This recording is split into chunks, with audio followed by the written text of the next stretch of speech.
Follow ESPN 1000 Chicago. Stream the show on the ESPN Chicago app and on FM 100.3 HD2 and on ESPN 1000 Chicago. Now, David Kaplan and Jonathan Hood. Good morning, everyone. Bring them out, bring them out. Woo!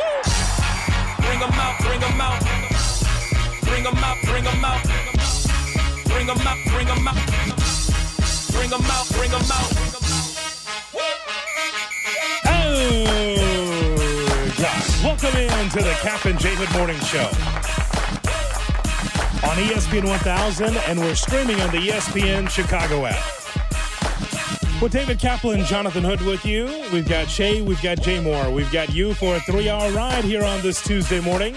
We'll open phone lines for you at 312-332-3776. Watch our show and all the shows on YouTube, youtube.com. Look for ESPN Chicago. Like, share, and subscribe what we do on YouTube. Also on Twitch, twitch.tv/ESPN 1000 Chicago. It's the first of a 4-game series between the Cubs and the Cardinals, and the Cardinals take game 1 by the score of 8-2, and the lumber was out early and often for the Cardinals. Swing drive, that's rifle to right. Tucker says goodbye. I like fireworks in St. Louis, too. Swing, high fly ball again, deep right. Tucker going back, That one's gone, too. Chip might have to make a run for more fireworks. The Cardinals powering up. Swing drive. That one rifle to right center. It's another 2-run homer. Everybody is in on the party. It is a power parade in St. Louis. As the Cardinals win 8-2 against the Cubs, Cap. Everybody's in on the party except one guy, Craig Counsell. I'd like to know what in the H he was watching, and then to say after the game that Ben Brown gave us innings.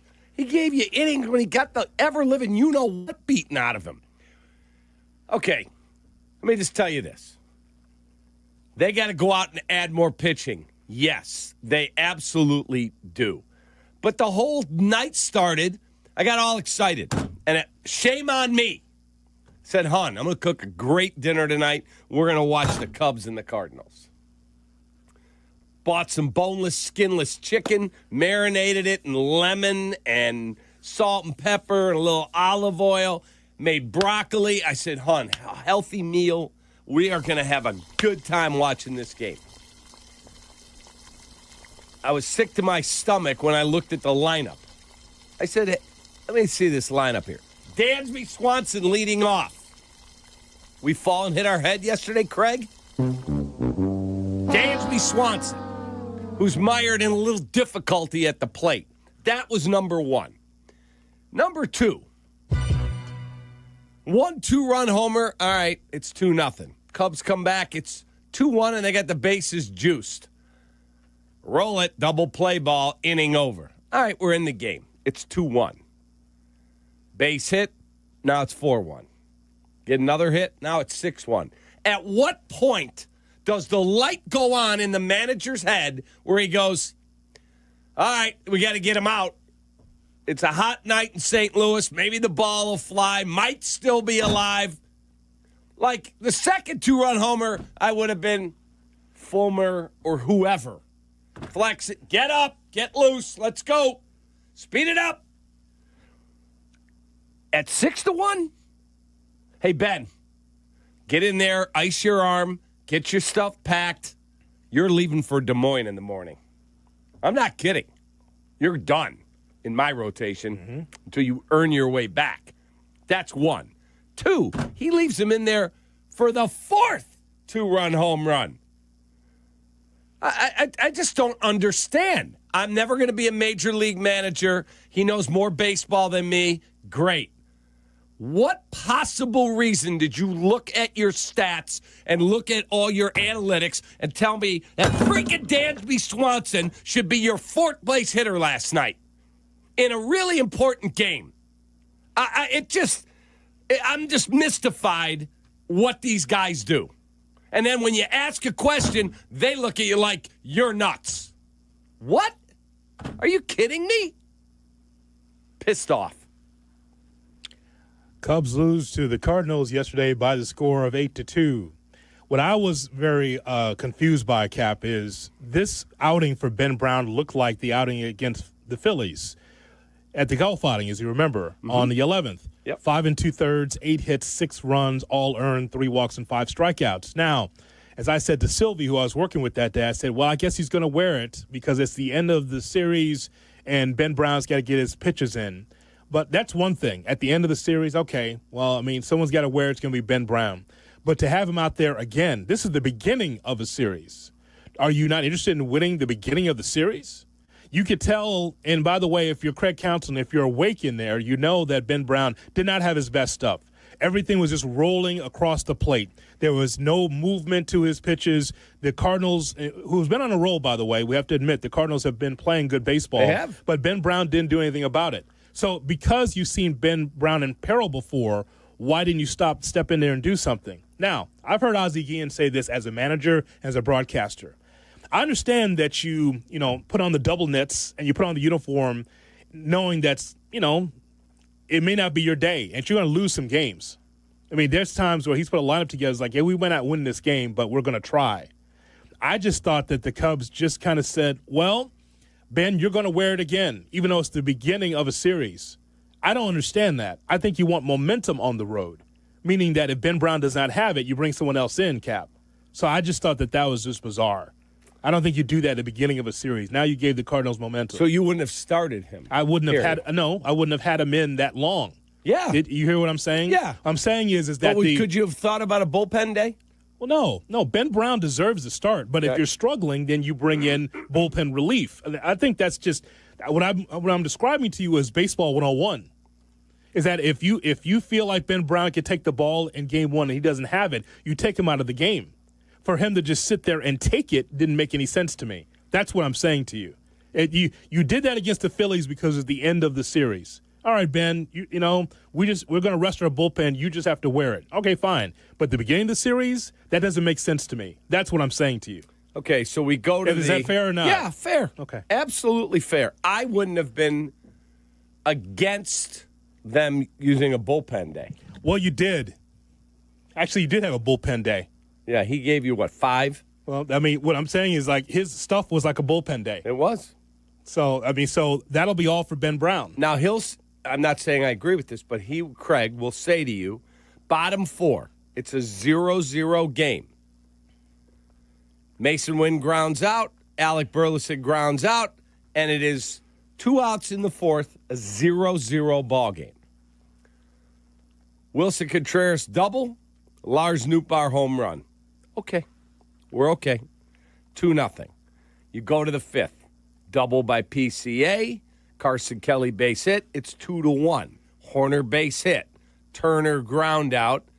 And you move your guys along. Matt Shaw walks. You're right there. 2-1. Bases loaded. 1 out. Ian Happ. It's going to happen. He grounds into a double play. Yep. Arenado rolls it. Bam. But now here's my problem with Craig. Bottom of the 5th. It's a 2-1 game. Yep. You're in it. Gorman flies out. Pages walks. It's oppressively hot. At that point, I would have had somebody up.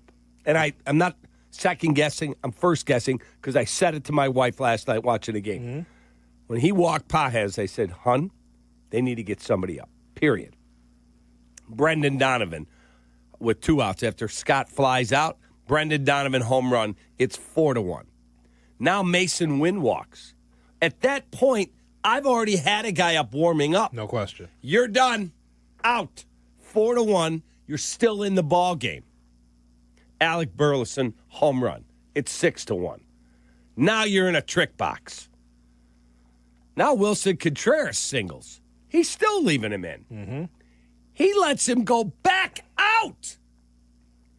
Arenado base hit, Gorman home run. And that'll be all. Yeah, that's it. Not in game 1, Cap. That can't happen in game 1. Bottom 6, if you said to yourself as the manager, I'm letting him wear it. It's 6-1. We're probably not going to win this game. So I'm going to let him wear this. He's going to pitch as far as I can push him. But as soon as Gorman hit the home run, he yanked him. then why was he starting the inning? It's too late. He's already given up 3 home runs. Yeah. Well, now it's 8-1 and the game is over. Yeah. You got no shot. So you're done. And the bullpen does a good job again. Don't give up a run the rest of the way. Yeah. Amazing how that works. Now, again, on the other side of this is that the Cubs offense was lame against the Cardinals yesterday. Yeah, and it was just bad. And you're going to have that from time to time. The positive is you got 2 hits from Kelly, you got 2 hits from Horner. Pete Crow continues to be consistent, but the top of your lineup was 0 for 12. Correct. Or one for 12 because Suzuki got a base hit, but Tucker and Happ didn't do anything.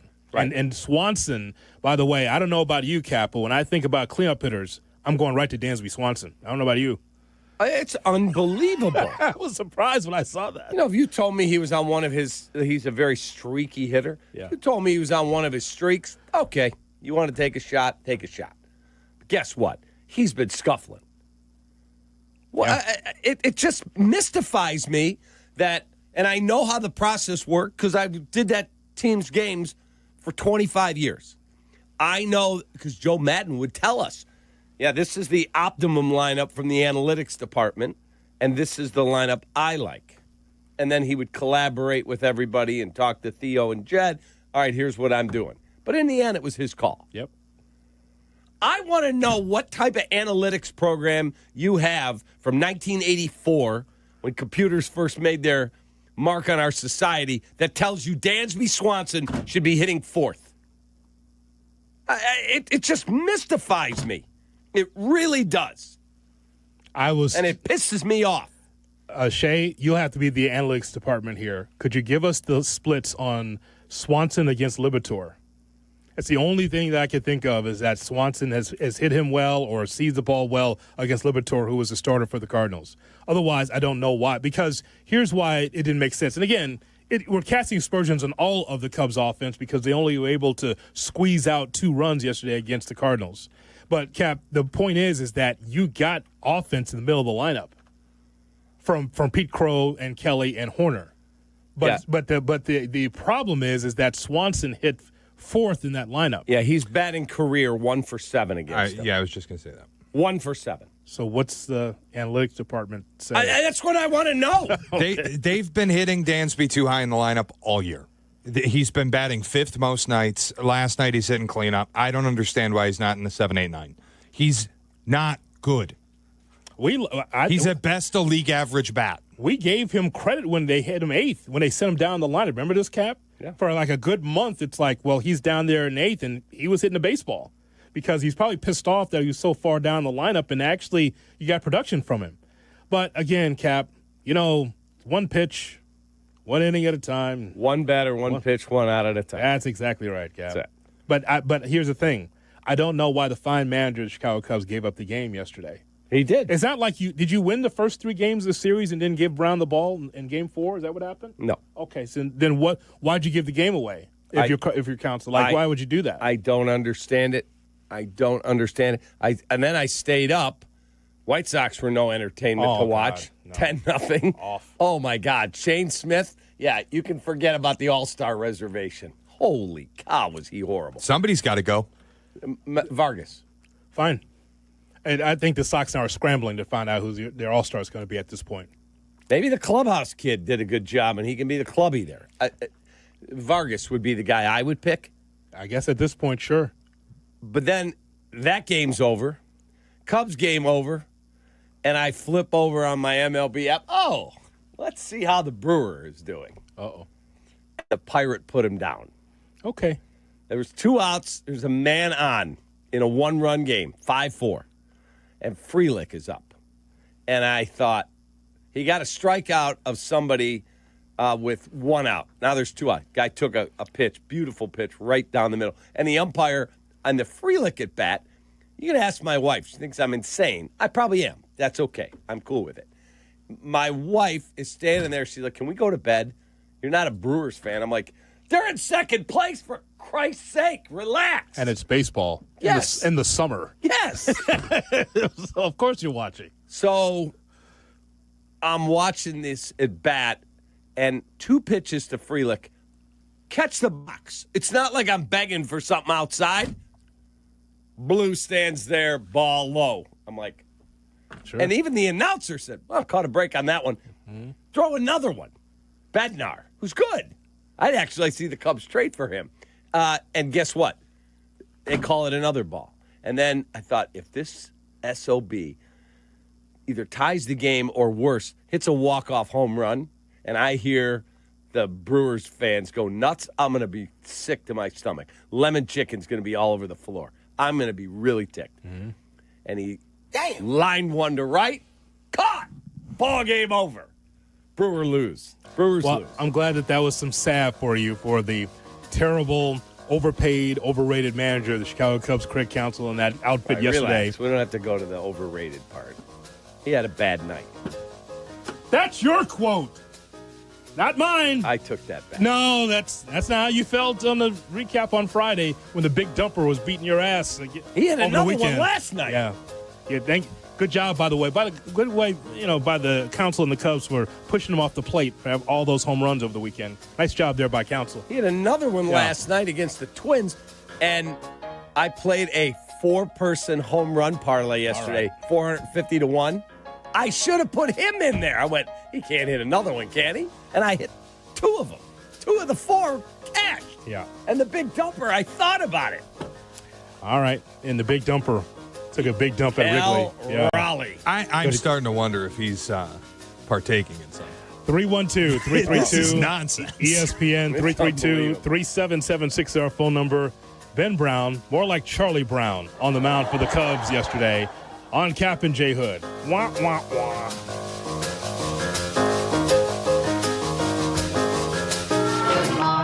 Good morning. Kap and J Hood Morning Show on ESPN Chicago. Chicago White Sox baseball. Do you believe? Len Casper and Darren Jackson bring you the call of White Sox and Diamondbacks. Live coverage begins tonight at 6 on ESPN Chicago, the home of the White Sox. Now backed by the power of the Pope.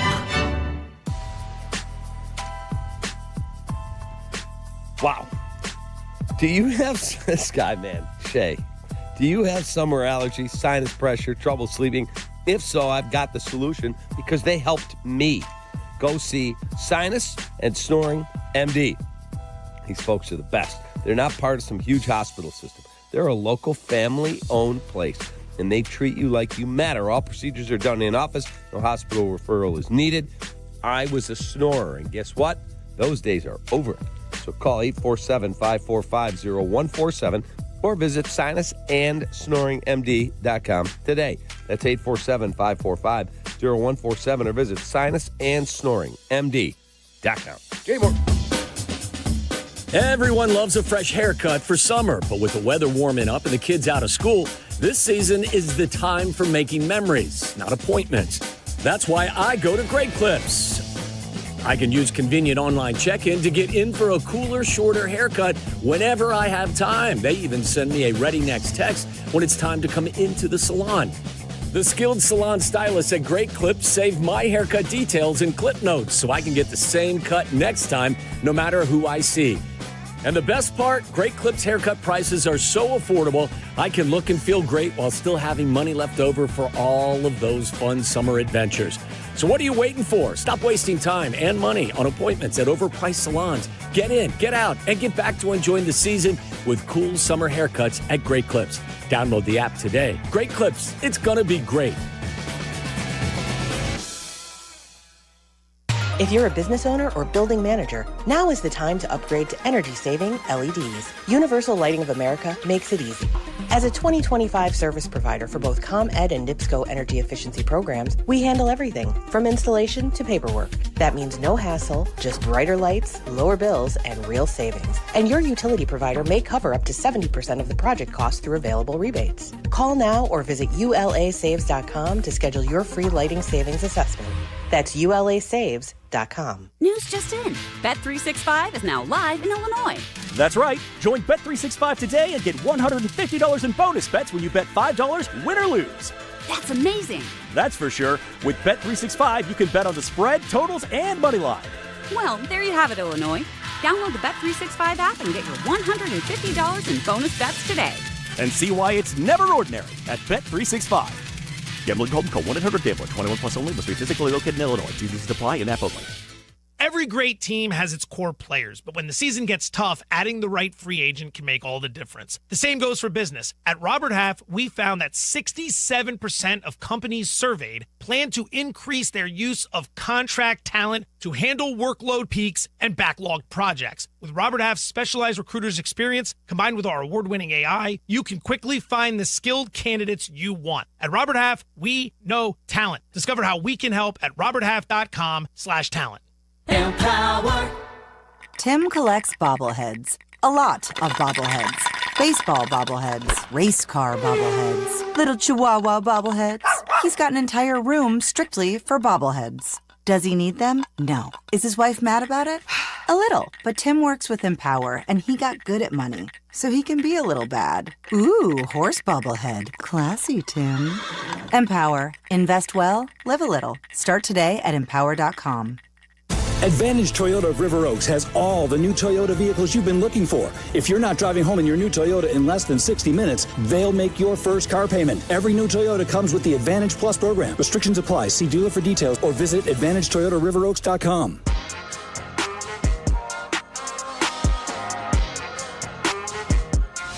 Now back to Kap and J Hood. You better buckle the up. On ESPN Chicago. Kap and J Hood on ESPN 1000 and streaming on the ESPN Chicago app. Here's hoping that you're going to have a great Tuesday as we talk about the Cubs and their loss against the Cardinals. If you're a Cubs fan, time for you to jump in. 312-332-3776 is our phone number. Is it a crucial series? No, but it is a series that you want to win if you're a Cubs fan because not of, A, the rivalry, but also to get separation in the National League Central. And the Cubs off to a slow start. We turn now to the manager of the Chicago Cubs, Craig Counsell. The fine manager of the Chicago Cubs. Well, not yesterday. No, he had a horrible day. Not yesterday, Cap. He had a bad day. He played it like, oh, well, we've already won the series. Here you go, Brownie. Just wear it for us. Just like the Philly series. Again, at that time, it was, I can understand. But to start the series that way, were you trying to prove a point here, Counsell? You're trying to send a message to Jed? Here's Craig Counsell. It's hard to see now, but there is growth happening. It's hard to like the growth when there's struggles going on, but that's where the best stuff comes from. So we just got to keep working on it and improve the quality of the execution. And keep going. Craig Counsell. So I don't know what he's talking about, what he's seeing out there, but maybe that he was having a fever dream in that heat in St. Louis to be able to make those claims. That'll be all for Ben Brown. You can give him a nickname like Bullpen Ben Brown or Des Moines Ben Brown because you saw enough, Cap. The guy deserves an inning in the bullpen. That's what he should be. And his stuff is not that good, at least not what I've seen. There's been times where Ben Brown has looked good, but this is the growing pains of working with a young player.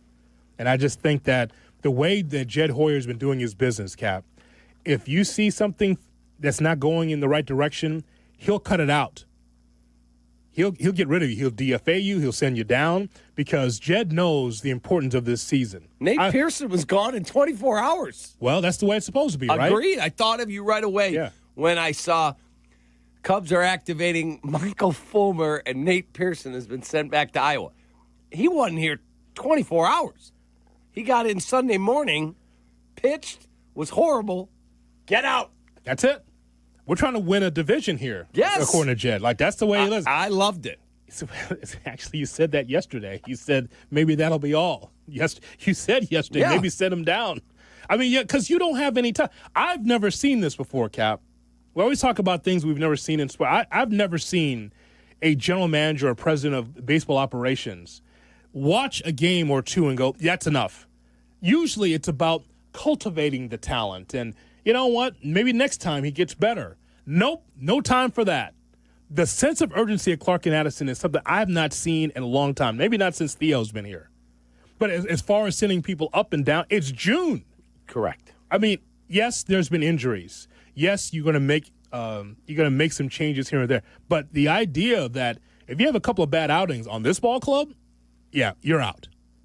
I've never seen that. Usually you stash them in the back of the bullpen. If we get blown out or we're blowing someone out, all right, bring them in. What's the score? 8-1? All right, bring them in. All right, let him pitch. Yeah, but on this team, no. You are fully loaded, Cap.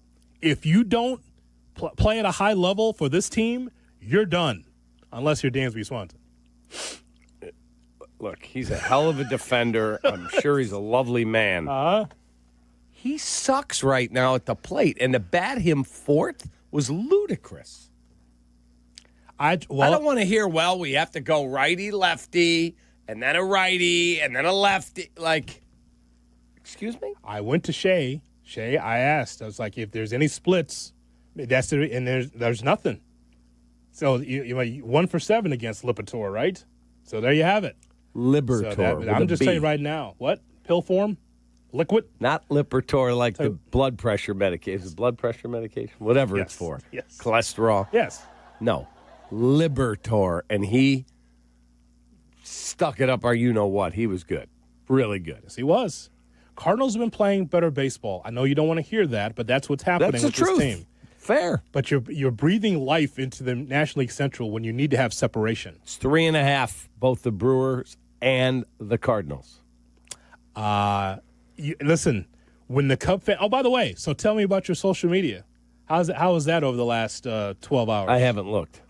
Wait a minute. He's afraid to see that, Shay. He's afraid to look now. Look at this guy. Don't be a coward. I did not. Open up the tweet deck. Let's take a look. What are people saying? Look at this guy. He doesn't want his blood pressure up because the Cub fan is on his ass. I sent out a tweet last night. Oh, God. And I said, where the heck is... let's get to the recap thoughts. Come on, let's see what the messages are there from Cub fans. I don't put that tweet out. I don't care. I want to know what the Cub fan feels this morning. Because, Cap... You have to understand. I tweeted, hey, Craig, do you need an alarm clock? What the hell, man? 4 home runs. Get out and get this guy. Yeah? I mean, again, when I saw the lineup, I was like, you got to be joking. I mean, are we kidding? Dansby Swanson. Yeah, but the middle of the lineup came through. They helped. That's where your offense came from. Dansby? No, the middle of the lineup. Talking about Kelly and Horner and Pete Crow Armstrong. That's where the offense came from yesterday. You watched the game, didn't you? I did. Well, that's where the offense came from. But the rest of it? Not good. Flat. Not good. Look at this guy. Won't open the tweet deck this morning because he's afraid to see what people are saying. Cap, that's where the passion is. Yesterday, when you're talking about Cub fans and telling them, hey, you fan how you want to fan, Cap, those are about expectations. And when you are the conductor of the big blue train, you got to take all the slings and arrows too. Yeah, and I'm here to take them. I'm obviously, if you're getting in your car this morning, you're like, well, that guy's a little ticked off. Yeah, I am. I was excited all day, and I will get to that point later today that I will be excited to watch the game. Jamison Tyon on the mound for the Cub. I think he pitches well tonight. Where's the offense going to come from? That's what I want to know. I don't know. I'm trying to do a deep dive right now on Michael McGreevy.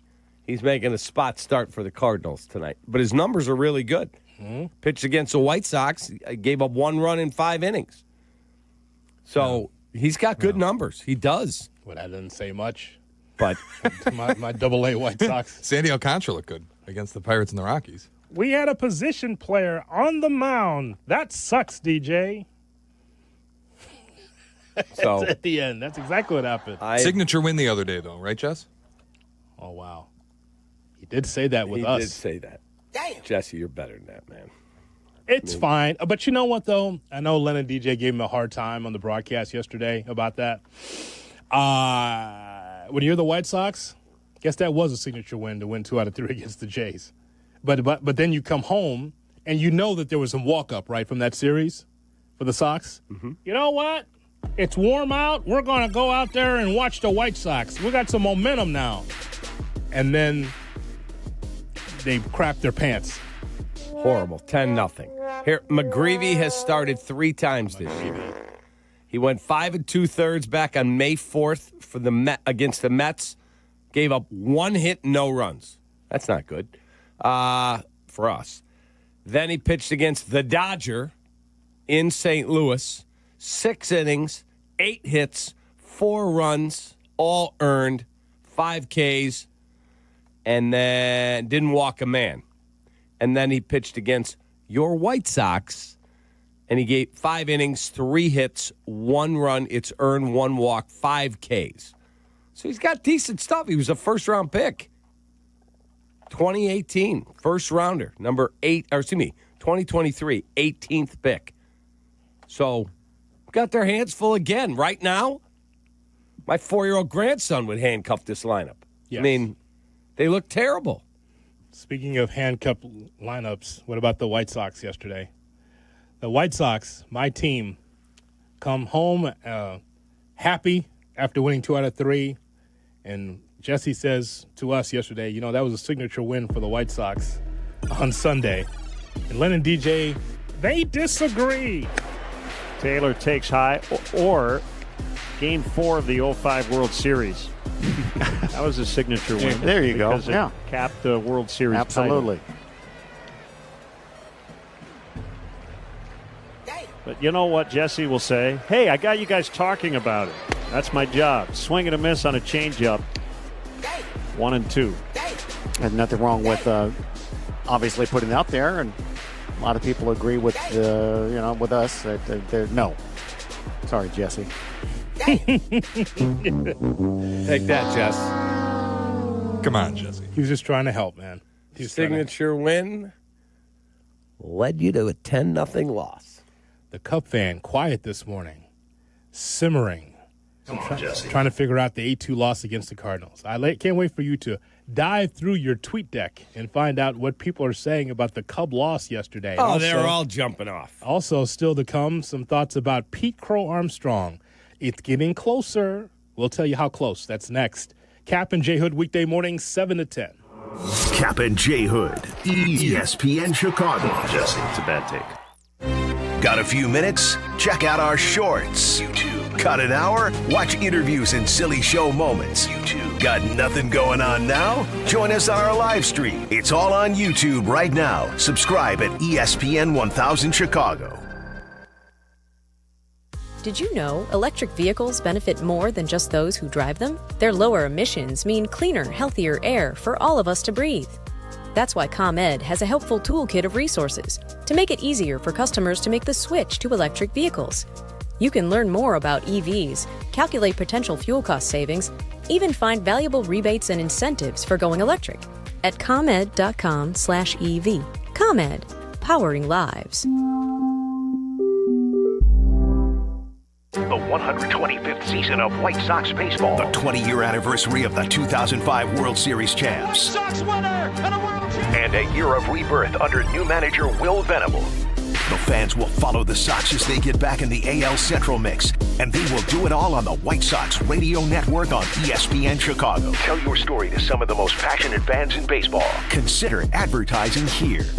Send an email to whitesox@goodkarmabrands.com. That's whitesox@goodkarmabrands.com. Hi, it's Peggy Kaczynski. You've heard me talk about how the village of Bolingbrook continues to rank as one of the most livable communities in Illinois. Here's Mayor Mary Alexander Basta to tell you herself. Thanks, Peggy. With excellent schools, beautiful parks, and a wide range of shopping and dining options, I invite you to come and experience the warmth and friendliness of Bolingbrook for yourself. If you're looking to elevate your future and the future of your family, visit bebolingbrook.com to learn more. Join us and be Bolingbrook. Thy ticket, Lady Jennifer of Coolidge. Well, many thanks, good sir. Here'th my Discover card. They accept Discover at Renaissance fairs? Yeah, they do here. Discover's accepted at the places I love to shop. Getteth with the times. With the times? You're playing the lute. Yeah, and it sounds pretty good, right? Discover is accepted at 99% of places that take credit cards nationwide. based on the February 2024 Nielsen report. Do your summer plans include travel? Make sure your prep includes more than just flights and hotels. Stay up to date with COVID-19 vaccination, especially if you're 65 or older or have certain health conditions. There have been surges in COVID-19 in the summer, too. It's important to help protect yourself no matter your destination. So check eligibility and schedule in minutes at vaxassist.com. That's VAXassist.com. Brought to you by Pfizer. Individuals and businesses with tax problems, listen carefully. If you owe over $10,000 in back taxes or have unfiled tax returns, U.S. Tax Shield can help you take back control. The IRS can seize your bank accounts, garnish your paycheck, close your business, and file criminal charges. Our team of tax attorneys can stop collections and get you protected. U.S. Tax Shield offers a price protection guaranteed quote to get you protected today. U.S. Tax Shield is A+ rated with the BBB, so call 800-494-6139. U.S. Tax Shield, 800-494-6139. Life insurance. Why are you putting it off? Can't afford it? Too much hassle? Think you don't need it? There's lots of excuses for putting off life insurance. But if you weren't there, who would pay the mortgage and other bills? With Ethos, you could be covered in 10 minutes and boom, family protected. Ethos, fast and easy online term life insurance. Up to $2 million in coverage with no medical exam. Some policies as low as $1 a day. Answer a few health questions and get your free quote at ethos.com/game. That's ethos.com/game. $6 million. The Veroliak Law Group wins again for their clients. You heard me right. The Veroliak Law Group recovered $6 million for a client who was injured due to a medical error. If you're injured, make sure to call the Veroliak Law Group. We all know that breakfast is the most important part of your day. But sometimes when you're traveling for business, you end up staying at a hotel that doesn't offer any. You know what happens? You grab a cup of coffee and skip the meal entirely. We've all been there before. Or, Cap, when you go to a hotel in Jacksonville, Alabama, and you say, do you have any bottled water? And she says, we don't have any water, but we got sweet tea for you. Yeah, it's like, what? That's great for the diabetes. Yeah, exactly. But nonetheless, if you book a room at La Quinta by Wyndham, you can enjoy their free Brightside breakfast featuring delicious baked goods, fruit, eggs, yogurt, and waffles. And really, who doesn't want to start their day with a fresh hot waffle? Tonight, La Quinta, tomorrow you shine. Book direct at lq.com. Jay Moore. Okay, it's about that time. You're tuned in to the Kap and J Hood Show. Everything ain't hardcore, you know. On Chicago's home for sports, ESPN Chicago. It's the Kap and J Hood Morning Show on ESPN 1000 and streaming on the ESPN Chicago app. 80 degrees, getting up to 90 today with storms in the afternoon. And we are keeping you company here till 10 o'clock. And then it's Clinton and Friends at 10, followed by Carmen and Peggy from 12 to 3. Then it is Waddle and Silvy at 2:30, right into White Sox baseballs that take on the Arizona Diamondbacks. And Bob Brentley. A 6 o'clock pregame right here on the home of the White Sox, ESPN 1000. 312-332-3776 our phone number. Have you been able to peruse through the Twitter machine on what Cub fans are saying? Oh, yeah. Cub fans are very quiet on the phone lines this morning. No. So what do you have there? Thank you, DJ. If Brown gave up 4 home runs last night, how many is Tyone giving up tonight, since he's all but guaranteed to give up at least one every time he pitches? Oh, my God. Come on, Jesse. Ben Brown. Call for a demotion, sure, when the guy's been being used out of position all season long, cheap old Ricketts. He's been in the rotation the whole season. Cubby Blue. I mean come on. You could say now he's out of rotation. Listen, he won't be out of position now. We will find out on this show or one of the shows here that'll be all for Ben Brown because Shota's coming back. Yeah, he is. So you replace him in the rotation. I have this depth chart for the Cubs open every morning, and I've not seen Ben Brown in the rotation. They just have Shota on the IL, but they haven't even put him on this depth chart of mine. So, look, I think we know what happens here. If at best Ben Brown is a one-inning relief guy. I think he's going back to AAA. He has options. So you got to make a roster move and not have to expose somebody to the DFA process.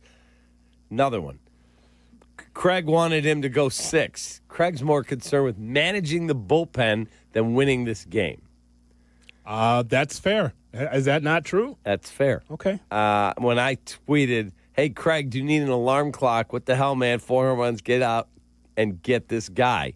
And John Greenberg, did you mean to text him? Yeah. That was good. Send a message to the front office to go get us some damn pitching.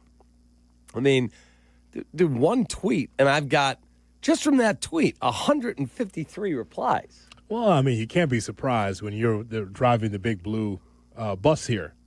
This is what you are. You're the conductor. So, again, Cap, it's a long season, as you well know, and there's ups and downs. And I know that there are some Cub fans, especially Cub fan friends of mine, that are looking for this June swoon. I'm just telling you that the team is in first place, and I don't see them having a Mets-like nosedive. I don't see that. I feel like once they get their rotation straight and when they add more pitching, the team can solidify themselves in first place for the rest of the season. Yeah.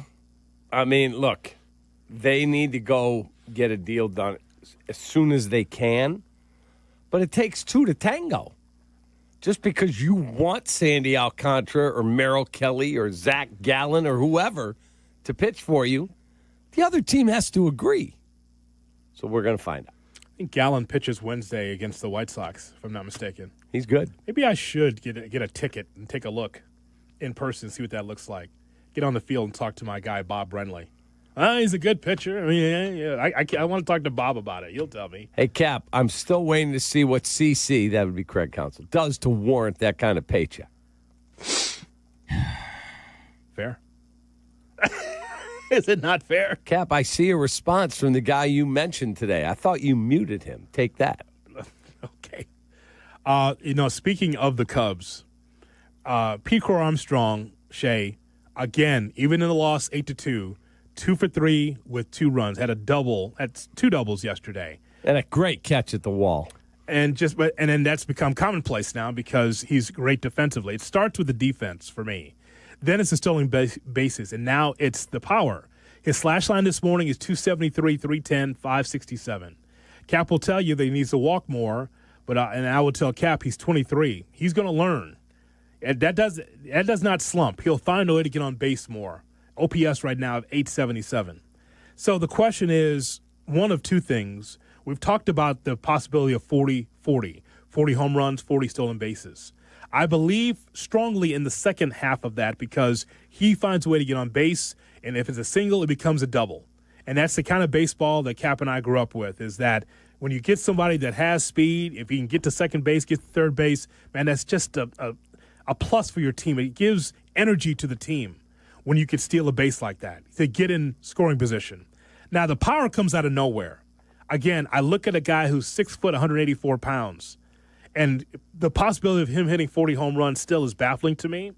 And by the way, we're not having this conversation in 1995 or 1996, Cap, when it comes to guys hitting home runs out of nowhere, no matter the size. We're not in the mid-90s talking about this. Correct. Brady Anderson. We're talking about 2025, someone who's 6 foot, 184 hitting home runs like this. He's sitting on 21 right now. Cap, he can get over that odometer over 40 if he keeps going in this direction. You can see the stats. Yeah, he's in that direction. Again, I've been clear. I do not think he's going to go 40-40. I think he'll steal 40 bases if he's healthy. I don't think he hits 40 bounds. I don't. Okay, but the 40-40 thing we've done, he's 6-1 to win MVP today. I have a ticket at 55-1. Ohtani has to go down for Pete Crow to win. Is that the only way? Because I went, what does PCA have to do that he would beat out Ohtani to win an MVP? It's too bad that PCA doesn't play in the NBA because you'd win that ticket. The voters wouldn't vote for him. Derrick Rose won it when LeBron probably should have, right? Or John Jackson from the Sun-Times voting for Karl Malone to push him over the top because people got tired of Jordan winning the MVP. Correct. That is a fact, is it not? That is a fact. That is a fact. That our own guy from the Chicago newspaper says, I'm going to give it to Karl Malone. That pushed Malone over the top to be MVP. That did happen, didn't it? That did. Okay. And John Jackson took a lot of heat for it. Well, he was wrong. He was wrong. You're covering Jordan every night. Now Karl's better. How? Because you're tired of Jordan? So it's too bad, Shay.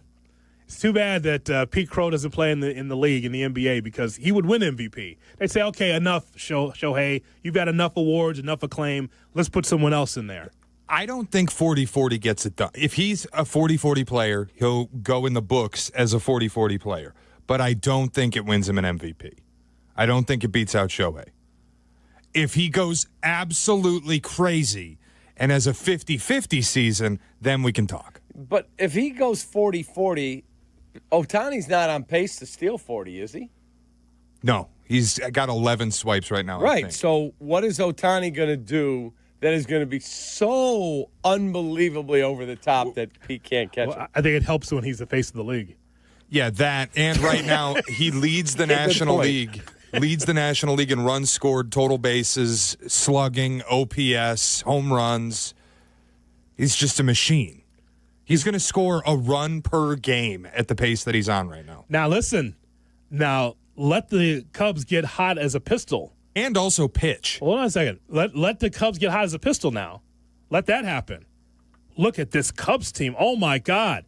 Now it's a neck-and-neck race. Correct. Now it's like, okay, well, Ohtani's in a position where, all right, he's the face of the league. He's with the Dodgers. He's with a popular team, big market.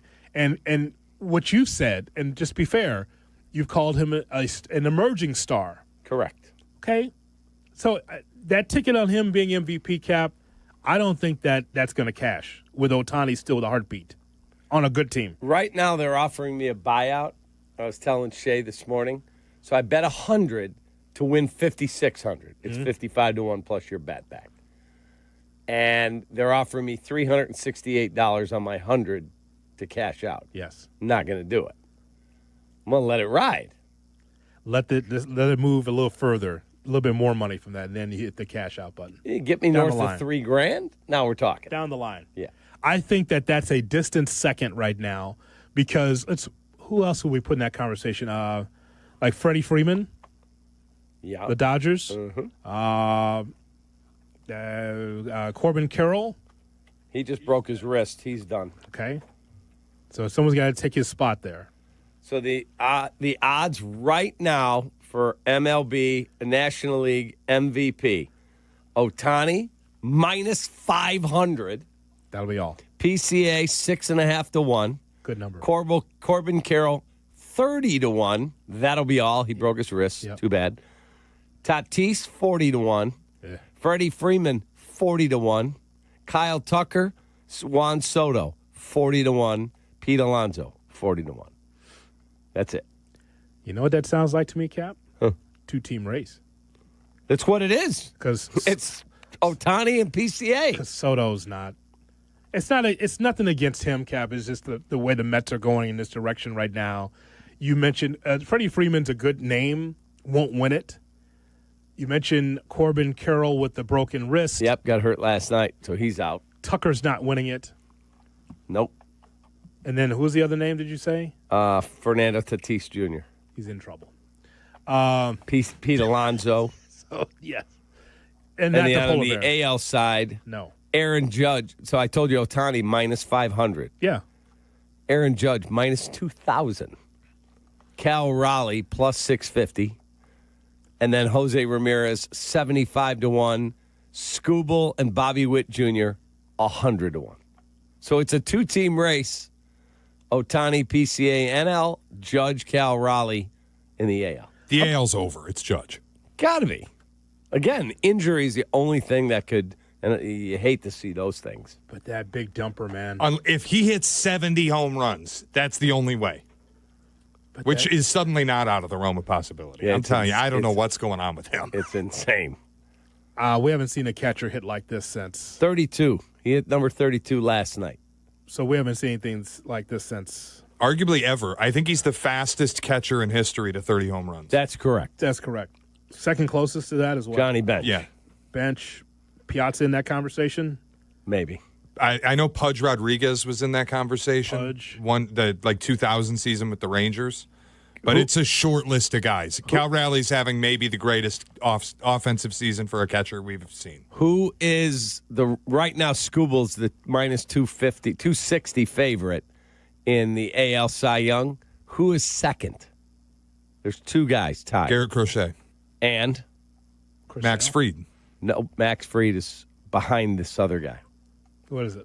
Hunter Brown of Houston. Hunter Brown. Mm-hmm. He's good. I've watched him. He's really good. DeGrom is in the hunt, 15-1. And then it goes from there to Rodon, 50-1. 50. And Paul Skeens, minus 400. Yeah. And he may end up with a losing record. So interesting. Everyone's got a good Brown except the Cubs. Yeah, exactly. Yeah, what can Brown do for you? Give up 4 home runs. Oh, our guy's in the Cy Young race. What can Brown do for you? That's exactly right.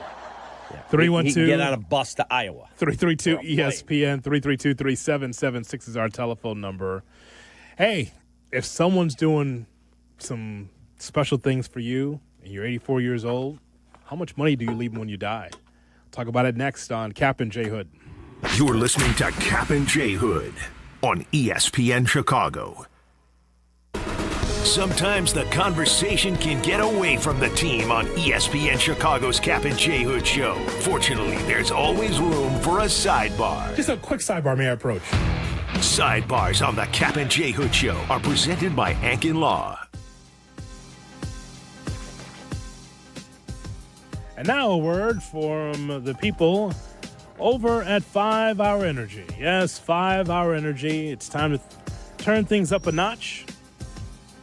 This summer, don't binge watch shows. Binge s'mores by the campfire. Press pause on the podcast and press play on the warm weather vibes. Here's your chance to win $10,000 for your ultimate summer. What are you waiting for? Take your shot at 5 Hour Energy and make this summer your best summer ever. Visit 5hourenergy.com for full details and rules and enter today. No purchase necessary. Ends June 30th, 2025. Jay Moore.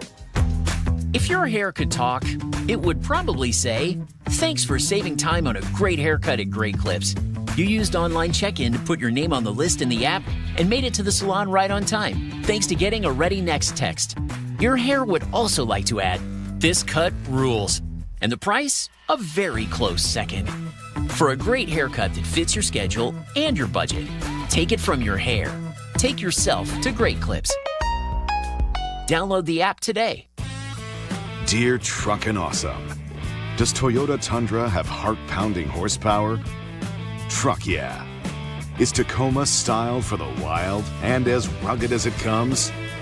Truck yeah. And the 4Runner, tough as nails, ready for any trail? Truck yeah it is. Find your Toyota truck at Toyota.com. Put adventure in gear and floor it. Toyota, let's go places. News just in. Bet365 is now live in Illinois. That's right. Join Bet365 today and get $150 in bonus bets when you bet $5, win or lose. That's amazing. That's for sure. With Bet365, you can bet on the spread, totals, and money line. Well, there you have it, Illinois. Download the Bet365 app and get your $150 in bonus bets today. And see why it's never ordinary at Bet365. Gambling problem? Call 1-800-GAMBLER. 21 plus only. Must be physically located in Illinois. TVs apply and app only. Hey, parents throughout Chicagoland, if you're like me and only want the best and safest option for your kids, you've got to go check out my guys at FenceWorks, a.k.a. the guy on 41. FenceWorks is the premier spot for playgrounds, fencing, trampolines, and basketball hoops. I recently got a hoop installed by FenceWorks, and my kids are thrilled. FenceWorks has been treating families like mine to quality, safety, and exceptional service for over 58 years. Swing by their Northbrook showroom or check out theguyon41.com.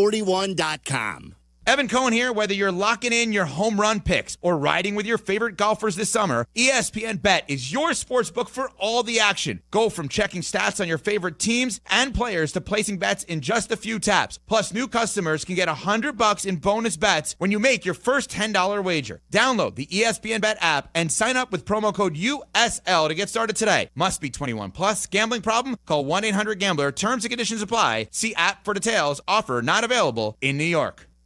Small's here. It's time to turn things up a notch. This summer, don't binge watch shows. Binge s'mores by the campfire. Press pause on the podcast and press play on the warm weather vibes. Here's your chance to win $10,000 for your ultimate summer. What are you waiting for? Take your shot with 5 Hour Energy and make this summer your best summer ever. Visit 5heshot.com for full details and rules and enter today. No purchase necessary. Ends June 30th, 2025.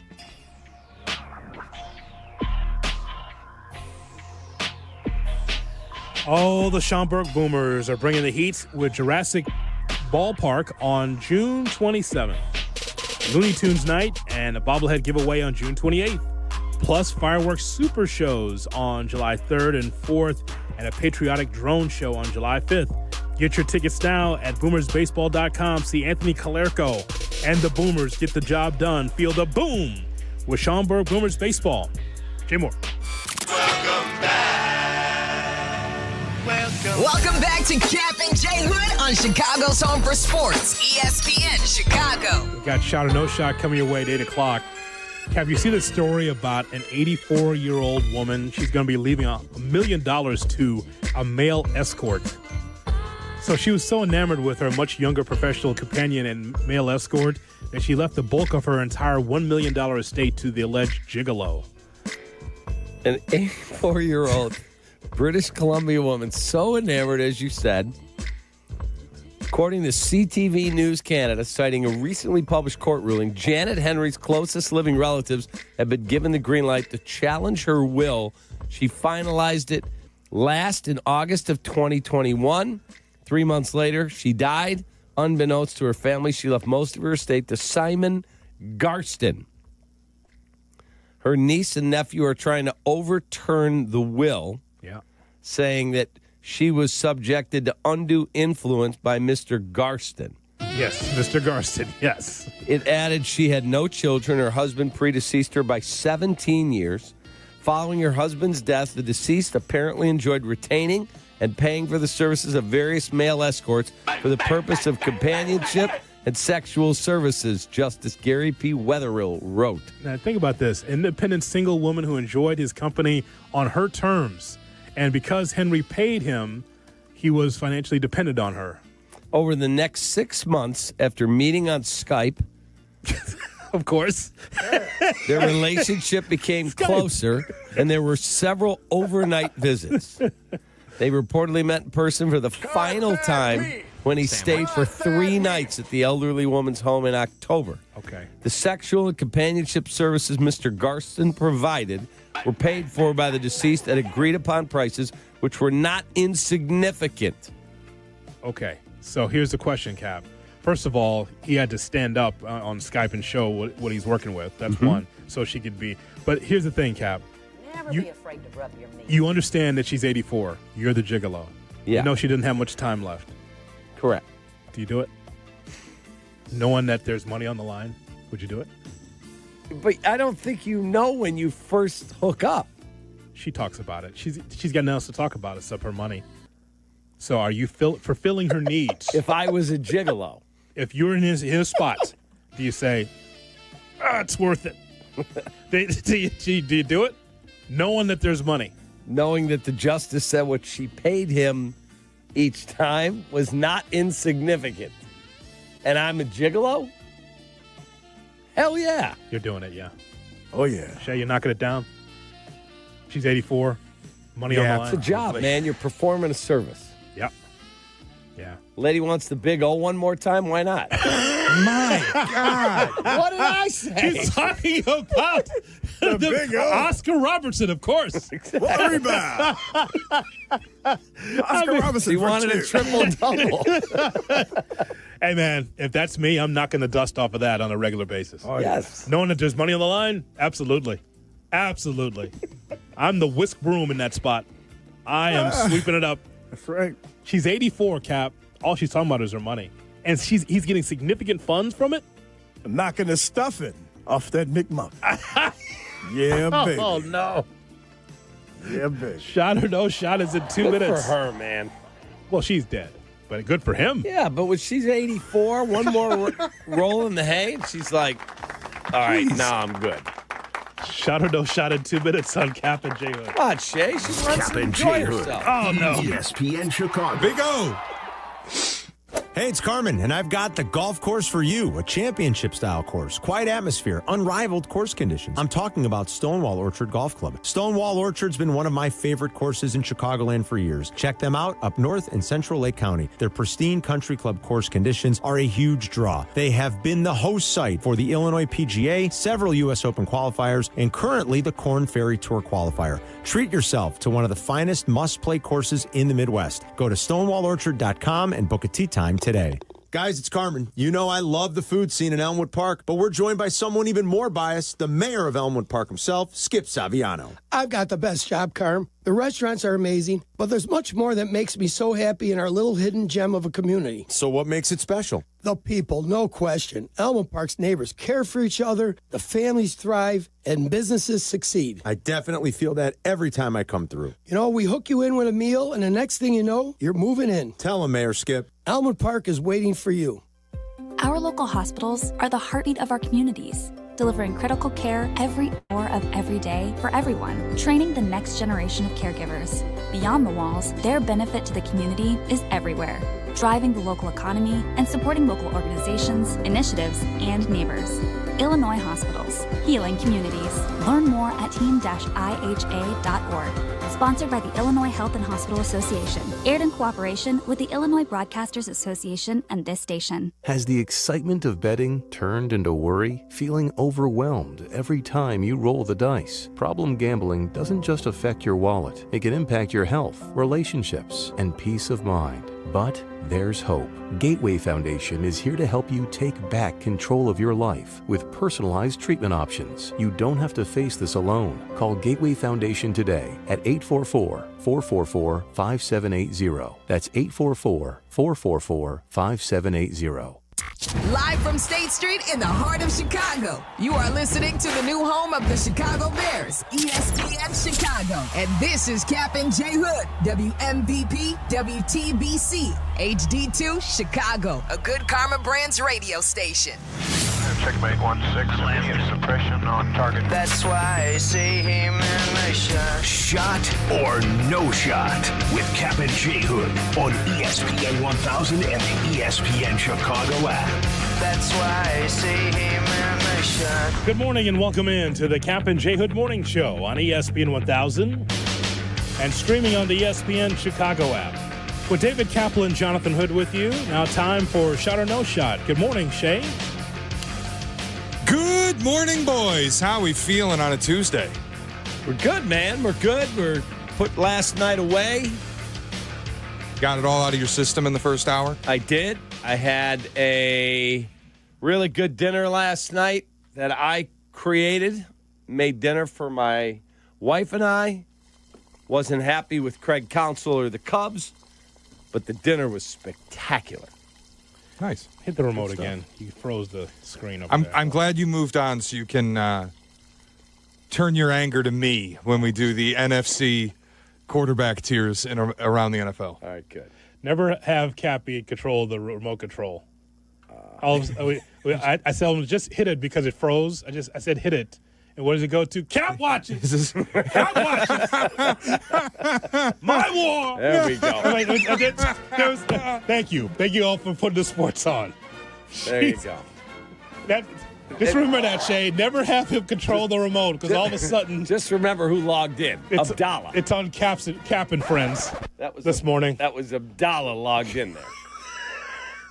Why don't you just put on Sports Center or something else? You had 4 different channels in that multi-view thing.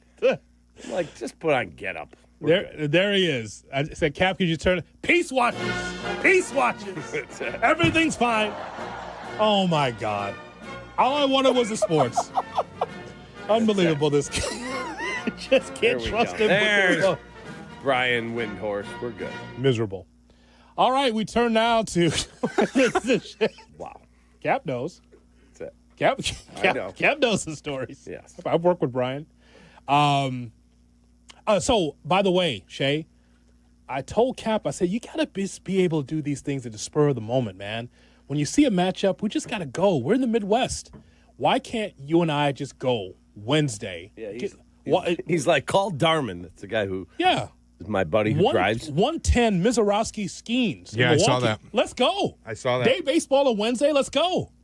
90-minute drive or less up there.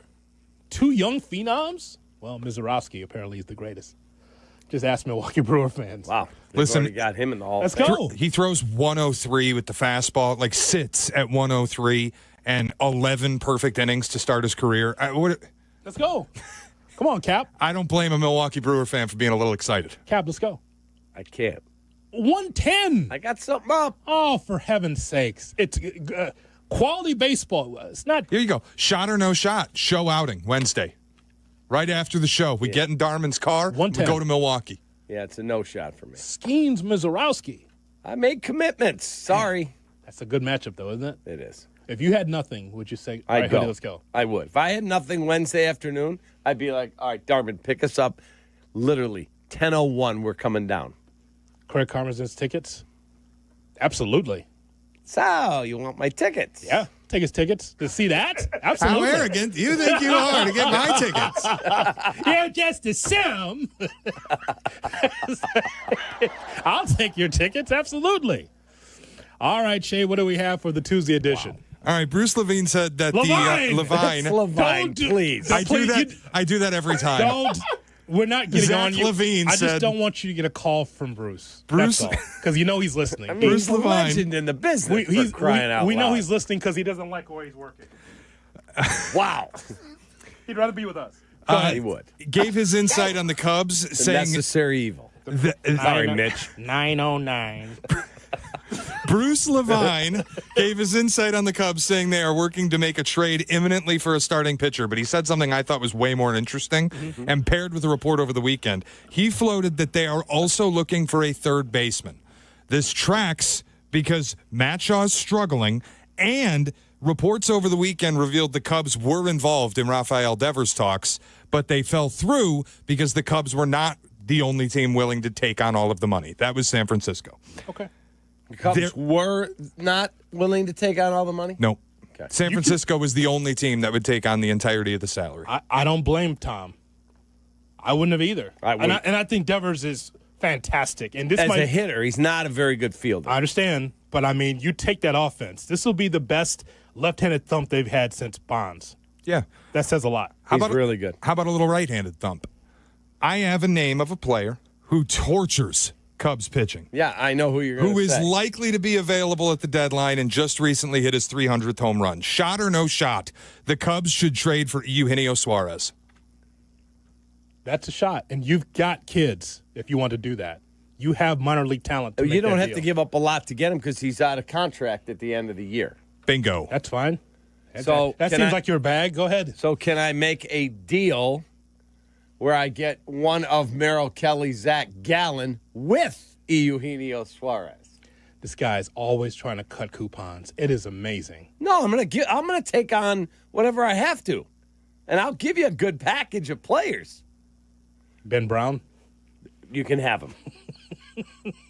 And if he ends up being a stud, God bless. Okay, so on the surface, that's a shot. But, Cap, what have you talked about with young talent? You just don't part with young talent that you feel like is going to be a budding. Well, to get something to try and win now, you have to give up players. No, I'm talking about Matt Shaw. That's what I'm referring to. I would make him my John Birdie Vidal Brujan role.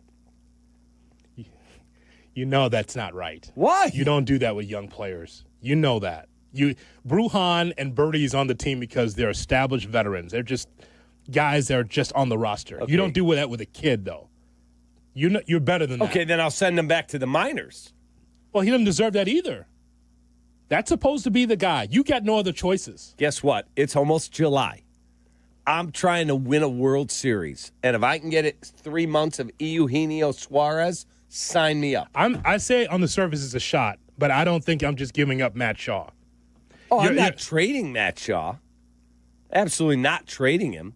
I think you could say, Vidal, come in here. Okay. Yeah, we appreciate everything you've done, but we got to let you go. That's it. Okay. Matt Shaw can play second. He can play third. Matt Shaw can run. He can do that job. Absolutely. Like, I have no problem with the upgrade, But I'm just saying that you're not a Shaw and he'll slump away from getting to the World Series. It's not. It won't be just because of Shaw. It's because the team slumps or because you don't have enough pitching or whatever. Shaw is not one of the reasons why that you can't get there with all the rest that you have in that lineup. Eugenio Suarez is hitting .251, 25 bombs, 67 RBIs. Yeah, sign me up. He's 33. Make sure you take care of your pitching while you do that now. Bolster it. I mean, I have nothing. I think that the Cubs are good offensively. You want to be over the top? That's one way to do it. That's for sure. But I'm just saying that don't forget about pitching along the way. You're going to need that. With Shota coming back, we can still make the argument that the Cubs did number one starter. Still, we can still make that case. Don't disagree with you. So just don't forget when you're making these deals, don't forget about the pitching because that sustains you in the playoffs. And the Diamondbacks right now are 40-38, 7.5 back, fourth place in the NL West, but only 2.5 back in the wild card. Still alive. They're not just, Shay, they're just not going to hand you talent now. If you're out of it, yes. They feel like they still have a chance, the Diamondbacks. Still alive. They're hanging in there. Until you're out of it, that's when you start unloading. The problem for the Arizona, though, Corbin Carroll's down now. Yep. Like, it's just, things are not going their way. They're 7.5 out in the division. The NL's a beast. They've got 2 teams in front of them for the wild card. I think reality comes home in July. We'll see. I would just say it's still fluid in the National League. In the West in particular. Yeah, the Dodgers are 3.5 clear of the Giants. Don't know what the Padres are doing. The Padre 5.5 back, but only a half back in the wild card. Got a full house every night in Petco, and then you play down to the Diamondbacks. I watched that last night. To the Nationals. I watched that last night. Great effort. Shay? ESPN.com wrote up the tiers list for the NBA ahead of the draft and free agency, landing the Bulls firmly in the, quote, stuck in purgatory tier. What a shock. And adding that, quote, no team is more stuck than the Bulls. Yet, the head coach and the front office are both receiving extensions, despite the hopelessness facing this organization. And once again last season, and it's been every season that hasn't had COVID attached to it, the Bulls ranked number 1 in the NBA in per-game attendance. Shot or no shot, until or unless fans stop showing up, this will continue on the West Side. That's a shot. That's 100% shot. Here's the thing. There are so many Bulls fans that think that Michael and Scotty are just going to go through the Red River and just save the franchise. Michael and Scotty are retired. You don't have the good times of Phil Jackson and those championship teams anymore. So why do Bulls fans go? Because it's generational. The season tickets cap, as you well know, at 100 level, they love Benny the Bull and the popcorn trick. They love the bread and circuses around the United Center. But the only problem is that when they have the jump ball, usually the game is over because they can't compete against the best teams in the league. It's amazing with the litany of injuries that's happened in the East that the Bulls seemingly are in the same spot. You would think, Cap, with all of the injuries to Jason Tatum and to Damian Lillard and to now Tyrese Halliburton, that the Bulls could be able to make a step up in the East. They will not, because you need talent to step up in the East. Even the Sixers, who are no good, will find a way to be in the top 8 this upcoming season because they have some semblance of talent. The Bulls do not. And this is no shot at Kobe White and Buzelis. What I'm saying is that in this spot, with a lot of teams injured, it's too bad the Bulls still feel like a play-in team than a playoff team. That's what it is. Yeah, I don't understand why people think that they would get better by changing out the coach. They got a veteran coach who the players play for. He's got a bad roster. There's no coach out there you're bringing in that your team's going to be any better. But your front office is the worst front office in any sport in my lifetime in this city, period. Those guys are horrible. They're truly horrible. And when I hear management say, and KC Johnson reported this, well, they believe he was successful on his first rebuild. No shot. What did he win? How? What did he go? Where did they go? They get to an Eastern Conference semi? No. Get to an Eastern Conference final? No. Arturas Karnisovas and Mark Eversley are truly awful at their jobs. They may be great guys to have lunch with. I don't know.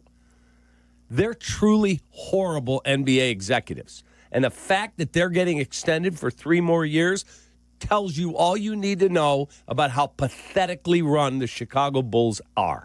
I guess I'll never be an owner, Shay. I'm sorry, it's the NBA, so a governor.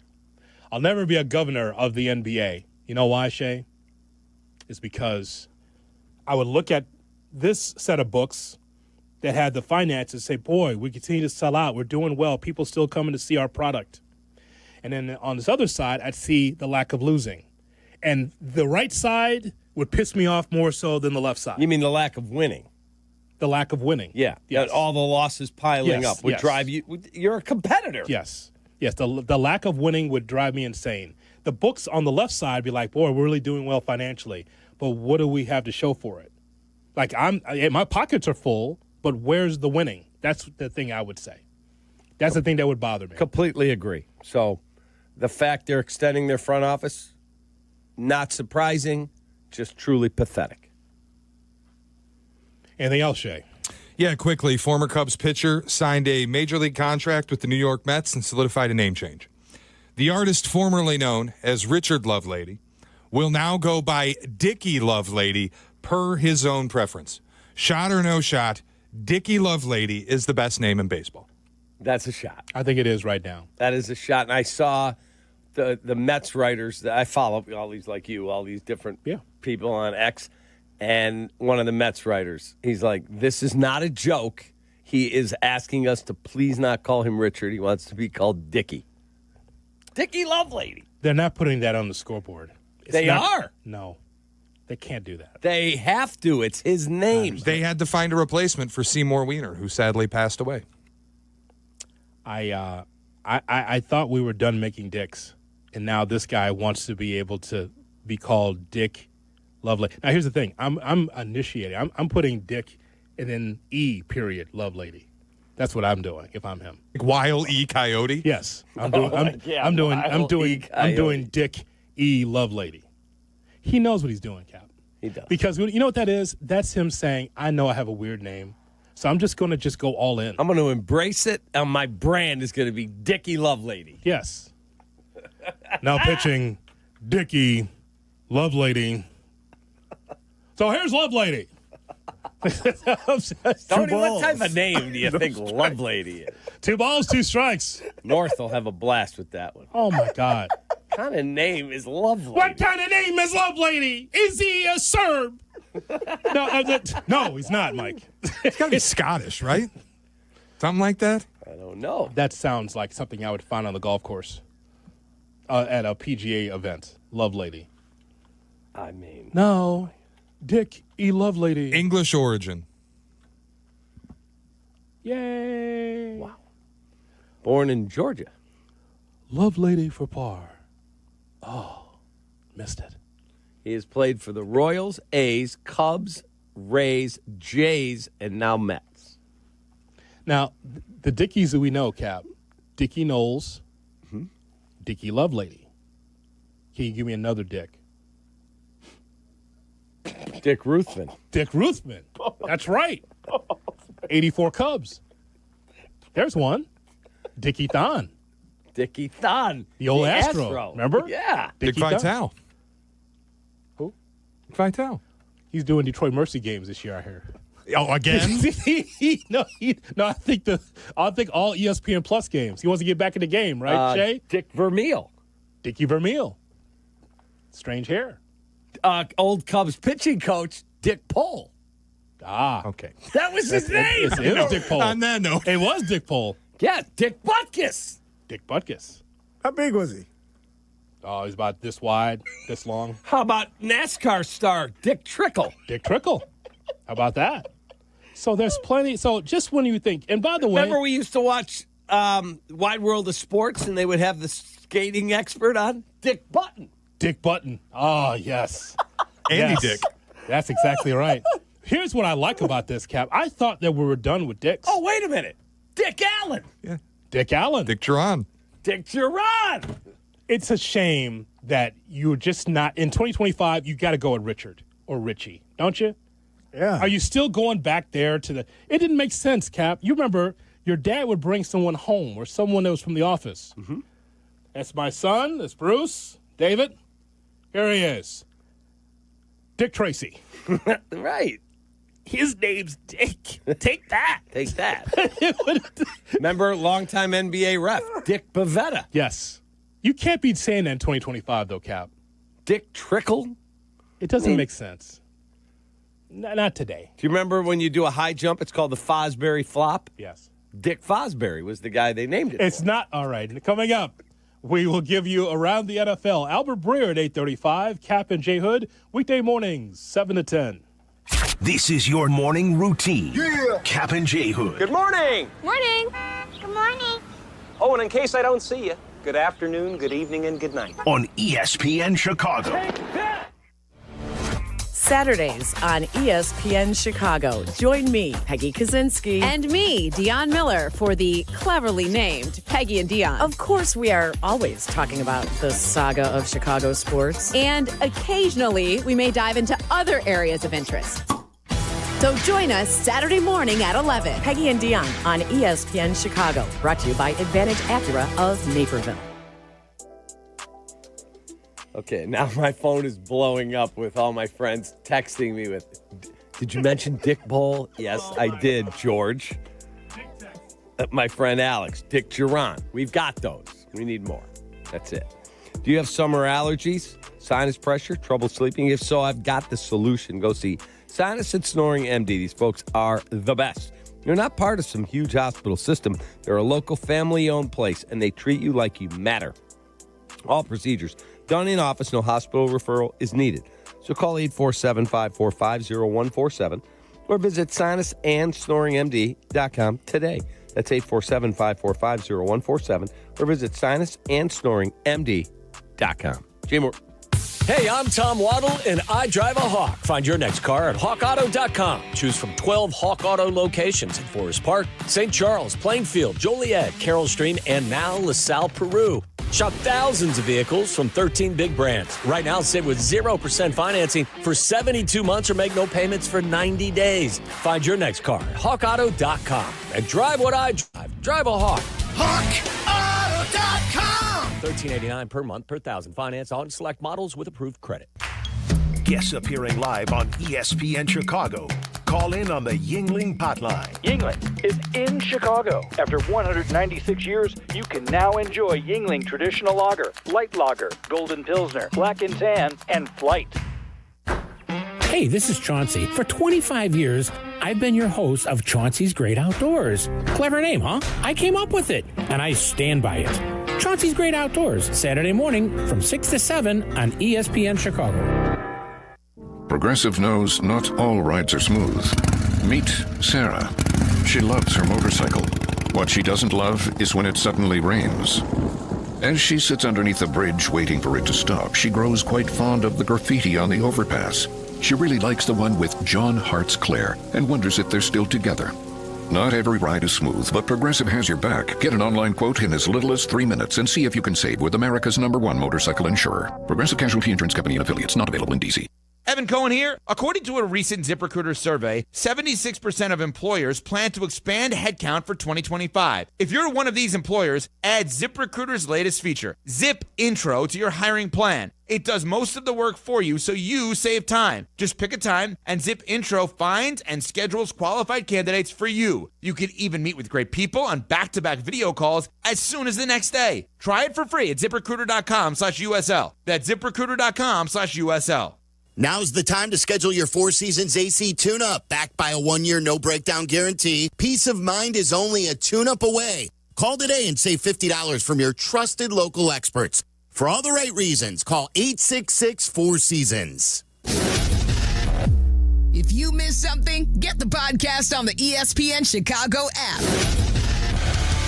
Kap and J Hood are back on Chicago's home for sports. ESPN Chicago. Nick Foles sucks. He sucks. I'm just a fan. I'm not a football evaluator. I love the Green Bay Packers. The guy is drunk, but there he goes. This is not Detroit, man. This is the Super Bowl. I want winners. He starts to come and then he pulls out. This is a really thickly built guy. I mean, what's the answer you're looking for on these things here? You guys over there underestimate me all the time. Think I was just going to leave? It's unbelievable, you two. The other one I'm worried about. Well, he's addled. Damn, I was hoping we could get through the first two quarterbacks and I'd avoid his anger. We go around the NFL. Brought to you by Mr. Finance. Build wealth through smart investing. Go to BrandonMrFinance.com. Here's Shay Norley. All right, we'll continue the quarterback tiers list from yesterday. We got through the AFC yesterday.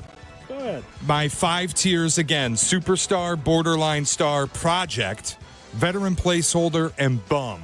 Okay, hold on a second. Hold on. I got to get another sheet. It's just so bad. No, but this was good yesterday. We named superstars Allen, Burrow, Lamar, and Mahomes. Guy was in the high school band. He's calling quarterbacks bum. Did we only get Anthony Richardson? I was not in band. Did we get We're in the high school band. No. He's theater. No. He's not Played that baseball. He's not that soft, but I mean, kind of. But as far as the bum category, I think we had Anthony Richardson. You know, if I could go back That's in high school, I would do theater again. Or I would do theater. I never did. Okay. Borderline, project, placeholder, And bum. Got it. I'm ready. And I will tell you, there are significantly fewer superstars in the NFC. And that's something. So let's go through it. You can guess where I placed these guys. We'll start with the Jalen Hurts. Superstar. He's a superstar because you win with him. I don't care that Caleb's numbers were better. They won. That guy won MVP. He may not seem that way to some people, but in the NFC, he is. I placed him in borderline star. Oh, come on. Oh, my God. Christ, he wins a Super Bowl. And the Super Bowl MVP.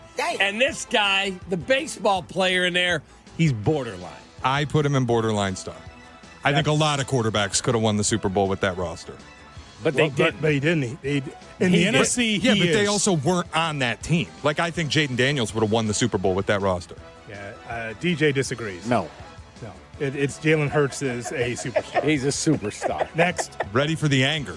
Jaden Daniels. He is, what's the third category? Project. No, he's not a project. He's a borderline superstar. He's borderline. Borderline. I put him in superstar. Well, that's just pathetic. Chris Canty on ESPN Radio. Yeah, exactly. What the hell? That's what I had to. That's what I had to do. You walk into the league the way that he did and put up the numbers that he put up. You have multiple touchdown and then games. why did you have C.J. Stroud as emerging? Walk a deadbeat team to an NFC title game. C.J. Stroud wasn't that good last year, and he wasn't his as good. rookie year. If we did this, what? Yeah, but also his rookie year wasn't as good as Jaden Daniels' rookie year. No.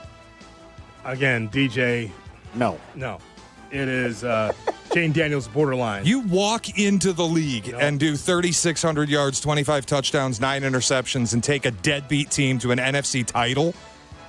I'll take show me the rings. Now, if he does it again this season coming up, that's different. Yeah, that's different. I'd say superstar then. So borderline. Next. Now, I think he might regress, but today doing this, that's where I'm putting. Are you still going?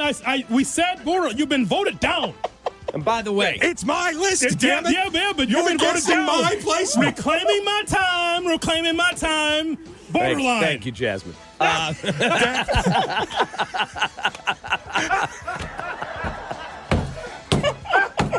Dak Prescott. Wow. No, did you say that he had better numbers than C.J. Stroud as a rookie? Yeah. C.J. Stroud threw for 4,100 yards. What are we doing here with a quarterback rating over 100? Damn. You know, No. Jaden also had a quarterback rating over 100. And he didn't throw for 4,108 yards with a 23-5 TD to interception. If you're going to give one guy superstar, give the other. At least I demand a little consistency. He ran for 900 yards. Okay. No. He had more total yards than Stroud did. He ran for 900 You can't yards. tell me a guy with over 4,000 yards passing as a rookie is borderline, but the other guy who didn't win a Super Bowl, didn't win an Neither MVP, did Stroud. and then the guy that wins the What are we MVP and in doing? the Super Bowl isn't a superstar. Stroud didn't run for 900 yards. No I shot. wanted to be Mike. 900 yards. What's LeBron doing here? My God. Cap is just wrong. Is this wrong? It's his list, but he's wrong. It's truly awful. It's so as Jane bad Daniels as mock draft 7.9. I knew he'd get angry about that. So not. The dude walked into the league and had 4,400 total yards, 31 touchdowns, 9 picks. He had a 5-touchdown game on the road in Philadelphia. Let's send his ass to New York. He can produce for Unsportsmanlike. Next, Dak Prescott. Veteran placeholder. Ooh, wow. That is a wow, is that aggressive? Well, boom. No. Well, I was trying to be nice. He's veteran placeholder. Right, Cap? Not a project. Not borderline. No, he's definitely not a project. Okay. But if you go to his stats, Dak Prescott's You know what it last is. full year, because he was injured last year, he threw for 4,500 yards and 36-9 touchdown to interception. So what's the criteria? Is it with a 105.9? He's a star. Okay, so is it this season, or is it just their It's where they're overall? at, where I'm putting him currently. It's not their career. Oh, It's currently. where I'm putting him currently. Oh, currently, then he's a bum. Oh, damn. I had him in borderline star. Currently. Yeah, I could co-sign borderline star. For what it's worth, Jaden Daniels was the only person I put in the top tier in the NFC. Veteran placeholder. Listen, I won't argue it too hard. We got to see what it looks like with Pickens and Lamb. Don't get it. I look at those numbers, Cap. I didn't know Chris Getz spoke yesterday. I'm just looking at this now. So we'll get to it at some point. Sorry. just noticed like all this Getz tape here. I'm like, he must have spoke. You were me. I'm sorry. I blessed you this morning. Yeah, I didn't see that until now. Dak Prescott, veteran placeholder. Shay? Jared Goff. Superstar. No. Borderline star. When you put up his numbers, he's a borderline. He feels in between that, and I don't know what category that is. Yeah, it's kind of in between. I can't say it out loud, Shay. I can't do it. I can't say it out loud. Borderline star. He's an MVP finalist. He's just better than that, but he's not a superstar. Nope. Okay. That's why I put Jalen Hurts where he is. This year, I think Jalen Hurts is really good, but I don't think he's a superstar. Oh, my God. 4,600. I'm going to get a headache here. 4,629 yards for Goff, 37 touchdowns, 12 interceptions. Yeah. And a passer rating of 111.8. He's a superstar. I believe he needs everything to be perfect around him. I can co-sign because he hasn't won the big one. And he needs everything to be perfect around him to have success. Can we just have a star, then a superstar? Can we just have those two categories? I mean, yes. Shay's list, That's basically what we have. Let's do Russell Wilson, New York Giants. Veteran placeholder. Absolutely veteran. Yeah, placeholder. veteran. Hall of Famer, though. Bum. Oh, damn. High knees on the plane. The Danger Russ sandwich. Bum. What on the plane? When he was doing high knees on the plane in Denver. Remember he was doing the exercises? I think Shay might be closer to it than we are. Definitely. He's just done. He's had a wonderful career, but he's done. I don't think he plays all 18 games. He can't. They took Jackson Dart, and they're both walking dead, Dable and Shane. They have to play the rookie quarterback. I'm just trying to be fair to the Hall of Famer. All right. What do you have him as? Bum? Yep. No, I had him as a placeholder, veteran placeholder. Yeah, placeholder. Right. Next. J.J. McCarthy. Project. Slots automatically. Project. Jordan Love. He's a borderline star. It's one of the tougher ones to place, but borderline star. Based on what? He's not a veteran placeholder. You just gave him $55 million. Project. A year. He's not a project, in my opinion. I would give him, Jay Moore's right. We need another category. He's not a superstar. He's not a borderline star. He's just a really good player. Okay, so he's got to be a borderline then. Borderline. I put him in borderline star. All right, next. Caleb Williams. Oh, superstar. Bum. No, I would have him oh, no! He's a project who could be a borderline star. I agree with you. Yeah, emerging. Green Bay sucks. Okay. All right, Caleb. Put your money where your mouth is when you talk about Green Bay sucking. I know that's right. By the way, did Caleb and his girlfriend break up because he's been hanging out with Madeline Klein? I saw that. I'm in. Good for him. Who is it? Madeline Klein. They have a nice breakfast. Yeah, they were weren't they dancing at some Summer event? Smash. I saw that. Summer Smash. Yeah, Madeline Klein. Right. Yeah. Would I fit in at Summer Smash? No. Probably not. Let's keep it moving. Baker Mayfield. Veteran placeholder. Oof. Borderline star. I have him in borderline star as well. Yeah. He's just been so good there. Yes. Michael Penix. Project. Bryce Young. Project. Tyler Shuck, I assume, is the starter in New Orleans, and who the hell knows for a rookie, so automatically slots in project. Matthew Stafford. Keep in mind, this is not career, this is current. Superstar. He's a superstar. I put him in borderline star. I could be convinced on that, but he's a superstar. 97 won the ticket. Geno Smith. Veteran placeholder. Oh, wait, sorry. I got the Seattle mixed up. Sam Darnold. Veteran placeholder. Bum. Veteran placeholder. Hoodie, I really wanted to put him in bum. I really wanted to. Bum. I have him written down as bum. I might do it. I may put Sam Darnold in bum. I had him in veteran placeholder, but I really wanted to put him in bum. Cap, do you hear the ticket over there calling Stafford and can't give Stafford the superstar status? I love Matthew Stafford. Superstars. It's the elite of the elite of the elite. Yeah. He's never been a all-pro quarterback, ever. 97 won the ticket. He's going to the Hall of Fame, dude. He's a superstar. Maybe. Not maybe. He's going. Kyler Murray. Veteran placeholder trending toward bum. Ow. I like that you're embracing bum now. I'd rather have Mitch Trubisky than that guy. How about emerging project? Emerging project. I had him in veteran placeholder. Finally, Brock Purdy. Brock Purdy. Well, that's the most difficult of them all. Yeah, this one sucks. Yeah, He's a borderline star. He plays really good football. He does. He's not a superstar. I would have to go borderline star. I'm with you. That's where I placed him too, borderline star. Okay. Well, so He could, but he also could drop to bum by the end of this season. Jaden Daniels, Jared Goff, Jordan Love, Baker, and Purdy, all borderline stars. Borderline quarterbacks. Did I miss one? That's what I wrote Stafford, down. I had there too. Well, the old Detroit bias out there. That's it. Yeah. Pat Stafford. There you go. Stat Padford. Yeah. There you go. Mike Valenti producing the show today. Should we do this with more positions? I Yes. like this game. Yeah, I do too. Wide receiver. Running back and wide receiver. Nice. I like it. Left guard. Let's do that too. Yeah, we'll do a redo at the week 8 mark. Around the NFL, brought to you by BrandonMrFinance.com. Albert Breer with his thoughts. That's next on Kap and J Hood.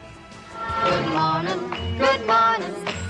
Kap and J Hood Morning Show on ESPN Chicago. No.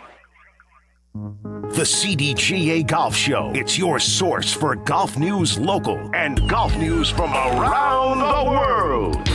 Hosts Tyler Rocky and Mike Gilligan are linked up with golfing knowledge to help us all. Tune in Saturdays 9 to 11 on all the ESPN Chicago channels. Brought to you by Glenview Park Golf Club.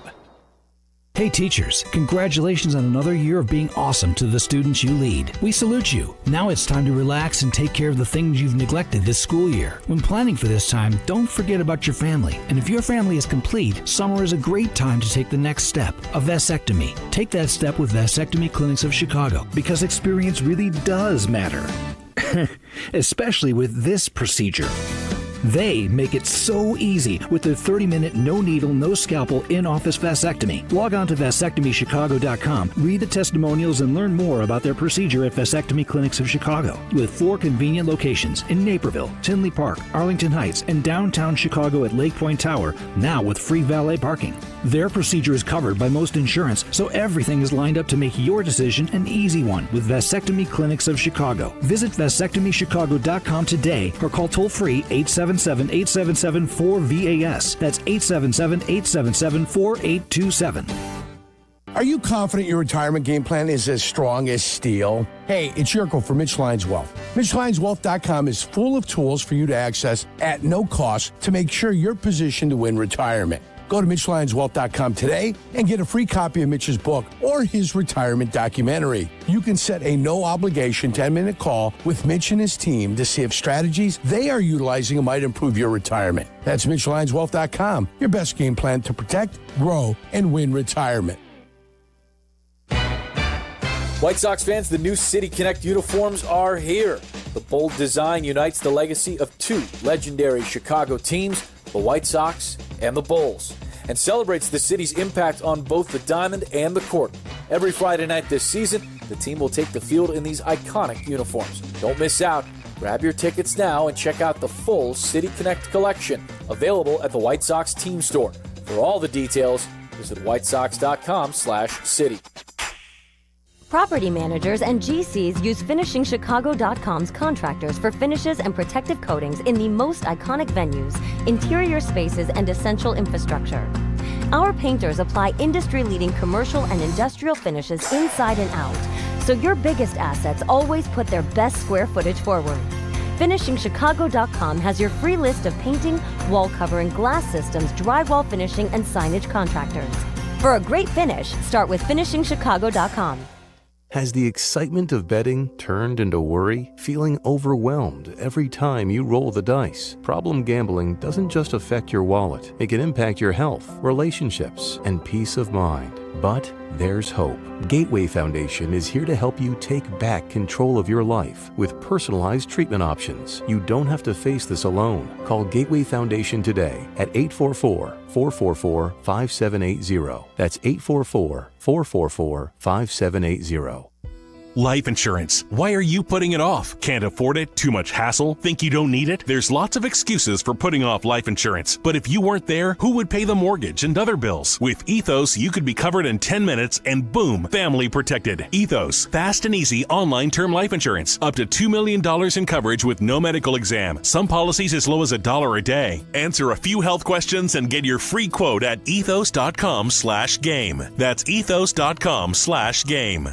Lanny went to college and racked up huge debt. A little bit over $100,000. For a degree he couldn't use? Now what? I had a friend that went to my computer career. They even helped him get hired immediately after graduation. One of the things I love about IT is that you can work from anywhere you want. You could become an IT pro in just months, including cybersecurity and the basics of AI with zero experience at mycomputercareer.edu. It worked for me, and I know it can work for you. This is one student's experience. Individual results vary. $6 million. The Veroliak Law Group wins again for their clients. You heard me right. The Veroliak Law Group recovered $6 million for a client who was injured due to a medical error. If you're injured, make sure to call the Veroliak Law Group.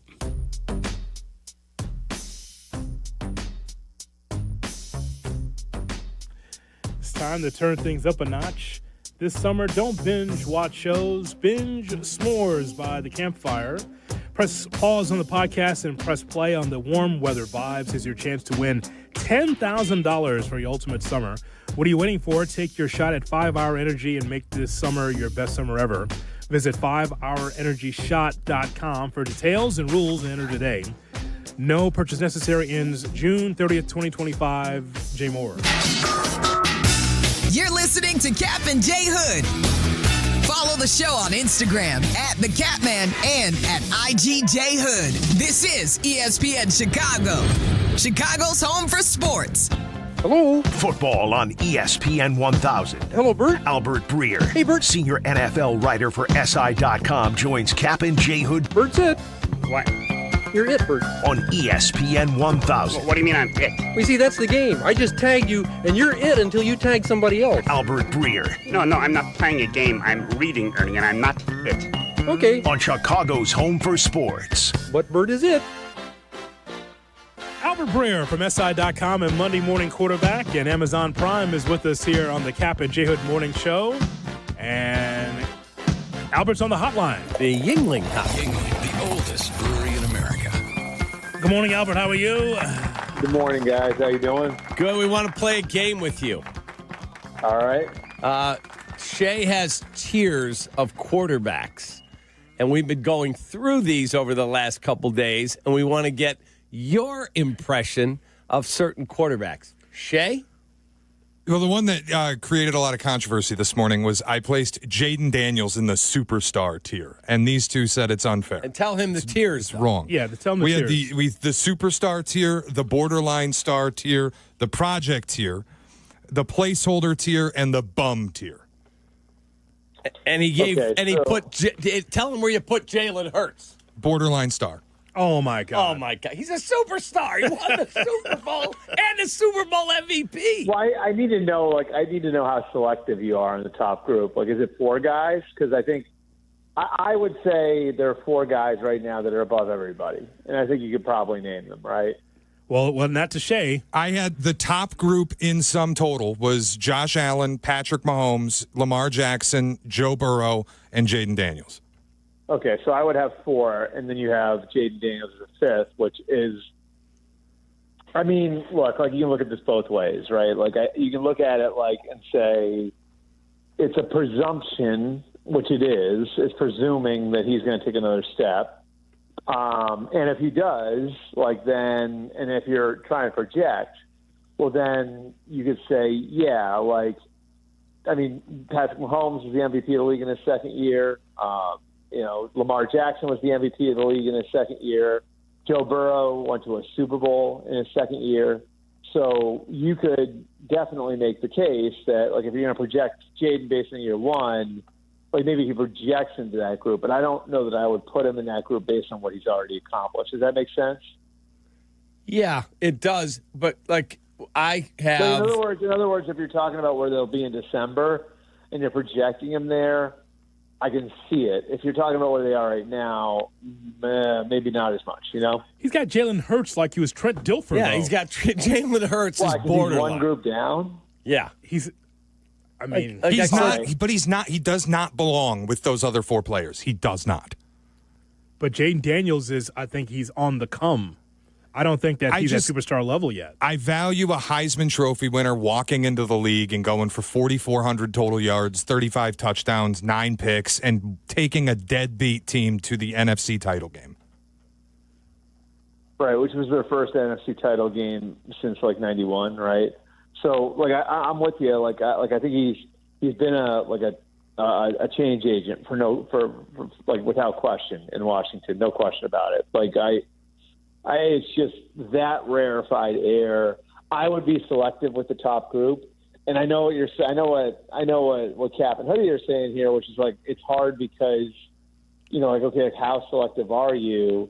And you have a guy who just won a Super Bowl, and I think you guys are looking at it in a vacuum, right? Which is how could you have a guy who had a really great rookie year, but it just has 1 year of track record on top of a guy who just won the Super Bowl?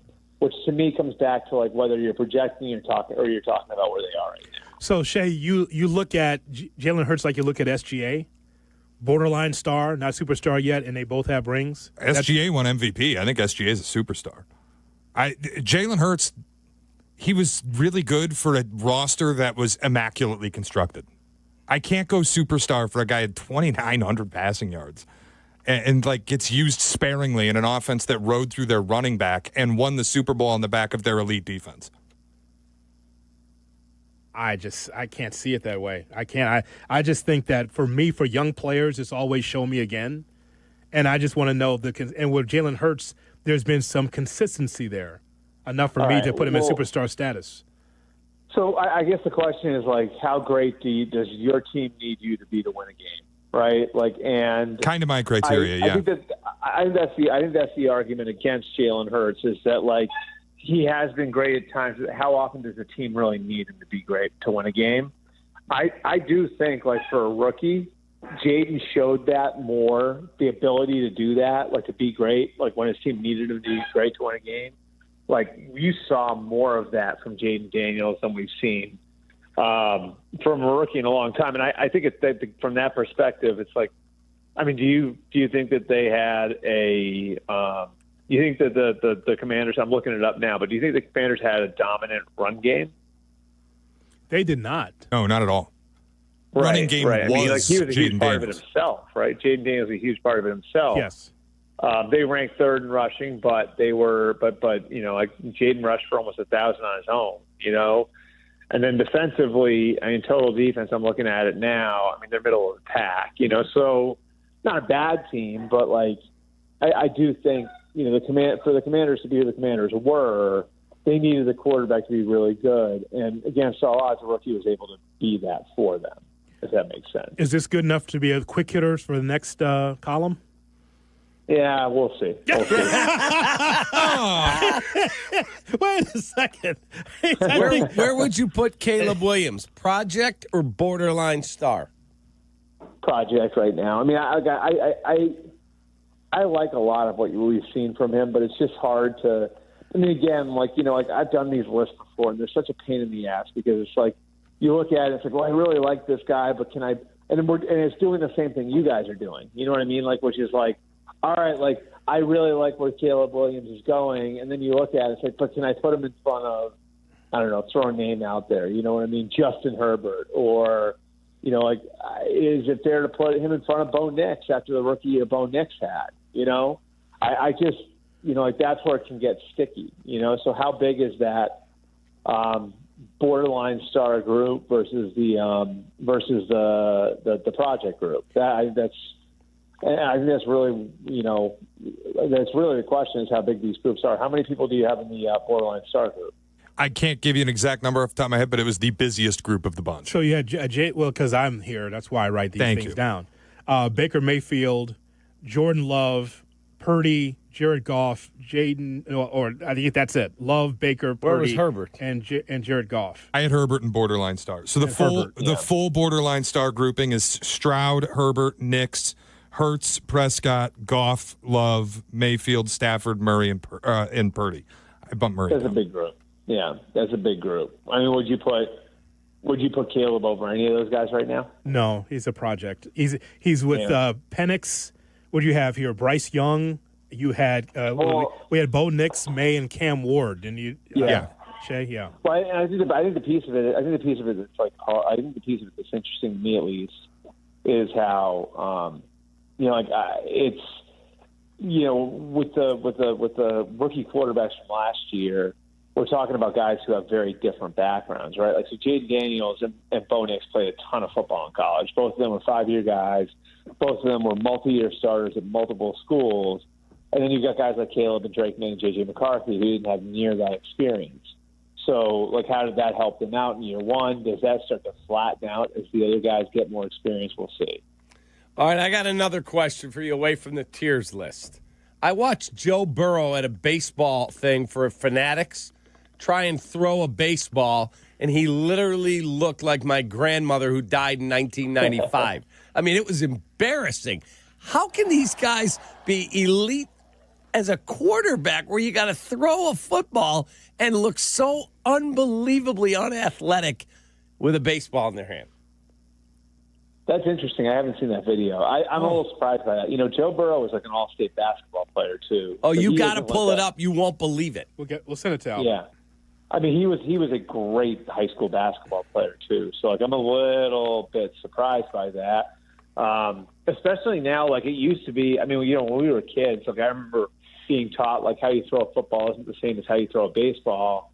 And now the science has gotten closer to where they are the same. Tom House out in California has how many starting quarterbacks working with him? Yep. And he taught that the motion's the same. If you guys remember, remember Nolan Ryan would warm up in the outfield throwing a football back in the day, and Tom House was part of that pitching staff, so he saw it. And I'm surprised that I'm surprised that Joe would look bad. I'm going to look at it right now so you guys can get my live reaction. How about that? Yeah, you got to see it. You have to see it. Last thing I have for you, everybody's kind of on shutdown mode right now in the NFL. They get a vacation, and Caleb's been out partying at Summer Smash, and all of this is going on. Are there any roster moves you see coming here that we turn toward July? Ooh, sorry, I just saw it. Ooh. Doesn't it more than one, too. Horrible. It's more than one. Yes. So he doesn't know how to release it, kind of, right? So you can see he's starting to work at it. I think it eventually would come around. Like, it's getting closer. I'm on 4 pitches now. Yeah.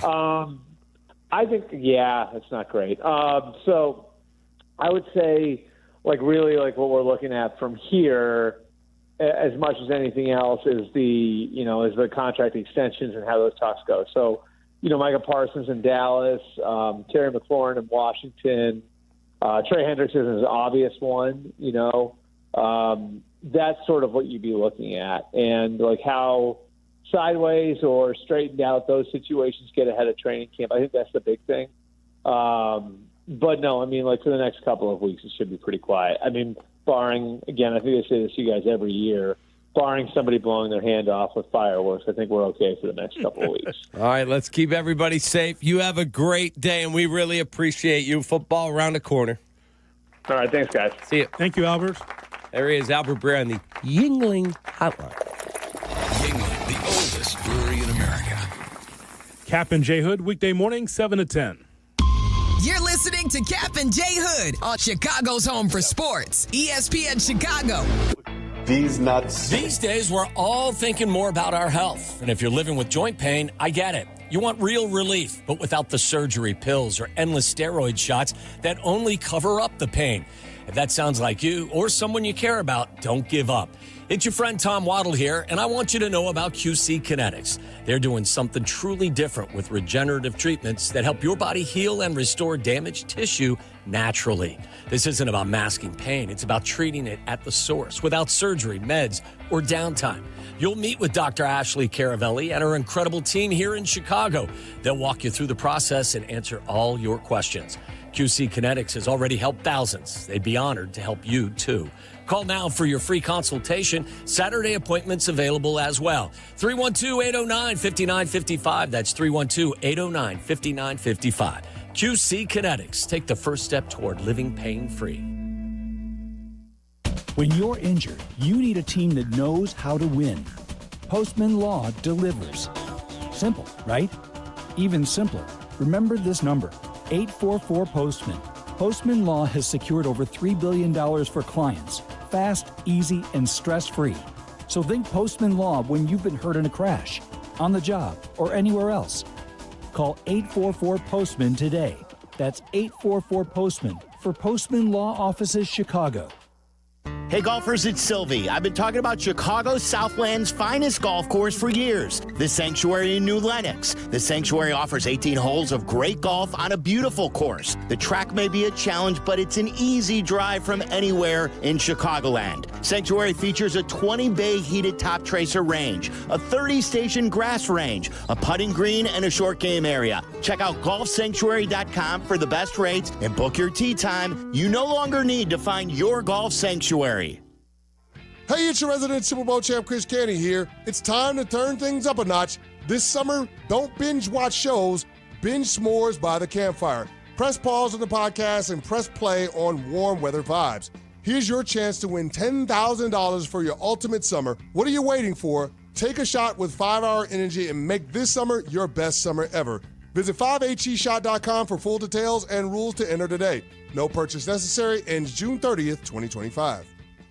Adam Schefter here for Vivid Seats, your ultimate destination for all your sports and concert needs this summer. With a game-changing rewards program and an unbeatable selection of tickets, they make it easy for every fan to watch their favorite teams and players in action. Catch every home run and thrilling comeback in person from your favorite seat. Plus, every ticket is backed by a 100% buyer guarantee, giving you peace of mind with every purchase. Visit VividSeats.com or download the app today. Vivid Seats, the official ticketing partner of ESPN. Chicagoland, are you ready? Steinhaffel's newest furniture and mattress superstore is coming soon to the Maryville Plaza in Maryville, Indiana. Established in 1934, Steinhaffel's is 100% employee-owned, family-run, and the first choice for thousands of families for quality, selection, and service. Steinhaffel's is Chicagoland's furniture and mattress leader. To find out more and shop, visit steinhaffels.com. And remember, your new room is only a click away. Your tee shots can use some straightening. Your chips can use more finesse. Your putts, let's not even go there. Help is around the corner. Golf Center Displays, a year-round automatic driving range with heaters and fans on all stations, a short game area, a 9-hole course that you can even play at night. This is one-stop shopping for any golfer who needs a little help. And don't we all? Golf Center Displays, 353 North River Road in Des Plaines.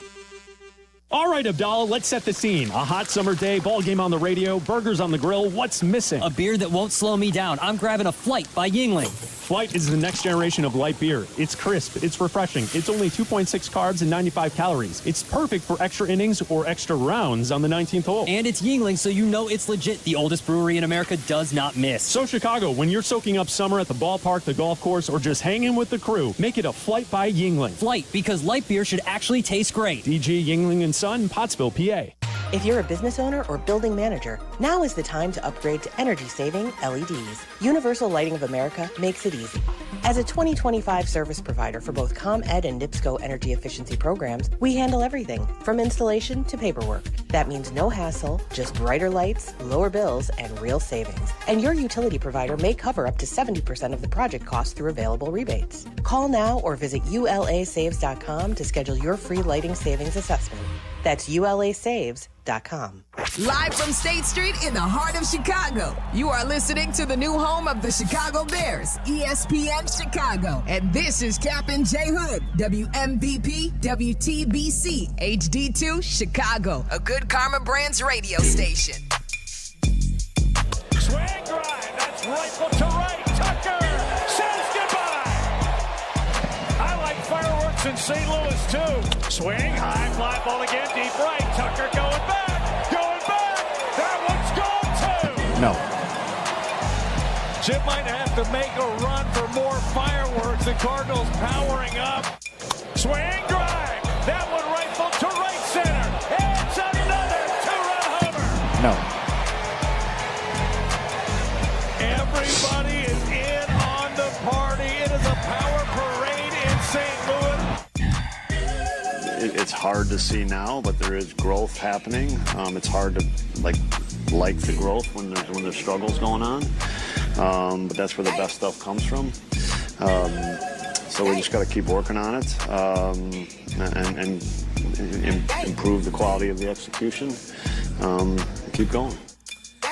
Fine manager of the Chicago Cubs, Craig Counsell, as the Cubs are now 46-32 after losing to the Cardinals last night in Busch by the score of 8-2. Good morning and welcome into the Kap J Hood Morning Show on ESPN 1000 and streaming on the ESPN Chicago app. With David Kaplan, Jonathan Hood with you. We've got Shay, we've got Jay Moore, we've got you here on this Tuesday morning. We'll open phone lines for you, 312-332-ESPN, 332-3776 is our phone number. Like, share, and subscribe for what we do on YouTube, youtube.com. Look for ESPN Chicago. Also on Twitch, twitch.tv/ESPN 1000 Chicago. Cubs this morning are 3.5 games ahead of Milwaukee and St. Louis as the Cubs fall short. And the thing that's a fall hip scratch. Short. Yeah, fall short. We got steamrollered. You fell short of winning the game. Short's losing like 4-3, 5-4, 6-4. They get an insurance run in the 8th or the top of the 9th. 8-2. Yeah. 4 two-run home runs from the starting pitcher. Sure. Because your manager was asleep at the wheel. That ain't falling short, my friend. Well, that's what Craig Counsell. I'm just kind of saying what Craig Counsell said. He just thought that wasn't so bad. So you fell short, according to the fine manager of the Chicago Cubs, Craig Counsell. He wasn't fine last night. Well, I'm just telling you that your manager, the overpaid, overrated manager of the Chicago Cubs, Craig Counsell, Cap's words, that he needs those back. Okay, but I'm just telling you, Cap, that you didn't win the series. You don't just rest in a hammock and say, all right, Brownie, take up some innings so we can rest the bullpen for the Houston series or whatever your next series is. Cap, that's not how you play baseball. You go into that with a ruthless aggression, and you do everything you can to win the ball game. Now, sometimes your offense, the opposition just turns the water off. You just don't have the offense to win. But you didn't give yourself a chance by having Brown stay out there to get pummeled. Yeah, that really infuriated me. And then what also infuriated me is looking at the lineup and someone trying to explain to me why Dansby Swanson is hitting 4th. Why? Got no answer. There's no matchup issue there where you say, boy, you take a look at Swanson. He owns Libator. That's not the case. He's 1 for 7 lifetime. So I'm not sure why that was the case. And I'm going to just kind of make my point here. Yes.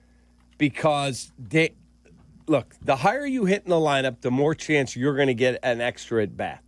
Like the guy that hits first will get more at-bats than everyone else in the lineup. Yep. Most probably. So why would you want him hitting ahead of PCA? I don't know. I mean, I just don't understand the rationale that you would put that guy there. Dansby Swanson is batting .238 with a .290 on-base percentage, a .422 slug for a .711 OPS. He has been trending down in the last few weeks. He has. It's just a fact. He's just not that impactful a player. He hasn't got an extra base hit since June 8th. Wow. He's got 3 extra base hits doubles since June 8th. Mm-hmm. He has 0 triples, and he's hit 3 home runs. That's it. Well, he's driven in 8 runs the entire month. It's June. It's the 24th. Yeah, but it's June. It's June. Dansby would tell you. It's just June. My God. It's June. So, yeah, I'm not thrilled with him. Well, it doesn't help also, Cap. It's several things.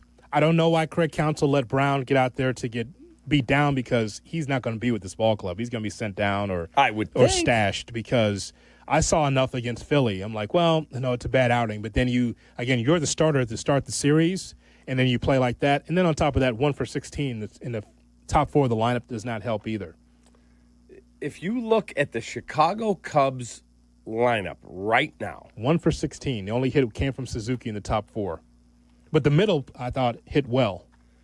Yeah, you're talking about 5, 6, and 7. Yeah, Pete Crow, you had Kelly, and you had Horner that actually had multiple hits in the game. Yeah, the Chicago Cubs roster right now, if you look at it, I mean, you're going to have to make a move to get Shota Imanaga activated. Yeah. Who are you taking off the pitching staff? Brazier? Maybe. I mean, you'd have to release him. He's 37. He doesn't have any minor league options left. You just brought Fulmer back, so I don't see a move there. You're not going to make a move at catcher. You only got 2 of those, and you're not getting Amaya back. He's progressing, but probably the All-Star break. And then infield, John Birdie, Vidal Brujan. You can have either one of them. I really don't care. Both guys are not very good. Bush, Horner, Shaw, Swanson, and Turner. And then in the outfield, you only have 4 guys. PCA, Happ, Suzuki, and Tucker. Yeah. So it's Brown. You sent him down. I would think you're going to send Ben Brown out a minor league option. Yep. You'll activate Imanaga. And then they're going to have to figure out a deal here to get a starting pitcher in here. Sure. Because Colin Ray is not the answer to the question either. By the way, with that move, you still may not have a number 1, but you can have a veteran in that rotation. Right now, when Imanaga comes back on Thursday, he along with Matthew Boyd, Jamison Tyone, who's going to pitch tonight, and Cade Horton, a kid, and Colin Ray. So what about in that scenario? Who steps out of the starting rotation? Is it Ray? Ray would be the next one after Boyd. Mm-hmm. Yep. Hodge healthy? When is that going to happen? Porter Hodge. Well, he pitched in the minors the other day and was horrible. Got lit up. So he's got to stay down there until he's healthy. Yeah. So if you're going to have Tyone. You're going to have Horton. Yep. You're going to have Imanaga. You're going to have Matthew Boyd, who's got a deep bruise on his shoulder, but they said he should be ready to go. Who am I missing? That's 4. And Cade Horton. No, I said him. Horton, Tyone, Boyd, Ray. Imanaga, Colin Ray. Yep. Those are your 5 if Ben Brown goes down. Yep. Okay, now I need to go out and get Sandy Alcantara, somebody like that to plug into my rotation. Let's go. Mm-hmm. Let's go. Try to get that done sooner than later. Correct. It's a funny thing about baseball, the rhythm of baseball, Cap. Mm-hmm. Everyone in baseball has this conventional wisdom of, hey, man, when you get to the deadline, that's when you start making deals, picking up the phone. Well, I just think that when you're the Cubs and you've had a number of injuries to your starting rotation, to your bullpen, you don't have to wait like everyone else has to wait. Why do you have to do why everyone else does in baseball? Do you have to do exactly what everyone else does? Do you have to wait until July, August to be able to pick up the phone and start making deals? You can make them now. Do it right now. A lot of teams don't want to, unless you grossly overpay, they don't want to make deals this early. Plus, you also have teams, Arizona, Atlanta, Boston, just to name three, that they're not sure if they're in there or out. Like Arizona just announced Corbin Carroll broke his wrist. Yep. So he's on the injured list. They had to remove Eugenio Suarez from the lineup from the game last night with hand soreness. Mm-hmm. That's not good either for a power hitter who can't grip the bat properly. I understand that some teams may not want to pick up the phone, but it doesn't stop you from trying to make a deal. I think Jed has been. I keep hearing he's making all these calls, but the other end has to be willing to deal. I get it. Look. You're not concerned, are you? No, I'm not concerned about the team, but I better see the offense start to get in gear again. I mean, if Officer McGreevy sticks it up to him tonight, that's not going to be good. Yeah. You know, Paul Skeens is one thing. Liberatore, he's their best. Okay, I got it. But some of these other guys, I mean, come on. Okay. All right. Let's just be fair about what we've seen from the Cubs. That's what I'm here to do. You're the emotional Cub fan. I'm here to be level-headed every morning. Not emotional. The hell you're not. Did you hear that first segment? Why don't you go back and listen to the podcast, the ESPN Chicago. Click Kap and J Hood in that first hour. Because I'm being honest? No, that's not. No, that's still with emotion. Did you not hear yourself? I hear the show. You're just doing it. I was ticked. Well, and you know what that was? Emotion in that being ticked. Because you don't want to see your team look like that against your rival, the St. Louis Cardinals. You don't want to see your team look like that. Correct. What I'm trying to do is be fair. And what I'm being fair about is, okay, so you take on the Pirates, and there was criticism about the Cubs saying, hey, man, it's the Pirates. They're the doormat of the National League Central. Beat their ass. Well, you just happen to have 4 pitching duels, and you won those games. You won 3 out of 4 in that series. The games just happened to be 3-2, 2-1, 2-1, 3-2. They were very well-pitched games, and the Cubs found a way to win that series. You split against the Brewers. You scored 5 runs in one game and 7 in the other. You just lost 8-7. Enough runs there. You take on the Mariners and you lose 9-4. That's still a good baseball team. You win 10-7. You score 6 runs on Sunday. That should be enough to win. You lost 14-6. Correct. Nate Pearson took a 9-6 game and put it away for them. Okay, all right. So then now you do not hit well against the Cardinals in Game 1. Doesn't mean that it's going to be that way tonight. It's just the ebb and flow of the season. The bigger picture for me is exactly what additions the Cubs will make to try to make this better. The team as is good enough to win the division. Now, how do you solidify it? That's the thing. You're not one of these teams that's hanging on like the Mets right now that's going in the wrong direction. You're not one of these middling teams just trying to get to the second wild card. The Cubs in this division is good enough to win. You just want to be able to stamp it and be like, okay, we got it now. You don't want to just be like, well, we're good, we're just okay. Even Jed had a little bit more bravado than when we talked to him last time. Just a little bit more because he feels like we have a good team, but we have to add more. And Tom Ricketts, once again, according to Jed, the pocketbook will be open. The checkbook will be open if they need to make any deals. Yep, the debit card will be charged up, ready to roll. All right. I can only take Jed's word for it. And I'm sure Cub fans are waiting with bated breath to see what that looks like as far as deals to solidify the National League Central. So you talk about the offense trying to get better. The offense was fine. They didn't hit well yesterday, but in the Mariners series they had enough. In the Brewers series they had enough. Fell short. You split the series. All right. It's time. Tyone did not pitch well the last time out, but he's been pitching very well. He had a run of 9 quality starts in 10 outings before the last start. Yeah. Well, he needs to go out tonight, and he needs to lead. He's a veteran. Mm-hmm. You need to stick it to the Cardinals and pitch really well, and your offense has to support you. You got to end the night 4.5 up on them, and we'll see what Milwaukee does. Can't wait to see the analytics and see what that looks like for the lineup for the Cubs when it comes out this afternoon. Oh, God. Cap, I understand that upstairs makes the decision on the lineup. And unfortunately, the manager does not have the say like they used to. But if I'm Craig, I look at this and I go, okay, I'm pushing PCA up. I don't know what you guys are talking about upstairs or whatever was emailed to him. Like, I'm not putting Swanson that high in the lineup. Were you trying to empower him and try to give him confidence? You have confidence in the 7th spot. How about that? If that's what they're trying to do, I don't know what analytics they saw that said that Swanson should be the cleanup hitter. Well, he needs that. It needs because that they're pump up. trying to not bunch up their lefties. They're trying to. They got a switch hitter at the top who's hitting righty against the lefty starter. Then they had a lefty. Then they had Suzuki. So they went back-to-back righties there. Who was hitting 5th yesterday? Carson Kelly? Yeah, it's Happ, Tucker, Suzuki, Swanson, Pete Crow, Kelly. You're trying to get as many righties against the left-hander. I get it all. Not him. Not in the 4-hole. I wouldn't have done that. And again, 0 for 4 with a strikeout.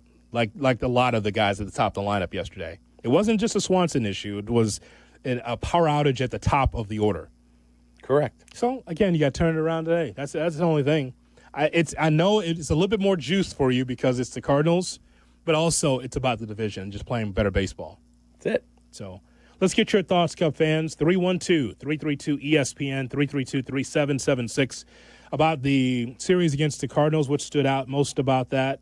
We will talk about that. Also still to come, LeBron James with long thoughts about changes in sports. Oh, boy. Oh, boy. Let me see here. Did you see this about LeBron James? I did. Oh, boy. He's got so many long thoughts about basketball. We will talk about it. That's still to come on the Kap and J Hood Morning Show. Kap and J Hood. I'm proud of you fellas. You all kept your head on a swivel, and that's what you got to do when you find yourself in a vicious cockfight. Mornings on ESPN 1000, Chicago's home for sports. Hey, this is Adam Abdallah from the Bleck and Abdallah Show. We're here weeknights 6:30 to 8, or you can catch up with our podcast, available on the ESPN Chicago app. We are proudly supported by Yuengling, the oldest brewery in America. Yuengling is legendary, and now they are here in Chicago. Outside temperatures are finally hot. When it comes to making your home or business comfortable this summer, I recommend you go with Automatic. Their motto is, we make people comfortable. Yes, every HVAC company strives to make people comfortable, but they take it a step further and make sure their clients are comfortable throughout the entire process. They offer fair upfront pricing, no gimmicks, and clean, courteous technicians like my friend Ivan, who are not pushing sales, just real solutions. Trust me, Automatic gets it right. Visit Automatic.com. That is Automatic.com. Jay Moore. Our goal is to provide patients with the strongest, most effective, and safest options in this exciting field of regenerative medicine. Dr. Mitchell Scheinkup, National Medical Director at QC Kinetics. The idea that you can avoid a joint replacement is very exciting. And that's from a surgeon who's done thousands of joint replacements, but who now believes there's a better way. Regenerative medicine, as we understand it today, gives lasting pain relief, improved function, without surgery, without drugs. Under Dr. Scheinkup's leadership, QC Kinetics medical professionals treat patients every day with the most advanced protocols in natural biologics. Literally tens of thousands of people all over America. I've been doing research on regenerative medicine for 2 decades. This is the future of medicine. Call QC Kinetics for your free consultation. Call QC Kinetics, 312-809-5955. That's 312-809-5955. 312-809-5955. Are you confident your retirement game plan is as strong as steel? Hey, it's Yurko from Mitch Lyons Wealth. MitchLyonsWealth.com is full of tools for you to access at no cost to make sure you're positioned to win retirement. Go to MitchLyonsWealth.com today and get a free copy of Mitch's book or his retirement documentary. You can set a no-obligation 10-minute call with Mitch and his team to see if strategies they are utilizing might improve your retirement. That's MitchLyonsWealth.com, your best game plan to protect, grow, and win retirement. Hey, this is David Kaplan. I love the heat. Give me 90 degrees and a chance to be outdoors, and I'm a happy guy. But when you step out of the heat and into your home or business, I totally appreciate being able to control the temperature to make everybody comfortable. My friends at Automatic keep your AC system running its best no matter what Mother Nature throws at us. And if something were to break down, Automatic can help find the best system for your space and have it back to the perfect temperature in no time. Go to Automatic.com. That's Automatic.com. Baseball, fireworks, and the 4th of July. The Schaumburg Boomers are bringing the heat. This Friday, June 27th is Jurassic Ballpark Night with post-game fireworks. Saturday, June 28th, score a Tasmanian Devil bobblehead. And stick around for another fireworks show. Then, the big ones. Fireworks super shows on July 3rd and 4th. And a Drone Plus fireworks spectacular on July 5th. Get your tickets now at boomersbaseball.com. Feel the boom. With Schaumburg Boomers Baseball. Has the excitement of betting turned into worry? Feeling overwhelmed every time you roll the dice? Problem gambling doesn't just affect your wallet. It can impact your health, relationships, and peace of mind. But there's hope. Gateway Foundation is here to help you take back control of your life with personalized treatment options. You don't have to face this alone. Call Gateway Foundation today at 844-444-5780. That's 844-444-5780. Career changers, including veterans and active duty service members. Your transition starts here. Go from GI to IT in a matter of months. Become a certified cyber warrior with training at My Computer Career. Cybersecurity specialists are in high demand, offering IT pros great opportunities and a rewarding lifestyle while protecting our people, liberty, and treasured institutions from cyber threats. Deploy your career in IT today. Learn more at mycomputercareer.edu/CWP. SkillBridge and other VA benefits are available to those who qualify. Introducing the new Dell AI PC, powered by the Intel Core Ultra processor. It helps do your busy work for you, so you can fast forward through editing images, designing presentations, generating code, debugging code, summarizing meeting notes, finding files, managing your schedule, responding to Jim's long emails, leaving all the time in the world for the things you actually want to do. No offense, Jim. Get a new Dell AI PC starting at $749.99 at Dell.com/AI-PC. How those ahead stay ahead. Life isn't always a highlight reel. If an accident has you sidelined, Postman Law is ready to fight for you. Over $3 billion recovered for their clients, delivering speed, ease, and results. Call 844-POSTMAN now. Postman delivers. Let them deliver for you. Hey, are you trying to get fitted for golf clubs? Think about this. Whether you're locking in your home run picks or riding with your favorite golfers this summer, ESPN Bet is your sportsbook for all the action. Go from getting stats for your favorite teams and players to placing bets in just a few taps. Plus, new customers can get $100 in bonus bets when you make your first $10 wager. Download the ESPN Bet Sportsbook app and sign up with promo code USL to get started today. Must be 21 plus. Gambling problem? Call 1-800-GAMBLER. Terms and conditions apply. See app for details. Offer not available in New York. Jay Moore.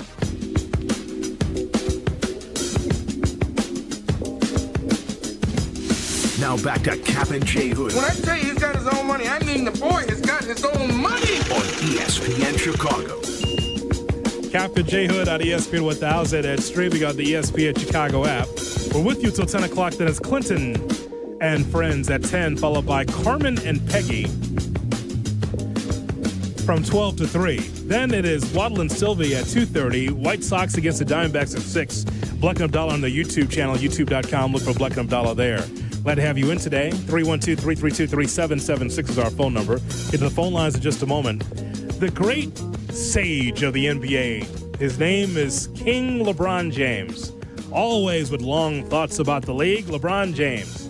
LeBron James, I was not here Friday. Apparently you and Barstool Eddie was talking about LeBron James. Mm-hmm. And you guys were talking about LeBron James, talking about the ring culture. Correct. Like, oh, I still don't get this ring culture thing. You're the face of ring culture and chasing rings. Correct. Chasing ghosts. Correct. He's just, you know. Did you see him walking down the street in New York? Yeah. He got heckled. You'll never be. This is New York now. You'll never be Michael Jordan. And they're yelling at him and swearing at him. It's crazy. Guaranteed he was shook. He was completely shook by that. it wasn't one of those things where it's the Bronx cheer where it's like we boo you, but yet they respect you. They don't respect him. No. They do not. That was just complete lack of respect. They do not respect him. Oh. And so here's the thing. For if you're listening to us for the first time, I'm not one of these LeBron haters or do the stupid comparison of LeBron and Michael Jordan because I think that's just, again, a washed conversation, doesn't make sense. Everyone has their own category in the league. LeBron is the face of the league today. But LeBron said on the podcast with Steve Nash, wait a minute. Why can't Shay, how come he's not doing the podcast with his coach? Didn't they start the podcast together? All of a sudden, you replace one guard for the other? He was with Steve Nash on this one. Who about J.J. Redick? How come they're not doing a podcast together? It's Coach and LeBron. What happened? Steve Nash will have the Laker job within 18 months. That's probably true. Your next head coach is Steve Nash. Steve Nash. He says that he would like to see games reduced to 40 minutes and 10-minute quarters. He said it would bring an increased sense of urgency so teams won't ease into games anymore, inspired by international rules. Great, LeBron. Great. Yes, let's do 10-minute quarters and just like reduce the games. Yeah, LeBron, no thanks. No one asked you, and I'm not interested in your thoughts. You know, I was telling young Shay Norling in the meeting, I said, over the years, when there's been basketball players that have retired, Cap, you get them in like in NBA films or just a sit-down conversation. Now, as you look back at your career, what do you think of the league? Well, I think the league's in a good shape. You've heard this from the 60s, the 70s, the 80s. If Jordan had his thoughts, Kobe had his thoughts about the league. And now LeBron, in the autumn of his career, is going to tell you what he thinks of the league. I don't care what he thinks. Kobe gave LeBron the torch, and you know what LeBron did? He stepped on the torch. Instead of passing it to whoever the next star is, he stomped in the torch. You know why? Because it's about LeBron James. He put it out and relit it? Yeah. He's not going to pass it to anybody. Thanks, LeBron. You didn't pass it to anybody. You know what you passed? You passed the opportunity to tell guys, just go wherever you want, man. Break contracts. Just treat the NBA like the AAU league. Just move around. If you don't like your team, just leave. That's what you passed the league. So when he talks about 10-minute quarters, it's like, whatever, brother. Whatever. I don't like that idea. Do you? I do not. And I respect LeBron. I do. Do I think he's the NBA GOAT? It's not even close. I don't even have him second, to be honest with you. The more I think about it. It's not even a conversation. It's just not. So I don't care about his when he talks about ring culture, the face of it. And then he brings this up. I don't care about his thoughts, his long thoughts about the league. I do not. But it did bring a conversation to the show, and that is, if you could change any rule in sports, what would it be? It's a long list, Cap, and we just need to pare it down. I think as a consensus, as a show, we need to pare down the one rule. Now, we can throw out some ideas, and I know that Kap and J Hood Nation can throw out some rules or some thoughts as well as the one thing that you change in sports from a rule standpoint. Okay, so I don't like the idea that the catcher has to give a lane to a runner going home. I don't disagree. I also, and I understand it got out of control where you could take guys out at second base.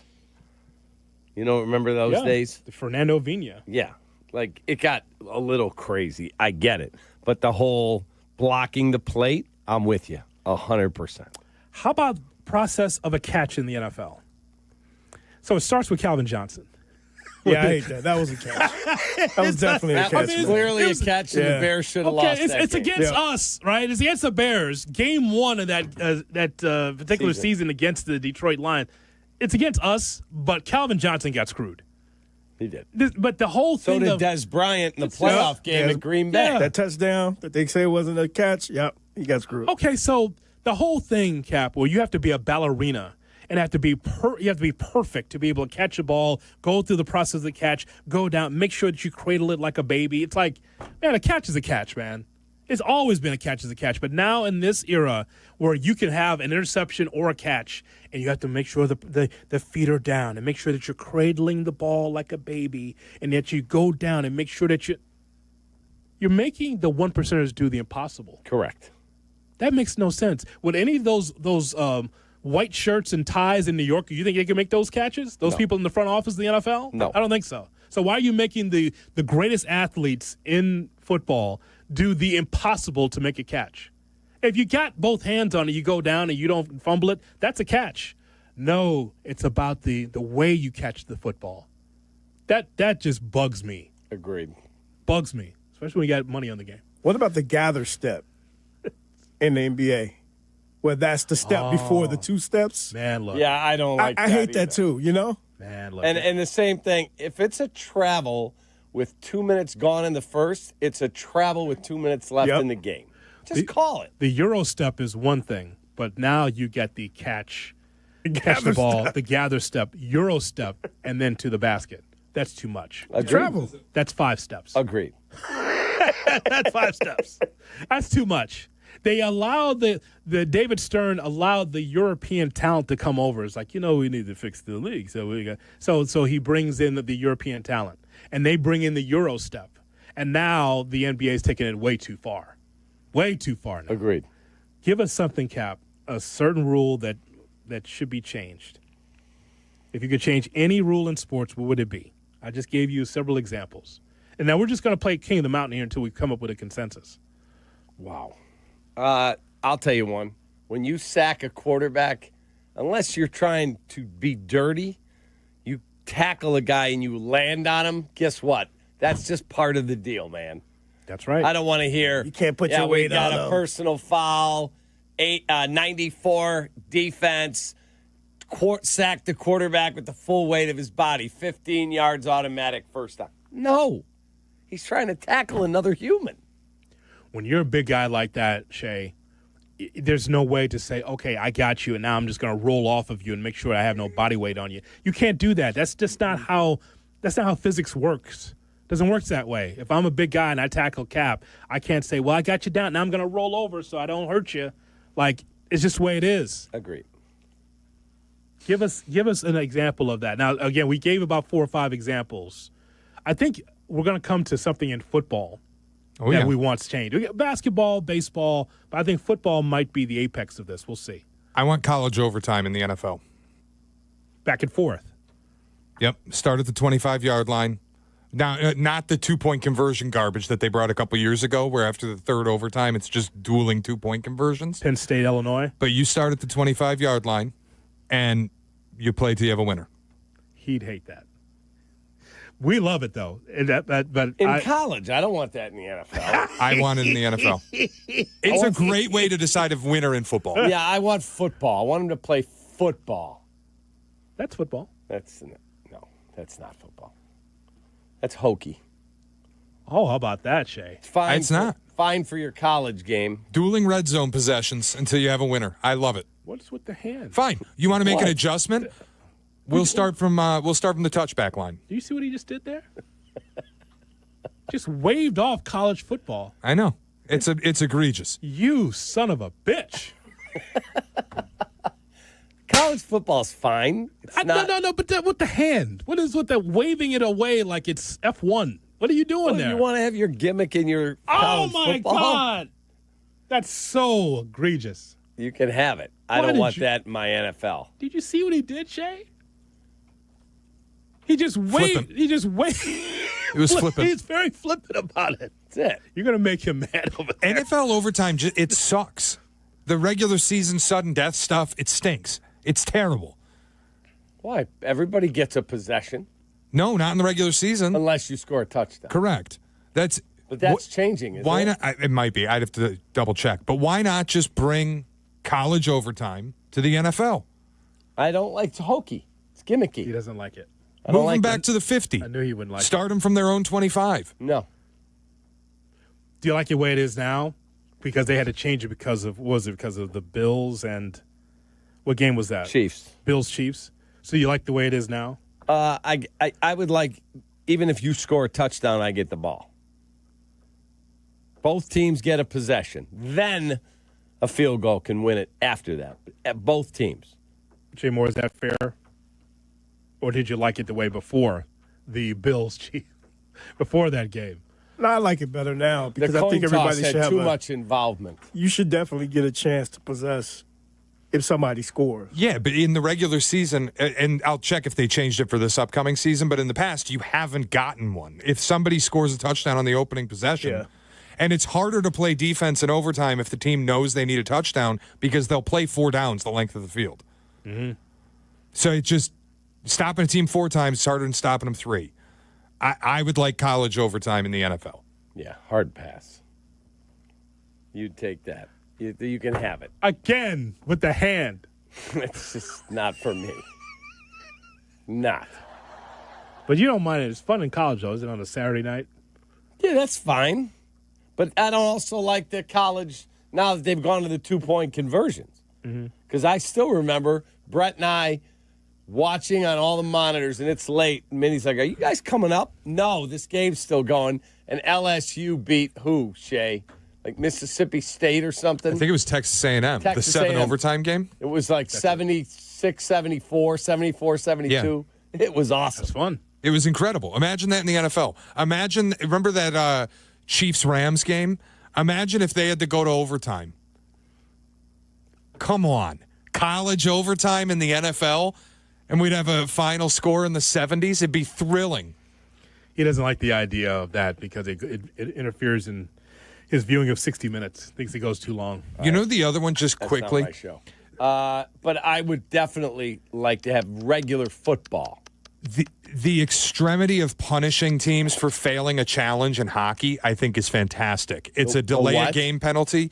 If you fail a challenge in hockey, it's a delay a game penalty, and the other team goes on a power play. That's awesome. I'd bring it to every other sport. If you fail a challenge in baseball, automatic strike, or go further, automatic out, or like a walk if you are the pitching team. Runner. Yeah.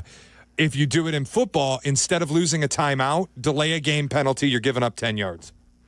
I like the hockey officials because they're huffing and puffing. Penalty number 15, hooking, 2 minutes. Yeah. Okay. Those guys they're huffing and puffing, going up and down the ice with the players. It's the best. It's really good. I love that innovation actually of the mic'd up referees in hockey.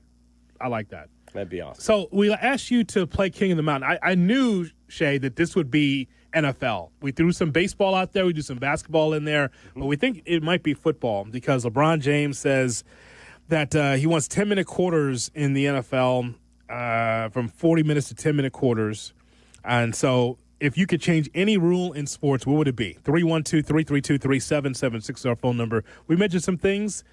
See if you could beat what we've been talking about on the Kap and J Hood Morning Show. Kap J Hood. Kap and J Hood. Mornings on ESPN 1000. Chicago's home for sports. No. Courtney Cronin. The latest from Hallis Hall and wherever Bears roam in Chicago. Be an informed fan with ESPN Chicago. Brought to you by Costa Ivoni. This summer, the Roar returns to Washington Park in Michigan City, Indiana. The X-Insurance Great Lakes Grand Prix takes over July 28th through August 3rd. The ultimate offshore high-speed powerboat races on Lake Michigan. Boat parade, block party, live music, and more. Make the short drive and feel miles away. Plan your visit now at GreatLakesGrandPrix.com. Again, GreatLakesGrandPrix.com. It's a great time. Be there July 28th through August 3rd. Jay Moore. This is your White Sox Minute. I'm Len Casper. The Sox dropped the series opener to Arizona 10-0 on a blistering hot night at Rate Field on Tuesday. Shane Smith struggled in just 2 innings of work as the D-backs jumped out to an early lead and cruised behind veteran starter Eduardo Rodriguez, who fanned 10 over 6 shutout innings of work.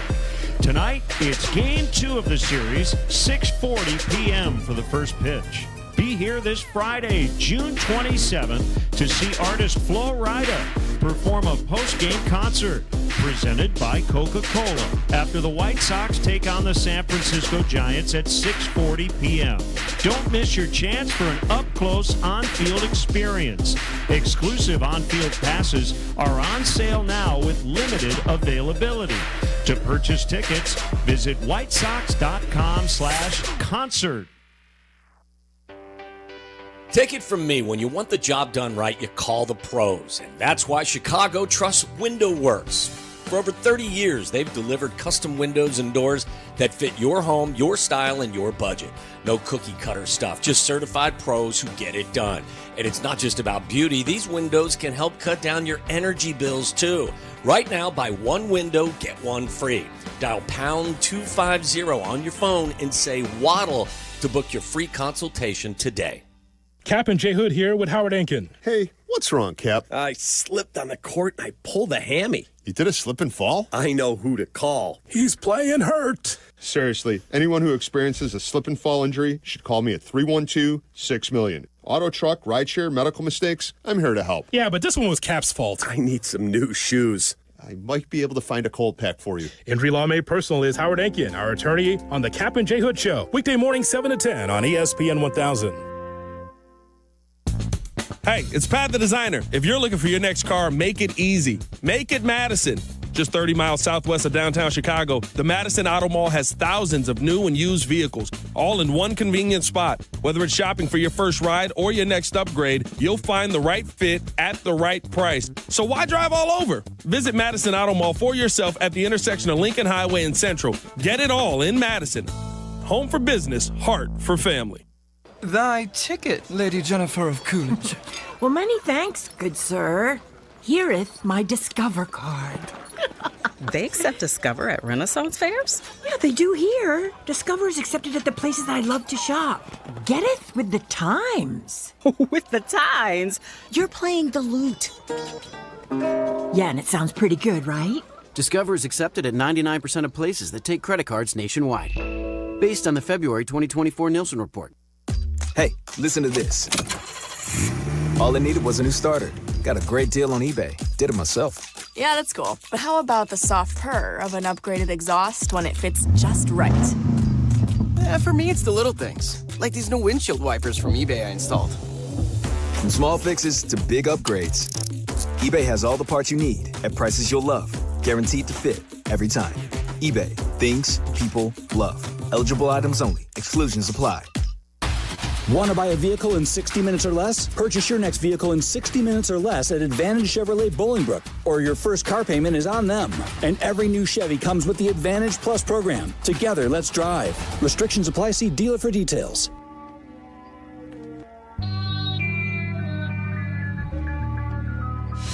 Now back to Kap and J Hood. Good morning, Kap J Hood. Love your show, man. I am dialed in from 7 to 10 every day. On ESPN Chicago. Thank you, sir. Kap and J Hood on ESPN 1000 and streaming on the ESPN Chicago app. Like, share, and subscribe what we do on YouTube, youtube.com. Look for ESPN Chicago as you go to the phone lines. LeBron James wants some changes in the NBA. What change would you make as we play King of the Mountain? If you could change any rule in sports, what would it be? First, we go to downtown Dean on Kap and J Hood. Dean, good morning. Hey, good morning, fellas. To answer your question, I think most of the suggestions you guys were talking about are good. And you were talking about it last week, and Shea did bring up roughing the passer. And to me, that's number one because, you know, we talk about, I like that term that I've heard the last couple of years. I've heard Yurko use it, a couple of you guys use it, game wrecker, like when we talk about Jalen Carter from the Eagles. Yeah. That call is a game wrecker. That truly is something that you can't control. Those guys are too big, and you just can't control that rule. But what I really quickly, a sidebar, if I may approach, City.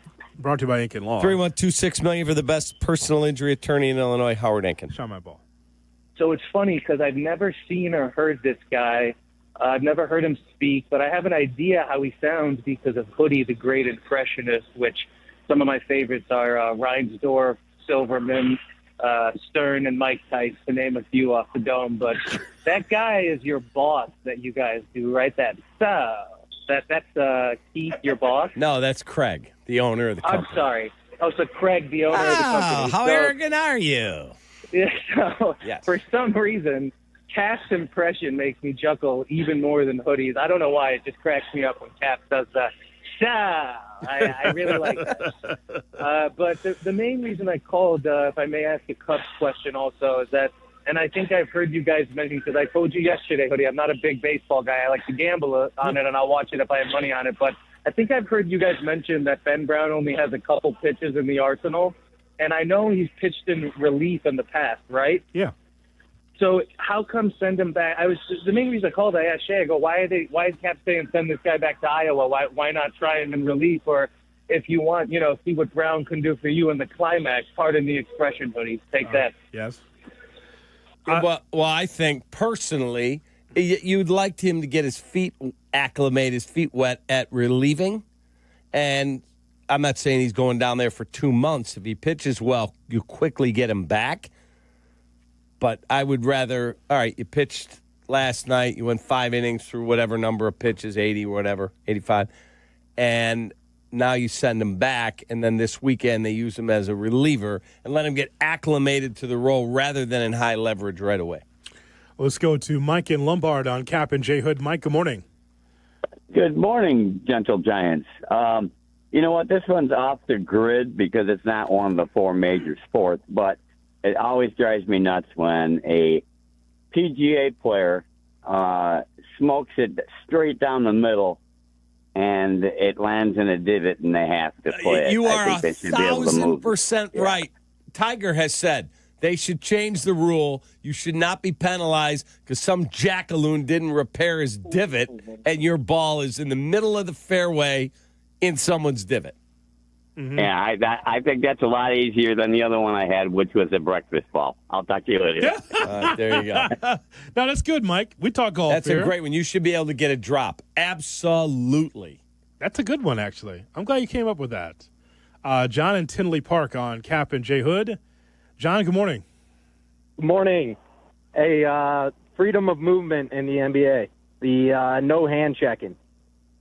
Man, you're so right about that. And the freedom of movement is just ridiculous to me because you take the physicality out of the game. You allow guys just to go to the rim. And by the way, John, you would think there'd be more guys that can go to the rim because of the lack of freedom of movement, but instead they shoot threes. My thing is if you're allowed to go to the basket, why don't you just go to the basket? It's the easiest shot.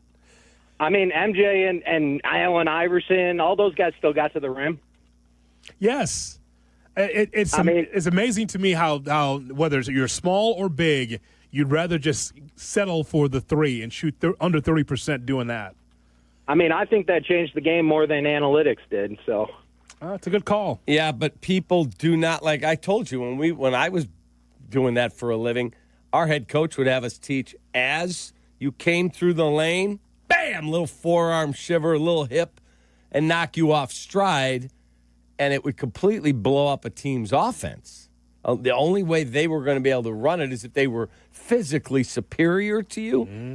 And Bob Huggins, that's how he taught. That's why Cincinnati was always so tough to score on.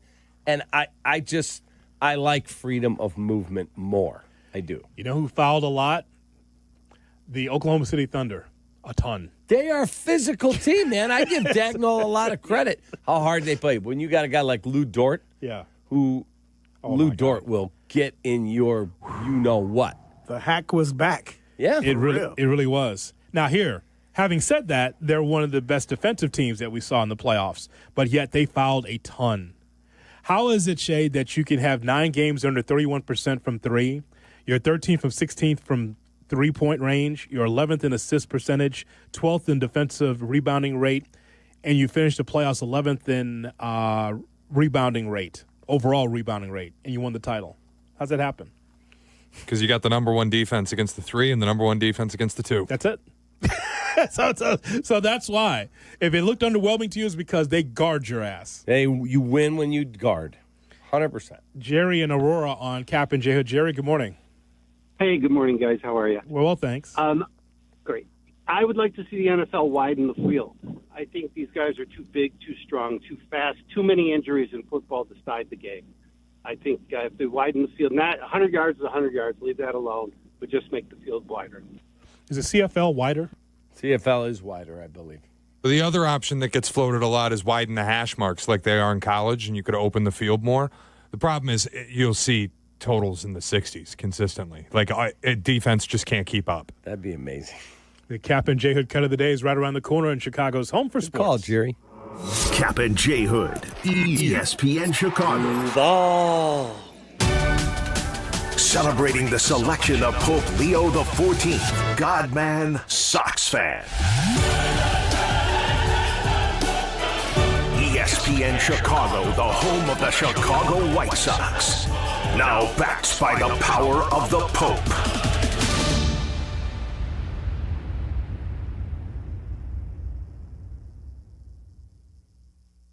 Property managers and GCs use FinishingChicago.com's contractors for finishes and protective coatings in the most iconic venues, interior spaces, and essential infrastructure. Our painters apply industry-leading commercial and industrial finishes inside and out, so your biggest assets always put their best square footage forward. FinishingChicago.com has your free list of painting, wall covering, glass systems, drywall finishing, and signage contractors. For a great finish, start with FinishingChicago.com. Bub City Rosemont is raising a glass to number 14 bourbon, your whiskey of the month all June long.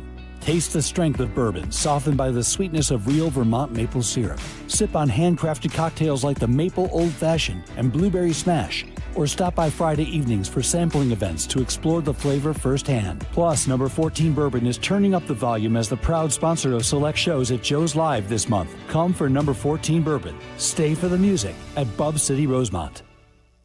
Did you know electric vehicles benefit more than just those who drive them? Their lower emissions mean cleaner, healthier air for all of us to breathe. That's why ComEd has a helpful toolkit of resources to make it easier for customers to make the switch to electric vehicles. You can learn more about EVs, calculate potential fuel cost savings, even find valuable rebates and incentives for going electric at ComEd.com/EV. ComEd, powering lives. Ugh, kitchen ants, runaway roaches, a spider. A spider! Relax, just use Zevo.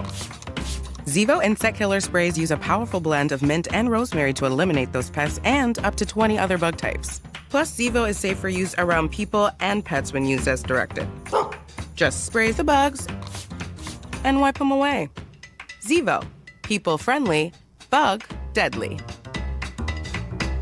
Do your summer plans include travel? Make sure your prep includes more than just flights and hotels. Stay up to date with COVID-19 vaccination, especially if you're 65 or older or have certain health conditions.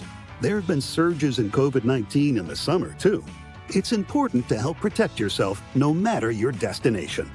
So check eligibility and schedule in minutes at VaxAssist.com. That's VAXAssist.com. Brought to you by Pfizer. All power, zero compromise. Ego cordless outdoor power equipment features advanced lithium battery technology that exceeds the power and performance of gas without the noise, fuss, or fumes. From mowers and trimmers to blowers and pressure washers, one battery powers over 90 tools. No wonder it's the #1 rated brand in cordless outdoor power. Power beyond belief. Visit egopowerplus.com to learn more or to find an Ego retailer near you. That's egopowerplus.com. The peace lily is so last year. Hey, has anyone worked with fiddlenecks? Shelby's popular flower shop is in full bloom. We just got a request for an arrangement that evokes air. Who's up for that challenge? No? She needs to hire a floral designer to nip foliage faux pas in the bud. I need Indeed. Indeed you do. Our advanced matching helps find talented candidates so you can connect with them fast. Redeem your $75 credit at Indeed.com/credit. Terms and conditions apply. $6 million. The Veroliak Law Group wins again for their clients. You heard me right. The Veroliak Law Group recovered $6 million for a client who was injured due to a medical error. If you're injured, make sure to call the Veroliak Law Group. Kap and J Hood are back. Got me feeling lucky. I'm putting everything on black. ESPN Chicago.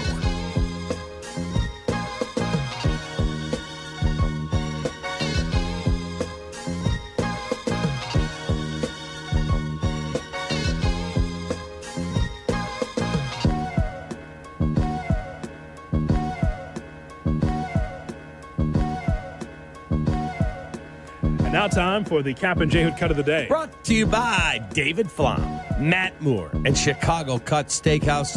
Jay Moore. Yes, it's boring, but it's a sport. Oh! Whatever. Wow. It's not boring. Okay, then you're boring. All right, cut. No. You understand that she's 84. You're the gigolo.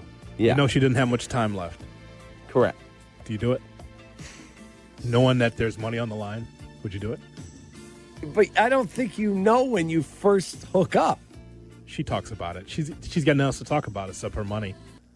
So are you fulfilling her needs? If I was a gigolo. If you're in his spot, do you say, it's worth it? do you do it? Knowing that there's money. Knowing that the justice said what she paid him each time was not insignificant. And I'm a gigolo? Hell yeah. You're doing it, yeah. Oh, yeah. Shay, you're knocking it down? She's 84. Money on the line. It's a job, man. You're performing a service. Yep. Yeah. Lady wants the big O one more time. Why not? My God. What did I say? He's talking about the big O. Oscar Robertson, of course. What rebound? Oscar Robertson. He wanted a triple-double. And that's all, folks. The Kap J Hood cut of the day. Brought to you by Damn it. Chicago Cut Steakhouse. They're so proud to be associated with us. Chicago Cut Steakhouse on LaSalle, north side of the Chicago River. This show, my God. The big O. We could just have guests all day like they do down the dial. Okay. Listen, fair shot. All right. Having said that, where's Chip Carey? We go to Downers Grove. Here's Dennis on Kap and J Hood. Dennis, good morning. Good morning, guys. Guys, this might be off the wall, but, there's 2 or 3 umpires in Major League Baseball. You know who they are. They are so bad. People lose jobs. People making minimum wage lose jobs. They're not told, well, we're grading them. My point is, can't they make some kind of a rule, as strong as that umpire union might be, to get rid of these guys? Thanks, guys. Dennis also says that they should meet the press after the game, not the pool reporter. Get in front of a microphone and explain this nonsense that you're doing out there.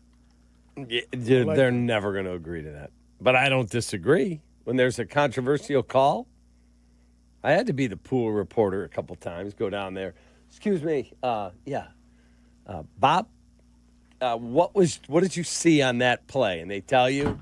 You ask one more question. They're like, all right, we're good, thanks. And they close the door. You're out. They need to speak out on some of these missed plays. I saw C.B. Buckner in the Cardinal game over the weekend. I know it was hot. I know he's 63. Lee, man. He was just missing left and right, way outside. Do they way ever inside. give a report, like at the end of the game, on what they missed?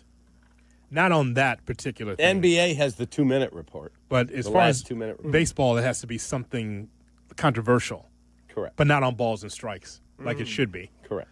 Because I would be interviewing CB every time. CB, you missed 17 balls and strikes tonight. Can we ask you about that? Brother Buckner, why are you so bad?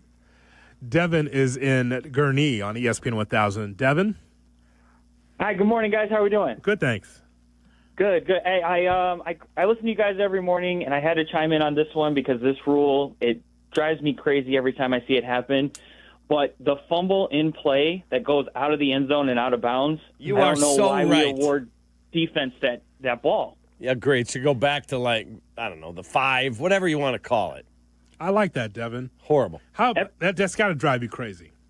Every other place in the field, it goes back to the spot of the fumble. Why does it change there? It's a great question. It's a very good call. So, Shay, after having this conversation, what's the number one thing that resonated to you? College overtime in the NFL. College overtime. And you say no. You can have it. I'll say the golf, being able to move your ball out of a divot, is probably the easiest to change and makes the most sense.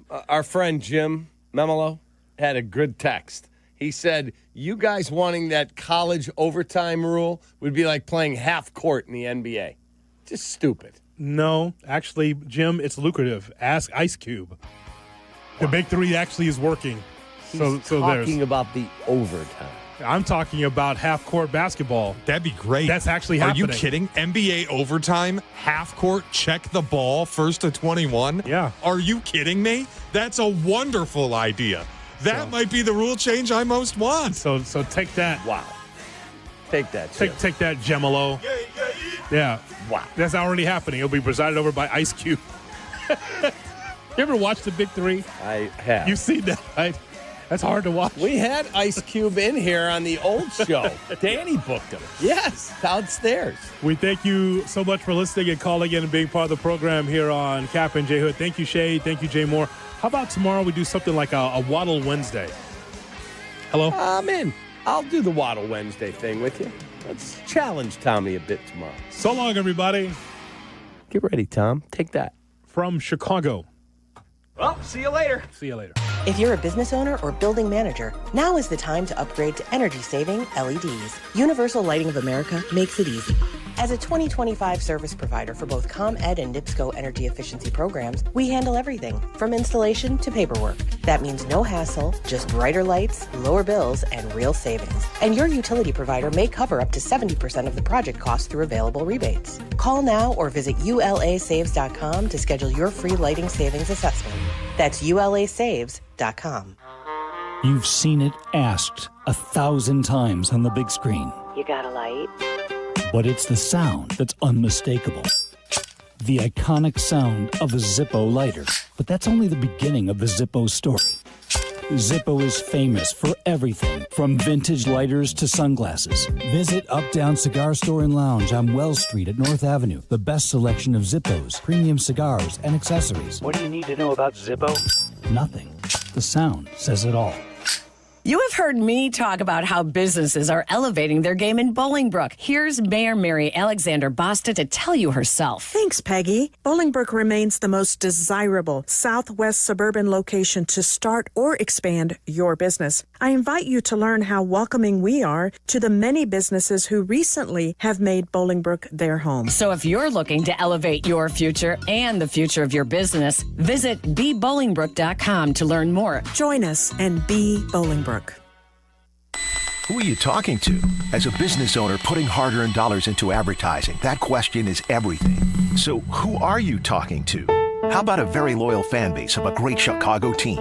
Send your message out to White Sox fans all over Chicagoland. The Sox fan is hungry for a new start and ready to support a business that supports their team.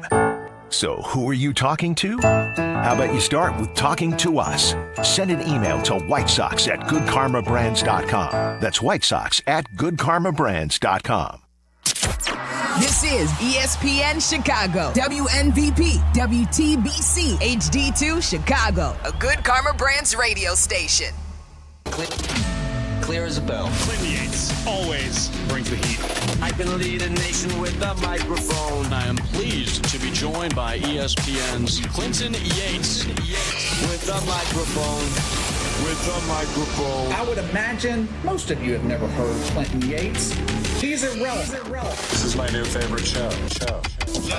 We welcome in Clinton Yates. Clinton, I've mentioned this to you before. When I think of people who love the game, I think of you. That right there is Clinton Yates. Clinton Yates. Clinton Yates, incredible job today. Our pal Clinton Yates. People like Clinton Yates. Let's first begin by saying good day to my friend Clinton Yates. For you, there's a lot to talk about here. Clinton, where the hell are you at? From Studio 5 at LA Live, this is Clinton and Friends on ESPN Radio and on the ESPN app.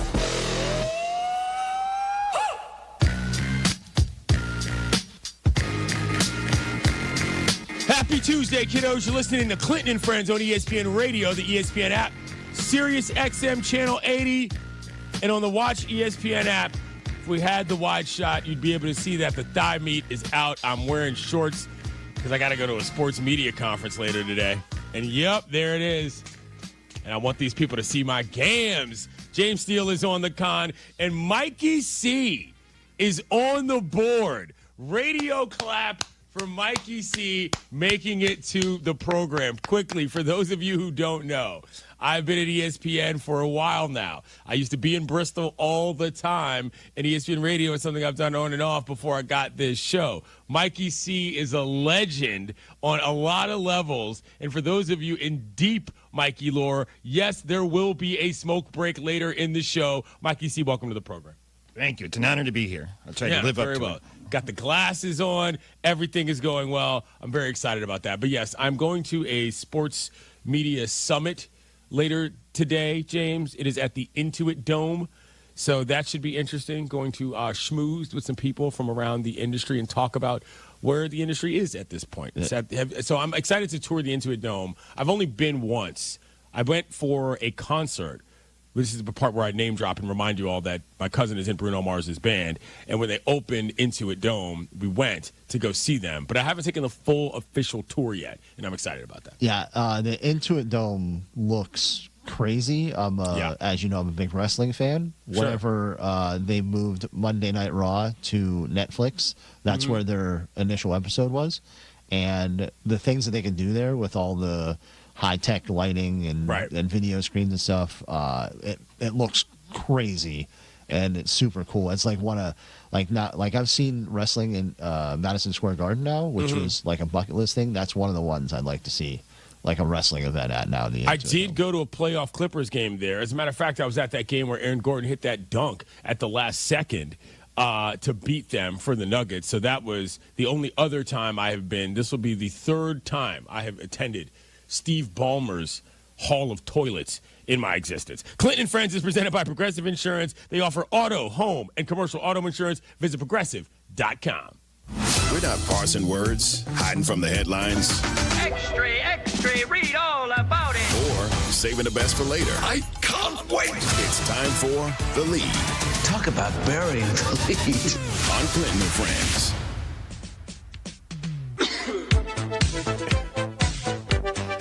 Mikey C special. All right, so the NBA season is over. The draft is upcoming. The Thunder have yet to have their parade. I believe it's tomorrow, if I have that right. And there's all sorts of questions swirling about just kind of a lot of things. Number one, we talked a fair amount yesterday about Tyrese Halliburton's health and sort of where that leaves him, where that leaves, Indiana basketball. And we're going to get into sort of what that means for the rest of the Eastern Conference. But I'm realizing now I want to start with this little letter that Halliburton wrote on the internet yesterday. There's a picture of him in the hospital, obviously after undergoing whatever the Achilles surgery was. And he says, man, don't know how to explain it other than shock.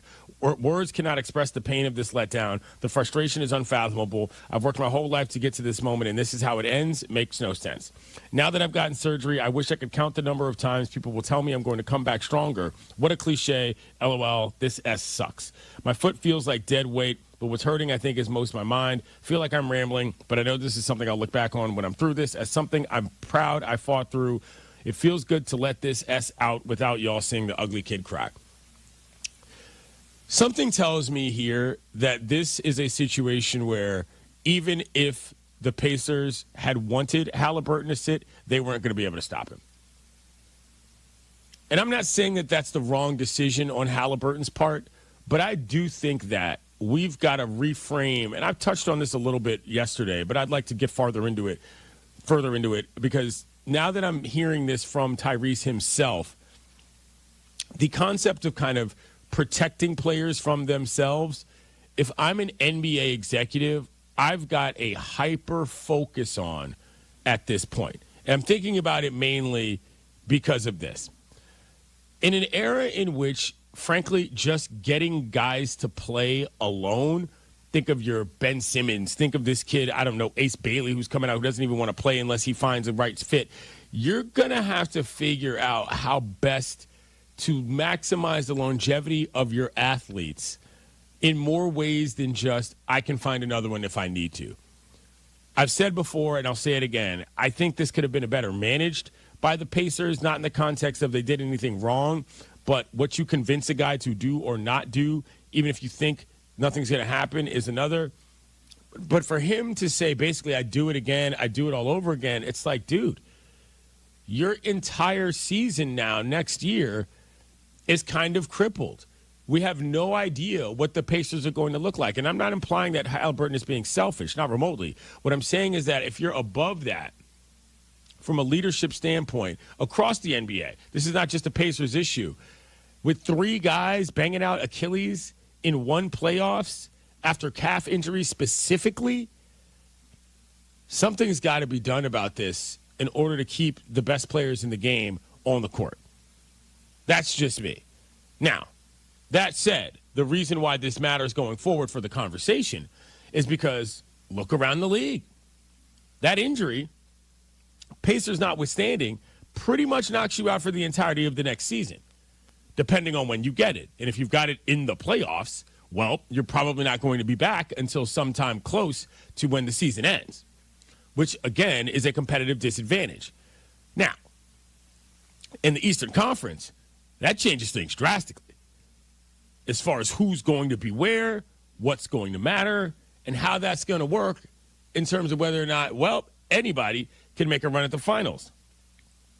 Now, I find this interesting because there are a couple of different storylines that we've got to look at as a result. I would say number one is the Celtics.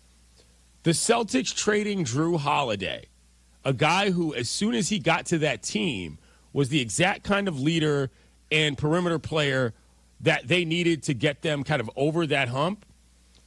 With him being gone in exchange for Anthony Simons and 2 second-round draft picks, they reduced their salary cap commitments.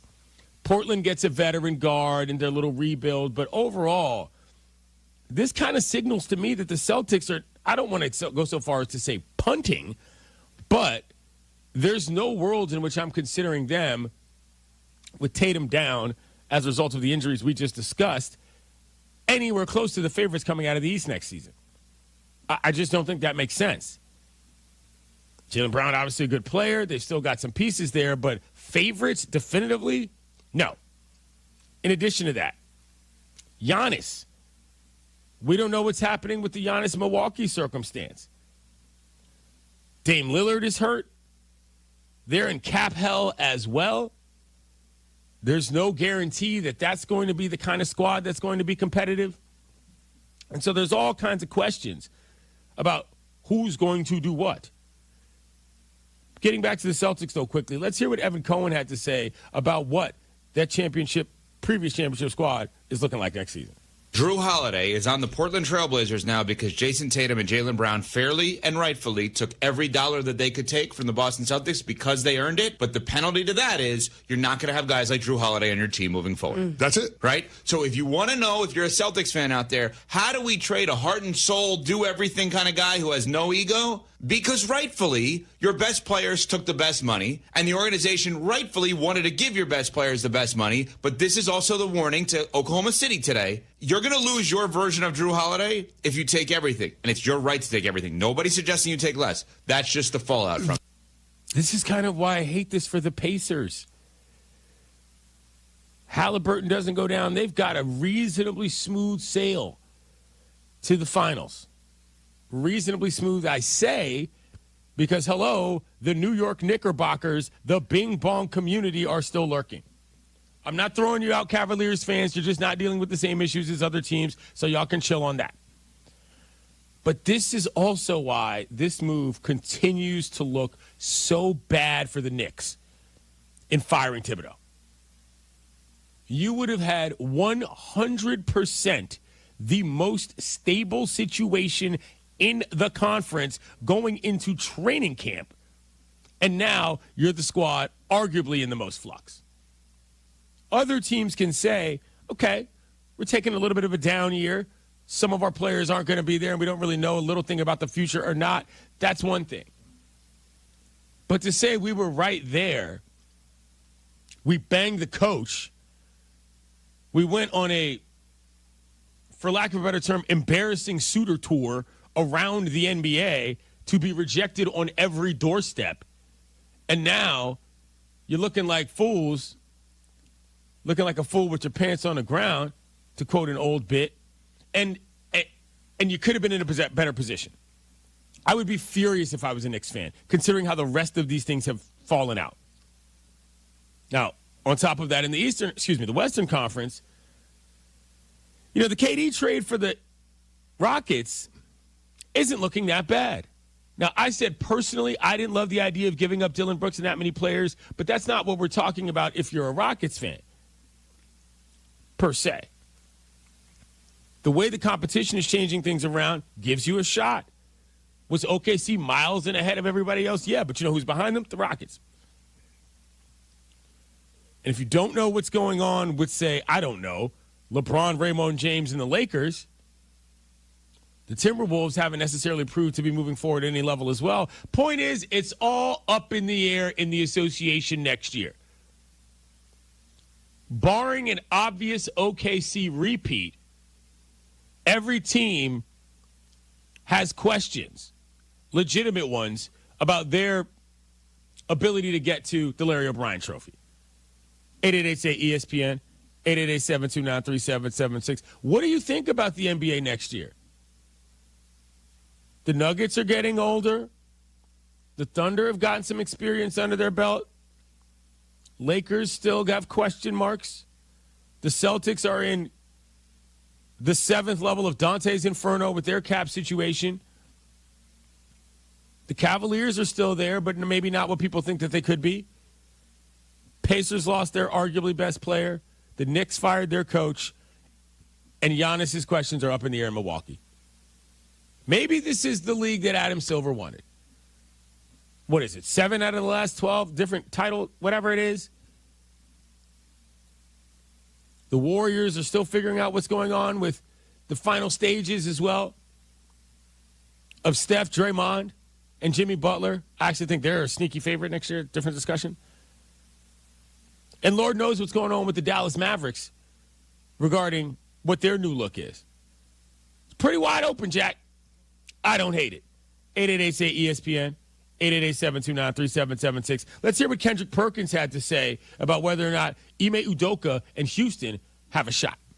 Hell yeah, the Rockets are a title contender with Kevin Durant. And the Rockets won that trade. Listen, if you're Phoenix, there's nowhere in hell that trade happens and you don't at least get a Jabari Smith or a Cam Whitmore. That's the first thing. So the Rockets won because the Rockets really, to be honest, and I say this with all respect to Jalen Green and Dillon Brooks, what those two guys done for the Rockets last year, helping them make a playoff runs, pushing Golden State to 7 games, being second in the Western Conference, the Rockets didn't give up much. They kept everything that they need to go out there and compete. Houston moved from plus 1,800 to plus 800 at ESPN Bet after acquiring KD in that trade. The Pacers fell from 10-1 to 40-1 at ESPN Bet after Halliburton's injury. I'm not a gambling man, but I have many friends who participate in wagers of a friendly nature for sporting events. I imagine it's going to be wide open in Vegas coming up. A lot of bets you could probably get that are going to pay you off long money because pretty much every team is in a weird spot. Let's hear what let's hear what Brian Windhorst had to say lastly about Giannis and the Bucks and their circumstance. Giannis has not asked for a trade. The Bucks are not seeking a trade. And today is June 23rd. These are the facts I can tell you. Will those still be the facts on July 23rd?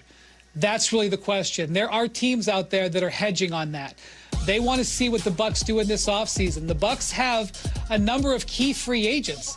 They've also spent almost $1 billion, Hannah. I said $1 billion over the last 7 years on luxury tax and salaries trying to compete for championships, and it's unclear how much deeper their spending will go.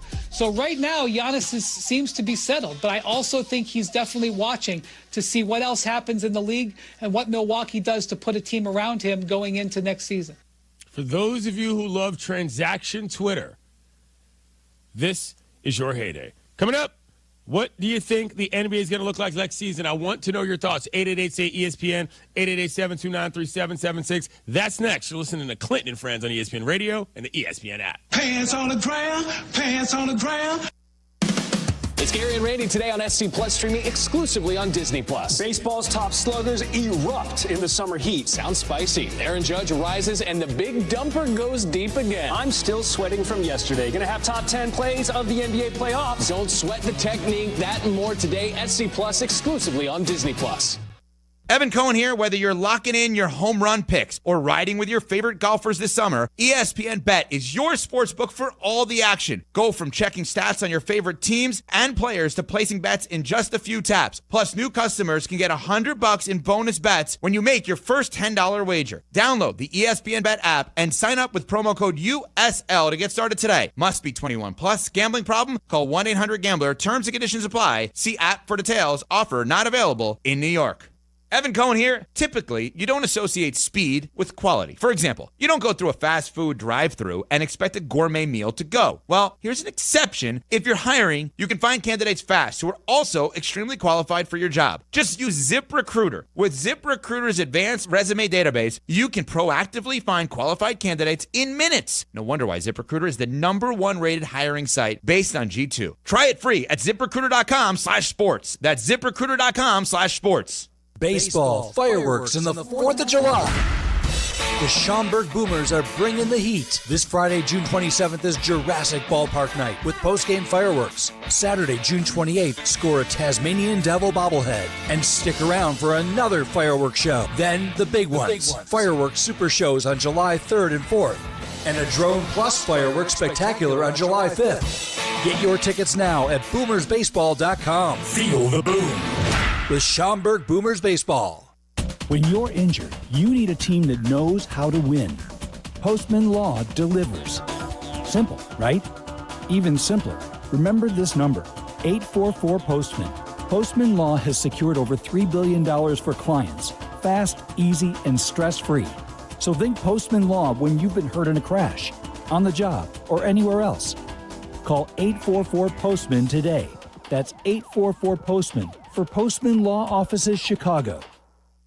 And we're live here outside the Perez family home, just waiting for the... And there they go, almost on time this morning. Mom is coming out the front door strong with a double-arm kid carry. Looks like Dad has the bags. Daughter is bringing up the rear. Oh, but the diaper bag wasn't closed. Diapers and toys are everywhere. Ooh, but Mom has just nailed the perfect car seat buckle for the toddler. And now the eldest daughter, who looks to be about 9 or 10, has secured herself in the booster seat. Dad zips the bag closed, and they're off. But looks like Mom doesn't realize her coffee cup is still on the roof of the car. And there it goes. Oh, that's a shame. That mug was a fam favorite. Don't sweat the small stuff. Just nail the big stuff. Like making sure your kids are buckled correctly in the right seat for their age and size. Learn more at nhtsa.gov/the right seat. Visit nhtsa.gov/the right seat. Brought to you by NHTSA and the Ad Council. Small businesses are the heart of America. Like you, these entrepreneurs started out with a dream and the drive to build a better life. If you have a small business idea to grow or challenge to face, you don't have to go it alone.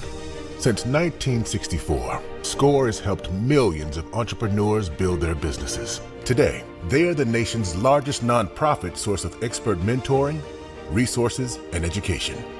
Whether you're starting out, building back, or have worked at it for years, SCORE will match you with specialized mentors. Our thousands of volunteers provide the guidance and connections you need for free. Your success is waiting.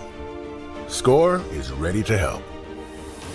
Find a mentor today at score.org.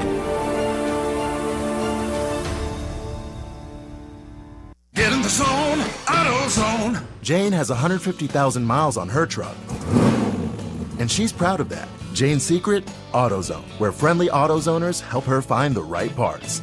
Jane's brother Josh only cares that his car starts and goes, but when it doesn't, he also goes to AutoZone, where friendly AutoZoners help with free services. No hassles, just help. Everything you need, nothing you don't.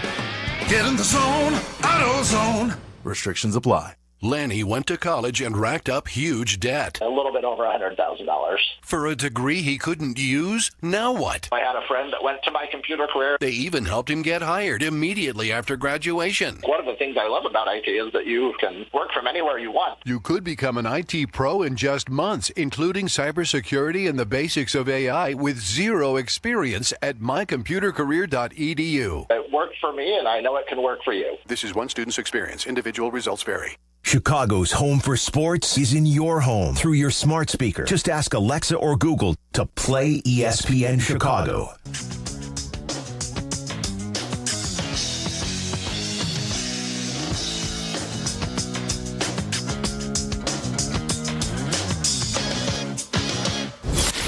This is Clinton and Friends. You free for lunch today? Oh, sadly no. Radio station is subjecting my program to something they call a focus group this afternoon. Dinner, perhaps. Oh, perfect. And what exactly is a focus group? Well, they actually drag a pack of people off the street, make them listen to my program, and then dutifully record their opinions about it. How demeaning. Oh, absolutely. Clinton and Friends on ESPN Radio and on the ESPN app.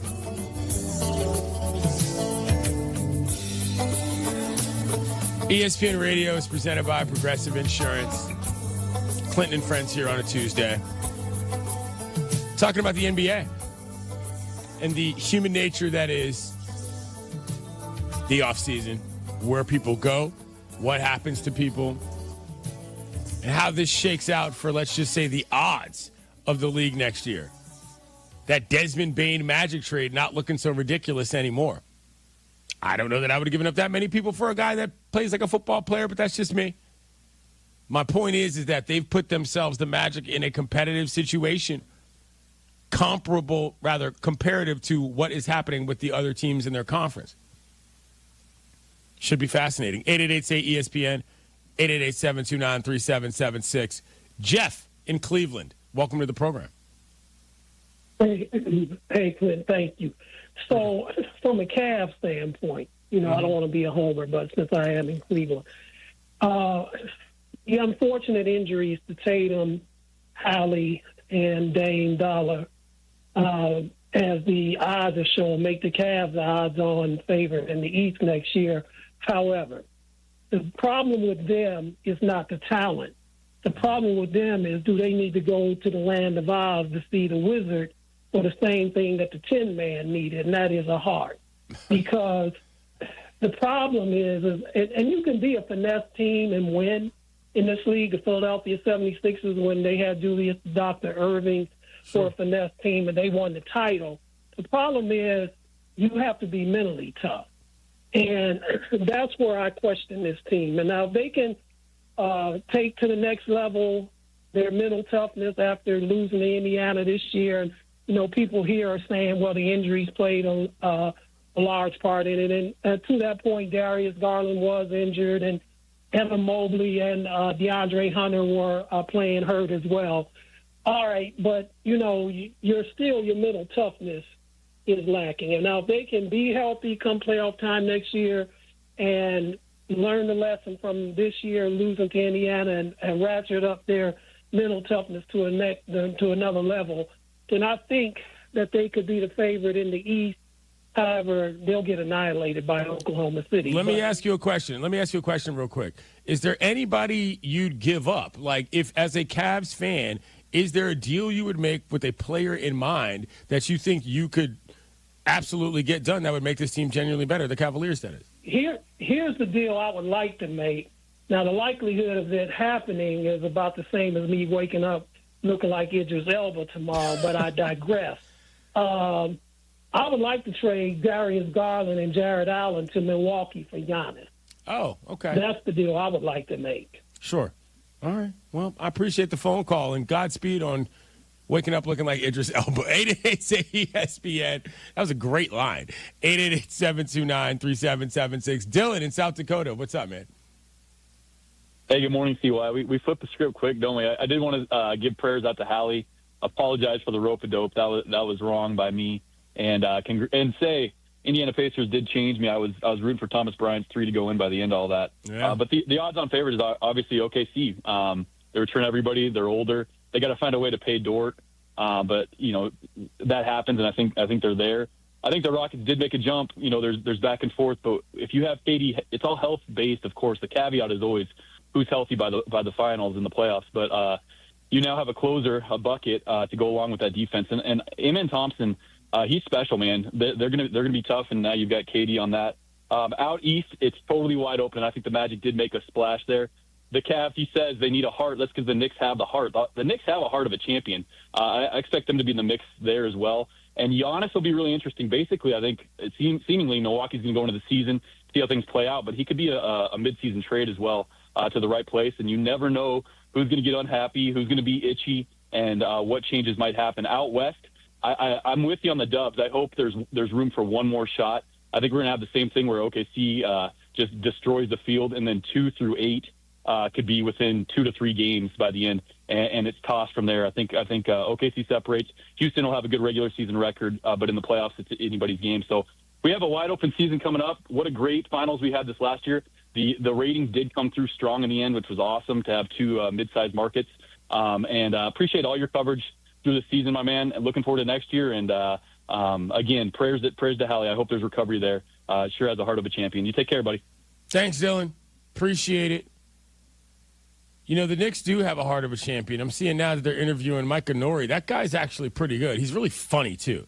Are you familiar with his work, James? The Wolves assistant? Mike Nori? Dude, this guy is super funny.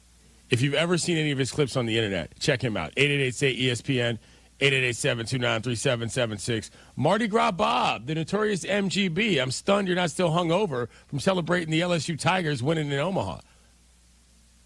Well, yeah, gentlemen, pleasure to visit with you. Who says I'm not still hungover? That's what I'm talking about. What you got today? It's OKC's to lose, but they could possibly lose. Not to delve into sycophancy, but, the Knicks will be in the play. The East is going to be wide open. I think Giannis is a wild card. Will he finish the season in Milwaukee? Maybe, maybe not. I don't know. One thing for sure is Zion Williamson, his over-under for games played is going to be about, 10, 12. They should just deal him to a town that's got less delicious food. All right, Bob, thanks for the phone call. Bob seemed to be in a bad mood there, James. Come on. Trying to speculate here. Not trying to knock all these guys. 888-ESPN, 888-729-3776. Quickly, Dylan in Maine, what you got? I just think the Lakers should go make a move for Giannis. I feel like that's the big missing piece, and I feel like if we get Rui and we get Reeves and we just dish them out, I love the work that they've put in for us, but, we need a bigger piece and for a bigger market, so let's get Giannis. Dylan, hold on. What deal are you proposing to get Giannis specifically? It's up in the air. I've seen it played out before, but I was just saying about get Rui and Austin Reeves, and then get another bench player and deal him off to the Bucks, and we get Giannis, and we adjust some of the money, and LeBron restructures his contract, and I think we got it. Thanks for the phone call. Lakers fans always want to get guys, and they want to give up everybody they've already got to get one guy, and there's nobody else on the roster. That already happened once after you won an NBA title in 2020. Don't be silly. Anyway, that was Progressive NBA Snapshot. Get renter's insurance to protect the things that make your place a home, including coverage for theft or damage. Visit Progressive.com. This could be 2 in the game. Dickinson, Milam, and that's it. Tiger Town is Title Town again as the boys bring the 8th World Series title back to the Bayou. When you hear that music, my man Ryan McGee is coming on the program. It's the same music that I use when I come on his program, Marty and McGee, on Saturday mornings on the SEC Network and ESPN Radio. He's on the internet at ESPN McGee. And normally this time of year, Ryan, We come on to talk about Omaha. We come on to discuss the pageantry. We come on to discuss the baseball and who won the title. LSU goes for their 8th, which is sort of, a rote situation at this point. They win all the time. And I hate the fact that we're here. But the Coastal Carolina Chanticleers and the circumstance that occurred B1 of Game 2 of that championship series was simply too much to ignore. It became the story of the tournament. Ryan, in real time, as it happened, Schnell getting ejected along with the first base coach. What were you thinking? Take me through that whole thing. We had no idea what the hell was going on because, you know this. I love Charles Schwab Field in Omaha. Yeah. I think it's a great facility, but we're kind of hermetically sealed in the press box. Right. And so we can see televisions and we can see the ESPN coverage, and obviously the game is happening right in front of us, but it's kind of quiet in the press box. Like, we're not getting a PA announcer. We're not getting, we weren't hearing, Kyle Peterson, everybody from the booth. And so it all happened so strangely that my first reaction was, like, we all thought just the first base coach, Schilling, had been thrown out. Right. We didn't understand in the press box at first that Kevin Schnall was already gone. And then the guy fell down for the umpire, and so it was bizarre. And so now what I did was I jumped up and got out of there, and I went straight to the concourse, right? Because I'm thinking, all right, these coaches got to walk up the tunnel, go into the locker room in the clubhouse, where they can't leave for the rest of the game. And it just was weird. It was tense. And so now we're all trying to get an explanation. And Scott Gustafson, for folks don't know this, but you do. He is the baseball guru for you. He oversees. He's a coordinating producer. Oversees all of baseball production at ESPN. Right. And Gus comes running up the hallway with a sheet of paper, and it was like a scene out of broadcast news. And he's headed to the booth to explain to the guys this is what's happened, because he had received an explanation from the head of umpires for the NCAA. And so that's kind of where it was. It just was weird. Everyone trying to figure out what in the world had actually gone down. And honestly, we're still kind of trying to figure it out. I'm going to talk to some of the Coastal coaches later this afternoon before I get on an airplane. And it just was, you're right. What was terrible about it was that, oh, by the way, Coastal almost came back and won the game twice. Right. And LSU won their 8th national title, and I wrote the column, that officially coronates them, in my opinion, as the greatest college baseball program of all time. Like, they've passed Texas, they've passed USC, like, they're it.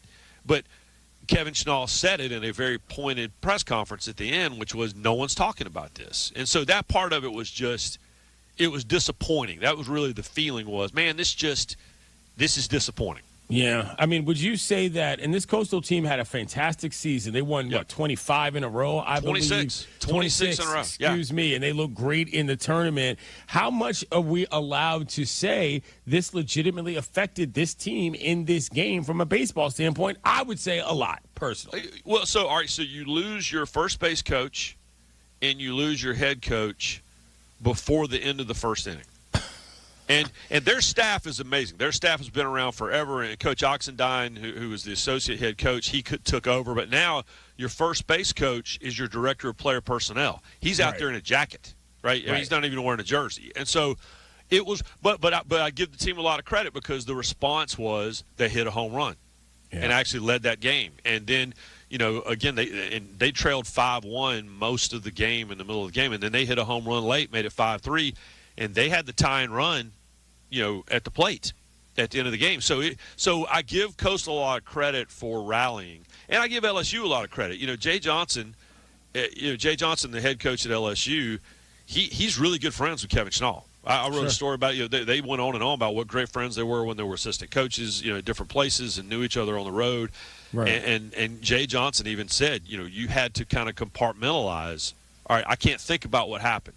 And Jay Johnson said he was run out of a game for the exact same thing earlier this year, but not in the first inning of the national championship game. And that's the question as an official. And for folks that don't know, I'm the son of a long-time college football official. Just about to ask that, yeah. Yeah, but that's that. I mean, and you could go on and ask, but that was what I could not shake the rest of the game. Ryan McGee joins us here on Clinton and Friends. We're talking about Omaha and Coastal and LSU. I mean, I guess my question was going to be is, what did the big man have to say? Did you talk to him about it in real time? I saw his tweet, but as I texted you, the officiating community is large. How is that discussion happening on your phone, if you will? Well, what I went back to was my dad's last game as a college football official. It was his 404th college football game. Was the 2009 BCS championship game. It was Tim Tebow in Florida and Sam Bradford in Oklahoma. And I remember they let me sit in the pregame meeting with them. And a lot of folks know Ron Cherry, they're giving him the business. He was the white hat in that game. Right. But knowing it was Dad's last game, Ron Cherry, he went over all the notes and he said, well, Dr. McGee, you have anything you want to say? And Dad said, listen, because this was Dad's third national championship game. And he said, listen, he told a couple of younger guys on the crew, he goes, everyone's blood is going to be up, right? Everyone's going to be keyed up. This is the national championship. And he said, so don't overreact to anything that happens at the start of the game. You got to give everybody a couple of drives to calm down. And then we'll settle into a football game. And he said, if the coach is screaming, if the player does something dumb, just give them a warning and let them calm down. And that is not what the home plate umpire did in this game, because I believe he was keyed up too. Right. I think that, and so everything was an overreaction. And I think that Kevin Schnall, if he could have it back, he'd do it over again. He'd do it differently.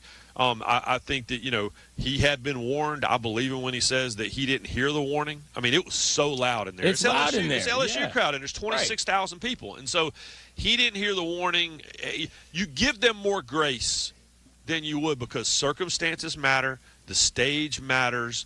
The timing matters. If that happens in the third inning and you've warned them for 2 innings, or you warned them in the first inning, then run him. But in the first inning of the game, it just, to quote J.J. Watt, we have an ump show, and that's what it was, and that was the sad part of it. And listen, you know me, man. I do not criticize officials. No, absolutely not. I'm not an umpire criticizer either. That's why I was so upset that this actually happened that way, because it was like, dude, you blew it. Literally, there's no way around it. Yeah, and it became the story, and the other motto, the mantra that my dad and his officials have: paint the fence. Yeah. Our job is to come in and paint the fence. Don't mess it up. You don't want people talking about us when it's over with. Now, sometimes it's unavoidable. Sometimes it is unavoidable. You're in a situation late, no different than a player that drops a football or or boots a play at first or whatever. But you just can't be that guy in the first inning of the game. Last thing I'll ask you, apparently you attended a record meetup of humans named Ryan at the Colorado Rockies game. I'm not even going to tell the people that Ryan's not even your real name, except I just did. But how did this go?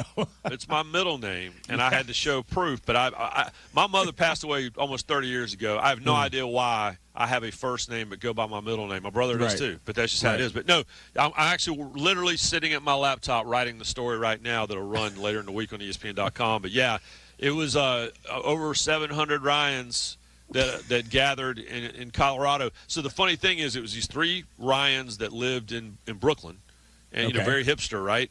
Sure. You got a female Ryan and 2 dudes, and they got together, and that was 3 years ago, and this thing has grown, and they've had different meetings. They tried to do this at a Red Sox game, and it was hard to get tickets, right? They want to set a record for most people with the same first name, and so the Rockies were like, hey, man, we got plenty of tickets. And so, and the Rockies have 4 Ryans on the roster, and 2 of them went off in the game. And so it was, even though they lost, but it was a great night, and I'm writing a story about it. But it was, but yes, I now feel connected to the Ryan community, to Ryans everywhere. Yeah, we need to have what we need next is a Marty and McGee look-alike contest in Charlotte, and then we'll really be cooking with fire. Thank you, Marty. Not Marty, Ryan. I was trying to avoid saying your real name. Thank you, Ryan. I appreciate you, brother. Thank you, bud. All right. Oh man. The best part about that is that Ryan's dad is an actual official. So they've got, officiating in the bloodline. So you better believe that family knows what they're talking about. Coming up, major lore alert, the return of Mikey C's smoke break. You are listening to Clinton and Friends on ESPN Radio and the ESPN app. Welcome to a new dawn. The 2025 NBA Draft. Cooper Flag is on another level. Coverage begins tomorrow at 7:30 Eastern and continues Thursday at 7:30 on ESPN Radio and on ESPN. Presented by ZipRecruiter. Switching to Progressive is a game-winning call. And that reminds us of other game-winning calls in the history of sports. So it was the fourth quarter and we're down by 5. Sweat pouring down my face. Suddenly it hit me. If only I could wrap part of the towel around my forehead. And that's how I became the first basketball player to wear a headband. Okay, not really a game-winning call, but it was a good call. You can make one too. Switch to Progressive and you could save hundreds. Progressive Casualty Insurance Company and affiliates, not available in all states. Empower. Jen has ordered a decadent seafood tower, king crab legs, lobster tails, and a waterfall of caviar. Pricey? You bet. But Jen worked with Empower on her savings and investment strategy and planned for splurges like these. She got good at money, so she can be a little bad. Ooh, champagne. Empower. Invest well, live a little. Start today at empower.com. Past performance is not indicative of future returns. Investing involves risk. You may lose money. Advisory services are provided for a fee by Empower Advisory Group, LLC, EAG, a registered investment advisor with the Securities and Exchange Commission. OMG, those shrimps are really jumbo. Chicago's ESPN 1000 is conducting a test of the emergency alert system. This is only a test. If you were injured and needed an operation, you wouldn't go to a doctor who had never performed a surgery. You'd want to go to a doctor who would perform the operation you need time after time with the most success. If you're injured, the same should hold true for choosing a lawyer. Ask your lawyer how many cases they've won, how much they've recovered for their clients. Ask your lawyer how many times they've litigated cases in front of a jury. When was the last time they tried a case? What was the offer before the trial? What was the verdict after the trial? The Verdoliak Law Group has been taking personal injury cases to trial for over 55 years. We've recovered over $9 billion for our clients through legal representation and consulting. At the Verdoliak Law Group, we've been rejecting insurance companies' lowball offers since 1963. If you're injured and want a law firm with the knowledge, experience, and tenacity to get you what's fair, call 844-4VLG-LAW. Chicago's ESPN 1000 is conducting a test of the emergency alert system. This is only a test.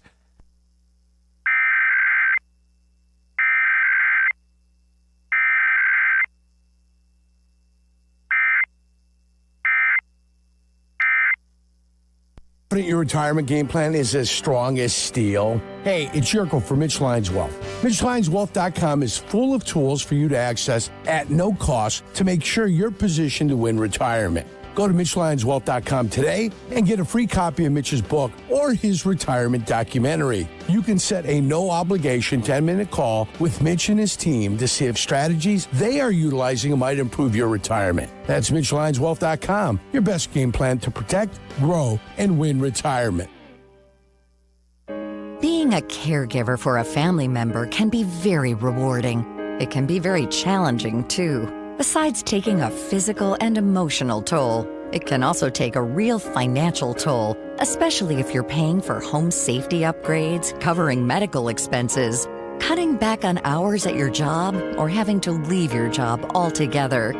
In some states and in certain situations, you may be eligible to get paid for the care you provide, but finding reliable information about caregiver compensation can be overwhelming and very time-consuming. The AARP Foundation Paid for Care Hub can help.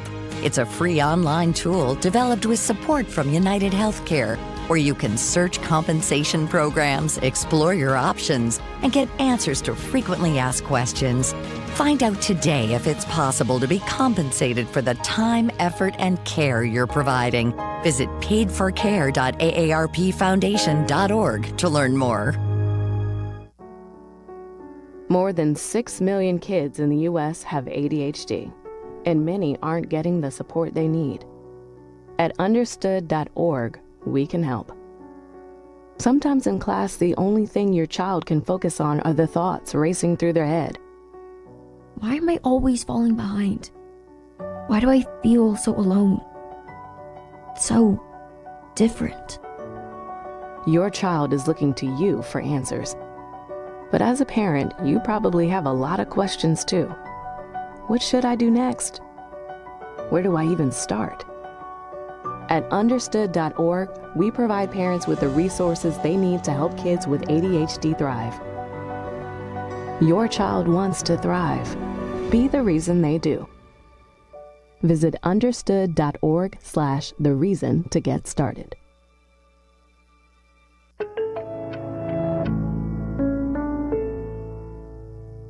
Texting enrolls you into recurring automated text messages. Consent not required to purchase. Message and data rates may apply. Hey, Dan, how you doing? Haven't seen you around the gym. Yeah, I've really fallen off. Since I turned 40, I just don't get the results I used to get. Could be lower testosterone. I went through it a while back. I got Nugenix Total T, and it's made a huge difference for me. I've seen that ad on TV. Is it for real? Oh, yeah. The key ingredient is something called Tesnor, which helps boost free and total testosterone levels to help you trim up and stay lean. And it's made a difference for you? Man, I feel like I'm in my 20s again, at work, in the gym, and in the bedroom. Are they still giving out complimentary bottles for people to try for themselves? Yeah, you just need to send them a text. Text CAR to 42424 right now for your complimentary bottle of Nugenix Total T. Plus, text now and we'll include a bottle of Nugenix Thermo, our most powerful fat incinerator ever, to help you get back into shape fast, absolutely free. Text CAR to 42424. That's CAR to 42424. Products and statements have not been evaluated by the FDA. These products are not intended to diagnose, treat, cure, or prevent any disease or illness.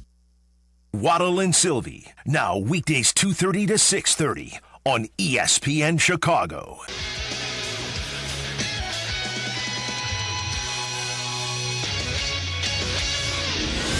This is Clinton and Friends. Before we start our regular program, I'd like to take this opportunity to introduce you to Dr. Clinton. Clint, if you're anything like I am, you'll spend your first week trying to figure out what all these buttons do. Actually, in college, I ran the radio station. Clinton and Friends on ESPN Radio and on the ESPN app.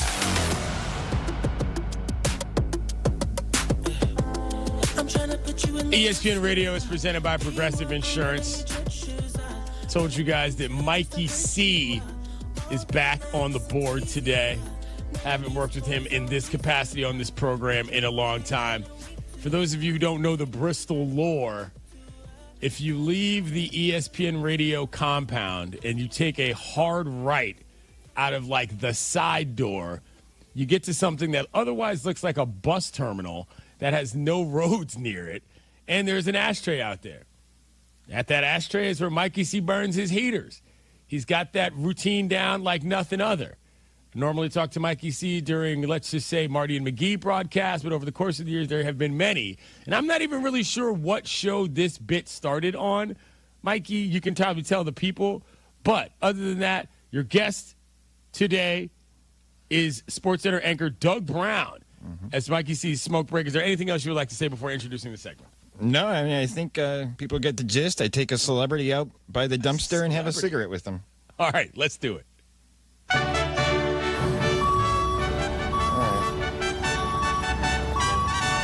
think we're rolling. Let me light up a cigarette. All right, welcome to a new edition of Smoke Break with Mikey C. I'm your host. Outsider Mikey C. People were wondering what happened in this segment. Did I get on the Chantex? Am I on the Nicorette? But luckily, I'm still smoking, which is not lucky for me. Standing out here by the dumpster, and I'm honored to be joined by, you hear him do this, give you the scores and all the sports news during the day. SportsCenter anchor Doug Brown is joining me today. Doug, now, if you've had an illustrious career in Boston doing sports and here at ESPN forever. If you had a voice more like me, I know you're polished. What was the backup plan if you didn't do this sports stuff? Honestly, well, first of all, great honor to be invited. So appreciate Standing that. in the smoke, which he never does. Get that out of the way. I can honestly tell you, there was no plan B. No plan B. There really was no plan B, and I didn't even realize that I didn't have a plan B until plan A seemed to be working. So that probably was a good thing. But I knew from when I was really young, and I'm talking about by 11, 12, 13, you know, I knew that this was what I wanted to do. And I was really fortunate to start meeting people that kind of helped me prepare in a way, even at that age. And so I honestly never had a plan B. I knew in the back of my head that I had to come up with something because, as you know, and everybody here at ESPN knows, when you go into broadcasting, there's no guarantee. No guarantee. That you're going to have a career in broadcasting. You might end up by a dumpster smoking a cigarette. And a lot of people leave the business. It just happens. Yeah. That's just the nature of it. But thankfully, things worked out. All right. You know, when I was doing research for this segment, I figured I'd look up, Doug Brown, a pretty common name. I thought it'd be fun to go through some other famous Doug Browns. Not the case. You are actually pretty much the most famous Doug Brown. There's an 80s hockey player, Doug Brown, you're probably familiar with. And then a 1969 world champion bull rider named Doug Brown. He was called the Rough Stock Rider. Either that or that's the event that he was in. So, congratulations on being the most famous Doug Brown, unless you got to know. Well, I appreciate that, but now I'll explode your theory, and good research also, because as far as I know, I'm still the only non-athlete employee at ESPN who has his name on the Stanley Cup. Twice. Because Doug Brown, who played in the NHL, was on 2 Stanley Cup winners. So I do know that my name is on the Stanley Cup, which is kind of cool. All right, well, thank you very much, Doug Brown, for joining me. It's like 100 degrees, and we're standing next to a dumpster, so the smell's not great. So that'll do it for another edition of Smoke Break with Mikey C. Let's get inside and cool off. Yeah, not a lot of Doug Browns. Yeah. As soon as I heard that Mikey C was on the program yesterday, I officially demanded that we get a smoke break, and I specifically requested Doug Brown, and that did not disappoint at all, Mikey. I appreciate that. Sort of off-kilter questions, not the straightforward nonsense. He didn't sound like he was that long-winded, like you said. What are you talking about? Well, that was perfect. Okay. I mean, I left out the part where he talked about the Doug Browns he went to high school with. I had to cut that out. But otherwise, yeah, he says that. Wait a second. You're saying that there's no Doug Browns in the rest of the world, but whatever high school Doug Brown went to, they had a bunch of them? That's what he told me. That's true. Yeah, he said he went to high school with 2 Doug Browns. How is that possible? I know. That's amazing. James, we need more smoke breaks on the show, as a matter of course. We need to independently farm out Mikey C and syndicate smoke break on this program. That is a summer bit we need to do. How often are you still even doing it, Mikey? Gosh, that was the first. I mean, that was like a one-night-only thing, like Elton John and MSG, wow. I thought. But I mean, if you want to bring it back, we could get into discussions. I'll let Devin make that decision. A one-night-only thing. Especially the only person who really hated the segment I remember was Jerry Springer. We all know Jerry Springer, right? He called in to ESPN Radio to say he didn't like the segment, but I think it's funny. I think I win that argument. You knock on a dumpster to indicate where you are. That is a funny sound cue to anybody who understands what's going on. I need more Mikey C smoke breaks. Let's find a way to make this happen. I was thinking I was going to get up to Bristol this summer where I could have potentially been a guest. I think I've had you as a guest, didn't I? Did you? Yeah, I can't remember. I remember you. I had you. Anyway, all right, coming up, we're going to talk way more Major League Baseball because that's something that I like to do. You're listening to Clinton and Friends on ESPN Radio and, of course, the ESPN app, kiddos. Hey, Joe Fortenbaugh here. Whether you're locking in your home run picks or riding with your favorite golfers this summer, ESPN Bet is your sportsbook for all the action. Go from checking stats on your favorite teams and players to placing bets in just a few taps. Plus, new customers can get $100 in bonus bets when you make your first $10 wager. Download the ESPN Bet app and sign up with the promo code JOEQ to get started today. Must be 21 plus. Gambling problem? Call 1-800-GAMBLER. Terms and conditions apply. See app for details. Offer not available in New York. In a world parched for excitement, one drink will emerge. Twisted Tea, the refreshing thrill ride of flavor. Recreating its classic role as the hard iced tea that goes down smooth. Twisted Tea doesn't just taste like real iced tea, it's made with real brewed tea and a 5% kick of alcohol. Taste the adventure with Twisted Tea Hard Iced Tea. Keep it twisted. Twisted Tea Brewing Company, Cincinnati, Ohio. Please drink responsibly. Hey guys, it's Carmen. Now is a great time to visit my friends at Howard Orloff Imports. They have pre-tariff prices on Range Rover and Range Rover Sports. The 25 Range Rover is a compelling premium class SUV with opulent luxury and impressive all-terrain prowess. And the Range Rover Sport is the definition of sporting luxury. Howard Orloff Imports has the full lineup of Range Rovers, but at current prices, they're sure to move quickly. This is your chance to buy an outstanding premium SUV at a great value. So visit them off the Kennedy at Armitage or explore more online at orloff.com. Has the excitement of betting turned into worry? Feeling overwhelmed every time you roll the dice? Problem gambling doesn't just affect your wallet. It can impact your health, relationships, and peace of mind. But there's hope. Gateway Foundation is here to help you take back control of your life with personalized treatment options. You don't have to face this alone. Call Gateway Foundation today at 844-444-5780. That's 844-444-5780. Exciting developments are underway in Madison. Market Square Crossing, a 50-acre mixed-use project just 30 minutes south of downtown Chicago, is ideal for retail, hospitality, residential, office, and recreational opportunities. Considering a business move? Contact Madison's Economic Development Department at villageofmadison.org to learn more. With its strategic location and growing community, Madison offers unmatched potential for business ready to thrive. Don't miss your chance to be part of the momentum. Madison, where business breeds new life. Help provide for families in need with food items during Menards Food Drive. Simply head to Menards, place non-perishable food items in the collection bin by our exit doors. And that's it. All donations will be given to a local organization representing your community to help those in need. Head to Menards to help your community today. See store for details. Save big money at Menards.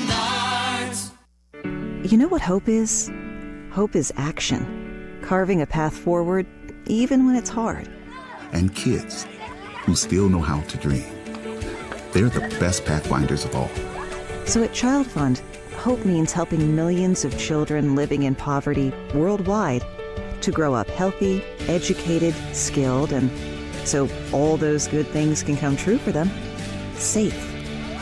And that means safe at home, safe at school, and safe online. Hope means walking this path together, all of us. Because when we work together, we can do so much more. That's right. Hope includes you. Child Fund, because we need each other. To learn how Child Fund works with children in 23 countries to help them achieve their full potential, visit childfund.org. That's childfund.org. Wildlife around the globe needs help.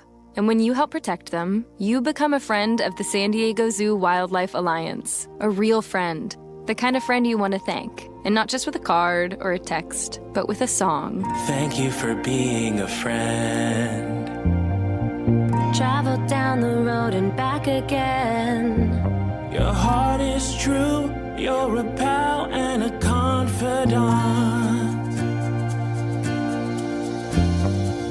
Thank you for being a friend. Thank you for being a friend. Thank you for being a friend.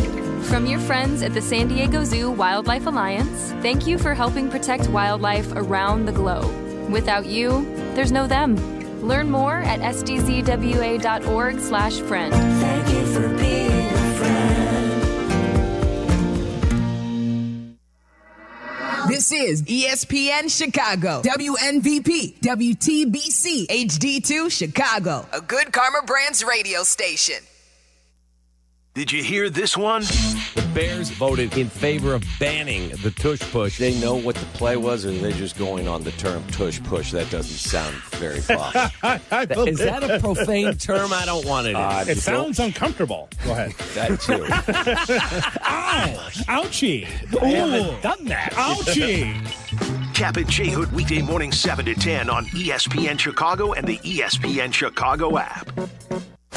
YouTube, exclusive content from ESPN Chicago. Subscribe today at ESPN 1000 Chicago. The CDGA Golf Show. It's your source for golf news, course to course, and golf news coast to coast. Host Tyler Rocky and Mike Gilligan are linked up with golfing knowledge to help us all. Tune in Saturdays 9 to 11 on all the ESPN Chicago channels. Brought to you by Glenview Park Golf Club.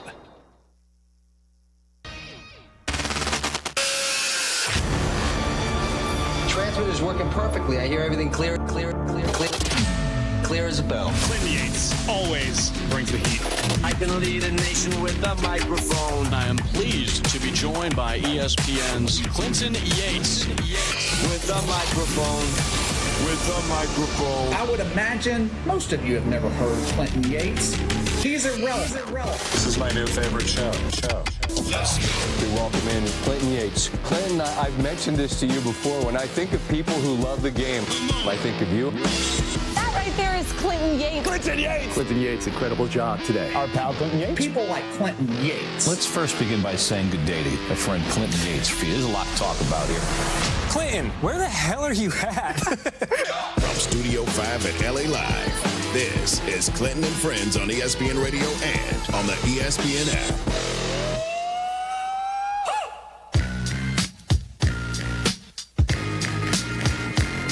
Happy Tuesday, kiddos. You're listening to Clinton and Friends on ESPN Radio, the ESPN app, Sirius XM Channel 80, and on the Watch ESPN, where I am wearing lovely baby blue, cadet blue, if you will, shorts. As I said earlier, the thigh meat is out, so if you see me in the streets, I don't want to catch you looking. James Steele is on the con. Mikey C is on the board, which is fantastic. We just got a lovely rendition of Smoke Break.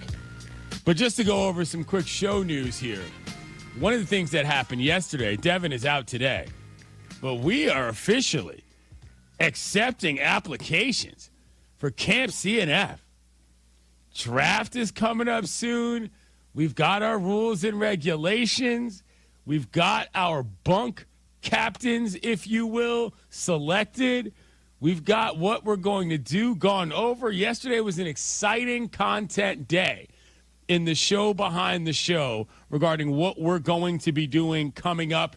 But we will get to that much later because right now, we've got to talk to my man, Jeff Passan, ESPN MLB insider. You can find him on the internet at Jeff Passan. Jeff, my favorite story in the big leagues right now is Big Dumper. Cal Raleigh going nuts from both sides of the plate. For those who don't know who he is, please explain to folks exactly how incredible this run is for the Mariner catcher.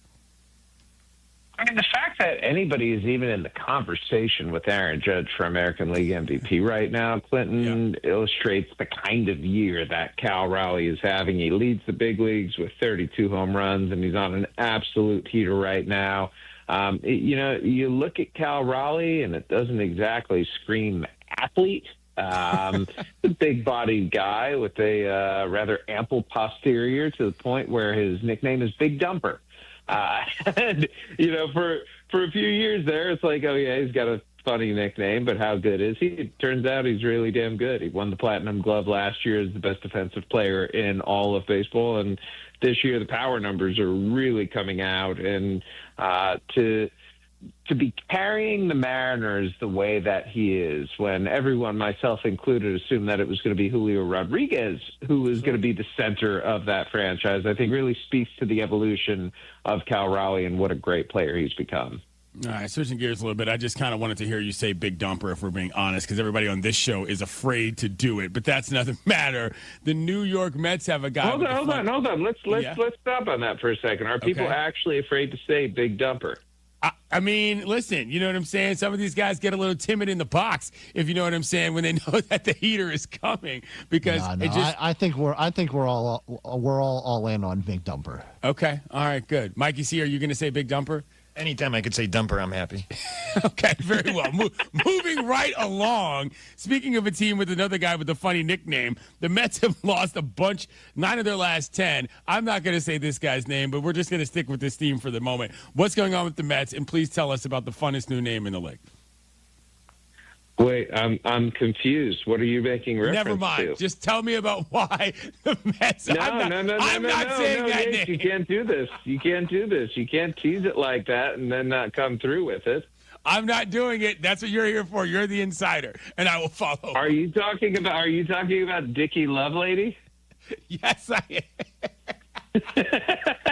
I knew I wasn't going to be able to keep a straight face, and there's a camera on me. That's why I couldn't say it.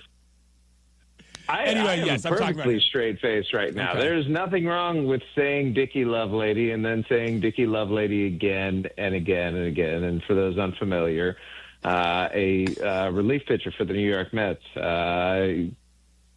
government name, Richard Lovelady, goes by Dickie. And while I don't believe that on the broadcast he will be referred to as Dickie Lovelady, we on ESPN Radio will gladly call him that because he's about the only good thing going with the Mets right now. 9 losses in 10 games, an aggrieved fan base. I mean, there's nobody who texts me quite like the angry Mets fan, and I have a lot of angry Mets fans in my life right now. And look, they got off to a really hot start, Clinton, and this is them coming back to earth. I'm not concerned with the Mets because a lot of this goes back to their pitching, and their pitching is banged up right now. And eventually they're going to get Kodai Senga back. They're going to get Sean Manaea back. They're hoping that they can get some semblance of Frankie Montas back. And once they do, the depth that they lack right now will be there. And Juan Soto's hitting at this point. And to me, it doesn't like paper over the fact that the Mets have lost 9 of 10 games, but it's a pretty good sign that when the guy you signed for $765 million this offseason is finally heating up, that better days are ahead for the New York Mets. Jeff Passan joins us here on Clinton and Friends talking baseball with the All-Star break about 3 weeks around the corner. That said, quickly, let's go to the West Coast. Ohtani's getting his little rehab starts in as an opener. He's also back at the plate. He had a nice little combo game against the Nationals. How well do you think this is working versus what the make it up as we go plan has been for the Dodgers, Mark Pryor, and Dave Roberts? A little too early to say that it's been a success, but what they've done so far has been successful. And to me, the success right now that they take away comes from the quality of the stuff. Like, Shohei Ohtani's pitching well. And I know it's only been 1 inning at a time. And, you know, the real test will be as he stretches out to 2, 3, 4, 5, 6, 7, you know, maybe more eventually. Can he carry that quality stuff deep into games? But right now, the fastball is humming, average 98.5 miles per hour. The slider has been awesome. The splitter has been awesome. A guy coming off of major elbow reconstruction is always going to have some control issues, and those have been present. But I think the Dodgers would say right now it's gone as well as we could have hoped. They just hope that it continues to go that well because, look, if there are any more pitching injuries, you really do wonder, Clinton, if Shohei Ohtani at that point would just like say, okay, that's the sign. I'm just going to hit full time. So I personally am appreciating every outing he has because who knows if it could be his last. All right. Sticking with the Dodgers, Mark Walter buys the Lakers out of nowhere. Not really out of nowhere, but in a degree, in a timing method that I think a lot of people thought, oh, wow, that's happening. From a baseball standpoint, how do you think that affects not the perception of anything, but that's a sort of an interesting conglomerate of power at this stage? What do you think that sort of feels like and the repercussions of that are on the Major League side, never mind the NBA? It's going to be really interesting to see how Mark Walter and Guggenheim balance the ownership of multiple jewel franchises. And I say this in the context of John Henry and Fenway Sports Group. A lot of Red Sox fans believe that the interest of their team's owner is in other sports, whether it's with Liverpool, the English Premier League team they own, the PGA Tour, in which Fenway Sports Group has made an investment, Fenway Roush Racing. Like, there are a lot of different areas where John Henry's money and Fenway Sports Group's money can go to. And I don't anticipate the Lakers being any sort of impediment for the Dodgers, but you know, it's a hard enough thing to own one franchise and have it operate well. And there is no franchise in baseball that operates better than the Los Angeles Dodgers right now. And that's not just through the monetary element. It's the fact that they consistently churn out big league quality talent from their farm system. The Dodgers are in almost every way everything that every other franchise wants to be. And if he can supercharge the Lakers, I know it's a little bit different when you've got salary cap, but if there are things that the that ownership group can do, they will find it, and they will not cut corners. Jeff Passan joins us here on Clinton and Friends, staying on the West Coast. And this is sort of a deeper story, and I find it interesting because there's a lot of people around the game that know about this, but I think many people might just be learning. And that's Tatis suing this group called Big League Advance. Now, without getting too far into it, but please do give us some background on kind of what this practice is. What's going on here? This is interesting timing for somebody who's mid-season to be going after this group over something that is, I think, categorically understood as wrong writ large. Big League Advance is a company that offers a very straightforward proposition. We will give you a set amount of money if you give us a set amount or percentage of your career earnings. Now, for a number of players, this sort of deal is not the worst thing in the world. It's a hedge. It's them saying, well, in the minor leagues, I don't make a whole lot of money, and maybe my signing bonus wasn't very big, so I can use this upfront payment to take care of my family, or to improve my training, or to get a car that I really wanted. You do with your money what you want to do with your money. The issue is sometimes for all of those guys who get that upfront payment and never make a dime in the big leagues, there are players like Fernando Tatis Jr., who signed for, I believe, $1 million with Big League Advance in exchange for 10% of his future career earnings. And when you sign a $340 million contract, which Tatis did years ago now, that's, right, $30+ million to Big League Advance.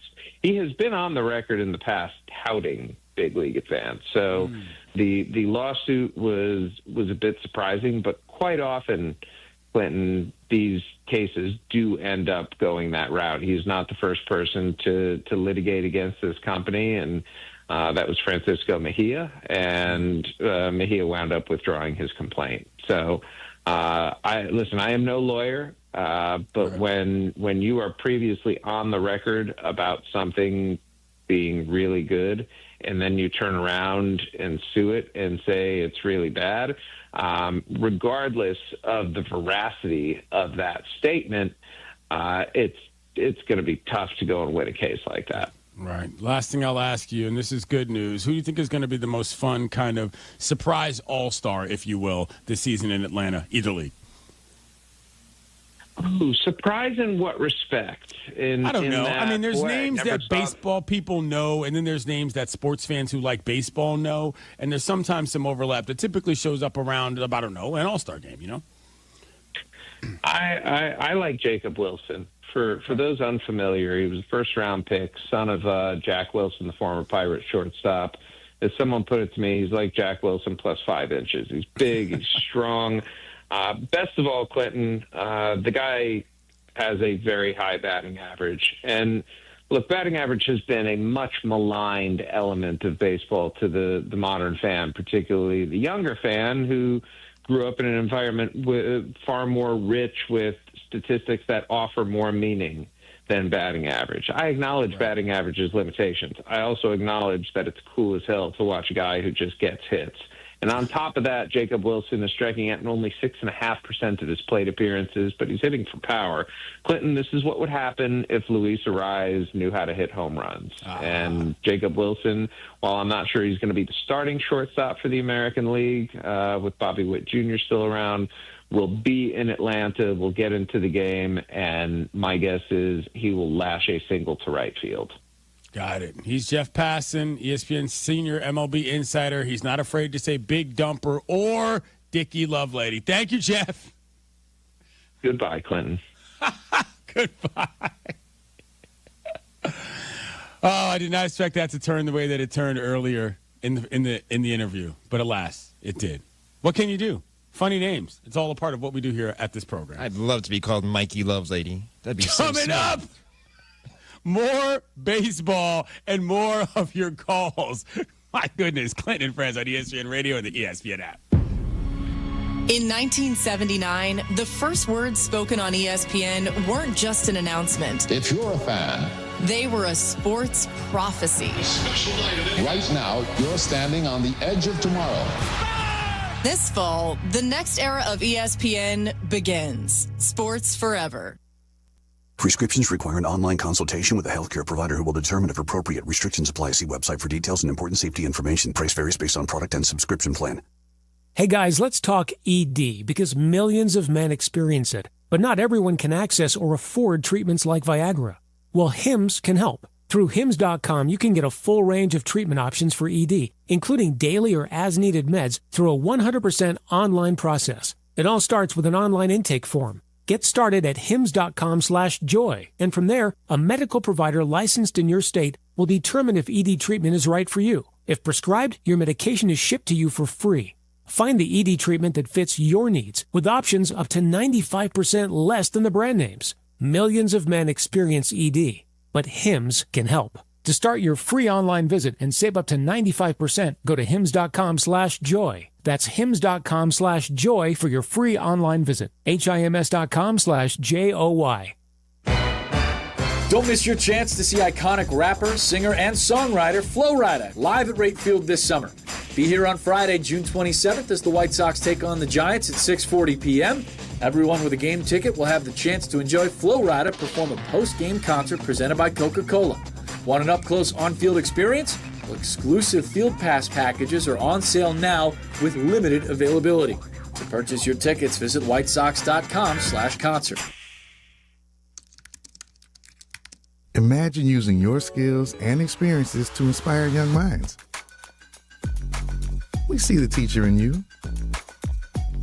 No matter your starting point, we can help you become a teacher.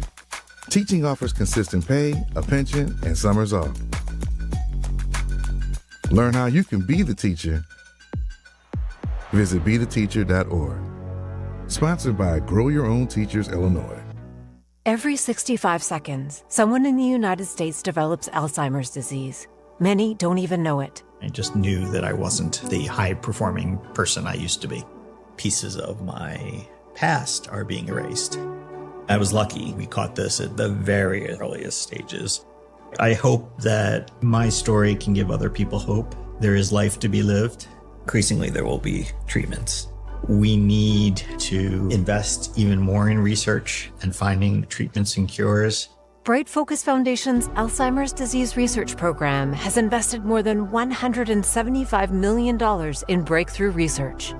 If your loved one or you yourself are sitting there thinking, something is wrong, I'm not who I used to be, you can get some answers and you can get them for free. Call us at 1-855-345-6237 or visit us online at brightfocus.org/brainhealth to learn more. Hi, I'm Connie Britton, and I want to share with you the experience of Donna in Washington. She writes, I got injured about 5 years ago. I was let go when, because of the injury, I couldn't keep up with my schedule. I've tried to find other work, but I'm 68 now. No one wants to hire someone that old. This week is tough, though, because I had to get my tooth fixed. So I only have $10 in my checking account. But it will be okay. I at least have food because of this pantry. Millions of people face hunger. Some every day, just like Donna. The Feeding America network of food banks helps provide over 6 billion meals to people in need each year. Learn more at feedingamerica.org. Feeding America, 200 food banks strong.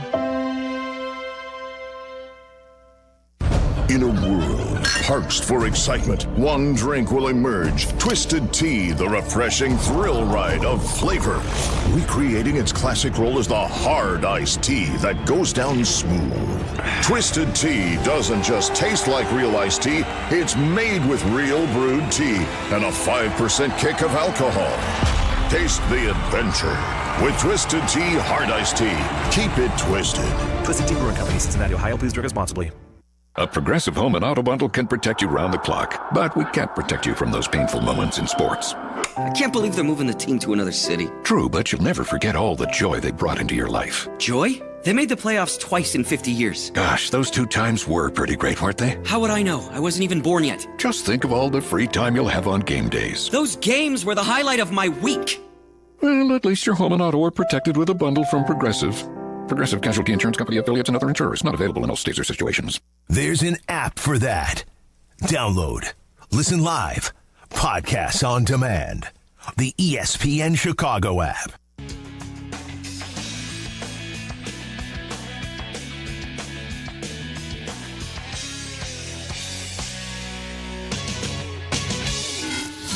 Clinton and Friends with Clinton Yates. Cops caught him sneaking TV sets out the back door of a J.C. Penney. Young punk, Mr. Rock and Roll, cocky as hell. Hey, come on, old boys! Move it like molasses! Making me look bad! We liked him immediately. Clinton and Friends on ESPN Radio and on the ESPN app. Cause you can, and you don't stop. Cause you can, and you don't stop. Oh, when you can, and you don't stop. ESPN Radio is presented by Progressive Insurance here on a Tuesday. A lot of talk about the NBA. Got a little baseball in, college and MLB. We're going to take some phone calls, too. 888-ESPN, 888-729-3776. Mitch in New Jersey. Welcome back to the show. Clinton, how you doing, brother? Pretty good, always man. good Pretty to talk to you. Nice show. You too. Thank you. I'll give a little base before I get to my basketball boyfriend. I go out to the engineer. I like James Wood. I think there's an outside shot. He could take the MVP. I'm thinking Ohtani is looking pretty good there. And with basketball, Giannis will cost too much. I'm certainly the Lakers have learned their lesson. How about is there a chance they can go after Ben Mathurin? He's a budding superstar. He's got to be starting. And also Gafford from, Dallas. Because why would Dallas want to give him up? They have Flagg, Anthony Davis, and Gafford. That is some front court, but maybe you can explain it to me. And thanks for letting me talk. No problem. Thanks for the phone call. Mathurin to the Lakers is not the worst idea in the world. Oh, Benedict. Although I just am, as an American, I have a predilection against trusting people named Benedict. But Mathurin's a Canadian, so that kind of cancels itself out. Anyway, I actually think that it's not a bad idea. 888-ESPN, 888-729-3776. Big Rob in Inglewood, up to no good. What's going on? What's up, Quentin? What's up? Usually I be rushing, man, but let's just take a deep breath, okay? First of all, for the last caller that just called, okay, who would want to come to the Lakers and play with LeBron James, who some call might be the GOAT of all time, when he says it doesn't even matter about winning championships? And then why is he getting ready this offseason if it's not about winning a championship? He's wasting time. He's wasting our time. And what player wants to come and play with a guy who doesn't want to win the whole thing? Not only that, in L.A., in the barbershops, guys that were loyal LeBron James fans, I heard them say this weekend, I lost respect for him, and also his chance to be the greatest of all time, it went down some because he said it's not about winning championships. I mean, come on, guy. If it's not about winning championships, what is it about? My own son, he cried when his team did not win the championship last year. Come on. That is, man, what it's about. That's why we played this game. Thanks for the phone call. I hate to burst your bubble, but as somebody that has covered professional athletes, knows plenty of professional athletes, and grew up with quite a few as well, most people don't really care about winning championships. Just kind of want you to know that. Winning championships is something that when you have the fun, the profitable, and the mentally safe combination of things to do is a great bonus on top of being able to do the thing you love for a living. Like, I hate to keep having to say that to people, but it's a real indicator of how little you know about the mindset of actual pro athletes writ large, not all, writ large, about the sports that they play. And that's okay. I don't expect everybody to know that. That's part of what my job is. But this idea of if a guy goes out and says, well, championships aren't the only thing I care about playing for, as somehow makes him toxic, no, that's just not correct. Like, that's not correct, in fact, at all. The idea that, like a Kobe Bryant, that there's somebody out there who is literally in the gym every day at 4 a.m., the idea that the mentality of them is, if it's not championships, it's not going to make me happy, is as rare as the skill level that Kobe had as well amongst the population of players. People want to win, for sure. But you got to understand how this thing works. A lot of people would say, hey, I'll take the money. Winning, if that comes along, fantastic. But no, not every single professional athlete is driven by the idea of, if I don't get a championship, I have failed in that season. That doesn't even make sense. I mean, it does make sense, but it's not true. Is probably the better way to say that. All right, Steele, what do we got coming up next year? What do you want to do? How do you want to handle this? We want to go to baseball storylines, or you want to go to sound off? What are we doing? Let's just do sound off. Okay, let's go. Sound off. Yeah. Time to hear some clips. Hello, sports fans. With round-the-clock coverage from the worldwide leader. Around the clock, sports all the time. That's never going to work. Some takes need more explanation. It's time to sound off. All right, now, sound off. On Clinton and Friends. All right. In the box, James. What do we got? All right, so let's start here first and talk about a couple of people that we love on this show, Kevin Durant and Aaron Rodgers. As we know, Kevin Durant was traded to Houston on Sunday, and yesterday on Sportsmanlike, Chris Canty said it reminded him of Aaron Rodgers going to the Jets. Take a listen. The Kevin Durant situation in Houston feels a lot like the Aaron Rodgers situation with the Jets. Oh, no. This is not where I'm just going to put it out there. Like, obviously, this won't be the place where he's had the most success in his playing career, but this will be the thing that we remember the most. If Kevin Durant doesn't deliver here, that will be the thing that stands out more so than anything else that he's accomplished in his career. So, Clinton, what do you think? Do you agree with this comparison? I understand the comparison. I think the data point at which the comparison makes the most sense is point of career. I don't agree with Candy in the context of the top of the paragraph. I mean, the lead of his career obituary, if you will, is going to be the Rockets.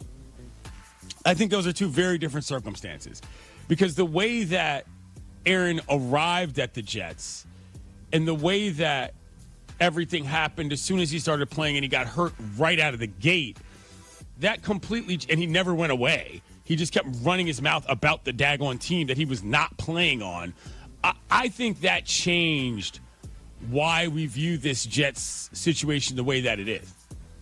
Showing up on air all the time, talking about a team that you haven't taken a snap for in 6 months is part of why people associate them so much. Kevin Durant, if it doesn't work out with the Rockets, that's just a kind of a basketball thing. And Kevin Durant's also played for more teams than Aaron Rodgers has played for. So in the sense, in as much as, yes, they will be their final chapters, IMO, I don't think that it has as much weight on Kevin Durant as it does on Rodgers. No, not at all. All right, moving on. So when I produced the show on Sundays, it's Matt Myron on Sunday mornings. Yeah. We were talking about the latest on-court drama with Caitlin Clark. This weekend, Matt Jones, he wondered why we can't just stick to talking about basketball when it comes to the WNBA.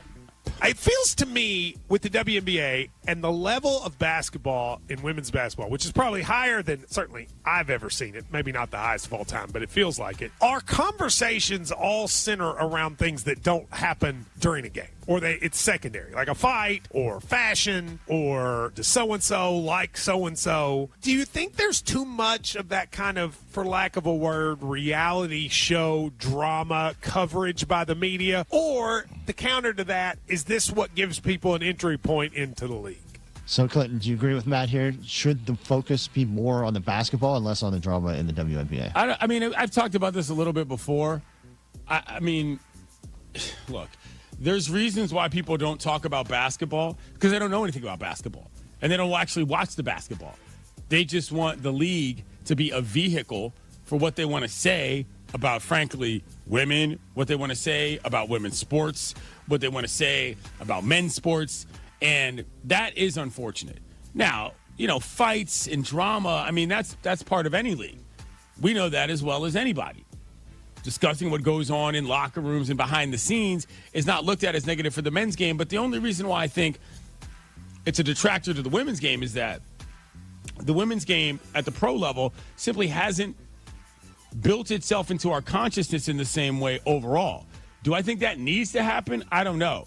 There are tons of people out there in the sports universe who are talking about the basketball of the WNBA. You just have to go look.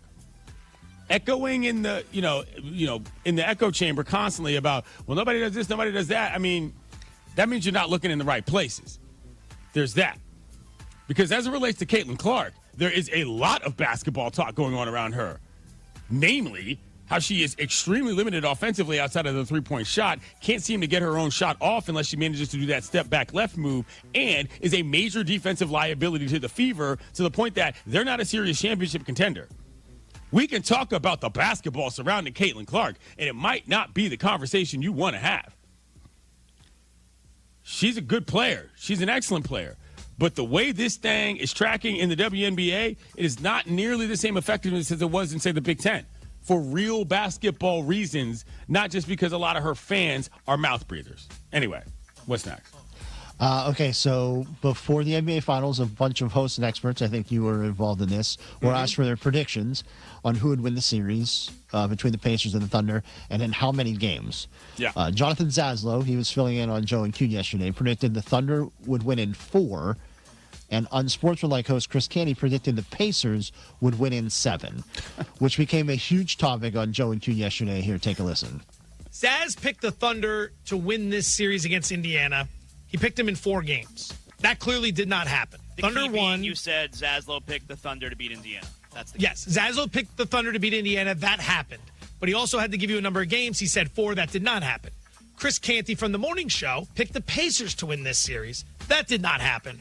But he did pick it to happen in 7 games. Pacers in 7 versus Thunder in 4. Which is the more accurate prediction? All right, Clinton, what do you think? It's a big thing yesterday. Everyone was weighing in. Freddie Coleman was in the studio with them. Doug Brown went in there, was talking about Doug Brown, former star of Mikey C's Smoke Break? Correct, yeah. Before he was on Mikey C's Smoke Break, he was on Joe and Q talking about this very topic. And, Devin went in there to give his view. It was a huge thing yesterday. I think they talked about it for 2 hours. So the question being, is it more accurate to pick the length of the series versus the winner of the series? Oh, that's tough, man. I don't traffic in predictions, but I'm willing to say that in this case, Pacers in 7 is a more accurate pick than Thunder in 4. Because, namely, the Pacers won the first game. So that was wrong for a longer amount of time than Pacers in 7 would have been wrong. Does that make sense? Yeah. Over the course of how the series played out. Zaz was immediately wrong. Yeah, you were wrong off rip. So obviously you were more inaccurate because you didn't even have the first, you know what I'm saying? You were off base to begin with. I had the Thunder in 5, but I also had the Pacers winning game 1.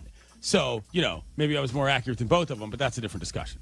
That's funny, though. Why were some people so upset about this? I think namely it was Zaz who was upset about, because people were saying that Canty was more right than he was. I mean, so low key he is. I would say he is. I don't disagree. It was a huge deal yesterday. So all right, we got any more? Can I discuss? Let's do one more, and then I will discuss Camp CNF. Yeah, I got one more for you. Okay. The Washington Nationals last week were in the midst of a very lengthy losing streak. Yes. And their manager, David Martinez, was asked who the blame should be on, and here's that back and forth. When you look at the offense as a whole, I know you guys haven't produced like you wanted to this month.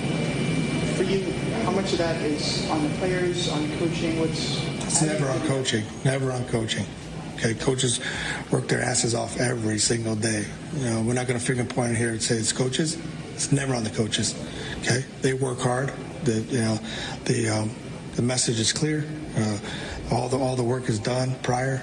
So sometimes they got to go out there and they got to play the game. It's always been about the players. Clinton, what did you make of Davey Martinez kind of throwing his players under the bus there? Davey Martinez was a big league player. Understand that. That's where a lot of this comes from. I think what Davey is saying is not dissimilar to what Dave Roberts was saying to Mike Schilt a couple weeks ago when they got in that fight, which is, I know what this is like. I have been in this position in a big league clubhouse and understands what it takes. And I think what this is a challenge to a bad Nationals team that has a decent amount of talent, if that makes sense, to say, hey, look, man, we can't get out there and play the game. You can. This would be a completely different thing if Davey Martinez had never played a day in the bigs. But I think what he's saying is we never finger point at the coaches. What he's getting at is guys who have enough self-respect as major league ball players would never blame a coach for their inability to produce. That's what he's saying. But you've got to know that about Davey in order to really be able to understand what he's getting at there. That aside, do I think Davey's going to get canned likely before the All-Star break? I do. Because there are myriad issues with that Nationals front office that have to do with a lot of things that nobody cares about right now. But I don't think that this was untoward from Davey. I just think it was a little bit misunderstood, personally. Anyway, all right. Is that it for Sound Off? Yep, that's what I got. Okay, we're done for Sound Off. And you guys have heard me talk about, thank you, Steele, by the way, talk about Camp CNF. I've told you before that I bring camp counselor energy to the proceedings. Everybody participates. Everybody has a good time. No one gets hurt. That's the goal. Well, in discussions about this bit over the course of the last couple weeks and in the group chats and elsewhere, well, I'm just going to call him, if I am the founder of Camp CNF, Devin Kane is the camp director, and we have our ground rules for how we're going to do this. The CNF bunk draft is happening tomorrow, kiddos. Hasta mañana. And here are the ground rules. We have 6 bunks. Myself, Devin, Mr. Steele, Ryan Matlack, Emily Hebel, and Sam, the booty diver, is going to be the group. Our draft is tomorrow, and here's how it's going to go. And once again, I would like to explain that Devin has done a fantastic job putting this together from all of our wacky ideas and different stuff that we wanted to try to see executed. We have a framework. Each participant will draft 3 individuals from the sports world and 1 wild card selection to make news outside of the sports world. Be smart, folks. Don't botch that and pick somebody who's going to end up tanking your bunk. Now, here are some sub-rules that we discussed in the bylaws. Of the 3 individuals from the sports world, you can only select a journalist once. And also,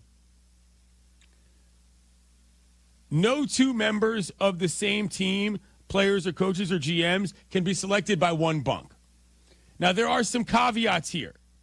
The number 1 caveat is you can't pick breaking news breakers, and we might have a couple others too, i.e. Shefty, Shams, to some degree Passan, and maybe even Emily, we've still got to sort that out today, are just off the list. Now, the topics they bring up are on the list. But if every time a breaking news person pops up, you're getting points, we'd have no competition. So we're not going to do it that way. Now, I happen to be advocating perhaps for a no Ohtani and no LeBron on the board, because that, again, tilts the scales in many ways, but we're going to get to that in a second. Now, roster rules. Your 4th-round pick can be any public figure, celebrities, fictional characters, influencers, if you like. And there's an injury clause that says if one of your drafted members gets injured or misses more than 4 weeks, you can drop and replace them in a one-time situation. Here's how the points work out. 3 points for a big on or off-field moment, game-winning play, record-setting stat, viral situation, etc. 2 points for going viral, giving a great quote, or making headlines in a positive way. 1 point for being mentioned on the show or trending on social media. -2 points for getting ejected, fined, or, and this is where some level of confusion came in, causing team drama. and -5 points for suspension, scandal, or major controversy. Now, the scoring is clearly going to be very arbitrary, as Devin points out. And this is where we need the callers to help us with things over the course of the summer. We're going to pick bunk MVPs each week for a bonus point. We're going to I hope the callers and social media can help us figure that out. And there's going to be a midsummer trade window in which you can trade one bunkmate between teams mutually agreed upon. And last but not least, each participant has to name their bunk. The bunk name should have some sort of place in it, like Grey Gardens or whatever. It's not going to be like a trivia team name of the week. I know what you did last summer in the courthouse with Diddy or whatever. Like, no, that's not what we're doing. We need a nice name of a nice place. I'm not going to say what James might name his team, his bunk, rather. Might? Well, it's locked in, baby. We'll leave that for tomorrow. But the point is, the Camp CNF bunk draft happening tomorrow, first hour. Cannot wait. Clinton and Friends is presented by Progressive Insurance. Protect the stuff you love with Renter's Insurance. Visit Progressive.com. Coming up, we're heading to the watering hole, kiddos. It's Clinton and Friends on ESPN Radio and the ESPN app. Guess where we're going? East Coast, West Coast, it don't matter. Down south or up north, it don't matter. SportsCenter is hitting the road and coming to you. Beyond that blue horizon is a limitless world of sport. 50 states, 50 days. SportsCenter on tour. Hit me! Quiet down. Here she comes. Shh. Surprise! Your accountant just emailed to say your quarterly taxes are way higher than you were expecting. At Progressive, we know small business owners don't usually like surprises because they cost you money. But a good surprise that could save you money? Getting discounts with a commercial auto quote from Progressive. Also, your favorite employee is leaving. They're going to pursue their dream of being a veterinarian. Surprise yourself. See if you can save in as little as 7 minutes at ProgressiveCommercial.com. Progressive Casualty Insurance Company and Affiliates. Discounts not available in all states or situations. Evan Cohen here. Whether you're locking in your home run picks or riding with your favorite golfers this summer, ESPN Bet is your sports book for all the action. Go from checking stats on your favorite teams and players to placing bets in just a few taps. Plus, new customers can get $100 in bonus bets when you make your first $10 wager. Download the ESPN Bet app and sign up with promo code USL to get started today. Must be 21 plus. Gambling problem? Call 1-800-GAMBLER. Terms and conditions apply. See app for details. Offer not available in New York. Hey teachers, congratulations on another year of being awesome to the students you lead. We salute you. Now it's time to relax and take care of the things you've neglected this school year. When planning for this time, don't forget about your family. And if your family is complete, summer is a great time to take the next step, a vasectomy. Take that step with Vasectomy Clinics of Chicago, because experience really does matter. Especially with this procedure. They make it so easy with their 30-minute, no-needle, no-scalpel, in-office vasectomy. Log on to vasectomychicago.com, read the testimonials, and learn more about their procedure at Vasectomy Clinics of Chicago. With 4 convenient locations in Naperville, Tinley Park, Arlington Heights, and downtown Chicago at Lake Point Tower, now with free valet parking. Their procedure is covered by most insurance, so everything is lined up to make your decision an easy one with Vasectomy Clinics of Chicago. Visit vasectomychicago.com today or call toll-free 877-877-4VAS. That's 877-877-4827. You've seen it asked 1,000 times on the big screen. You got a light? But it's the sound that's unmistakable. The iconic sound of a Zippo lighter. But that's only the beginning of the Zippo story. Zippo is famous for everything from vintage lighters to sunglasses. Visit Uptown Cigar Store and Lounge on Wells Street at North Avenue. The best selection of Zippos, premium cigars, and accessories. What do you need to know about Zippo? Nothing. The sound says it all. At your Chicago area IKEA store, they believe everyone deserves a beautiful and affordable living experience. Transform your home with stylish furniture and home accessories without breaking the bank. From comfortable and fashionable sofas and sectionals to kitchens full of inspiration to bedrooms designed to help you find your best sleep and relaxation. IKEA's home furnishings combine form and function to fit your lifestyle and budget. Visit IKEA in Schaumburg or Bolingbrook today or shop online at ikea.com/US and check out their new local pickup points in your neighborhood. Has the excitement of betting turned into worry? Feeling overwhelmed every time you roll the dice? Problem gambling doesn't just affect your wallet. It can impact your health, relationships, and peace of mind. But there's hope. Gateway Foundation is here to help you take back control of your life with personalized treatment options. You don't have to face this alone. Call Gateway Foundation today at 844-444-5780. That's 844-444-5780. Snakes, zombies, sharks, heights, speaking in public. The list of fears is endless.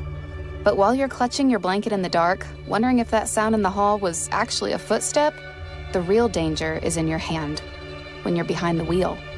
And while you might think a great white shark is scary, what's really terrifying and even deadly is distracted driving. Eyes forward, don't drive distracted. Brought to you by NHTSA and the Ad Council. My name is William Yank. I'm a 23-year-old, 3-time leukemia survivor.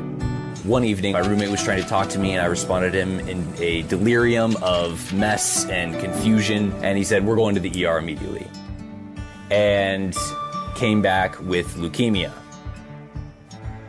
They started me on chemos, they started me on a bunch of antibiotics, but the chemo wasn't exactly working. So my oncologist decided that he wanted to try me with CAR T-cell therapy, and it worked. Leukemia Lymphoma Society was this unforeseen blessing for me because I wouldn't have been able to get CAR T-cell therapy. We are about 9 months post-transplant and feeling very healthy, strong, and I live. To give or get help, visit LLS.org.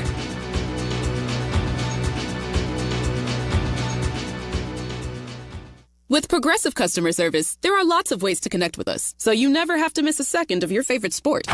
Because you'd much rather watch a ball go through a net 124 times in 48 minutes when you don't really have to pay attention until the last 2, and then somehow those 2 minutes will take an hour. You don't want to miss all that. Luckily, you can chat with Progressive on our app, online, or over the phone without missing a single one of those times the ball goes through the metal circle. Progressive Casualty Insurance Company, affiliates, and other insurers. Not available in all states or situations. Oh my God, is this your house? This is the humble abode. Oh my God, it's so humble. FX presents Adults. You don't know your social security number? No, I do. It's just my mom, knows the whole thing. A new comedy about 20-somethings achieving zero anythings. What is the worst that happens? I go broke. I can't pay my loans. I start an OnlyFans, but only you guys subscribe. You can't do OnlyFans. Yeah, you wouldn't make it on there, so sorry. FX's Adults. Wednesdays on FX. All episodes streaming on Hulu. Courtney Cronin, the latest from Hallis Hall, and wherever Bears roam in Chicago. Be an informed fan with ESPN Chicago, brought to you by Costa Ivoni.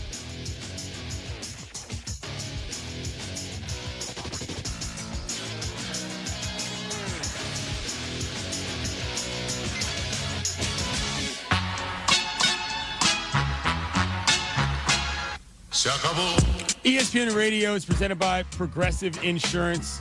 I want to thank Ryan McGee, host of Marty and McGee. You can find him on the internet at ESPN McGee. I want to thank Jeff Passan, of course, ESPN MLB insider at Jeff Passan. He is. Ryan came on to talk about the situation in Omaha. That was an absolute disaster regarding the umpiring in the Coastal Carolina LSU Game 2 of the Men's College World Series Championship that LSU ended up winning, going on to take their 8th ever men's college baseball title, but Coastal Carolina left up a creek, if you will, and Jeff Passan came on to say some funny names, as well as break down who might be an all-star that you are wanting to see this year in Atlanta. This should be an interesting all-star game. Freddie Freeman likely to get picked and likely to be returning to Atlanta as an all-star for a team that is not the Bravos, which I guarantee you will be an emotionally interesting setup. And we got to hear Jeff say Big Dumper and Dickie Lovelady. So with that, let us go to the watering hole. Time to check my social media. All right. The dulcet tones of Dustin Akui in the circle of life, in which we take stock of the goings-on of the day and analyze our choices. Losman661, Vice President of the local chapter of the Handsome Man community. This one is about Ryan, talking about attending a function only for Ryans that was supposed to happen at Fenway Park, but they couldn't find a way to get seats for all the people. And he says the Rockies were like, we got plenty of tickets, LMAO, which is very funny because if you need to find a large gathering of people in an otherwise nondescript place that happens to be a baseball game, the Colorado Rockies at this point are a great place to start. I told you before about how my buddy's going to do the 999 challenge with his friend, and they need a game that's not going to be too intense, and it's not going to be packed to the gills, so they're picking a Rockies game. I understand the vibes. Tremaine Hutchie, one regular contributor to this program on the Twitter bird, he says, at Clinton Yates, trash can confessional, missed Mikey C. Mikey C gets a lot of love in these streets, man. Y'all don't even realize. From back in the day on the weekend shows to what I'm just going to say are increased. We're ordering a season of Smoke Break is what we're doing. How many episodes comes? I don't know yet. We've got to discuss that. Well, there's 20 in a pack, but is that right? I'll talk to your agent. Let me know. So you know, you can get a I'm carton. here in a carton. Yeah. So yes, Smoke Break with Mikey C will be returning to this program, no doubt about it. Don Jenver says, "Oh, are we finally ready to talk about Caitlin Clark's limited abilities on offense? How she's one of the W's biggest smack talkers, but is always so innocent whenever somebody shows her they don't play like that? Is it finally time? As a W fan for decades, I'm waiting for the day. I'm not trying to pile on Caitlin Clark. She's had a tough stretch here, but yes, many people who actually watch the league and not just people that are there to push their whatever social agendas, that's pretty clear from her game. It's pretty clear from her game that the adjustment made by defenses from last year to this year have affected who she is as a player. I'm not saying I don't think she can grow. I'm just saying, that's real. At Dirty Water 619 says, Zaslow's pick was dead in 60 minutes regarding Thunder in 4, which is what I tend to agree with too. If you had it wrong off the rip, that doesn't really work. Don Jenver also says, Camp CNF starts tomorrow? Let's go. It does. We got a lot of things to figure out before that. And with that, the circle of life is closed. Mikey C, getting through the show that has a lot of wacky production and got his own stuff in. If you were in one of the bunks, you would be winning bunk MVP today. However, your combine didn't go great, so I don't know whose big board you're on. I'm just saying. You got to figure out who you're gonna campaign to get them to pick you, but I don't know. I'll take that. Perhaps with a new season of Smoke Break, you could find your way into the good graces of quite a few bunks. What do I know? Might be sneaky. The draft is tomorrow. We're all going to be here. It's going to be really fun. And I'm glad that we've got some summer programming on deck for y'all. Can't wait to see how everybody shakes out with their bunks. And I'm really, really looking forward to to us revealing James's bunk name, because it is really fun.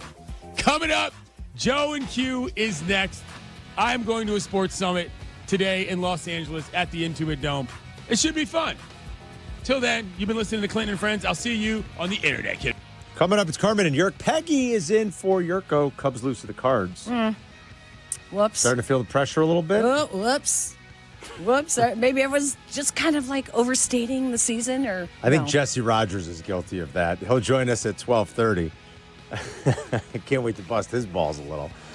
We will talk plenty of baseball today, plus we're a day away from the NBA draft. Big NBA trade happened. Peggy's in the house. We'll talk some Bears. We're about a month away from the start of training camp. Hey, lots going on. It's hot, hot, hot. Carmen and Yurko coming up at noon. In 1979, the first words spoken on ESPN weren't just an announcement. If you're a fan, they were a sports prophecy. What you'll see in the next minutes, hours, and days to follow. Glad you're with us tonight. May convince you you've gone to sports heaven. And right now, You're standing on the edge of tomorrow. This fall, the next era of ESPN begins. Sports Forever. For more than 75 years, University of Maryland Global Campus has given you the opportunity to build your next success. Choose from more than 135 degree and certificate programs in career-relevant fields like business, healthcare, data analytics, cybersecurity, and more. Plus, we offer 100% online and hybrid courses, personalized advising, and lifetime career services. Learn more at umgc.edu. Certified to operate in Virginia by Chev. Hey guys, it's Silvy. In the North Shore and North Side of Chicago, there's only one name you need to know for fences. It's FenceWorks, a.k.a. the guy on 41. They stand out as the locally owned, operated fence company dedicated exclusively to this community. From the timeless appeal of Western red cedar wood to modern no-maintenance composite materials for a contemporary look, FenceWorks guarantees custom quality that meets your needs. Take the first steps to keeping your family and your home safe by visiting theguyon41.com. That's theguyon41.com. Breaking news coming in from Bet365, where every nail-biting overtime win, breakaway, pick six, three-point shot, underdog win, buzzer beater, shootout, walk-off, and absolutely every play in between is amazing. From football to basketball and hockey to baseball, whatever the moment, it's never ordinary at Bet365. Gambling problem? Call 1-800-GAMBLER. 21 plus only. Must be physically located in Illinois. When you're injured, you need a team that knows how to win. Postman Law delivers. Simple, right? Even simpler. Remember this number, 844-POSTMAN. Postman Law has secured over $3 billion for clients. Fast, easy, and stress-free. So think Postman Law when you've been hurt in a crash, on the job, or anywhere else. Call 844-POSTMAN today. That's 844-POSTMAN for Postman Law Offices Chicago. Dear Truckin' Awesome, does Toyota Tundra have heart-pounding horsepower? Truck yeah. Is Tacoma styled for the wild and as rugged as it comes? Truck yeah. And the 4Runner, tough as nails, ready for any trail? Truck yeah it is. Find your Toyota truck at Toyota.com. Put adventure in gear and floor it. Toyota, let's go places. My husband is a veteran, and he was injured in the line of duty. It happened while I was deployed to Iraq. We were stopped at a checkpoint, and then all of a sudden, there was a loud explosion. An IED detonated 3 feet from my face. It was bad. I remember thinking, who's going to take care of my wife and daughter? We took care of each other, with a lot of help from DAV. When America's veterans face challenges, DAV is there. I don't know what we would have done without them. DAV was the voice that we didn't have. Every year, DAV helps more than 1 million veterans like Jason get the life-changing support and benefits they've earned so they can achieve more victories. It wasn't easy, but he never gave up. My victory is knowing my disability doesn't define me. He's an inspiration. Support more victories for veterans. Go to DAV.org. My name is Ariel. When I arrived in the U.S. at 19, I struggled to find job opportunities without my high school diploma. My entire life changed when I took a chance and got my high school diploma at age 22. Everything I have, my education, my career, my marriage, I owe to the Adult Literacy Center and my teachers. They were with me every step of the way, helping with my English and math, making sure I pushed through all the challenges. Ariel, your success proves that what I'm doing as a teacher has real meaning. It was an honor helping you achieve your greatness. Now you're helping others achieve theirs. It inspires me. Education was the key that unlocked all my opportunities. When you graduate, they graduate. Find free and supportive adult education centers near you at finishyourdiploma.org. Brought to you by Dollar General Literacy Foundation and the Ad Council. Live from State Street in the heart of Chicago, you are listening to the new home of the Chicago Bears, ESPN Chicago. And this is Carmen and Yurko, WMVP, WTBC, HD2, Chicago, a good Karma Brands radio station. All right, off and running. Peggy's in for Yurko today. It's Carmen and Yurk, another hot one out there. Both of our baseball teams taking on the chin last night. Jesse Rogers joins us in 30 minutes. I'm here to calm Cub fans down. Easy for me to say. I thought last night, I was like, you know what? I'm home. I got done with golf, and I said, I'm actually going to surprise Black and Abdallah and Carmen, and I'm gonna watch the game? The games. Well, when and you I say turned the it games, on. I was like, what the heck? I mean, Ben Brown early, very good. Yeah. Ben Brown all the way until there were 2 outs in the 4th inning, very good. And then he even made a good pitch. Wilson Contreras just beat him on what I think you would still call a pitcher's pitch with 2 strikes. And next thing you know, the first 2-run homer flies out of the park. And then another an one. inning later, another 2-run and then another one, and then another one after that. And it's like, whoa.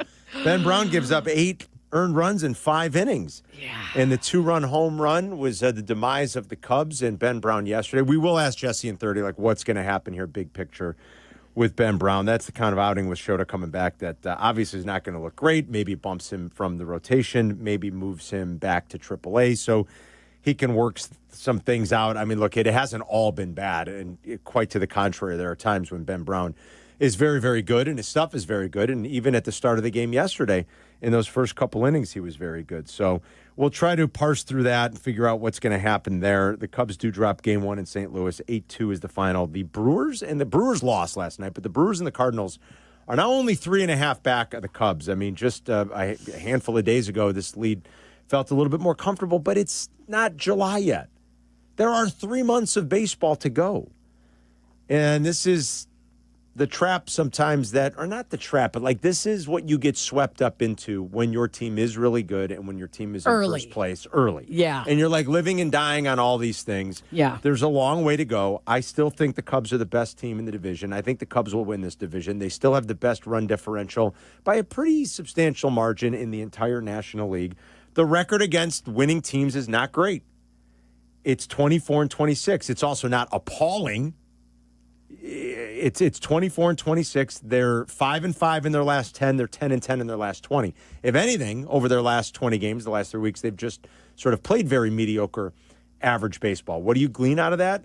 I don't know that you can go. I think you'll beat yourself up and drive yourself crazy, right? If you try to overanalyze it too much. Exactly. I asked Silvy once. I said back in April, he was really up in arms over the Cubs losing a game. Silvy? Yeah, and I go, no.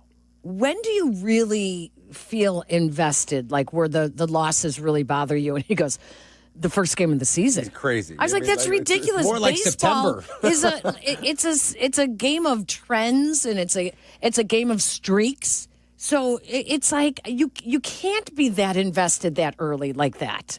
That is exhausting. It's exhausting in baseball. Yeah, I mean, it really that's exhausting. is. It really is. It's too long of a season. I think this Cubs offense is just too good. Is it at its best right now? No, probably not. I have no idea why Dansby Swanson was hitting 4th last night. And maybe Craig Counsell offered some explanation. We'll ask Jesse in 30 minutes. I'm guessing it's going to be some BS, lefty on the hill, and we want to get Dansby going, and yada, yada, yada, yada. You show me another team in baseball. PCA is tied for the team lead he's either leading or tied for the team lead, okay, in doubles, home runs, slugging percentage, and stolen bases. You show me another player in baseball on any team where they have a player that fits that criteria that's hitting 5th in a lineup. I dare you. So go ahead and send it to me. And go ahead. I'll wait. Call Chris, call Adams, put it in the Twitch chat. You show me the player in Major League Baseball that does that for his team that hits 5th. And you'll get some cockamamie, BS, sad excuse. Not that it really mattered yesterday. I don't mean to suggest that, but it's nonsense. Anyway, I digress. The offense is too good, even with Dansby struggles and Matt Shaw struggles. The offense is too good. They should stop messing around and just stick with one pretty particular order amongst your best hitters, which are PCA, Tucker, Seiya, and Ian Happ, and just go from there. But it's too good.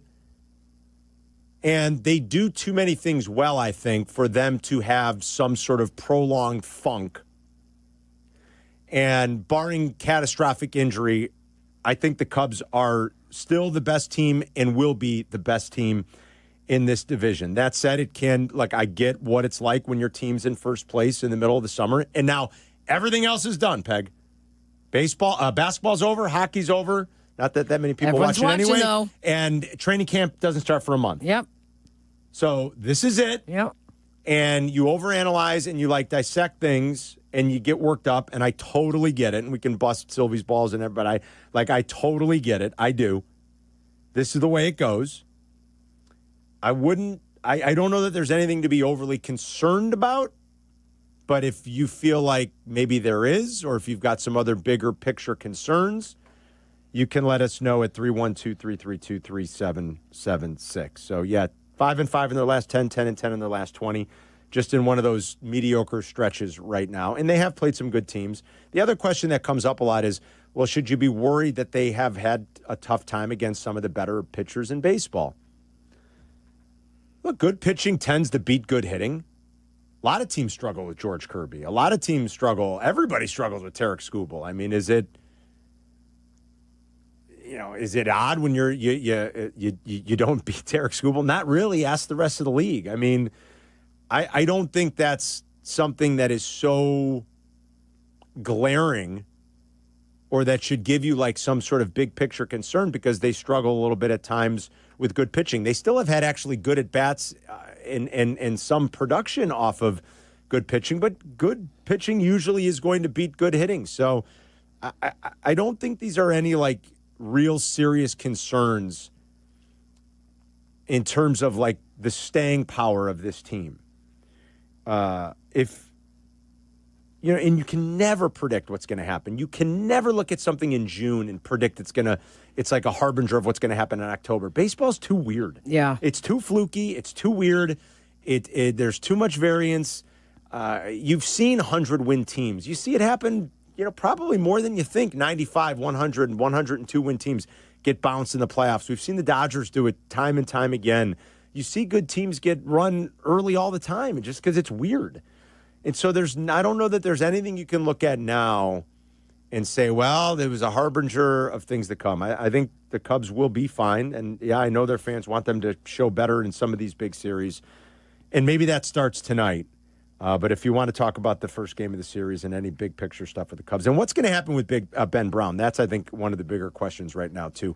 Can they let him work these problems out, or can they find a different role that is more suitable for him and better for the team at the big league level? Or is he destined for a trip back down to AAA? 312-332-3776. He was good early, again, and then things kind of got away. Dansby Swanson struggling right now. He had it going well for the most of May, but he struggled over the last month. And you're looking at a player now over his last 26 games that's slashing 192, 226, 313. I'm not sure what, and that tells you that he deserves to be moved up in the lineup. Maybe it works. Maybe they try it again. I don't know. Dansby has, for the majority of his career, and certainly his Cubs career, has always done this up and down thing. Up and down, up and down, up and down, up and down. He's one of the game's more elite shortstops, which is good. That generally doesn't slump. And he's excellent at helping run prevention. But his offense has always, at least for the last number of years now, been a roller coaster. And he's in one of those valleys right now, and I'm sure there's a peak around the corner, but he is certainly in one of those valleys right now. You're going to have to. Silvy's probably on the ledge right now. No, I don't know. I don't think he is. You don't think that he's not screaming and Jed needs to do something now? No, that's Why more are you Cap. waiting? I think that's Cap. Oh, that's Cap. Cap's more like you got to do something now. You got to do something now. Mark DeRosa kind of hinted at that yesterday.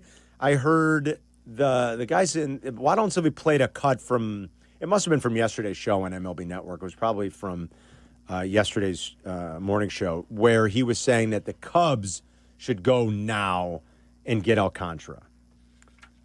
I don't, and I'm not saying he's wrong. I mean, they could be trying. Who knows? I mean, I have no idea. There's a lot of chatter that they're looking at veteran pitchers.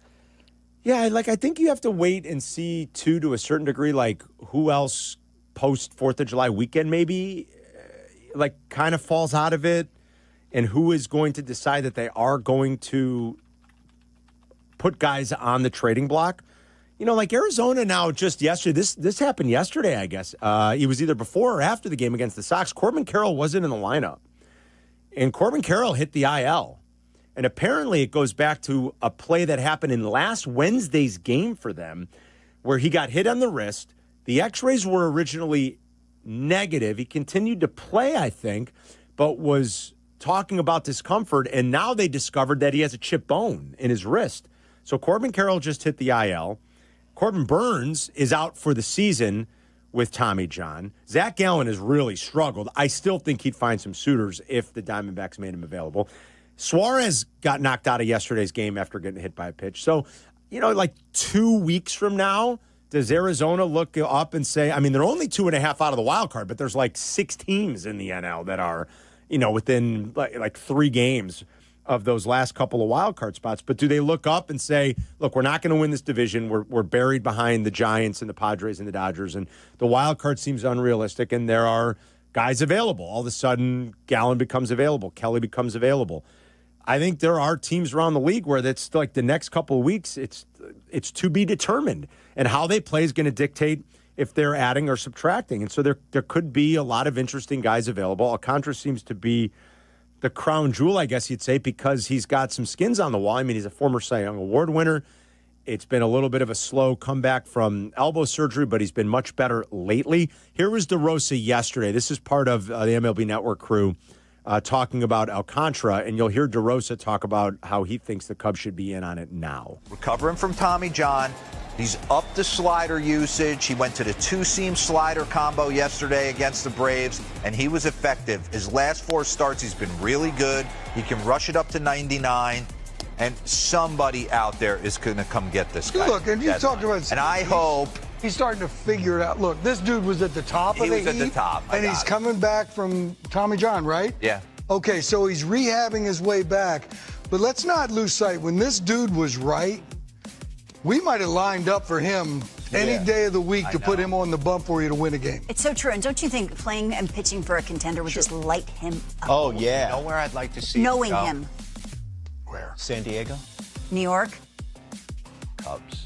Ooh. Cubs need a starter. Cubs are real. Yeah. Cubs are real, man.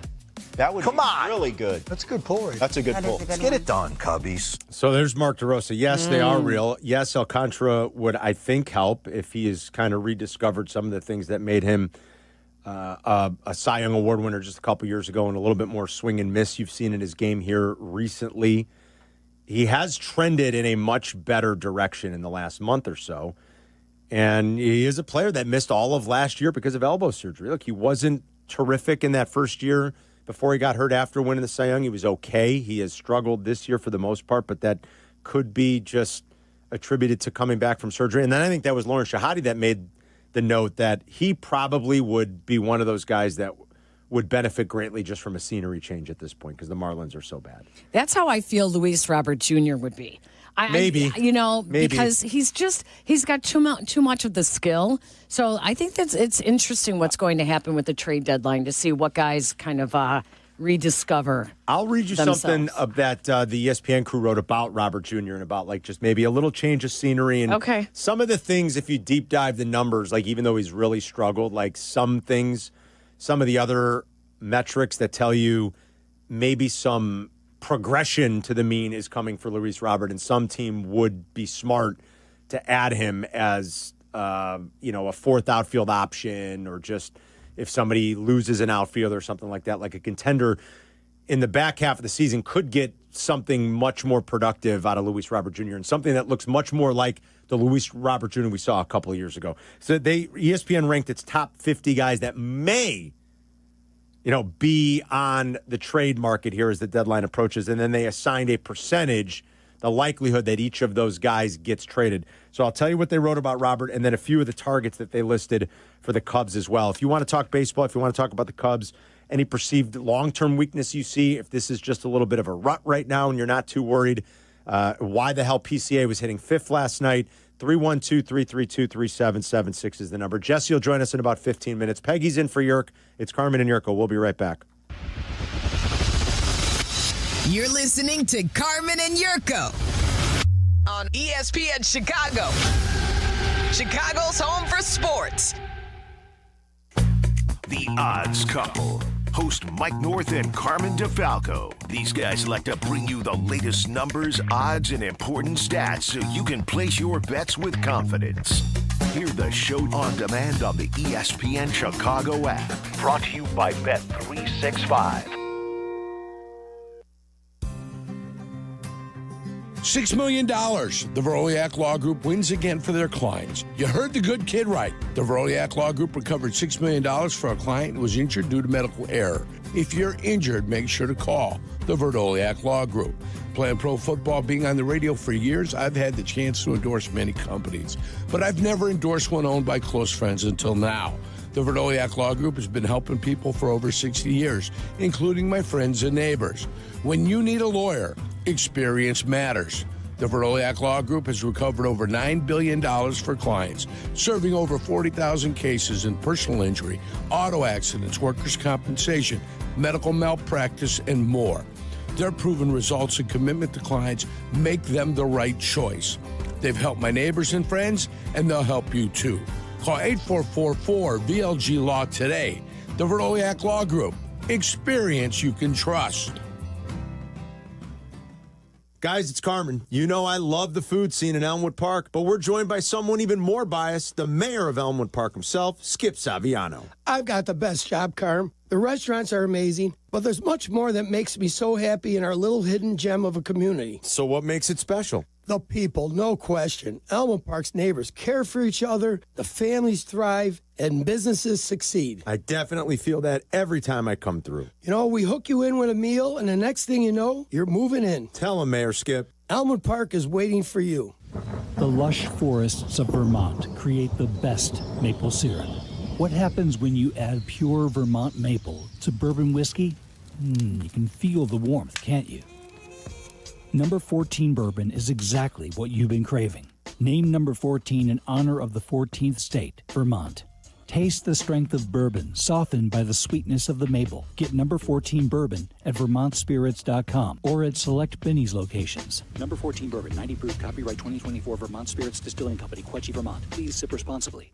Hey, this is David Kaplan. I love the heat. Give me 90 degrees and a chance to be outdoors, and I'm a happy guy. But when you step out of the heat and into your home or business, I totally appreciate being able to control the temperature to make everybody comfortable. My friends at Automatic keep your AC system running its best no matter what Mother Nature throws at us. And if something were to break down, Automatic can help find the best system for your space and have it back to the perfect temperature in no time. Go to Automatic.com. That's Automatic.com.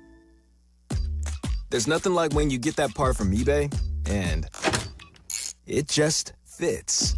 Yeah, the first time. So you can do less of this and get right back to more of this. At eBay, you'll find all the parts you need, guaranteed to fit, at prices you'll love. Sounds good, doesn't it? eBay, things people love. Eligible items only. Exclusions apply.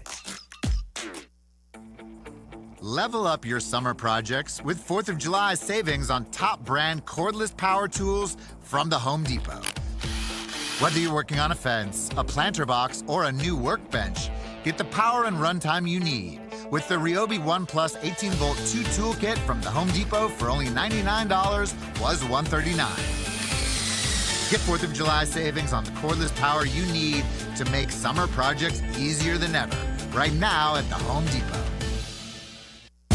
Summer is the time for making memories, not appointments. It's why you should go to Great Clips. Use online check-in to get in for a cooler, shorter haircut for less whenever you have time. So what are you waiting for? Get in, get out, and get back to summer with time-saving haircuts at Great Clips. It's going to be great.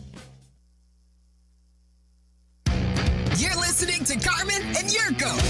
Follow Follow the show on Twitter at Carmen DeFalco and at Yurko64. This is ESPN Chicago, Chicago's home for sports. Jesse will talk baseball with us here in 15 minutes. Peggy's in for Yurk. It's Carmen and Yurko.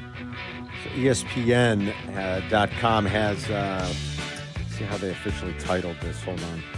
The most likely players to get traded. I think that's what, where is it? Yeah, ranking the top 50 MLB trade deadline candidates. And number 3 on their list. Well, number 1 was Alex Bregman. Again, I don't know how they decided to rank this. Like, they talk about how the chance of a trade here is at only 10%. That'd be something if they trade Devers and Bregman. But they rank him 1. Then Jarren Duran of the Red Sox ranked number 2. They put that at 25%. Chance of trade for their number 3 player is at 60%. This one seems pretty likely, and that's Sandy Alcantara, who we're talking about.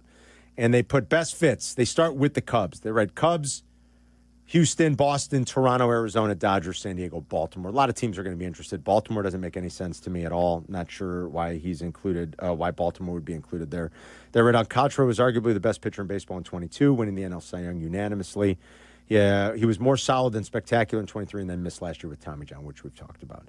Tinkering this season, trying to get his pitch mix and location right in hopes of regaining his former glory, and it's starting to look as though he is turning the corner to become a mid-rotation starter or even better. Once again, he posted a 2.74 ERA so far in 4 June outings. That went up a little bit because he pitched okay, but I think gave up 3 earned runs on Sunday. The Marlins could hold on to him till the winter, when teams like Baltimore, maybe that's why they put him in there, when teams like Baltimore would be more inclined to acquire him with the final 2 years of his contract. I could understand that a little bit more now. I don't know why Baltimore would do it now. That would make 0 sense. But maybe in the winter. Number 7 on their list, Zach Gallen. And number 8, Merrill Kelly, who we talked about. They have the Cubs as possible destinations for both those guys, too. That's going to depend on Arizona falling out of it, though, Peg. And then they write for their 19th player, Luis Robert Jr. of the White Sox, and they write a chance of trade at 90%. Best fits, San Diego, Philly, Cleveland, the Mets, and San Francisco. I've also heard the Yankees were kind of kicking the tires a little bit on Luis Robert Jr. at one point. They write, Robert has been extremely unlucky with ball in play results this year, so that could turn at any point. He remains a strong defender and base runner, but the 185, 267, 305 line is unsightly, and his trade value has cratered over the past 2 seasons. He has a pair of $20 million a year club options that the acquiring team will be hesitant to exercise absent a turnaround. His batting average on balls in play is absurdly low. Yeah. And you would think at some point it's got to increase, which means his batting average will increase. It's only 250. That is way below league average. His actual batting average after last night, Peg, is 184. His expected BA, though, based off of his hard hit rate and some of the other StatCast data and his barrel percentage, his expecting batting average, while it's nothing to write home about, is significantly higher. It's 232. And his actual slug is 302, which is paltry. His expected slug, nothing to write home about again, but much better at 390. But again, you put him on a better team, he's going to see better pitches. You know, he's going to be in better situations. Right now, who else is there to fear? Nobody. Miguel Vargas is their most scary hitter. I mean, Kiro and Teal are young and have some upside, obviously. But, Miguel Vargas is their most dangerous hitter. Maybe Mydroth a little, and that doesn't strike fear in teams. You're right. Sometimes just a reset, too, when you get away from a team that's lost as many games as they've lost. Yep. But then Meller sent this to us, too. Meller will have the pregame tonight for Game 2 against the Diamondbacks on the South Side at 6 right here in your home for White Sox baseball. This was Chris Getz yesterday talking about Luis Robert Jr. and his future. Well, that's a real possibility. I mean, First of all, let me just set it up a little bit. He talks about, maybe Robert still being with the team next year. That's a real possibility. I mean, you know, when you still watch Luis Robert play, you're looking at a guy that can change the game pretty quickly in a lot of different ways. And those types of players are hard to find, and that's the reason why there's a lot of attention on Luis Robert, because he's earned that right, because he's performed at a high level, and to find talent like that is not easy. So, obviously he's been more productive in the past, but that doesn't mean that we don't believe in the potential here with the Chicago White Sox. We've never out there making phone calls on about Louis Robert. It's teams calling us, and we have conversations, and we kind of stick to the plan that we've been working by, so far, in which if we feel like we can help the long-term health of the organization, so be it. But we like having Louis Robert, and I enjoy having him in the lineup on a nightly basis. I guess when you know him as well as Chris Getz knows him, you call him Louis Robert. Call him Louis, yeah. Are you aware of this, Louis Robert? Remember, that's when he first came, that was the big question mark, that he was Louis. I thought the big question mark when he first came here was they said his name was pronounced Robert. Remember? Yeah. Louis Robert. We're like, wait, is he French? And then it was Louis Robert. And then is it Robert? And it was like, no, it's like a silent T, and it's Robert. And you're like, yeah. Wait, It went from what? like Robert to Robert to Robert. Yeah. He sounded like a French-Canadian hockey player at first. They're like, no, this is Louis Robert. And then I saw him, and I was like, wait a minute, guys. I don't think no, that is Adonis, not Louis Robert. I don't think his name is Louis Robert. No, I don't think so either. He should have been playing with Gilbert Perrault. And then he was Robert. You're right. And now we finally know it's just Louis Robert, or if you know him very well, it's Louis Robert. I think Louis Robert finds his way to a different team this year, but okay, we'll see. When we've heard from so many of the former White Sox players who left in the last year and a half, and you realize just how miserable they really were, you realize how much a change of scenery can do for these guys. Look at Kopech last year. I mean, right? Yeah. It's like prime example number one, probably. Now, I'll give Vargas credit. I think Miguel Vargas, when they acquired him last year, it went the opposite way. He was decent for the Dodgers, but obviously they don't really have any use for Miguel Vargas in that organization. But he's a talented player. They trade him, and he goes in the tank. Can you imagine getting traded last year from the Dodgers to the White Sox? Now, to his credit, he's okay, suck it up. You're a big leaguer.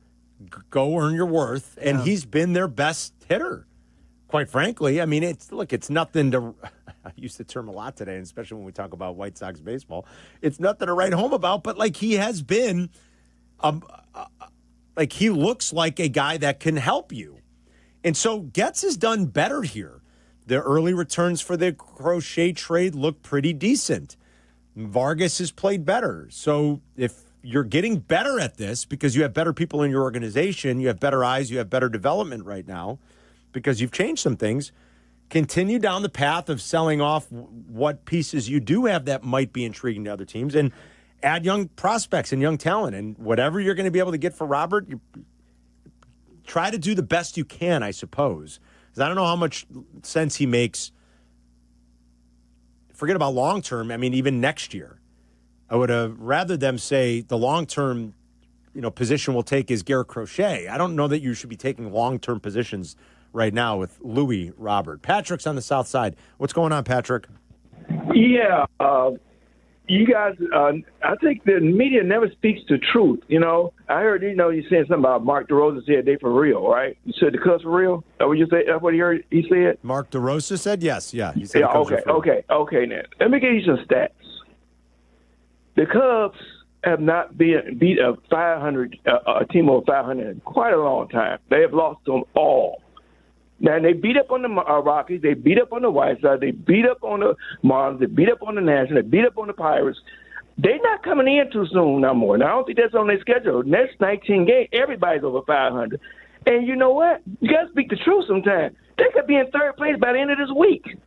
The Cubs will be in third place by the end of the week? I don't think so, but they could be. Sure, they could. I guess. I don't think they'll get swept.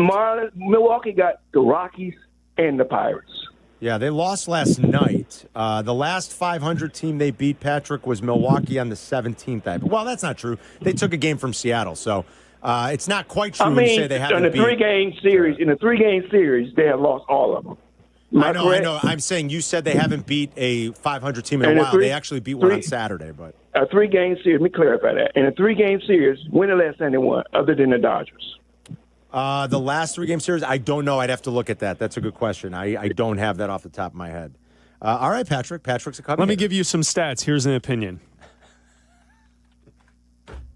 I was waiting for the stat. He was going to give you guys stats, and he gave you an opinion. Patrick is a Cubs hater, apparently. That's okay. I don't think the Cubs will be in third place by the end of the week, so that's just me. hey, your opinions are welcome, even if you want to present them at stats when you call at them and tell them you've got some stats. I don't know the last time they beat a team in a series. I am not sure about that. That's true. It's probably been a little while since they beat a team in a series that was above 500. I would have to go back and check, though. Off the top of my head, I do not know. Jesse might know, and we can ask him coming up. We got a few things to talk about with Jesse. We'll start with the Cubs and spend most of the time there, obviously. We'll get into a few White Sox things as Getz met the media yesterday. But what's going to happen with Ben Brown now that Shota's coming back? Why was PCA dropped in the lineup yesterday? I can't wait for the cockamamie excuses, or not excuses, but rationale behind that from Cubs Carmen. management. Oh, my God. Come on, That's Carmen. a bad take, Carmen. It's a bad take. Come on, Jesse. Unbelievable. 312-332-3776. Jesse will join us next. This is Carmen and Yurko, making your lunch break extra delicious. Hey, Ma! Can we get some meatloaf? On Chicago's home for sports, ESPN Chicago. Chicago White Sox baseball. Do you believe? Len Casper and Darren Jackson bring you the call of White Sox and Diamondbacks. Live coverage begins tonight at 6 on ESPN Chicago, the home of the White Sox. Now backed by the power of the Pope. These days, we're all thinking more about our health. And if you're living with joint pain, I get it. You want real relief, but without the surgery, pills, or endless steroid shots that only cover up the pain. If that sounds like you or someone you care about, don't give up. It's your friend Tom Waddle here, and I want you to know about QC Kinetics. They're doing something truly different with regenerative treatments that help your body heal and restore damaged tissue naturally. This isn't about masking pain. It's about treating it at the source without surgery, meds, or downtime. You'll meet with Dr. Ashley Caravelli and her incredible team here in Chicago. They'll walk you through the process and answer all your questions. QC Kinetics has already helped thousands. They'd be honored to help you, too. Call now for your free consultation. Saturday appointments available as well. 312-809-5955. That's 312-809-5955. QC Kinetics. Take the first step toward living pain-free. It's the Kap J Hood Show here with Howard Ankin. Howard, remember back in the day when Upper Deck tickets were cheap? You mean the cheap seats? Oh, sure. You're at the game, but you don't really experience the game. Yeah, no bueno. If you've been injured, get the help you need and experience injury law made personal yourself only at Ankin Law. Auto, truck, ride shares, work injuries, and medical mistakes. If you've been injured, call Howard. I'm here to help. Call 312-6-million. Howard Ankin is our go-to lawyer on the Kap J Hood Show, weekday morning 7 to 10 on ESPN 1000. Hey Chicago, IKEA is making it easier than ever to give your home a stylish, functional, and comfortable makeover with new local pickup points around the Chicago area. Just order online at IKEA.com and select the local pickup point near you, including Loyola University, University of Chicago, University of Illinois Chicago, and now Gurney Mills. Get fast, free local pickup available as soon as the next day. So whether you're looking to create your dream bedroom escape or making that perfect space to relax after work, shop IKEA.com and let IKEA bring it to you. Help provide for families in need with food items during Menards Food Drive. Simply head to Menards, place non-perishable food items in the collection bin by our exit doors. And that's it. All donations will be given to a local organization representing your community to help those in need. Head to Menards to help your community today. See store for details. Save big money at Menards. Has the excitement of betting turned into worry? Feeling overwhelmed every time you roll the dice? Problem gambling doesn't just affect your wallet. It can impact your health, relationships, and peace of mind. But there's hope. Gateway Foundation is here to help you take back control of your life with personalized treatment options. You don't have to face this alone. Call Gateway Foundation today at 844-444-5780. That's 844-444-5780. Progressive presents Employee of the Month. Small Business Edition. Today's recipient from Terry's Tiny Homes, Terry! Sure, as the only employee of her company, Terry was probably the front runner, but saving money getting personalized discounts with a commercial auto quote from Progressive, well, that gave Terry the edge. Over Terry. Terry! Keep awkwardly chanting your own name, Terry. You deserve it. Woo! Be your own Terry. See if you could save in as little as 7 minutes at ProgressiveCommercial.com. Progressive Casualty Insurance Company and Affiliates. Discounts not available in all states or situations.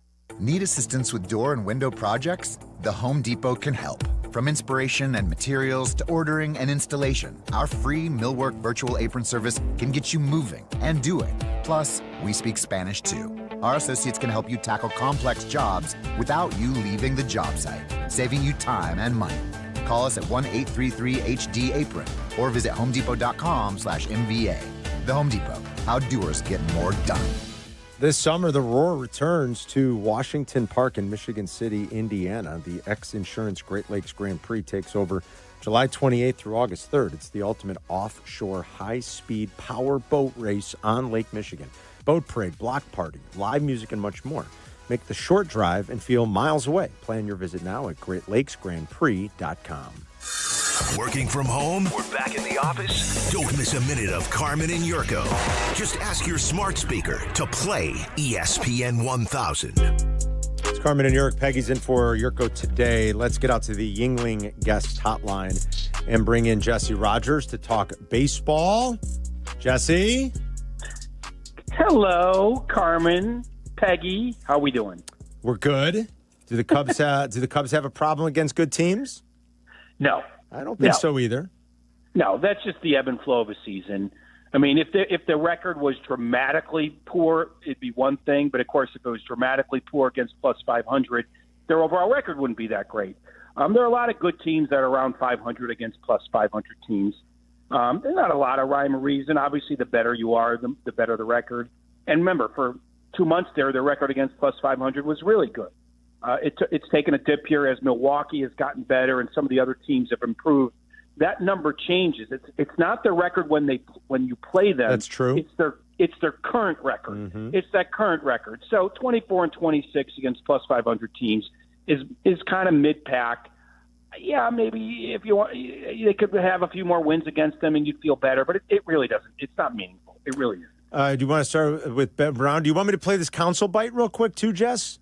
No, because that actually relates to Imanaga and the trade deadline a little bit. You want to go to Ben Brown? Yeah, let's start with Ben Brown. Look, the talent is undeniable, right? There are times he looks really, really good, but you give up, what was it? Turned out to be 4 2-run shots yesterday. Yeah. Obviously, something was going wrong there, and this is what he's been a little bit prone to. How do they try to get the best out of him or find the best role for him? Is that the pen? Is it back to AAA? What is the immediate future of Brown now that Shota's coming back?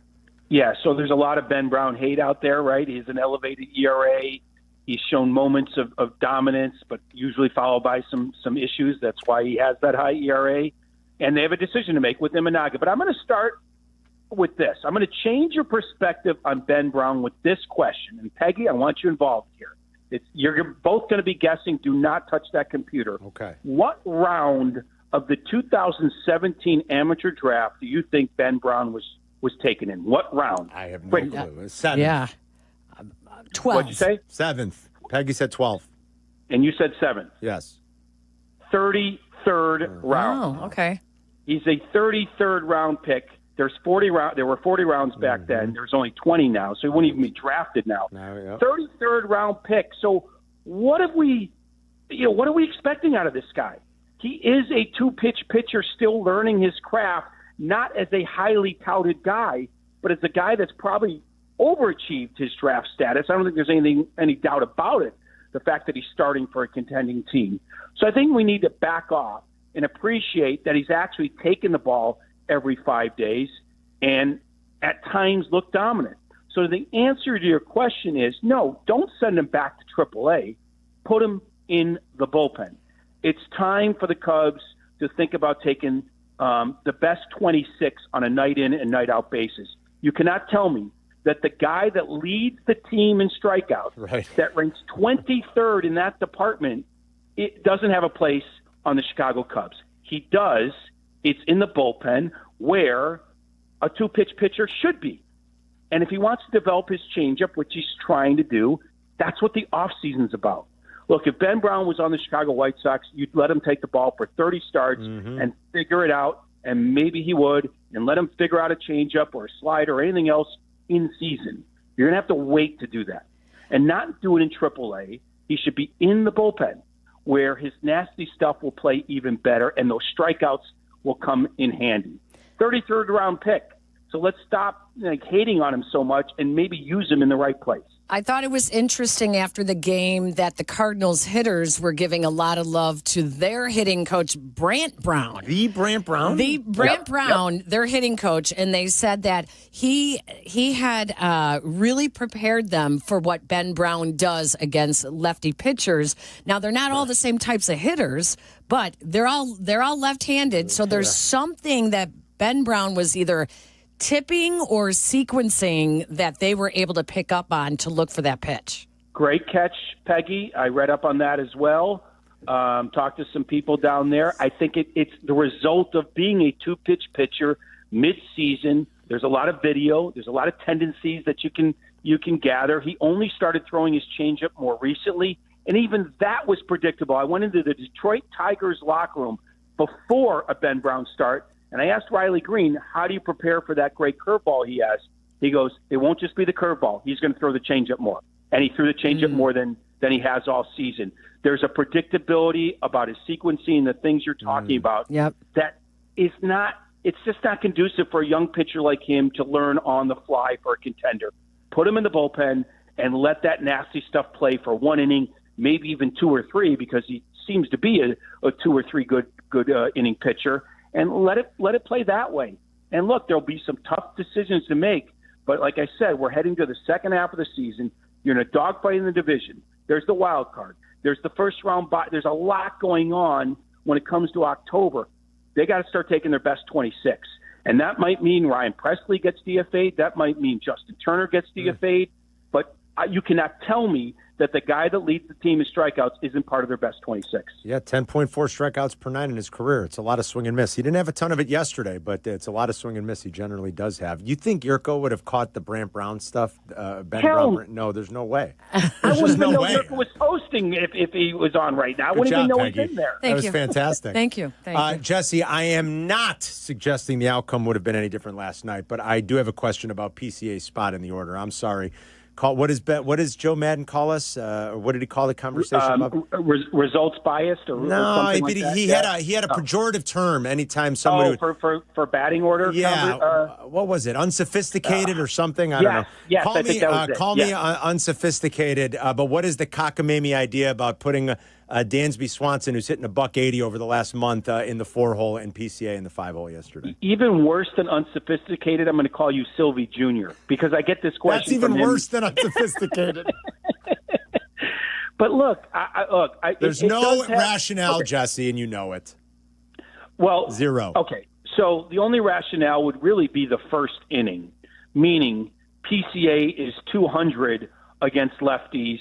Let me look it up here. 6th on the team in OPS against lefties, 2 walks, 28 strikeouts against lefties. But really, that's only about the first inning. Now, the funny thing is, Dansby Swanson, you would think, would be much better against lefties than righties. This season, he has not been. Now, it's smaller sample size, but it's not like he's been lighting the world on fire against lefties either. But really, it's about if there's guys on base in that first inning, does he want Dansby up against the lefty in a big situation or Pete Crow? And I guess he wanted Dansby, the right-hander. That's crazy. It's crazy. To your and Sylvie's argument, it's crazy. Look, starters don't go 9 innings anymore. Most relievers are right-handed. So let's fast forward to the 9th inning. Ryan Helsley, a flamethrower on the mound. Yeah. The extra at bat comes up. Top of the order comes around. Do you want Dansby Swanson against Ryan Helsley, or do you want Pete Crow Armstrong? So I get batting the lefty lower against the lefty, but those guys aren't pitching 8 innings. So right away, the righty's going to come in at some point, and all of a sudden, Pete Crow might get 1 less at bat. So actually, I'm going to agree with you on this one. But I don't think he has to be higher than 4. I think and that's fine. But I think even the idea that if in the first inning a spot comes up for an RBI, you'd want Dansby Swanson against Liberatore more than Pete Crow Armstrong. That's ridiculous. It's completely ridiculous. I mean, I don't know if it's completely ridiculous when the numbers bear it out. I mean, the numbers do bear it out. He is certainly, if not the most dangerous, one of the 2 or 3 most dangerous hitters on the team. Dansby Swanson most certainly is not. Yes, but he's not against lefties. You can't just make something up in a vacuum. Put a lefty out there, and he's less dangerous. Now, he does have 5 home runs off of left-handed pitching, which is pretty good for a guy hitting 200 overall. Yeah. But his on base is 227. His OPS is 674 against lefties. So you can talk about him being dangerous, but he's not against lefties. He's not. That's crazy. Now, he'll run into a few home runs, which he has, but he has not proven to be that guy. 2 walks, 28 strikeouts against lefties. I'm not saying it's the biggest deal. I agree with you, though, because once the lefty's out, don't you want PCA higher in the lineup? Of course. Yes. Of course. What do you want me to play this council real quick? Yeah, real quick. So Imanaga's back on Thursday, right? Yes. And they said we'll figure out what we're going to do Thursday in terms of who goes to the pen. I think it's going to be Ben Brown because everything I said out there. But this underscores to me the trade deadline. When he was asked a question yesterday, what was best about how you guys have pitched without Imanaga, considering his imminent return? This is what he said. All right, here's counsel. I don't know if health seems like a compliment, but being able to, those guys just taking the ball for the last 7 weeks and staying healthy was critical for us and really important. So, look, you never feel out of the woods when it comes to health or when it comes to depth or things like that. But us getting through this stretch and our starters taking their turn every time was massively important. And we've had, we lost our off days. We all know that in terms of the schedule. And so they've had to, we had rougher weather and all that stuff. So they've done a really nice job with that, and that's been important. So think about what's top of mind for Council. It's not effectiveness. It's just the fact that he had a healthy 5 starters without Imanaga. Think about if one other guy went down, how much depth they would have lost. I mean, it's a miracle Cade Horton has pitched as well as he has. He's kind of ahead of schedule after being injured last year. So to me, that is indicative of we've been sort of fortunate because we've been down Justin Steele, obviously, and Don Imanaga, that we got through this with the same 5 guys taking the ball. Now, they'll have a little more depth with Imanaga back, but I think that Jed really is looking for starters, and it's not just a Game 2 October starter. I think it could be anybody that fits into their rotation. This is why I brought up Edward Cabrera of the Marlins, not just Sandy Alcantara, who's the bigger name.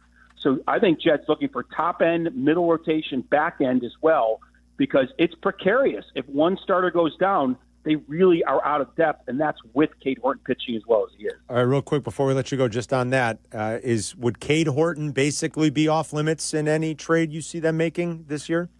I'm pretty sure that he would be, mostly because I don't see the biggest of biggest names being available, meaning Sale, he's hurt anyway. Yeah, now he's hurt. And I don't think he would trade Horton for Gallen or Kelly, a 2-month rental.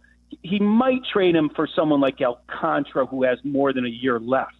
Maybe, but I'm going to guess he's not trading Cade Horton. That's my best guess, yeah. Okay. All right, any other news and notes we need to know about? Headed to the south side to talk to Gallen and Kelly. We'll find out what they're thinking. I think the Diamondbacks are going to go for it, though. I don't think Suarez, Gallen, or Kelly are going to be traded. Even with I don't know how long Corbin Carroll's going to be out now. If they fall out of it, I don't know that they'll fall out of it, but well, of course, the standings will dictate. I'm predicting they won't fall out of it enough for him to make those trades. I could be wrong. Because you're right. The injuries have piled up. 2 weeks ago, I thought they were really out of it because their bullpen was stinking it up. But I'm going to head over there today and find out the vibe about that team. And they're in the race. They're 2.5 out of the wild card. 2.5 out of the wild card. Yeah, I know. Jesse, I saw your story about the Sox signing Noah Syndergaard. Is Kenny Williams back running the minor leagues? It is very 2000, yes, 10 it is. White Sox. Yes, it Take is. a flyer on a guy washed up. Right. Yeah, hey, it worked with Adrian Hauser, and you never know. You never know. That was kind of surprising, yeah. Boy, poor Colson Montgomery's really struggling again, I read, too, huh? They can't get – are they going to send him back to the rookie league or what? They go back to Arizona? Go back to college at this point. Sweet Lord. Braden Montgomery's going to pass him up. Braden Montgomery is going to pass him up here very quickly, Jess. All right, buddy. Thanks, Jesse. We'll talk to you later. You got it. Good stuff. See you, Peggy. See you, Jess. There's Jesse Rogers on the England guest hotline. Peggy's in for Yurko. We'll be right back. You're listening to Carmen and Yurko on ESPN Chicago, Chicago's home for sports. Courtney Cronin, the latest from Hallis Hall, and wherever Bears roam in Chicago. Be an informed fan with ESPN Chicago. Brought to you by Costa Ivoni. Hey there, buddy. It's Jesse Rogers, and Yingling is here in Chicago. Oh, thanks, Jesse. Thanks for letting us know. How about that, Abdallah? That's right, buddy. After 196 years, the oldest brewery in America has officially landed here in Illinois. We're not just talking about one beer, we're talking about the whole lineup, no matter where they bat. You can't read the entire read as You if you're... don't tell me what I can and can't All right, do. let's start with the legend, the Yingling traditional lager. It's smooth, it's rich, it's a beer that's been around longer than our north side, south side rivalry. That's right, Jesse. Then there's the light lager, that famous Yingling taste, buddy, but crisp and easy drinking. Now I'm just going into like an old-timey voice. You've also got the Golden Pilsner for that clean, refreshing finish. And if you like a little extra flavor, the Black and Tan is a perfect mix of dark and light beer. And, of course, it's hot out there. It's Speedo season. You got to keep the carbs down. Try a Flight. So next time when you're listening to Jesse's reports here on the radio station or at a bar or grabbing a six-pack, don't just go with the usual. Try Yingling. You've waited long enough. Hey, buddies, the wait is over. This is officially Yingling country. Your Jesse's getting worse. I know each it line. is. DG Yingling in Son Pottsville, PA. $6 million. The Veroliak Law Group wins again for their clients. You heard the good kid right. The Veroliak Law Group recovered $6 million for a client who was injured due to medical error. If you're injured, make sure to call the Veroliak Law Group. Hey, it's the good kid. Let me tell you, playing pro football and being on the radio for years, I've had the chance to endorse many companies, but I've never endorsed one owned by close friends until now. The Veroliak Law Group has been helping people for over 60 years, including my friends and neighbors. When you need a lawyer, experience matters. The Veroliak Law Group has recovered over $9 billion for clients, serving over 40,000 cases in personal injury, auto accidents, workers' compensation, medical malpractice, and more. Their proven results and commitment to clients make them the right choice. They've helped my neighbors and friends, and they'll help you too. Call 8444-VLG-LAW today. The Veroliak Law Group. Experience you can trust.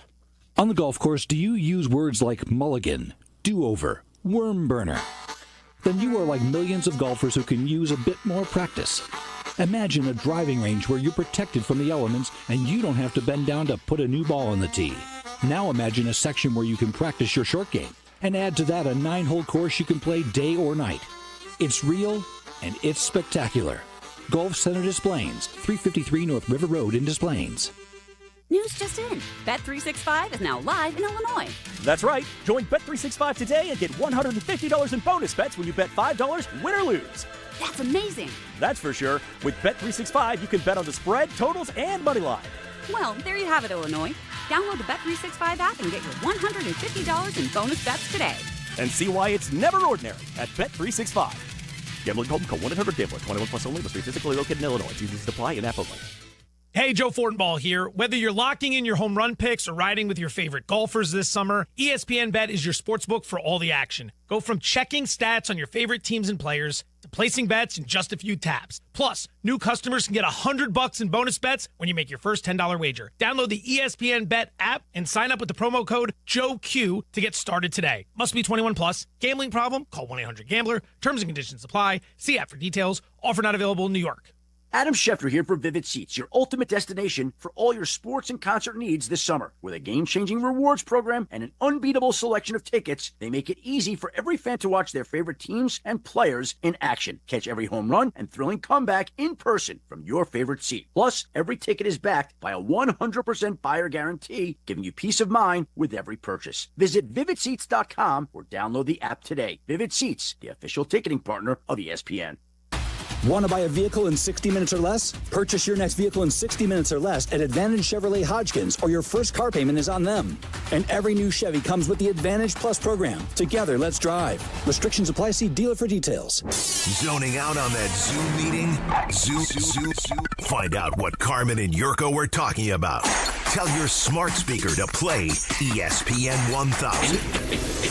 It has been a while since the Cubs won a series against a team with a winning record. That was the Dodgers in late April. But again, when you look at the standings and you see the record versus 500 teams, it's not at the time they played. It's as of right now. And I don't think there's anything like too out of whack. The fact that they're a couple of games below 500, I just don't think is really like the end of the world. You know, if their record were, if they were a dozen games below, maybe you'd be like, that's kind of strange. But you know, I mean, if I could find, like the Yankees are a game below 500 against teams with winning records. Most people think the Yankees are pretty good, right? Let's see who else. So just look if I were going to look at teams that are good. The team with Chris and Adam and I were talking about yesterday. The marvel is like teams like the Rays. The Rays are 8 games above against teams with winning records. Wow. They're two games out. It's crazy. Wow. You couldn't name 5 people on the Rays. It's remarkable. The Cardinals. The Cardinals are 2 games below 500 against teams with winning records. The Brewers are 2 games above. I mean, so they're all within like not all, but like, again, plenty of contending teams that you would look at and deem pretty good teams are well within like that certain range. Tigers are 3 games better. Okay.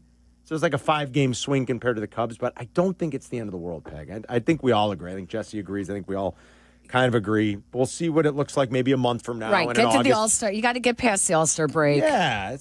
Time to breathe. I don't think it's crazy.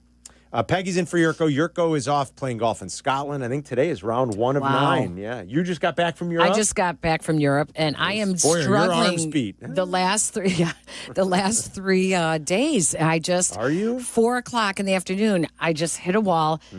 I've fallen asleep, and literally my kids cannot wake me up, and I wake up at 8 o'clock at night.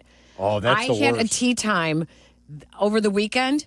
And I had come home, fell asleep at like 4, woke up at 8, and it was 8:23. I texted my partner and I said, "Oh my gosh, we tee off at 8:30. I am so sorry, I overslept." And she said, "You have 12 hours." What? But it was still light outside, Like, so you I was thought so that it was confused. the next morning? I thought I slept through the night. I was so confused. 3 straight days this has happened to me. Yeah. And that's hard when you get like 4 hours of sleep that late in the day because then you can't go to bed. It's awful. Yeah. Then you're, Yeah, so that's been. I'm not a sleeper, anyways. So I've been. I got home on. I can't even remember now. Monday, Tuesday, Monday. Wait, you got home Tuesday? I got home Tuesday. Today's Tuesday. No, last week. Last week. Oh, and it's still kind of Tuesday. Yes. Holy cow! It's so it went through the weekend. Huh? It was bad. Oh wow! Yeah, all of a sudden it was So holy cow! Yeah, it's all right. All good. All good. That's listen, vacation's awesome. Vacation is awesome. Yeah. Those are good problems to have. Yes, exactly. Exactly. That's what the summer's for. That's exactly right. Yeah. All right, we got a list coming up. Have you done one of these with us yet? I don't know. Yeah, I think what was the last one we had to do? Pizzas, toppings? Yeah, pizza toppings. Chris and I were in Philly and That's we were right. listening and you guys did pizzas. Yes. Yeah. So I did pizza toppings, which was not bad because I know everyone thinks I don't like pizza. So Well, if you want to it's prepare, just I not- can give you some of the lists you could prepare for here, okay? Okay. All right. You Ideas? Could, yeah. I mean, it could be anything from your favorite action movie stars. Awful. Okay. To that'd be a your good one. favorite love songs. To your stereotypical 80s movies. Oh God, my husband loves 80s movies. Your favorite rap albums. I think that would be a good one for Oh, the group wow, there we today. go, yeah. Oh, That'd be God. a good one for the group today. Wait, are you kidding? Favorite rap albums is one of Lord. I think you guys would have to carry. them. How about this one? Favorite soccer players. I think that would be a good one for That's today. on the list. Yeah, of course it is. Why wouldn't it? Come be? on, you guys. Did you guys not do? That better come up on a day that Yurko's here. Yeah, I kind of feel like. Well, listen, you never know. The it's randomizer the wheel. will decide. It's the wheel. Yeah. We are at mercy. We're like the little green things in Toy Story. The wheel. Yeah, this is it. The randomizer will decide. Been watching a lot of Toy Story. The countdown is on to the start of the NFL season. We got a list coming up next. We're back in 2 minutes. You're listening to Carmen and Yurko on ESPN 1000. Chicago's home for sports. This is your White Sox Minute. I'm Len Casper. The Sox dropped the series opener to Arizona 10-0 on a blistering hot night at Wright Field on Tuesday. Shane Smith struggled in just 2 innings of work as the D-backs jumped out to an early lead and cruised behind veteran starter Eduardo Rodriguez, who fanned 10 over 6 shutout innings of work. Tonight, it's Game 2 of the series, 6:40 p.m. for the first pitch. Be here this Friday, June 27th, to see artist Flo Rida perform a post-game concert presented by Coca-Cola after the White Sox take on the San Francisco Giants at 6:40 p.m. Don't miss your chance for an up-close on-field experience. Exclusive on-field passes are on sale now with limited availability. To purchase tickets, visit whitesox.com/concert. Hey, I'm Tom Waddle, and I drive a Hawk. Find your next car at hawkauto.com. Choose from 12 Hawk Auto locations in Forest Park, St. Charles, Plainfield, Joliet, Carroll Stream, and now LaSalle, Peru. Shop thousands of vehicles from 13 big brands. Right now, save with 0% financing for 72 months or make no payments for 90 days. Find your next car at hawkauto.com and drive what I drive. Drive a Hawk. HawkAuto.com. $13.89 per month per thousand. Finance on select models with approved credit. Our local hospitals are the heartbeat of our communities, delivering critical care every hour of every day for everyone, training the next generation of caregivers. Beyond the walls, their benefit to the community is everywhere, driving the local economy and supporting local organizations, initiatives, and neighbors. Illinois Hospitals, healing communities. Learn more at team-iha.org. Sponsored by the Illinois Health and Hospital Association. Aired in cooperation with the Illinois Broadcasters Association and this station. Live from State Street in the heart of Chicago, you are listening to the new home of the Chicago Bears, ESPN Chicago. And this is Carmen and Yurko, WMVP, WTBC, HD2, Chicago, a good Karma Brands radio station. All right, Peggy's in for Yurko. We will have crosstalk with Waddle and Silvy at 2:35. They'll get you home until 6. Then it's White Sox baseball as they will try to bounce back against Arizona after taking one on the chin last night. Shane Smith has been really good. I mean, he's probably going to be the White Sox All-Star, but these last two outings have been brutal. Shane Smith allowed 18 earned runs combined in his first 13 starts. He's allowed 10 in his last two. We got roughed up yesterday in the offense, as it's prone to do. Really struggled. Eduardo Rodriguez had his best outing of the year. It's the first time all year he did not allow a run. He had 10 strikeouts. It was his best game this year by game score. He's been just okay, but he really dominated the White Sox through 6 innings last night. So we'll see if they can bounce back. Corbin Carroll did hit the IL. That was the big news they announced after the game. So he won't play in the series, obviously, against the White Sox on the south side. So 6 o'clock pregame with Jeff Meller, and then 6:40 or so will be first pitch with Len and DJ. By the way, they were talking about Jesse. I forgot to play this when Jesse was on. Oh, yeah. I missed it, Adam. What? Here, this was Len and DJ yesterday talking about Jesse. We come back. Taylor takes high, or Game 4 of the 05 World Series. That was a signature win. There you go. Because it capped the World Series Absolutely. title. But you know what Jesse will say? Hey, I got you guys talking about it. That's my job. Swing and a miss on a changeup. 1-2. And nothing wrong with obviously putting it out there, and a lot of people agree with with us that no. Sorry, Jesse. Well, was Jesse giving him a hard time for the signature win thing? Is that why? I think they were giving Jesse a hard time. They were giving Jesse a hard time. Yeah, because they heard Jesse say on Kap and Hood yesterday that it was Sunday day was a signature win because they beat the Blue Jays in a series, right? Because they came back and the a little way that early, they won. just another series like this to call it a signature win for the season. I actually heard that too, and I was like, "Whoa, what did I miss?" I don't know that the White Sox are going to have a signature win. What is a signature win when you're in their position? He clanked it. Yeah, he clanked it. I got to be honest. I don't think there is such a thing when you're going to win 60 games tops. No. Like, they're probably not even going to get to 60. I mean, they might, but I don't know. Signature win is when so much they're playing way better than ever expected. And wow, are they for real? Yeah. Look at this. They just, beat the Dodgers. They just beat the Dodgers in a series. They won the series. That would be a signature. Yeah, I don't know that I don't know that there's anything they can do, to be honest, that is going to deliver here in this season in the way they're currently constructed, what you would deem a signature win. They've got 25 victories. I mean, it's just... That would be, no. It is pretty funny, though. Thanks for listening, guys. I love how they're busting his chops. I love how the DJ are busting his chops about it. That's pretty funny. Awesome. All right, we've got to play that when Jesse was on. All right, let's do the list. Adam, spin the wheel. Oh, Lord, help me. Here we go. Ladies and gentlemen, we are 72 days away from the start of the NFL season. We spin the wheel. We do a list every day. I gave you some examples. We're the fridge away. That's it? Yeah, 72. Spin. We are less than a month away from rookies reporting to training camp. That's right. Spin. It's landed. It's landed on number 61 are the most annoying fan bases. Most annoying fan bases. Could be personal to you. Oh gosh. People you think are annoying. Cow. Just I will let it be known that director of content Danny Zetterman is out of the state at a baseball tournament. I believe they're up there.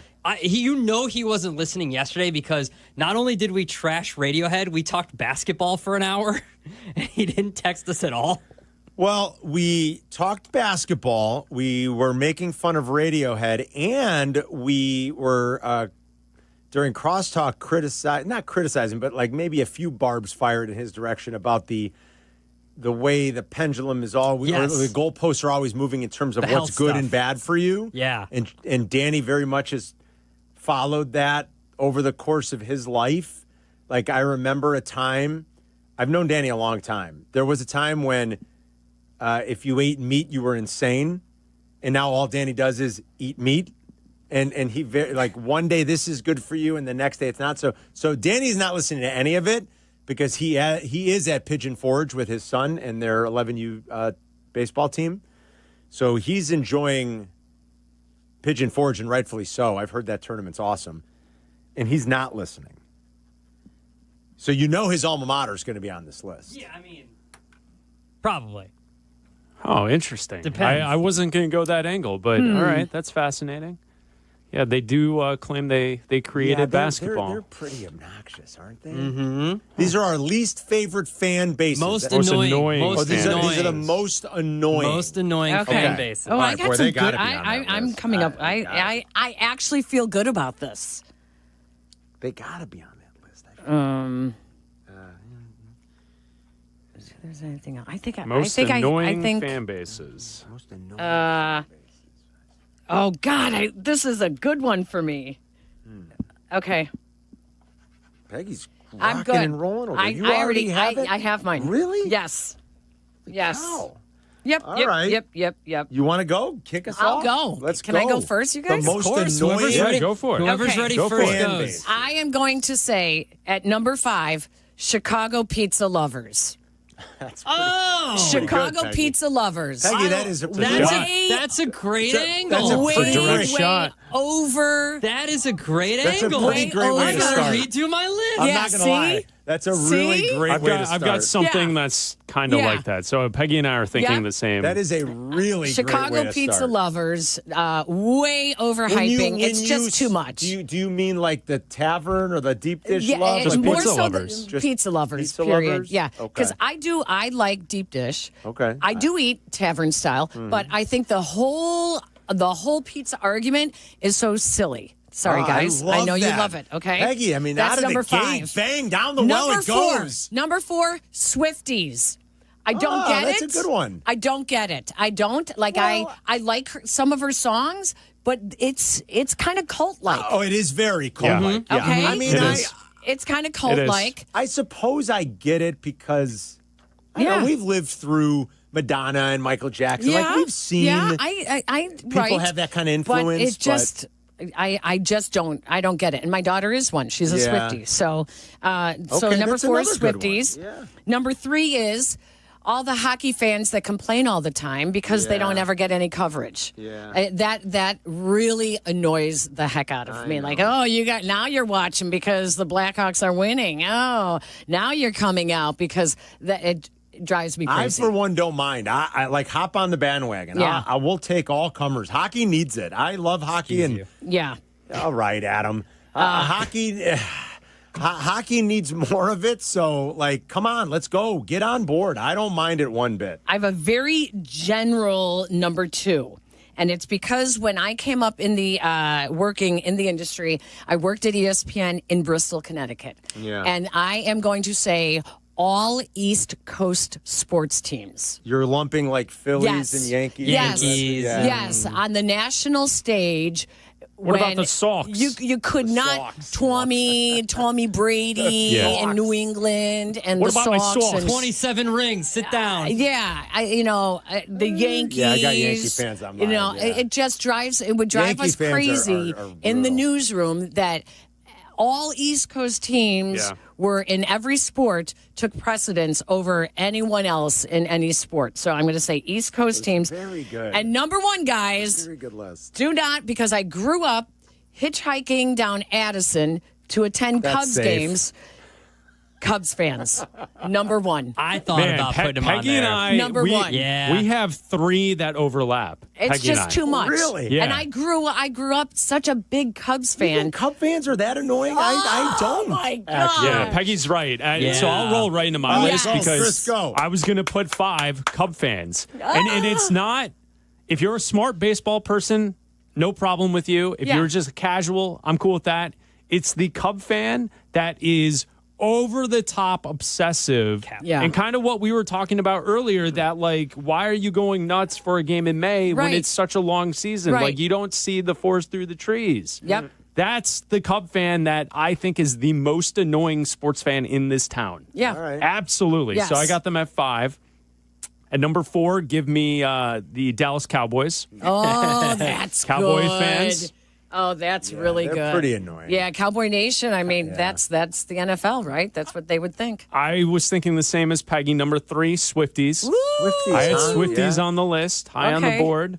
I will go number 2, New York Knicks fans. Knicks fans? I feel like Knicks fans are a little. Really? They think that they're fancy pants with the celebrity shots and all this stuff. Oh, yeah, And it's like, but then they're over the top, like screaming at people in the streets. It's like, Which is bro, ridiculous. y'all won a game in the second round of the playoffs. They haven't won in 50 years. Chill out a little. Accomplish something first. 50 years. And then my number 1 would be, and it's not necessarily East Coast sports fans, but my number 1, Boston sports fans, to me, are the worst. Ooh, above like Eagles fans, above Philadelphia fans? Yeah. Philly? Boston Wow. sports fan, Red Sox, Wow. Patriots, Celtics. Wow. The most obnoxious. That's pretty good. I mean, that's what I was going to East Coast. But you and just I were thinking the same everyone. thing. Yeah. Swifties, East Coast, Yep. Cub fans. Pizza lovers. The pizza one is such a good one. That's a good Peggy. one, yeah. Okay. I got to be honest. It's so All right, good. I'm ready. My number 5 kind of ties into yesterday when we were doing overrated bands. Dave Matthews Band fans. He's not that great. Like, especially because Chris and I are of a certain age where Dave Matthews kind of peaked when we were in high school. Yeah. And, like, you weren't cool unless you listened to Dave Matthews Band. But they didn't say Dave Matthews Band. They said, are you going to Dave? Are you a Dave fan? yeah. You like Dave? Are you a Yeah. Dave fan? You know, It was Dave. very much like Dave when this, I was Dave like, that. That's my wheelhouse because I was in high school. I mean, I'm a little older than these guys, and Yeah. so it was very much like, it was just Dave. You going to Dave? And Shut up. And I don't mind Dave Matthews Band, but again, it's just because when I grew up, Yeah. I would probably take the exact same approach that these guys have towards it. If you weren't blowing up and becoming so popular when I was in high school, and you're sort of, I don't know, that those are very formative years in a sense, Like P. Crib in the Twitch chat, people hate their fans more than the actual band. That's actually true. 100% that's true. probably I hate true. Dave fans more than I actually hate Dave. I think he's actually talking about Fish, but still. Oh, that's same thing. Yeah. Okay. Okay. Number 4, Harry Potter fans. That's a good one. That is so good. I understand Star Wars. Damn it. I understand That is Lord of the so Rings. good. I do not, for the life of me, understand Harry Potter, like, weirdos. Dude, Sorry. that's really like they're good. lining up down Michigan Yeah. Avenue now because there's a Harry Potter thing on Michigan Avenue. Like It's Trekkies. Yeah, but like that, I like Star Wars is. I understand Star Wars for some reason more, like why you're a fan of that and why you're a nerd of that more than Harry Potter. Because I don't know, it's a kid's. Like Star Wars wasn't essentially made for kids. Harry Potter's a kid's book. It's a very large kid's book. That's all it is. That's a very good Yeah. one. I've never read a Harry Potter book. He's a wizard, right? Yeah. He's a wizard. Wizard Harry. So stupid. I've never seen J.K. Rowling. I've never seen a movie, but I don't get it. And listen, whatever. I mean, do what you like. But it is bizarre to me. The pop-up store thing is crazy. I don't know. I don't know what else to say other than like, really, for a boy dressed up as a wizard? Yeah. Okay. Okay. For a bunch Or of is a kids wizard? running around? I guess I don't know. I Very don't know. strange. But all right. Number 3, Notre Dame fans. Oh, that's a good one. Yeah, that's You're not pretty Jesus. You're not actually touchdown Jesus. That's a pretty good That's one. Sorry. pretty good. You're not. That's like I get Yankee it. You had fans. Rudy. Yeah. Shut up. How about just Notre Dame alums in general? Yeah. Too? Oh, we're not in a conference. Shut up. No one cares that you're not in a conference. We own NBC. That's pretty good. Yeah. Essentially. That's pretty good. Number 2 is not a fan base, but an anti-fan base. People that vehemently don't like soccer and let you know that they don't like soccer. Yeah, that's a no good one's one. making you watch it. The Don't watch it. anti-soccer fans. It's not on when people are watching sports. Yeah. No one is saying, "Oh, we're taking off the Bulls game to put on a Fire game" or something like that. The EPL's on during the morning. Go do something else with your day. Leave us alone. We're fine. Good. Yeah, that's good. That's good. Good list. Number 1 is LeBron stands. LeBron's fan? That's a great one. That's a LeBron really That's a good great one. You're wrong. You're Yeah. wrong. You're factually incorrect. That's a really, really good one. I'm sorry. You're just factually wrong about things. Yeah. That's not even an opinion. You're just wrong. Ron Harper's kid was on ESPN this morning talking about LeBron being better than MJ. Oh, really? Yeah, which is like, wow. You know, Ron's like, Michael, he didn't get it from me. Right? Exactly. Spare the child. Ron's calling Michael like, hey. Yeah. No, spare the child. He's like, do whatever you want to him. Yeah. I didn't tell him. I didn't say it. Yeah. Michael, I love you. You know, Ron's like, not me. Yeah. All right, good list. That's really good, Adam. Really all right, good. my list, number 5. Unfortunately, they're on my list for the second straight day, Adam, but it's Fish Grateful Dead fans. I'm sorry. Oh, gosh. I'll lump them together. Fish and Grateful Dead fans are number 5. I think Jayhawk fans are easily one of the 5 most obnoxious, annoying fan bases. I mean, it is the Rock Chalk. Have you ever heard anything so lame as Rock Chalk Jayhawk Go KU? I mean, Yeah, my husband's TCU chant. no, that's much cooler than No, it's not. Rock Chalk Jayhawk KU. Like, come on. Riff Ram Bazoo. That's the Riff Ram Bazoo is Chickadee, cool. chickadee, lickety, lickety, zoo, zoo, whatever it is. That's It's- pretty lame. It is lame. That's Okay. lame and maybe not as Yeah. obnoxious as Kansas fans. Number Yeah. 3, Philadelphia fans, period, across the board. That's good. Yep. They're the worst. Number 2, this is going to be a little esoteric, sorry, but Blanton's fans. Blanton's is very Oh. good. Don't get me wrong, but the people who, taters. And then number 1 is easily pickleball fans. I knew you. That's why I put that on here. I go. Wow. It's not even I close. said if Carmen doesn't have Yeah, pickleball it's on there, not even close. Like I knew Pickleball you were going to fans. say that. I knew you were going to say that. Far and away. There's one that we all missed that I'm so upset Wait, about. who said it? Who's got it? My good friend TJ texted me. What is it? Disney adults. Yeah. Pretty good. The obsessive Disney people. Dion.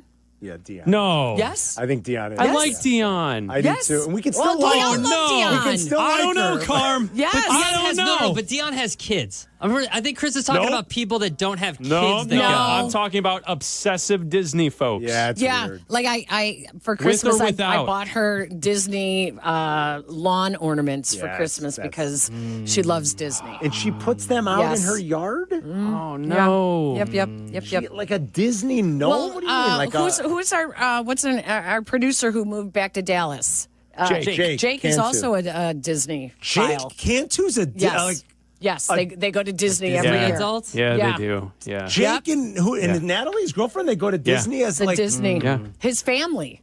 They still. They're Disney people out there. Wow. That is a really, really Many good of one. them in my specific family. Think it's strange. It's very strange. That's a really good one. It is strange. And I missed that. sorry. It Yeah. is. That would that's be a- my, if I could redo the list, Yeah. that'd be my number 1. Yeah, I would have to take that out of, because I actually had someone call our show on Saturday and said that it was blasphemy that we are an ESPN station, which has the connection to Disney and ABC7, that I should talk bad about Disney. Thought it was absolutely wrong. I was like, You can't have an what? opinion about Disney just because. What? I mean, really? Dion knows how I feel, and I have to bite my tongue sometimes, but it's great. Yeah, like it is a little strange, like if you don't have kids. And I think Disney's great, but I have children that I've taken there, and like it's awesome. I mean, it is. But it does The seem odd happiest to me place as on like earth. a destination, like if you weren't bringing your kids. I guess maybe Epcot Center, because you can eat and drink in the pavilions, and they've got There's a million. They've got some cool rides. There's a million restaurants and bars. It seems odd to make a special destination there if you didn't have kids. Maybe I'm not going to we're Orlando to see the world. At what age do you stop the Disney vacations? You mean like with your kids? Like with our kids, I know we took the 3 kids. We took the twins twice. So the last time my daughter was a baby, and then my daughter went a second time when she was like 7, I think. Okay. I think that was like the perfect age between 5 and 8. And then, I was like, I think 10 were done. And maybe certainly by their late teen years, I would think that they sort of get like end of high school, no chance. No, middle school. Mid-teens maybe. Yeah. Middle school. I wouldn't mind maybe going one more time with my kids, but the clock's ticking for sure. They like the last time they were there, maybe you're the closet Disney file. No, but I mean, I still think I think there are enough rides now too where there are enough good rides where like it's fun still for young adults. I think as an adult it'd be weird, but there are good roller coasters there now. There are. I mean, more than it's more than just going to Magic Kingdom and like seeing the characters. Like there are some pretty legit rides, and like my kids were there last when they were 11 and 9. That's a great age for it. I could see maybe one more time, but it's probably got to be soon. And then that's going to be the end of it. Yeah, that's a good one. That's a real good one. Yeah, it's pretty good. That was actually a really good category.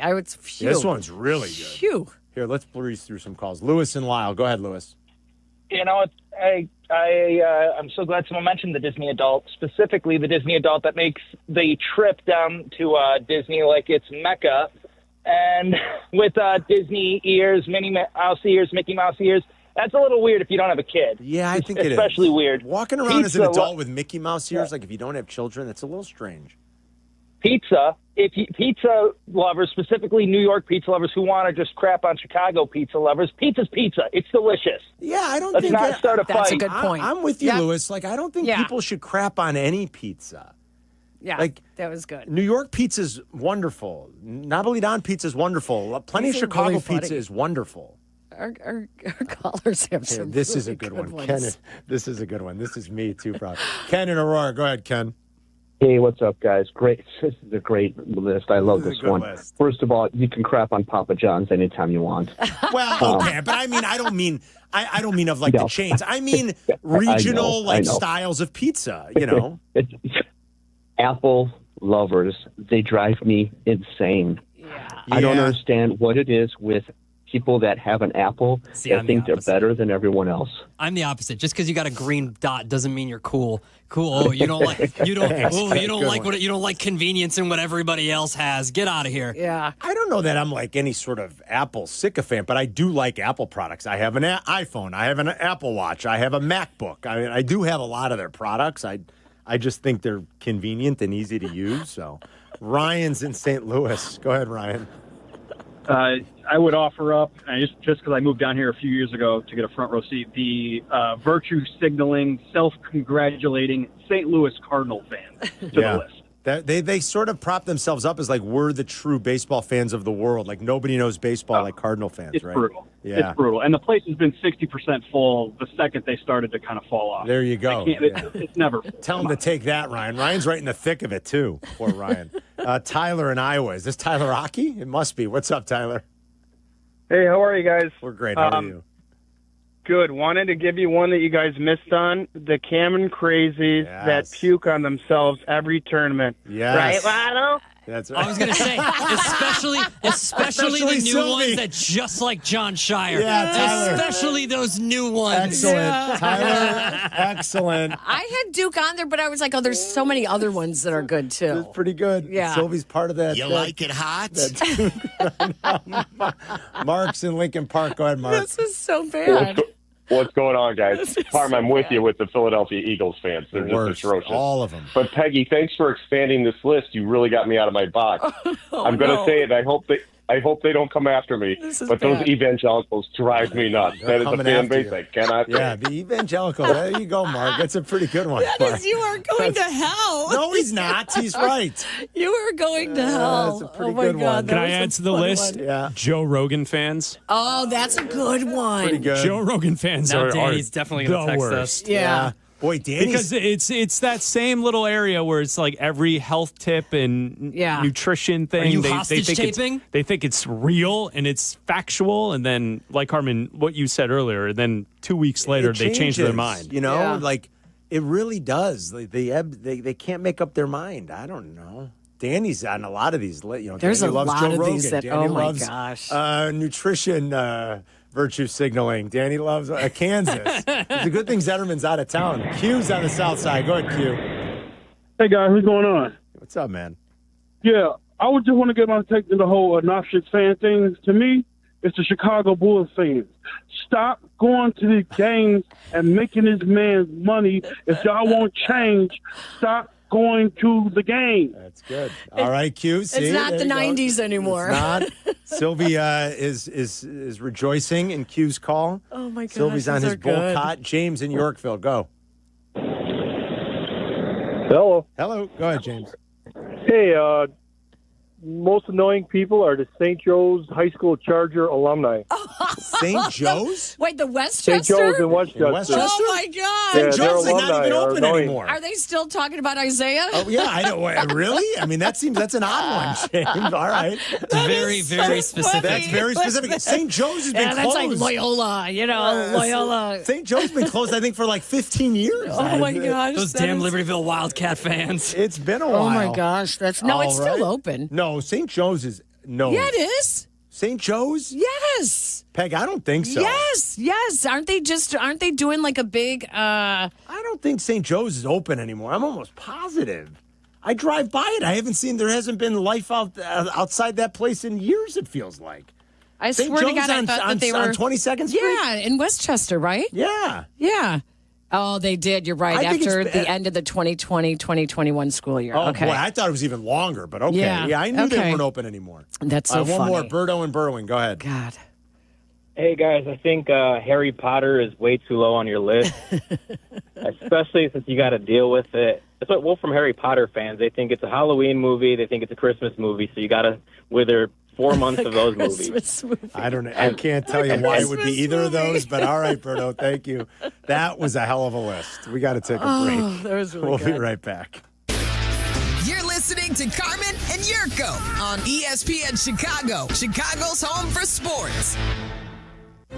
Got a few minutes? Check out our shorts. YouTube. Got an hour? Watch interviews and silly show moments. YouTube. Got nothing going on now? Join us on our live stream. It's all on YouTube right now. Subscribe at ESPN 1000 Chicago. $6 million. The Veroliak Law Group wins again for their clients. You heard the good kid right. The Veroliak Law Group recovered $6 million for a client who was injured due to medical error. If you're injured, make sure to call the Veroliak Law Group. Hey, it's the good kid. Let me tell you, playing pro football and being on the radio for years, I've had the chance to endorse many companies, but I've never endorsed one owned by close friends until now. The Verdoliak Law Group has been helping people for over 60 years, including my friends and neighbors. When you need a lawyer, experience matters. The Verdoliak Law Group has recovered over $9 billion for clients, serving over 40,000 cases in personal injury, auto accidents, workers' compensation, medical malpractice, and more. Their proven results and commitment to clients make them the right choice. They've helped my neighbors and friends, and they'll help you too. Call 844-4VLG-LAW today. The Verdoliak Law Group. Experience you can trust. Chicagoland, are you ready? Steinhaffel's newest furniture and mattress superstore is coming soon to the Maryville Plaza in Maryville, Indiana. Established in 1934, Steinhaffel's is 100% employee-owned, family-run, and the first choice for thousands of families for quality, selection, and service. Steinhaffel's is Chicagoland's furniture and mattress leader. To find out more and shop, visit steinhaffels.com. And remember, your new room is only a click away. Has the excitement of betting turned into worry? Feeling overwhelmed every time you roll the dice? Problem gambling doesn't just affect your wallet. It can impact your health, relationships, and peace of mind. But there's hope. Gateway Foundation is here to help you take back control of your life with personalized treatment options. You don't have to face this alone. Call Gateway Foundation today at 844-444-5780. That's 844-444-5780. Are you ready to get off the bench and into the game with a great new career? Then ETI School of Skilled Trades is just what you're looking for. As the Chicago area's premier welding and HVAC school, we've helped thousands of people just like you get started in great new careers. Step up to the plate and swing for the fences with a brighter future. Learn more at eticampus.edu or by calling 888-830-7678. ETI, it's your future. Own it. Another checkup? Why are so many people getting new puppies? Dr. Kim's veterinary office is littered with cuteness. We are booked solid for weeks, but who can say no to a puppy, right? Oh, good boy. She needs to find extra vet techs to get those pups some extra love. I need Indeed. Indeed you do. When you sponsor a job on Indeed, candidates can find it easier, so you can hire easier. Redeem your $75 credit at Indeed.com/credit. Terms and conditions apply. Welcome to AutoZone. What are you working on today? My car is making this noise. Sometimes it's like doot, doot, doot, and sometimes it's like grrr. Do you have a dash light on? Oh, yeah. Then we don't have to listen for clues. With the free Fix Finder service, we can read a check engine, ABS, or maintenance light to find the likely fix and even recommend a local shop if you need one. So you don't need to hear the grrr. Not with Fix Finder. Everything you need, nothing you don't. Get in the zone, AutoZone. Restrictions apply. The Nissan No-Hitter is back on the White Sox Radio Network. Head to NissanNoHitter.com to enter, and if the Sox throw a no-hitter this season, you could drive away in a brand new 2025 Nissan Rogue. Presented by your Chicagoland and Northwest Indiana Nissan dealers. Working from home or back in the office? Don't miss a minute of Carmen and Yurko. Just ask your smart speaker to play ESPN 1000. And bring in Jesse Rogers to talk baseball. Jesse? Hello. Hello. What was he doing there? Hello. It's like someone caught him doing something. Hello, officer. I was just looking for some loose change. When Abdallah and I heard that, we were like, what the hell? Hello. And bring in Jesse Rogers to talk baseball. Jesse? Hello. Hello. Yeah, on that note, we got to take another break. To the lunch rush. When we come back, that's too good. These days, we're all thinking more about our health. And if you're living with joint pain, I get it. You want real relief, but without the surgery, pills, or endless steroid shots that only cover up the pain. If that sounds like you or someone you care about, don't give up. It's your friend Tom Waddle here, and I want you to know about QC Kinetics. They're doing something truly different with regenerative treatments that help your body heal and restore damaged tissue naturally. This isn't about masking pain. It's about treating it at the source without surgery, meds, or downtime. You'll meet with Dr. Ashley Caravelli and her incredible team here in Chicago. They'll walk you through the process and answer all your questions. QC Kinetics has already helped thousands. They'd be honored to help you, too. Call now for your free consultation. Saturday appointments available as well. 312-809-5955. That's 312-809-5955. QC Kinetics. Take the first step toward living pain-free. Hello. Now's a great time to visit my friends at Howard Orloff Imports for pre-tariff prices on Range Rovers and Range Rover Sports. With a combination of opulent luxury and impressive all-terrain prowess, the 25 Range Rover is a compelling premium class SUV. The Sport is the definition of sporting luxury. The engine is fantastic. It drives like an absolute dream. You're going to love it, guys. Howard Orloff Imports has the full lineup of 25 Range Rovers. At current prices, they're sure to move quickly. This is your chance to buy or lease an outstanding premium SUV at a great value. So visit Bill and his team, the best in the business, over at Orloff Imports today. Visit them off the Kennedy at Armitage if you're near downtown in the Lincoln Park area, or explore more online at orloff.com. All summer long, make the short drive and feel miles away in LaPorte County. So much to do for the entire family. From the artistry of the Singing Sand Sculpting Festival July 18th through 20th to the LaPorte County Fair July 5th through 12th. Tear across the waves on a jet ski or unwind at Indiana Dunes National Park. And the Roar returns to Washington Park in Michigan City, Indiana. The X Insurance Great Lakes Grand Prix takes over July 28th through August 3rd. Make plans now at visitmichigancitylaporte.com. All right, Abdallah, we talk a lot about baseball legends, but let's give credit to the real MVP of the game. The ace who never takes a day off. A hero who always delivers in the clutch. Beer here. The beer guy. Ice cold beer. He's out there hustling up and down the aisles. Dodging peanut shells. Balancing a tray like a pro. A legend. And when you hear beer here, grab a Yingling, a legend that stands the test of time. Tip your beer guy, drink a Yingling, and let's play ball. DG Yingling & Son, Pottsville, PA. Every success you've had began with a great opportunity. Now there's another one. Last aid year, University of Maryland Global Campus awarded over $21 million in scholarships to qualified students, including community college students, service members, veterans, and working adults. Now is the time to move your career forward with an online and accredited skills-based education. Learn more at umgc.edu. Certified to operate in Virginia by Chef. All power, zero compromise. Eagle cordless outdoor power equipment features advanced lithium battery technology that exceeds the power and performance of gas without noise, fuss, or fumes. From mowers and trimmers to blowers and pressure washers, one battery powers over 90 tools. No wonder it's the #1 rated brand in cordless outdoor power. Power beyond belief. Visit egopowerplus.com to learn more or to find an Ego retailer near you. That's egopowerplus.com. Life isn't always a highlight reel. If an accident has you sidelined, Postman Law is ready to fight for you. Over $3 billion recovered for their clients, delivering speed, ease, and results. Call 844-POSTMAN now. Postman delivers. Let them deliver for you. Zoning out on that Zoom meeting? Zoom. Find out what Carmen and Yurko were talking about. Tell your smart speaker to play ESPN 1000. Will we start every show from now on with Jesse? Chris. Hello. I mean, come on. Every show has to start that way from now on. It's too good. Peggy's in for Yurko. It's Carmen and Yurko. Crosstalk is in an hour. Silvy seems to think there's been slander of him going on I know. today.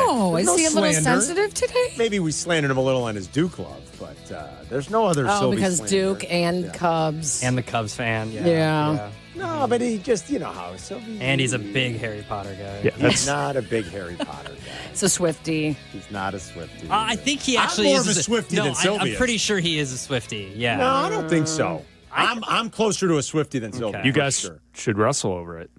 Or not. Hello.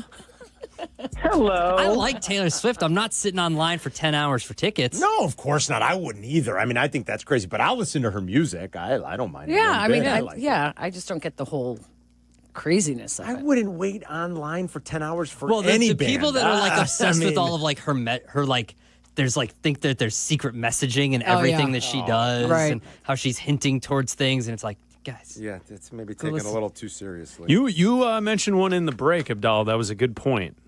Wrestling fans. I thought I thought about wrestling that too. Fans. Yeah. I think that there's like a certain point where like you can watch it as an adult, but to be like really obsessed with it. Like I understand it's scripted, and I've heard wrestling people say, "Well, so are all the shows that you watch." I'm like, yeah, but James Gandolfini acting is a little bit different than The Miz. Of course it is. Well, the weird thing also about wrestling fans is they act as if you should know what they're talking about. Like, what do you mean you don't know who the Undertaker is or whatever? Like, I think I just pulled the only name ever that I would know. That's a good one. So, that's the way they look at you. Like, well, yeah, you know what I'm talking about, and it's like, seriously, Like seriously? the storylines and the Yeah, it's like a soap opera. Right. It is. It's a soap opera. Yeah, it is. All right, let's get to the lunch rush for the day. What do we got, Abdallah? Where are we starting? Hello.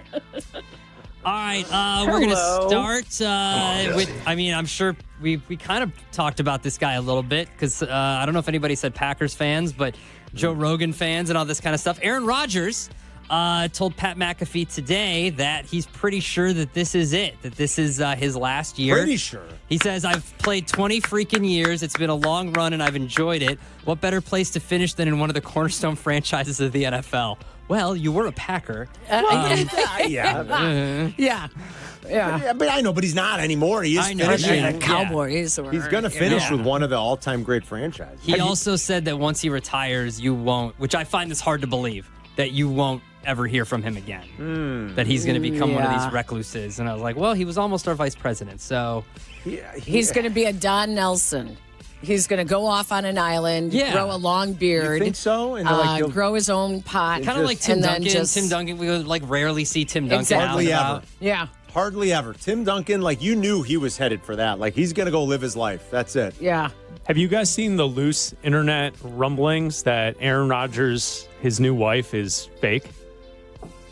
He's married? You didn't? What? Oh, you might have been in France. Yeah, you might he have got been gone. married. Yeah, He was at training camp. He was He's wearing a Blue ring at Ivy is training camp. gone, or Blue Ivy, or whatever her name. She's gone? I didn't even know who Blue Ivy Oh, was. she was last she was the mystical witch. She was into crystals and that stuff. Witchcraft. So this is what they're saying. He got married? Yes, he was wearing a ring. So he was wearing a ring. He married himself. Who's kidding who? That's what people have. And they asked him, and he said that he's married, and then so the internet now is searching for who this person is, and there's loose internet rumblings that no one can find anything, and people think that it's either he was catfished or they've never been seen. They've never been seen together. Yeah, whatever it is, it's people think that it's not real because they've never been photographed together. Well, how do we know that for sure, though? No, I'm just saying this is what's out there. Is Because people are now suspecting I tried to look up Aaron Rodgers' wife, and it was Aaron Rodgers' wife conspicuously missing from his activities during his break time. That's what I'm looking at. It would be impossible for him to have a significant other, and it would not be photographed. I could see her not being famous. I would understand that. But it would be impossible. Yeah. Somebody somewhere would say, oh, yeah, this is where they hang out. They're super quiet. They do the... There are pictures the other day of him walking alone on the beach. So people are like, why is he alone? I don't know. Maybe. Hello. Maybe he did marry himself. I don't know. Stop asking about my marriage. My private life is staying private, Rogers says. Her name is Brittany with an I. That was from today. You might have said That's what that they claim. But no one can find any information about her. Oh, is that right? Yeah. Wow. So he was wearing a wedding band at the Kentucky Derby. He was wearing a wedding band in training camp, and they asked about So it. And he was apparently, like, yes, it's a this wedding came band. up today on McAfee. Rogers ranted for several minutes on how pissed he was with the way people have been obsessed with trying to find out more about his forever partner. The entitlement to information about my private life is so effing ridiculous and embarrassing, he said. He implored people to stop hitting up his family members he doesn't talk to, insisting they wouldn't know any information about me. He added that his wife is, quote, somebody who's private, who does not want to be in the public eye, close quote. I don't... Really? Really? With him and with his ego? She, according to Rogers, quote, didn't sign up to be a celebrity, doesn't want to be a part of it. Says he's in a different phase of his life. I'm 41. Is this like a George Glass situation? No, this is back in... Is her name Brittany Glass? This is so... I did not know. I love this stuff. What if in Napoleon Dynamite, one of his teammates now is like, hey, do you have a picture? He's like, yeah, what do you do? Check it out. This is my girlfriend. Isn't she hot? And it's just like a glamour ads. Not a single picture. I find that shocking. Yeah. Says he's been married for a couple of months. I don't know. This is supposedly so that was odd. the delay in him making his decision in the Steelers because he was away getting married. So she doesn't live here in the United States. She's on some island She lives in somewhere. Alaska. Yeah, she's in an How come she's you're on not an bringing your island. girlfriend? She lives in Alaska. She goes to a different school. Shut up. She goes to a different school than I do. Is that from a movie? It's some Napoleon Dynamite Okay, stuff. I figured and that was like... some Jan Brady stuff maybe in there Okay. too. Hello. It's Brittany Glass, isn't it, Aaron? We know. Oh, yeah, that's right. George Glass. George Glass. George yeah. Glass. Got it. George Okay, Glass. Got it. I don't really mean that. I'm sure he's married. I don't think he would be making the whole thing up if he loves attention. Like, come on. He loves it. How, he says he doesn't want people to look into it, but he loves it. Oh, come on. I mean... Well, he loves it. You're right. He totally does. So you go to great lengths to make up a wife? Like, do you have any idea how insane that is? How great would that be? That would be awesome. What if I told you? What else? All right, so this is a long and involved story, and I'm just kind of going to go through the bullet points here. So, an independent arbitrator did an investigation and found that the NFL and basically the owners colluded and encouraged teams to collude regarding guaranteed contracts. Pro Football Talk and Pablo Torre did like a podcast together. It came out today with Mike Florio, where they talked about how there was an investigation done by an independent arbitrator, and they found that there was like a 60-page ruling where they found that basically 2 days after the Browns signed Deshaun Watson to a guaranteed contract, the owners got together with Roger Goodell, with the permission of Roger Goodell, and colluded to lower the guaranteed money on NFL contracts. The meeting, here's what it says. As this is the arbitrator, wrote on pages 55 and 56 of the January 14th, 2025 ruling, there is little question that the NFL Management Council, with the blessing of the commissioner, encouraged the 32 NFL clubs to reduce guarantees in veterans' contracts at the March 2022 annual owners' meetings. The meeting happened only days after the Browns gave a 5-year fully guaranteed $230 million contract to quarterback Deshaun Watson. It also happened only 2 years after the NFLPA tried for the second time to make all player contracts fully guaranteed as part of the broader collective bargaining agreement. Not shocked at all. Now, this has already been closed. It was pretty so, obvious. like, the NFL is not... There wasn't enough evidence to prove that they actually said, this is what we're going to do. But an independent arbitrator said, yeah, but there was. The numbers heavily support that it was. Which is important now because we are still at a point in the offseason where like only 2 or I think maybe 3 of the second round picks in the NFL from the last draft are signed. Yeah, no weird. one else is signed yet. Yeah. And the 2 that have all signed, over the guaranteed money? Yeah. Well, the 2 that have signed have fully guaranteed money. Yeah. They got guaranteed money. Wow. And I don't think the Bears the Bears have 3 second-round picks. None of them are signed yet, right? At least none of them are signed. As of last check, none of them are. Am I surprised at the owners? Look, I mean, Yurko said it right away the day that we talked about whenever the Deshaun Watson stuff. How many years ago was that? That was 2021? Could that be 2022. Right? 2022.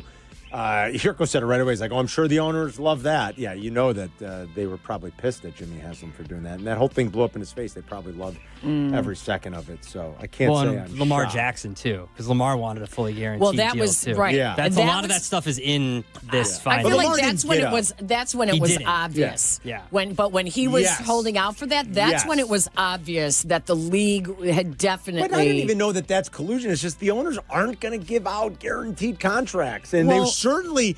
and I guess you're right, Peg. I guess some owners, like even if Baltimore wanted to, they were probably getting pushback from the others, being like, hey, you better not. Right. You better not give this guy a guaranteed contract. Right. Which is kind of BS. Listen, we've already found out that Roger Goodell likes to have these meetings with the teams after what was going on with the hiring of coaches and using agents to just basically hire everybody that's in their agent pool, or that's within their coaching pool with, Armstrong, Trace Armstrong, and guys like that.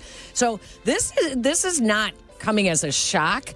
The question is, it's the power of Roger Goodell. He works for the owners. Well, they have text messages, too. They have text messages. So here's a conversation between Chargers owner Dean Spanos and Cardinals owner Michael Bidwell. Spanos, congratulations on signing Murray. Bidwell, thanks, Dino. These QB deals are getting expensive, but we limited the fully guaranteed money and have some pretty good language. Thankfully, we have a QB that's worth paying. Spanos, your deal helps us for our QB next year. I don't know that any of that is collusion, Right, though. well- I mean, it's... When a bunch of guys get together to talk about limiting something, that's collusion, brother. but they're not taught. But he says, I'm reading that too. He says, congrats on signing Murray. Thanks, these QB deals are getting expensive, but we limited the fully guaranteed money. And he's not saying your deal helps us for our QB next year. I know, but he's not. But he's not and saying. then he says, like, I think many teams will be happy with it once they have the chance to review. It's not like Spanos is saying, good thing you followed suit Right. and did what we Way said. to go and by limited. what we said. I mean, he's not saying that. It's like picking up the phone and saying, hey, we know we're going to have to sign, say it was if they still had Justin Fields, we're going to have to sign Justin Fields next year. How did you get through that?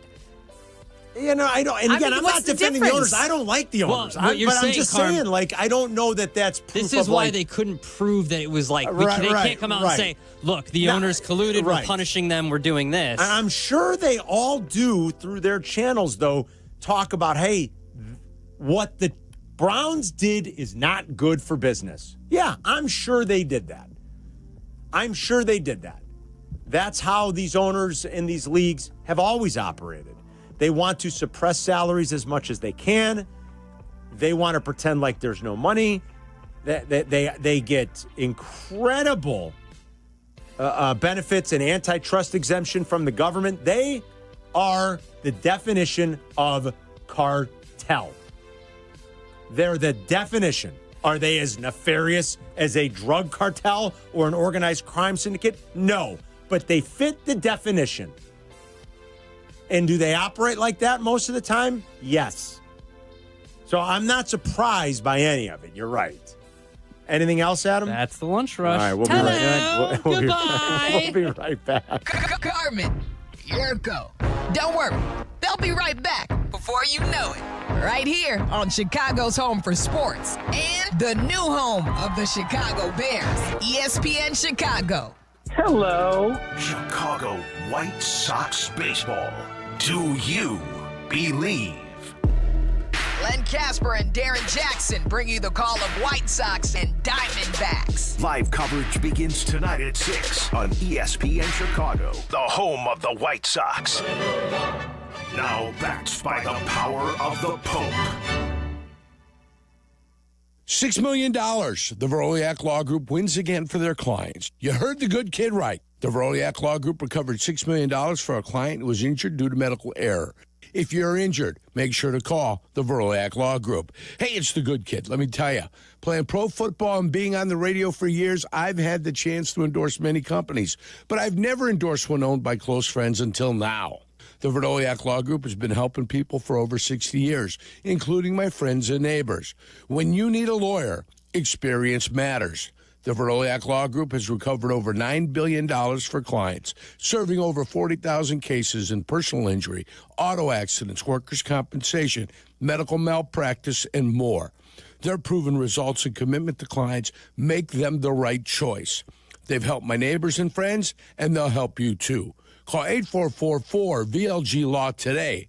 The Veroliak Law Group. Experience you can trust.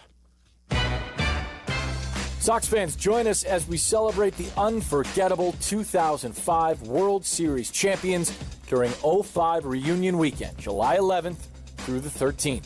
This weekend is packed with Burley's statue unveiling, exclusive giveaways, post-game fireworks, and special events honoring the team that brought a World Series title back to the South Side. Don't miss your chance to be part of this historic celebration. To purchase tickets, visit whitesox.com/2005.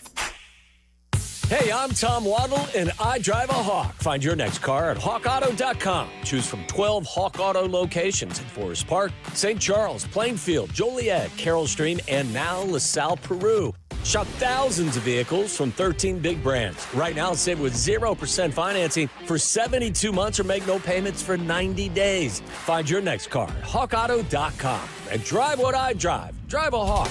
HawkAuto.com. $13.89 per month per thousand. Finance on select models with approved credit. This is an ad by BetterHelp. Hey guys, it's Silvy. BetterHelp is the world's largest online therapy platform, having served over 5 million people globally with over 35,000 therapists. As the largest online therapy provider in the world, BetterHelp can provide access to mental health professionals with a diverse variety of expertise. Talk it out with BetterHelp. Our fans get 10% off their first month at BetterHelp.com/timeout. That's BetterHelp, HELP.com/timeout. Hey, Joe Fortenbaugh here. Whether you're locking in your home run picks or riding with your favorite golfers this summer, ESPN Bet is your sports book for all the action. Go from checking stats on your favorite teams and players to placing bets in just a few taps. Plus, new customers can get $100 in bonus bets when you make your first $10 wager. Download the ESPN Bet app and sign up with the promo code JOEQ to get started today. Must be 21 plus. Gambling problem? Call 1-800-GAMBLER. Terms and conditions apply. See app for details. Offer not available in New York. Adam Schefter here from Vivid Seats, your ultimate destination for all your sports and concert needs this summer. With a game-changing rewards program and an unbeatable selection of tickets, they make it easy for every fan to watch their favorite teams and players in action. Catch every home run and thrilling comeback in person from your favorite seat. Plus, every ticket is backed by a 100% buyer guarantee, giving you peace of mind with every purchase. Visit VividSeats.com or download the app today. Vivid Seats, the official ticketing partner of ESPN. Exciting things are happening in Madison. Market Square Crossing is a 50-acre mixed-use development perfect for retail, hospitality, and more. Just 30 minutes from downtown Chicago, it's a prime spot to grow your business. Learn more at villageofmadison.org. You're listening to Carmen and Yurko. If you missed something, get the podcast on the ESPN Chicago app. This is Chicago's home for sports, ESPN Chicago. A few Bears things we'll talk about coming up after 2, including CBS Sports writing about why any team in the NFC North can win the division, including the Bears. I'll read you what they write, see if you agree with it. Plus, you noticed something that, I think, where'd you say you saw it? SI wrote it? Something about how the Bears were starting to post, or for the, I don't recall them ever doing this on their team page, listing the weights of players. And now they've got the weights and, how much they weigh. And some people have noticed a few things about some of the defensive extraordinarily different for the guys up front. And I guess Dexter did talk about it at one of the mini camps. I picked it up. Veteran mini camp. Yes, a lot of, there was always a throwaway question near the end. Like a reporter at the end of a press conference would be like, hey, I noticed, have you put on some weight? Oh, yeah, you noticed that, man? Yeah, thanks. Yeah, some, bulked up. What do they call it? Lean muscle mass. Lean muscle mass. And then Morgan Adam, Then I heard a third guy at the end of a press conference. I'm like, oh, this is a trend. Well, a couple guys this really is a trend. beefed Dennis up. Allen's defense, and it's got us wondering about Dexter's an interesting one because what's their plan for him? Did they want him heavier? Is he to not play as much? Is he still a 3T or is he now a nose tackle? I don't know. I guess time will tell. And I think if I read correctly and it's it's hard with the offseason program, right? You guys don't get a ton of access when you are up there. The veterans didn't always do a ton. There was only that one mandatory mini camp for the vets, but he was playing more of a shaded nose and not really a 3 technique. Is Grady Jarrett going to be there more? I don't know. We'll talk about some of that coming up. I'll get back to some of the Cubs stuff too. They lost to the Cardinals last night. They'll look to bounce back in game 2 of the 4-game series a little bit later. Tonight we got White Sox baseball back on the air at 6 with Meller's pregame as they'll try to bounce back after taking one on the chin last night at home, losing 10-0 to the D-backs. 312-332-3776. Peggy is in for Yurko. We're back in 2 minutes. You're listening to Carmen and Yurko on ESPN 1000, Chicago's home for sports. Take it from me, when you want the job done right, you call the pros. And that's why Chicago trusts Window Works. For over 30 years, they've delivered custom windows and doors that fit your home, your style, and your budget. No cookie cutter stuff, just certified pros who get it done. And it's not just about beauty. These windows can help cut down your energy bills, too. Right now, buy one window, get one free. Dial pound 250 on your phone and say Waddle to book your free consultation today. Guys, it's Carmen. You know I love the food scene in Elmwood Park, but we're joined by someone even more biased, the mayor of Elmwood Park himself, Skip Saviano. I've got the best job, Carm. The restaurants are amazing, but there's much more that makes me so happy in our little hidden gem of a community. So what makes it special? The people, no question. Elmwood Park's neighbors care for each other, the families thrive, and businesses succeed. I definitely feel that every time I come through. You know, we hook you in with a meal, and the next thing you know, you're moving in. Tell him, Mayor Skip. Elmwood Park is waiting for you. Hey, it's Carmen, and I've got the golf course for you, a championship-style course, quiet atmosphere, unrivaled course conditions. I'm talking about Stonewall Orchard Golf Club. Stonewall Orchard's been one of my favorite courses in Chicagoland for years. Check them out up north in Central Lake County. Their pristine country club course conditions are a huge draw. They have been the host site for the Illinois PGA, several U.S. Open qualifiers, and currently the Korn Ferry Tour qualifier. Treat yourself to one of the finest must-play courses in the Midwest. Go to stonewallorchard.com and book a tee time today. Hey, it's Kap. Chicago baseball season is heating up. But if your sinuses, allergies, or snoring are throwing you off your game, do what I did. Call in the pros at Sinus and Snoring MD. These folks aren't part of some giant hospital system. They're a local, family-run clinic with over 25 years of ENT expertise. They'll treat you like family, and they'll help you breathe and sleep like a champ.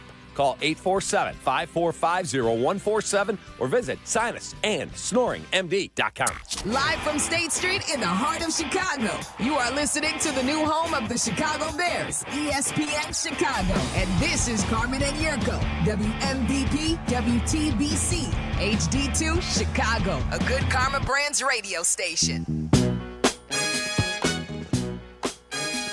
Crosstalk in 35 minutes with Waddle and Silvy. They will get you home on this hot, sticky Tuesday afternoon. White Sox baseball up at 6. We'll have a short show tomorrow. White Sox and Diamondbacks will wrap their 3-game series, so a 12:30 pregame mañana. I'll fly solo for that show. Peggy is in for Yurko today, and we've had a fun time. CBS Sports wrote, winning the NFC North reasons the Bears, Lions, Packers, and Vikings can all claim the division crown.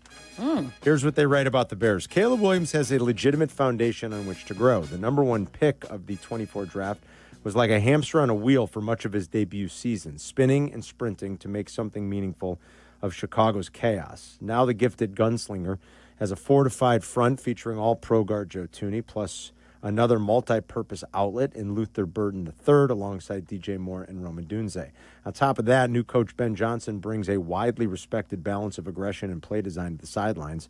If only Johnson can get his lineups on paper talent to translate in between the lines, there's no reason Chicago shouldn't up its win total by at least a few games. And in a tight division where everyone might wear on each other, it's possible that just getting above 500 could be enough for the Bears to sneak all the way to the top. With that said, their projection for the Bears is 7-10 in a last place finish. So, all right. Thank you, CBS Sports Line.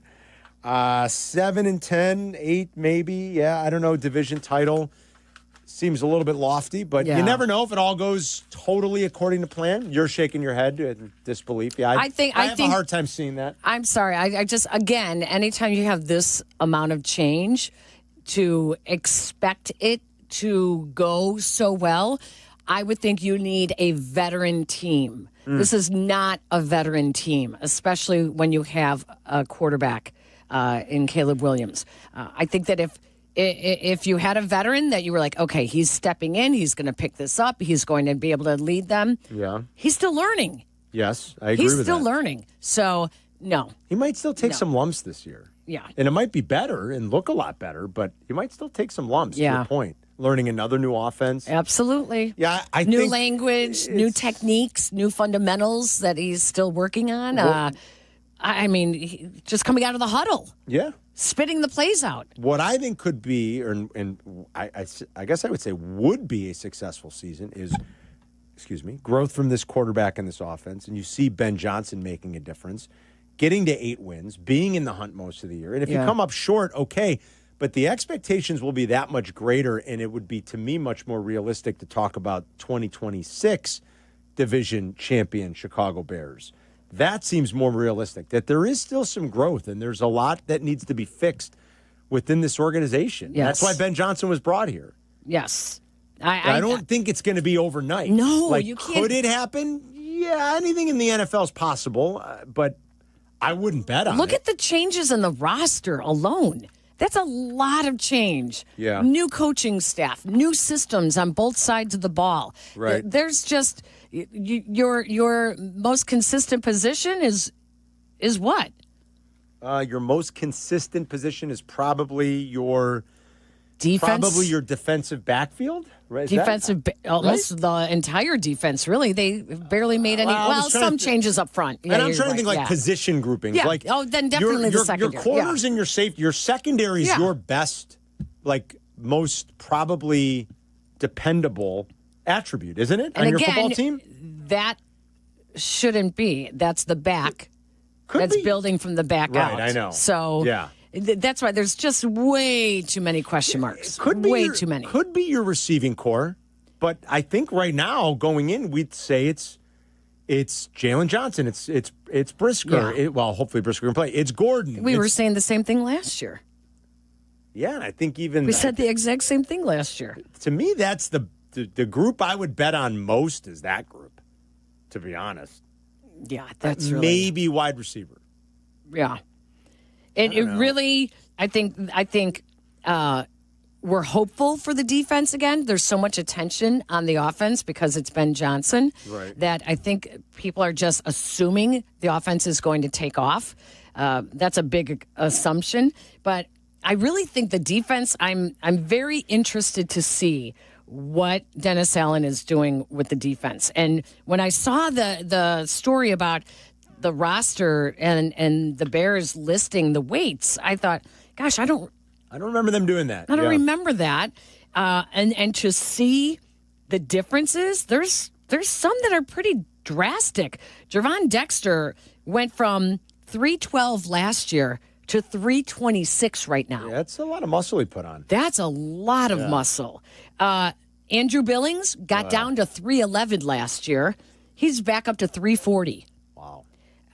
Jonathan Ford, one of your backups, 338. Now he's 346. I don't know what Grady Jarrett is. I didn't find his. I think he was about the same. I looked. I think kind of what he's always been. So you wonder, what is the formation that Dennis Allen is he basically going to use 2 or 3 interior defensive linemen? I mean, he runs a 4-3.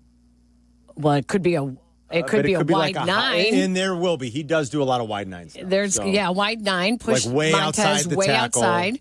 Yeah. Speaking of Dominique Robinson, former quarterback, wide receiver, goes from 253 to 275. Wow, that's a huge. The Dexter one is interesting. And was he playing more nose, shaded nose? And what will he? Well, I guess we'll learn a lot more come training camp. Dexter is he not going to be as much of a 3 technique? Well, Dexter always seemed to me like he was focused more. He would get those. He'd get the sacks in bunches, and I don't think he focused enough on stopping the run. And he was always talking more about getting the sacks. And I think now they are focusing on a really jumbo front line. That is going to stop Dexter, the run. Billings to get Grady Jarrett. I mean, what's the Jarrett? What does that look like? I mean, you're running out of positions and you're going to be playing Odengbo and Sweat. They're going to be rushing early the passer. downs. That's what you're going to see. You're going to see a jumbo front on the defensive line. I don't know. That's what it's looking like, unless they're just competing for the same job. I don't think they are. Yeah, I think it's interesting. I think unless Andrew Billings, maybe they didn't think as highly of him, or if they're just going to scale back his playing time right? Considerably. That's what I mean. Yeah, and then in more pass rush situations, you see heavy dose of Jarrett and Dexter together with 2 edge rushers. Yeah. So just so interesting. We'll see what they do in training camp. And you can't count on Shamar Turner now because we don't know what's going on with these second-round picks. Yeah, the second-round pick thing is interesting. And this is a guy who has an opportunity to really make some noise. You know who's not listed at all? Who? I forgot his name already. Who is the draft pick from a couple of years ago? He's completely gone incognito, has made... pass rusher? Yeah, has made no noise at all. Defensive tackle. Hang on. Oh, Zach Pickens. Pickens, thank you. Yeah, Zach Pickens is... I think he's right? out of a job. Yeah. Yeah. But yeah, I mean, he's not even mentioned. So this is, I found it very interesting. I think there's a lot to watch when training camp opens. Here's the other story, and we first brought this to people's attention. Black and Abdallah talked about it a couple weeks ago, and we talked about it. This is the weird thing going on with these second-round picks. The first 2 picks, so picks 33 and 34, got fully guaranteed 4-year deals.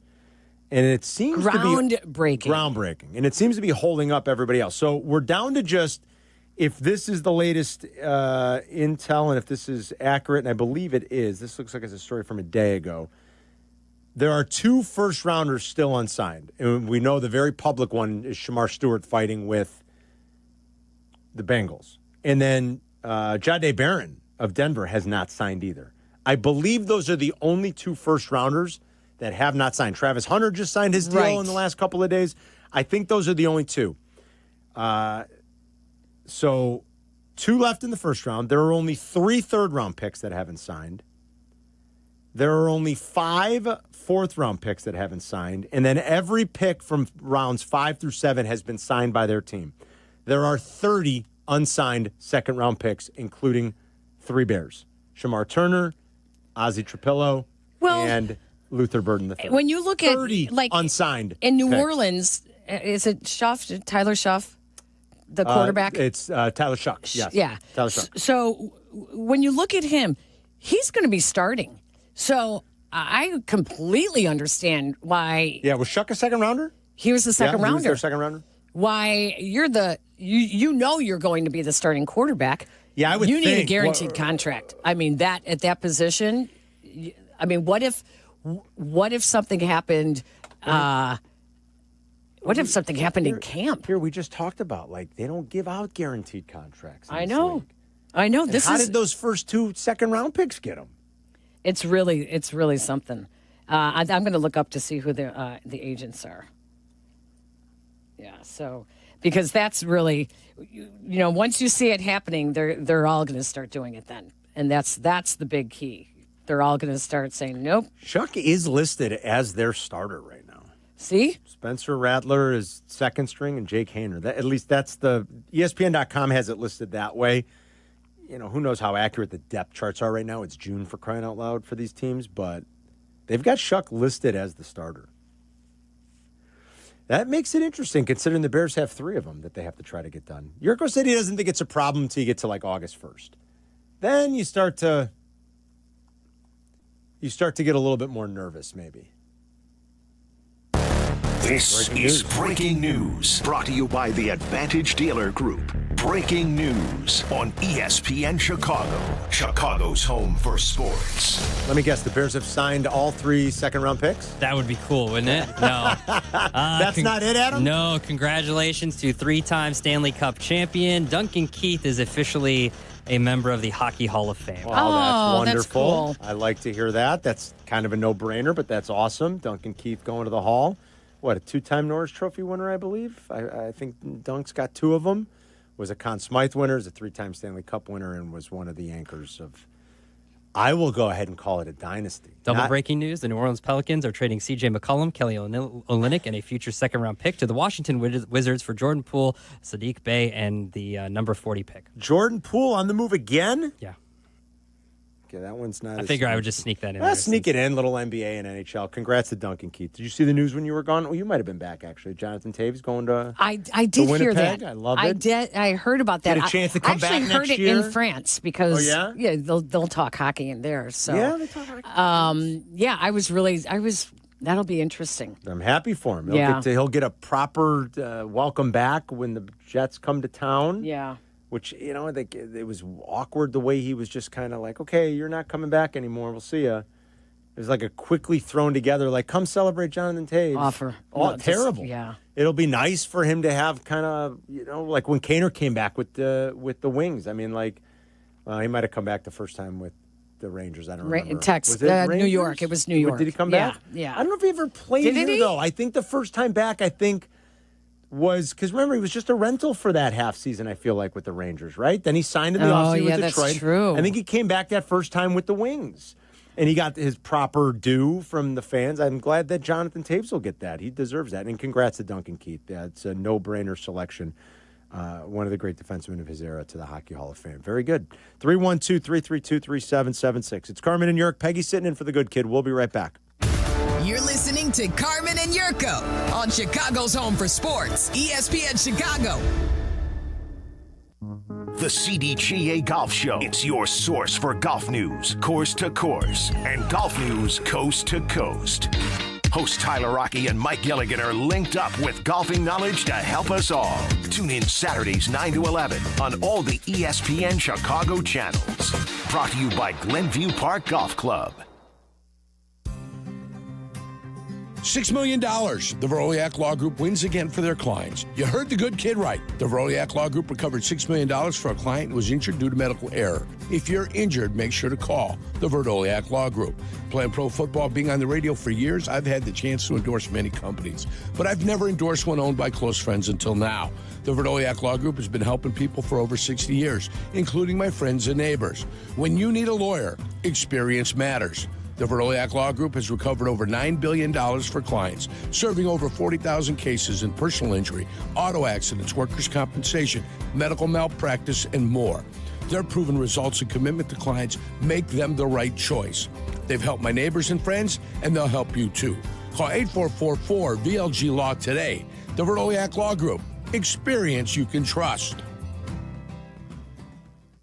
Hey guys, it's Carmen. You've heard me profess love for my 25 Defender from Land Rover Chicago and Howard Orloff Imports. And right now is your opportunity to buy your Defender at pre-tariff prices. For my travel to the draft in Green Bay, to my weekends with my son's travel baseball team, every trip is an adventure, and the Defender perfectly combines rugged off-road capability with the refinement and luxury you expect from Land Rover. Howard Orloff Imports has the full lineup of 25 Defenders. At current prices, these are sure to move quickly. So visit them today just off the Kennedy at Armitage or explore more online at orloff.com. Has the excitement of betting turned into worry? Feeling overwhelmed every time you roll the dice? Problem gambling doesn't just affect your wallet. It can impact your health, relationships, and peace of mind. But there's hope. Gateway Foundation is here to help you take back control of your life with personalized treatment options. You don't have to face this alone. Call Gateway Foundation today at 844-444-5780. That's 844-444-5780. Baseball, fireworks, and the 4th of July.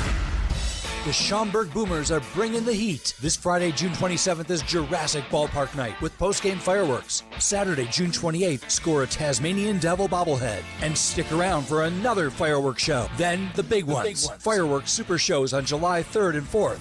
And a Drone Plus fireworks spectacular on July 5th. Get your tickets now at boomersbaseball.com. Feel the boom with Schaumburg Boomers Baseball.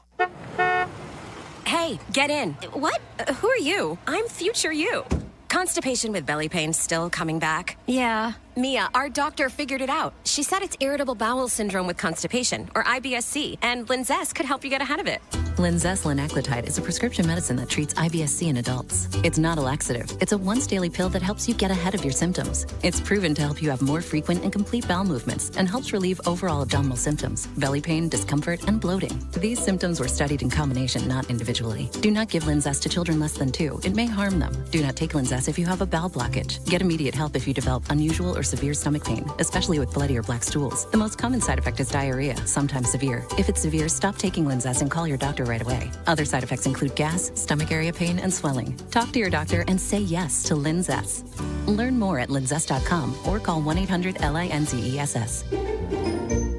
Every great team has its core players, but when the season gets tough, adding the right free agent can make all the difference. The same goes for business. At Robert Half, we found that 67% of companies surveyed plan to increase their use of contract talent to handle workload peaks and backlogged projects. With Robert Half's specialized recruiters' experience, combined with our award-winning AI, you can quickly find the skilled candidates you want. At Robert Half, we know talent. Discover how we can help at roberthalf.com/talent. Hey, Joe Fortenbaugh here. Whether you're locking in your home run picks or riding with your favorite golfers this summer, ESPN Bet is your sportsbook for all the action. Go from checking stats on your favorite teams and players to placing bets in just a few taps. Plus, new customers can get $100 in bonus bets when you make your first $10 wager. Download the ESPN Bet app and sign up with the promo code JOEQ to get started today. Must be 21 plus. Gambling problem? Call 1-800-GAMBLER. Terms and conditions apply. See app for details. Offer not available in New York. Guests appearing live on ESPN Chicago. Call in on the Yingling Hotline. Yingling is in Chicago. After 196 years, you can now enjoy Yingling Traditional Lager, Light Lager, Golden Pilsner, Black and Tan, and Flight. Follow Chicago's Home for Sports on Instagram at ESPN_Chicago. Carmen and Yurko are back. This is ESPN Chicago, Chicago's Home for Sports. Got to wonder when the Hawks will announce jersey retirement night for Duncan Keith, because that's got to go up in the rafters. They did Hosa's, of course.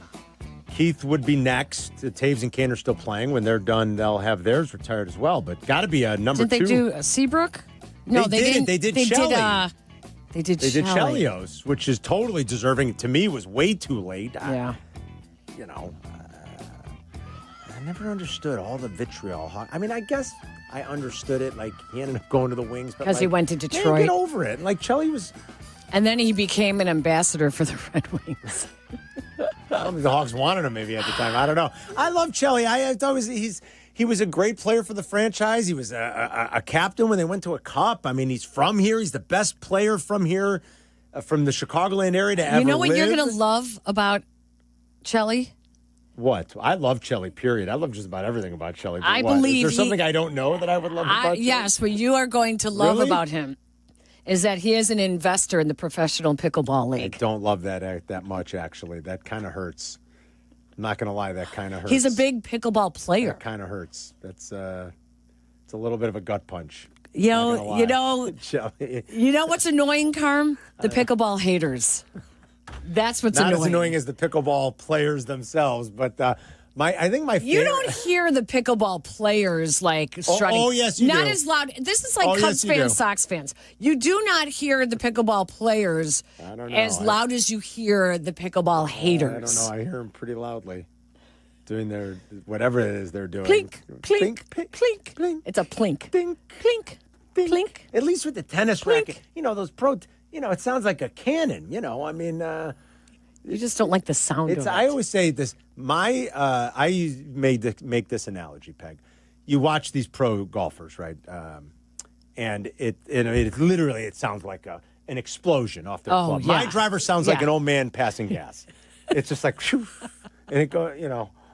That's all it is. And they're like, you hear it and you're like, Jesus, what? Oh yeah, the sound and then is you watch these tennis matches. These guys are telling me I got to watch Wimbledon now because if it's like the French You Open, hear it, yeah. and you hear it, thum, or thum, it's like thunder. Oh yeah. And then I run by the pickleball courts that take up valuable park space in my town where they should have built another baseball field and for the youth, and it's dink, dink. The octogenarians over there playing pickleball, dink, dink. Chelly, I can't criticize Chelly too much if he's into pickleball. Fine. I always it's tell okay Danny, for him. Well, I love Chelly. I got a thing for Chelios. What can I say? I always joke, but speaking of the armchair nutritionist, I like to bust Danny's balls because Danny goes nuts for Chelios because of the shape he's still in. Yeah.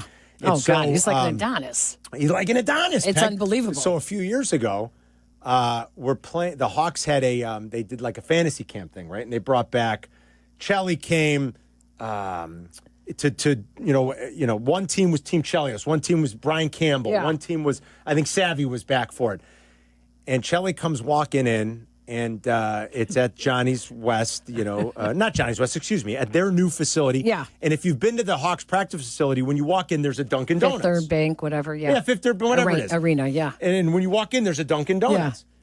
Chelly walks in and proceeds, the first thing you do, he's carrying his bag on his back. We're about to go on the ice. 2 chocolate donuts and a large coffee. I'm like, Danny, even Chris Chelios, 2 chocolate donuts and a large coffee before he goes on and gets on the ice. If it's good enough for Chelly, I'm like, Danny, you got to have a donut. Yeah. So I love that guy. If he loves pickleball, all right, he's the only cool pickleball player in the world. Thanks, Peg. Thanks for ruining my day. Yeah, I totally forgot I heard that. I heard that. I could be wrong. I just no, I could see passing along some. Yeah. He's got his hand in. He's like a modern day Ditka, carnival barker for a lot of different really he's got a tequila. Odd. Seriously, he's got a pickleball league, a betting site. He's got a million different things that he's He's hanging out with Vetter. I adore the guy. I love Chris Chelios. So, yeah, and then, there's got to be a Duncan Keith night coming, obviously. The Hawks just posted it on their Instagram, too. Congrats to Duncan Keith for making the Hall. We got Paulie Cheesecake, who says he has breaking news of his own. Oh, whoa. Paulie, what's going on? Whoa. First of all, I had my surgery today. You had it today, and you're calling? What are you, in the hospital still? You're calling from the hospital? No. I'm home. Outpatient. It was same-day surgery. My fistula was put in. Your what was? Fistula, for my dialysis. Okay. Oh. What's it called? Are you saying fistula? Yeah. I don't even know what that is. That's a real thing, a fistula? Yeah, it's in my arm. Sounds dirty. All right, it's in your arm. Yeah, and, but Jane Kennedy. I don't know. Okay. How you feeling? You doing all right? I'm doing good. Okay, what's the breaking news? Okay. First of all, I'm going to SummerSlam in, where the Giants play. Then I'm coming home for a week. That's the breaking news? Yes. All right. This is big. We haven't seen you in a while. Are you going to come and visit the studio? Yeah. Oh, we're going to have that trivia contest. Oh, we are? Have you cleared this with Zetterman? I will talk. I'm coming that Wednesday night. As long as you don't have a when you say that night. When you say that Wednesday night, which Wednesday night are we talking about here? August 6th.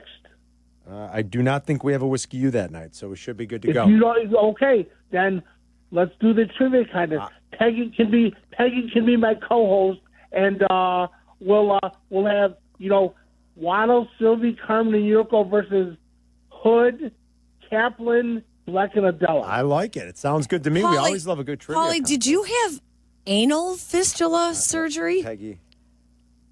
No. It's for my dialysis. But anal fistula is Peggy, the most common I don't think that's real. fistula surgery. Yes, it is. I just looked it up. Well, they don't have. I never heard of that. It is. It Paulie. It treats abnormal connections between the anus and the skin. Carmen, it's a real thing. I'm just making sure that Paulie's like, that would be really very painful. All right. Paulie, I was worried. God, you guys, like. And listen, next week, I'm not going to call this week, but it's my birthday, Happy birthday, Paulie. How old, 53. Paulie? 53. Oh, congratulations. God bless you. That's we'll awesome. see you when you get to town. Let's plan this trivia day, all right? Take care of your fistula, whatever it is. I'm thinking we should have it at maybe Portillo's or Chop House. Maybe we just do it at the studio, Paulie. What do you think? Okay, that's good. All right, sounds That'd good. be fine. All right, Paulie. Okay. Bye. Okay. Ciao. So he clanked it. I can't even, I thought it hit him right on top of his head. Well, I had to look it up because I honestly had never heard what's fistula. I've never and the seen first a thing play that like came that. up was anal fistula. That's unique. Well, you said Jane Kennedy, not me. No, you did. Oh, I You did? said Was that. that me? You said that. I don't even know if I should go to Eddie on the North Side. I don't know if there's time. Eddie on the North Side yesterday had one of the most epic calls with Waddle and Silvy I've ever heard. He talked about, first of all, I was flattered that he ranked the Carmen and Yurko show is his favorite. But then it was mostly, I think, only because it's the most convenient time of day for him to listen. Waddle and Silvy were like a second, Bleck and Abdallah third, Kap and Hoodie fourth, I guess. But then he talked about how he gave himself his own tattoo. And back in the day, that's what they used to do. Like they would take, it was wild. I'll say hi to Eddie real quick. I would say thank you for us being your favorite show, but it sounds like we're only your favorite because it's the most convenient time of day for you. So no, you guys are my favorite no matter what. But hey, that article you read claiming that Caleb Williams a gunslinger, he's far from a gunslinger. I'm thinking about Favre. I'm thinking about Stafford. And them guys as gunslingers. Well, what's your qualifying definition to be a gunslinger? Guys that just take chances and just unload 40, 50-yard bombs. Okay, all right, fair enough. Fair enough. I mean? All right, yeah, and he was a little bit more careful with the ball. Okay, all right. Carmen, how about this hit yesterday? 16 parlay, all with RBI. 16? Story, Trevor, Abreu. Did you just call him Story? Did you just call him Story Trevor? Trevor Story. Trevor Story, yeah. Wait, did you say Garcia Jr., 16. Manny Machado, and Tatis for 25, made 4,550. You made $4,000 last night? 4,550. I pimp your parlay. I mean, my God, that's a pretty good one, Eddie. I can't give you any crap on that. Nicely done. I don't know how many you've lost, but $4,000 payday is pretty good. Basketball was a $25 bet. It would have paid big, but it was minimum risk for a high payout, and it paid like $1,800, and the only one that didn't come out was the points on, the guy that went down on it. With Halliburton, yeah. That's why those parlays are tough. Let me ask you this. What is the tattoo you gave yourself? What is it a tattoo of? It was my initials. And where is this on your body? On your arm? On my two fingers. On your two fingers. Is it still there to this day, or did you have it removed? Yeah. Hey, next time I see you guys at one of the outings, I'll show you. You show us, I tattooed about 25, 26 people in my lifetime. That sounds safe, No. I told Sylvia I'll give him one. Because that's what he's going to do. He wants a tattoo. He wants Eddie on the road. Eddie, you're the best. Thank you. Eddie cracks me up. He's got better success gambling than Drake. I mean, Drake lost $8 million in a month. You got to listen to the odds couple a little bit more. I mean, we've given out winners constantly the last couple of weeks. Drake, download the podcast on the ESPN Chicago app. What are you doing? How do you lose $8 million out of football season? Well, he's got a sponsorship, and he gets paid $100 million a year by the company that he sponsors, which is a gambling. So he's not really lost $8 million. I mean, I guess he has, but it's like they're saying, here's the money for you to go play with. And he just loses. How do you lose $8 million? Well, Game 6 of the NBA Finals, he bet on OKC, $800,000. Oh, my God. Yeah. Drake, download the ESPN Chicago app. Yeah. And listen to the odds couple. Listen to Tyler and Shay. I mean, come on. He lost $300,000 betting on the Canadian soccer team. Who bets on the Canadian soccer team? He bet $1 million on Argentina to win the World Cup in 22. Yeah, it was a loss. So, that's no, not they did. They won, didn't they? Yeah, Argentina won. Excuse me, but he lost the wager because the match finished in penalty kicks. So it was considered a draw. Oh my God! Oh, because he had a regulation. Yeah, those soccer bets are. I don't bet soccer, but you can. That is the way it goes. You either have to bet regulation or you bet the draw. Exactly. And then oh boy. Jeez. Yeah. So, that's a monthly loss for the last month, more than $8.2 million. That's a lot of loss without outside of football season, if you ask me. Wow. It's a lot of loss at any point, but holy cow. All right, Crosstalk is coming up next, and of course, Jesse Rogers has the final word. Carmen and Yurko present today's final word. Because you had to be a big shot, didn't you? You had to open up your mouth. Today's final word on Carmen and Yurko. And bring in Jesse Rogers to talk baseball. Jesse? Hello. You're listening to Carmen and Yurko on ESPN 1000, Chicago's home for sports. Hello. celebrating the selection of Pope Leo XIV, Godman, Sox fan. ESPN Chicago, the home of the Chicago White Sox. Now backed by the power of the Pope.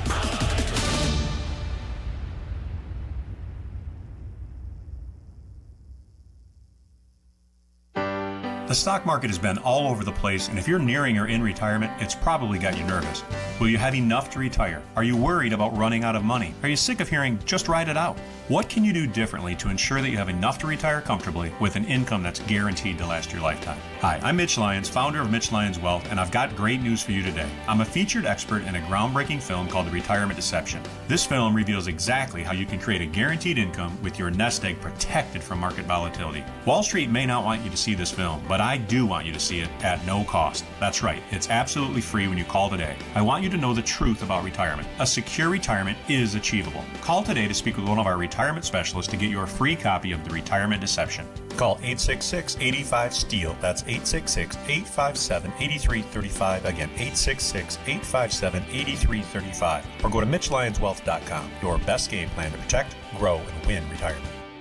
If you're trying to get through your daily activities and you're noticing you can't because you're focusing more on your pain than being able to enjoy the moment, those are the patients that we're looking to treat because we can make a difference. That's Dr. Ashley Caravelli, Chicago's medical director for QC Kinetics. What we're doing at QC Kinetics is offering treatments that help with joint preservation. We use cutting-edge technology in our in-house lab to harness your body's natural healing powers and target the areas where you need them the most. These are regenerative non-surgical treatments, and QC Kinetics is the nation's leader, delivering lasting relief to tens of thousands of patients. What we do know is that the sooner we start treatment, the sooner you'll see relief. So don't wait another minute. See if you're a good candidate for these non-surgical treatments for joint pain. The consultation is completely free. Weekend appointments available. Call now. 312-809-5955. That's 312-809-5955. 312-809-5955.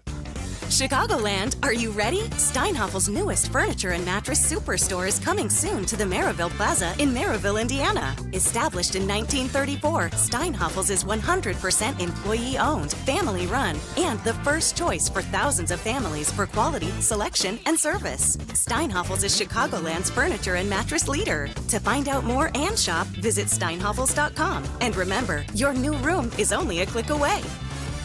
Did you know electric vehicles benefit more than just those who drive them? Their lower emissions mean cleaner, healthier air for all of us to breathe.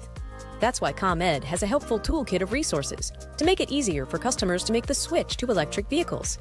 You can learn more about EVs, calculate potential fuel cost savings, even find valuable rebates and incentives for going electric at ComEd.com/EV. ComEd, powering lives. News just in. Bet365 is now live in Illinois. That's right. Join Bet365 today and get $150 in bonus bets when you bet $5, win or lose. That's amazing. That's for sure. With Bet365, you can bet on the spread, totals, and money line. Well, there you have it, Illinois. Download the Bet365 app and get your $150 in bonus bets today. And see why it's never ordinary at Bet365. Gambling problem? Call 1-800-GAMBLER. 21 plus only. Must be physically located in Illinois. TVs apply in app only. Prescriptions require an online consultation with a healthcare provider who will determine if appropriate. Restrictions apply. See website for details and important safety information. Price varies based on product and subscription plan. Hey guys, let's talk ED because millions of men experience it, but not everyone can access or afford treatments like Viagra. Well, Hims can help. Through Hims.com, you can get a full range of treatment options for ED, including daily or as-needed meds through a 100% online process. It all starts with an online intake form. Get started at hims.com/joy, and from there, a medical provider licensed in your state will determine if ED treatment is right for you. If prescribed, your medication is shipped to you for free. Find the ED treatment that fits your needs, with options up to 95% less than the brand names. Millions of men experience ED, but Hims can help. To start your free online visit and save up to 95%, go to hims.com/joy. That's hims.com/joy for your free online visit. HIMS.com/JOY. ESPN Chicago's Sports Business Minute, hosted by Danny Ecker from Crane Chicago Business, is heard Mondays, Wednesdays, and Fridays, and is presented by Chicagoland BMW Centers. Follow Follow Chicago's Home for Sports on Twitch at ESPN 1000 Chicago. Carmen and Yurko are back. This is Chicago's Home for Sports. ESPN Chicago. Thank you to Jesse Rogers for joining us today, and thanks for listening and calling into the show. And great job by Bleck and Abdallah. Hello.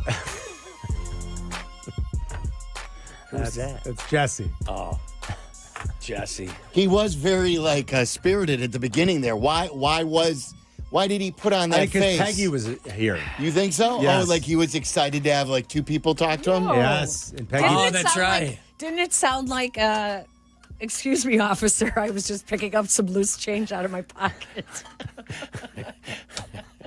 Excuse me, officer. It is I mean, awesome. listen to the way he says that. Go ahead, Chris. Play it again, please. Play it, Chris. Hello. It doesn't sound Sounds like a little Jesse. bit like Caleb Williams. I thought it sounded like Peggy. What? Come on. And bring in Jesse Rogers to talk baseball. Jesse? Hello. It doesn't sound It doesn't anything sound like Jesse. anything like Jesse, no. I would have never guessed that was Jesse in And I 100 was years. listening too. Yeah.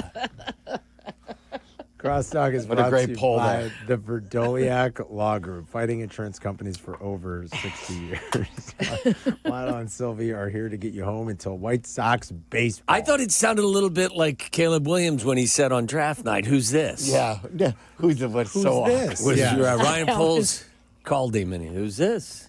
That should have been our sign that they didn't Yeah. have things all in a line. Yeah. The Ryan Poles couldn't even make the phone call correctly. Yeah. Who's this? Hello? It was Ryan Poles who said hello first. Yes. And like usually when you get call it. someone, you let the person pick up and say hello. Usually, yes. Everything was awkward about it. Yeah. Yeah. I don't know who's. Yeah. I don't know. That's our Hello. base. That's our base. Carmen, are you thrilled, like in 2017, that the White Sox just signed Noah Syndergaard? I know. I'm not thrilled. There will be no signature win on the schedule this year. You can't win. I was You busted. can't win Ken Griffey signature Jr. games. He also signed Ken Griffey Jr. Yeah, Yeah. well, that's been there, done that. That was a great line, Peggy. I mean, you're 29 games under 5. Yeah, I think Len and DJ had a little bit of They a. busted his balls. Yeah. I have it. Did you Go play ahead. it? We played it. You played Yeah, it. so this is Jesse Rogers a couple days ago said it was a signature win on Sunday for the White Sox. Waddle pointed that out on our show. I called myself a dick for going there. You know, they've been better. They had won 2 out of 3 against You're the not Blue a dick. Jays, and I thought it was kind of a dick move by me to No. say. But then here's the other underlying part to this whole thing is we asked Tyler to call DJ and get him on. Yeah. And Tyler's scared of DJ. Yeah, I've heard that. I don't know what's going on I don't here, know but either. like I heard him talk about it a couple weeks ago. DJ could not. He go, I don't have a number on DJ. Yeah. So someone who used to work here was listening and texted me DJ's current number. Here's DJ's number. So we called him. He was happy to come on. He was very friendly, very nice. Very friendly. And then when Very we said, engaging. hey, call DJ again. We'll just ask him about this. And he's like, I can't call I DJ. can't bother him. We're Yeah, like, I don't know what's why going he's on? scared of DJ. DJ's, I don't know. DJ's a sweetheart of a guy. Yeah. So then we waited till the Charlie pulled this off the broadcast yesterday, responding to Jesse saying that Sunday was a signature White Sox win. Taylor takes high or Game 4 of the 05 World Series. That was a signature win. There you go. Because it Yeah. capped the World Series Absolutely. title. But you know what Jesse will say? Hey, I got you guys talking about it. That's my job. Swing and a miss on a changeup. 1-2. And nothing wrong with obviously putting it out there, and a lot of people agree with with us that no. Sorry, Jesse. No. It was. I love Jesse like a brother. course. I mean, I have nothing but He's the love for best. Jess, but it was kind of a silly comment. And I said to him I said about it yesterday. I was sitting when he was at my desk at home, and he was talking to Kap and Jonathan. When he said that, I had a Craig Counsell moment. I was like, come on, Jesse. Yeah. Yeah. You can't, when you got 25 wins, you can't have a Well, signature. that's what I was going to ask. Can you have? No. Doesn't every season have a signature win? Not no a matter losing season. Like you grade it on a curve. Like I mean, every season's got no. You can Did have the a good win. Did the Bears have a signature win this past year? No. They had 5 wins. The Jacksonville game? If anything, I would have said the Jayville game. But when you win 5 games, man, it was a good win. It was a complete win. It was a fantastic win. The but over the signature course win of the season. No, a signature win has to lead to to like the upswing. Is all of a sudden now here comes up. Now this is a real team. Right. Look at this. And what did the Bears do after the Jacksonville game? They dove right in the toilet. Yeah. I liked that Len. When they were talking about it, Len goes, swing and a miss. I wish he had stopped Double there entendre. because it was like, nice try, Jesse, swing and a miss. That's your comment? That's your comment. Yeah, I don't think you can have one when you're as bad as they are. And Jesse wasn't making a huge point out of course this. he wasn't. I texted him. He said it was just kind of a throwaway statement, but it was. I just found it a good opportunity. Going to do an kick him oral in the history nuts. of that An game oral at history the end of the year. The Blue Jay game. Yeah, remember that series in June in Toronto? The oral history. We had a good conversation with Jesse though today, but it was big great. Picture stuff. Ben Brown, PCA, hitting 50. Come on. I didn't understand. Please make that make sense to me. You can't because he's hitting 200 against lefties. I know there's 162 of these, but that one I don't even know. Do you like if your analytics department hands you their suggestions and that's what they hand you? And I'm not suggesting they did, but if that was the case, you rip it up. That's what I would do. Yeah. That's exactly what I would do. Dansby Swanson's going to get more at bats than PCA. It's too like that's been my issue since Theo left. I believe that the Cubs at times are run too much like a computer program. Like that, I think that's what Jed is good at, and I believe that's what Carter Hawkins leans into. And Theo was super into analytics, but he also watched the people. There's still an art to scouting and managing. And I think they're going too much by left, right. And instead of just saying, he is one of the most valuable players in the game today.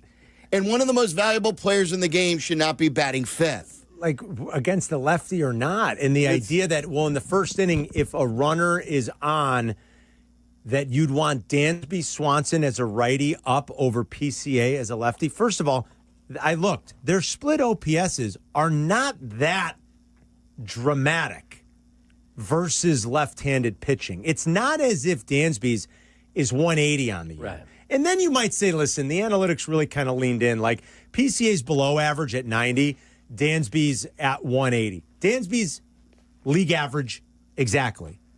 PCA's a little bit worse as a left-handed batter, which you'd expect. The discrepancy's not large enough. I can't buy that. Yeah. I'm sorry. Yeah. And he's an improving player. And as we've seen with guys like Schwarber and Rizzo, who in their past in the career, they've struggled with lefties at times. Rizzo became very good at it. Mm-hmm. And if you look at Schwarber's numbers this year, he's, I think, one of the best lefty hitters off of lefty pitchers. So, like, that ebbs and flows, and I just don't think that's a reason to keep him down at this point. It's one of the reasons I want to see Bush play against lefties more frequently. Right. Give him a shot. Plus, I like to say Bushy. Right in the here and now, on June 23rd, I know you do.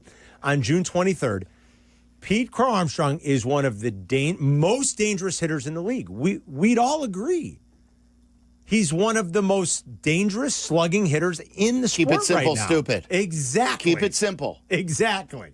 Don't overthink it. It's not time to overthink it.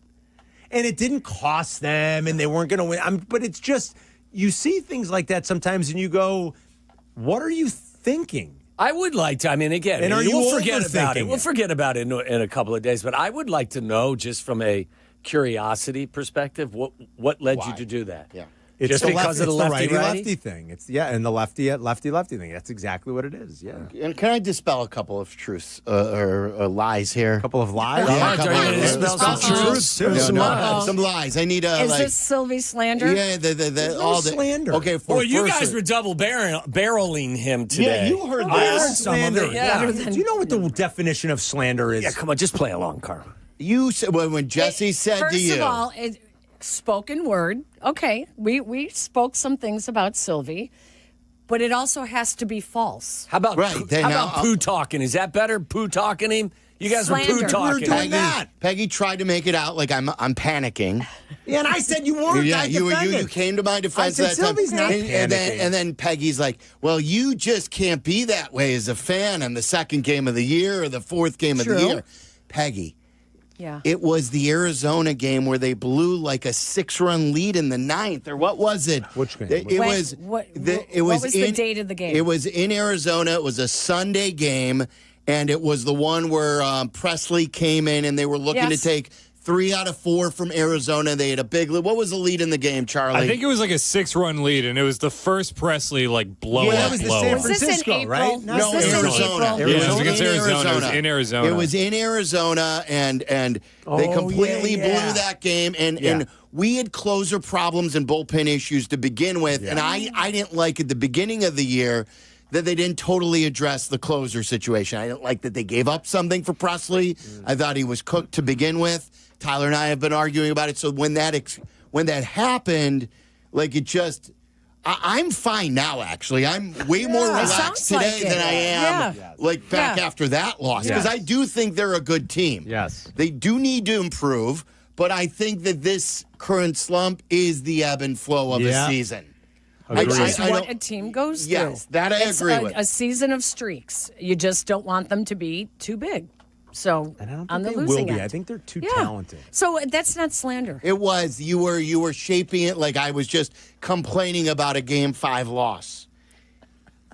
But you were. Yeah, but it was the worst loss of the year. In April. That's a signature loss. They all count the same. Oh, my gosh. They count the same, Peg. Oh, my gosh. They count the same. I get you. Okay, but it's that's math. not slander, by the way. You can't argue with math. It's math. You can try to argue with me. That's true. You can't argue with math. Okay. 2 + 2 is 4. Yes, okay.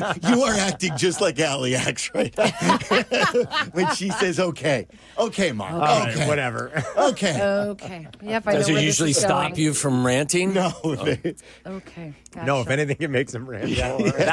Why do you think Peg's doing it? Because she knows exactly how to push that button. Exactly. You do the exact opposite than they expect. Jesse was pretty adamant that Brown should keep a spot on the big league roster. Yeah, do not send him down. And go to the bullpen. Well, he's isn't got it a 2 matter pitches of if it's a matter of what you? I mean, what do you expect him to be in the future? I mean, if you want him to be a starter, is he better off going to AAA and continuing to work on being a starter, or do you think he can be a guy that fills that void in your bullpen? Well, in a season that does matter. Of course, yes. Put him in the bullpen. You don't want him learning on the job. Well, that's what I'm saying. Like, if you want him to continue to learn to be a starter, send him to Iowa. I mean, it was interesting what Brant Brown, did you know, by the way, that Brant Brown was their hitting coach? He used to be the assistant, and it was funny because he used to be the assistant hitting coach, I believe, of the Dodgers. So I think they had Mark Pryor as the pitching coach and Brant Brown as the assistant. But I knew he was a hitting coach in baseball, and now with the Cardinals, I thought that was interesting. And I loved Brant Brown, too, even in the year that he dropped the ball. Yeah. Because I thought he was a good hitter. Yeah. Well, apparently his homework is great. So he knew exactly the sequencing that Ben Brown would go to if he falls behind in the count against lefties. Which he obviously didn't do early in the game because he was rolling. Yeah. You know? What was he, 4th inning is when it was the 4th inning is where went things kind of went sideways. I mean, and Contreras hit a good pitcher's pitch, actually. And then he had trouble. All 4 of those home runs were off of lefties. So I don't know if there was some predictability in there or if the Cubs need to do a better job recognizing those patterns and how they bring get that analytics team on your pitching staff here. Yeah. But if you bring 2 pitches to the mound against a good hitting team at the major league level, you could have a rough go of it as a starter, right? I mean, you just have to be really good with command. Or you have to be, You just have to be like top tier. As Carson Kelly said, what happened? He missed over the big, large part of the big plate. part of the plate. Yeah. Good hitting teams, any big league team's probably going to make. Well, and I would expect that you jump on. I mean, if you know fastball's coming, and he's got a good fastball, if he's not spotting it on the corners, he could be. He's had some rough innings. Some really rough innings. He's had some really good ones, and then there's some that just get away. He struggles to kind of get it back on track at times too. He's either really good or really bad. Yeah. Well, we'll see what they choose to do because they'll have a decision to make with Shota coming back now on Thursday. All right, what else do you guys want to talk about today? You see Duncan Keith made the Hall? That's I did, nice. yeah. Congrats to Dunks. How you gotta many? have a jersey retirement. There's 5 or 6 different guys who are going to the Hall on that team, are there not? Hossa. Yeah. Hosar's already there, I think, right? Did Hossa get in already? I thought so. Yeah, I thought he was in. Okay. I'm pretty sure. Hossa, Kane, Taves. Keith. And that's probably it. Is that it? Yeah. 4? Yeah. I don't think Crawford will. No. Will Q get in? That is such a good question. He's coaching Anaheim now, right? Yeah, I would say yes. He's back in their good graces. I would say yes. Yeah. I was thinking player-wise, but yeah. I don't think Seabrook. I think 2020 Hossa was elected That's what into I the thought. Hockey Yeah. Hall of Fame. So Hossa's in. Yeah. They'll have to do a retirement night for Keith. And then Taves and How many of after those? that. Yeah, the numbers too. That maybe that was more the bigger thing is where do you stop at retiring of numbers? Hossa's retired, obviously. Keith will be next. I think you do Taves and Kane. That's probably it. I would have been cool if they would have said Seabrook and Shelley do together. the split. Me too. I would have been fine with that. I've always argued that Seabrook had a bigger impact on playoff games than Shelley, obviously, because of how consistently they would be in the postseason. Right. Not that Shelley wasn't, but like, how many big goals did Seabrook score in playoff one games? of the biggest. Yeah, Game against the 7 Wings. against Detroit, The right? game winner against Detroit. Yeah. It was one of the biggest ones. Was thanks to Seab. He was a great playoff player. He was. They all were. Yeah. They just, that's like, that's why I like Florida. Those were the days. They were the days. Florida reminds me. I Did you see what was it? The Athletic did an article on I think it was John Greenberg, about the Chicago team most likely to win a title next. It was obviously the Cubs. Yeah. I mean, that makes sense because of course. The Cubs, like you They guys said it followed by the yesterday. Bears. And in baseball's weird. Like, if anything can happen in October. It wouldn't be shocking if they were out quick or if they won the pennant. Yes, like, right. I wouldn't be shocked if Neither. the Cubs won the pennant. They have a wide spectrum. Yes. I would be shocked if they didn't win the Central, but I'm with you I kind about of would that. be too. Yeah. I think they will. I still think they're the best team in this division. By a long shot. Sylvia, you going to panic if they lose this series? Yes. If they get swept? I will be back panicking. Then you will panic because it'll be what, a one-game If they lead? don't freak any Cub fans Yeah, out. look I at mean, them. that would be that would not be a great week, obviously. But. No, so I'm looking at the lead right now. The lead currently is still 3.5. 3.5. But now the Cardinals are 3.5 with the Brewers. Right. They were just 6.5 up a week ago today. They've lost 3 games in 3 days from now, they may be up 6.5. They could. You do well in the rest of the series, and you walk out of there feeling pretty good. Did you guys play the 17 seconds too today? Today's the anniversary. Where does that rank for you guys as far as most memorable things you've watched live? Oh man.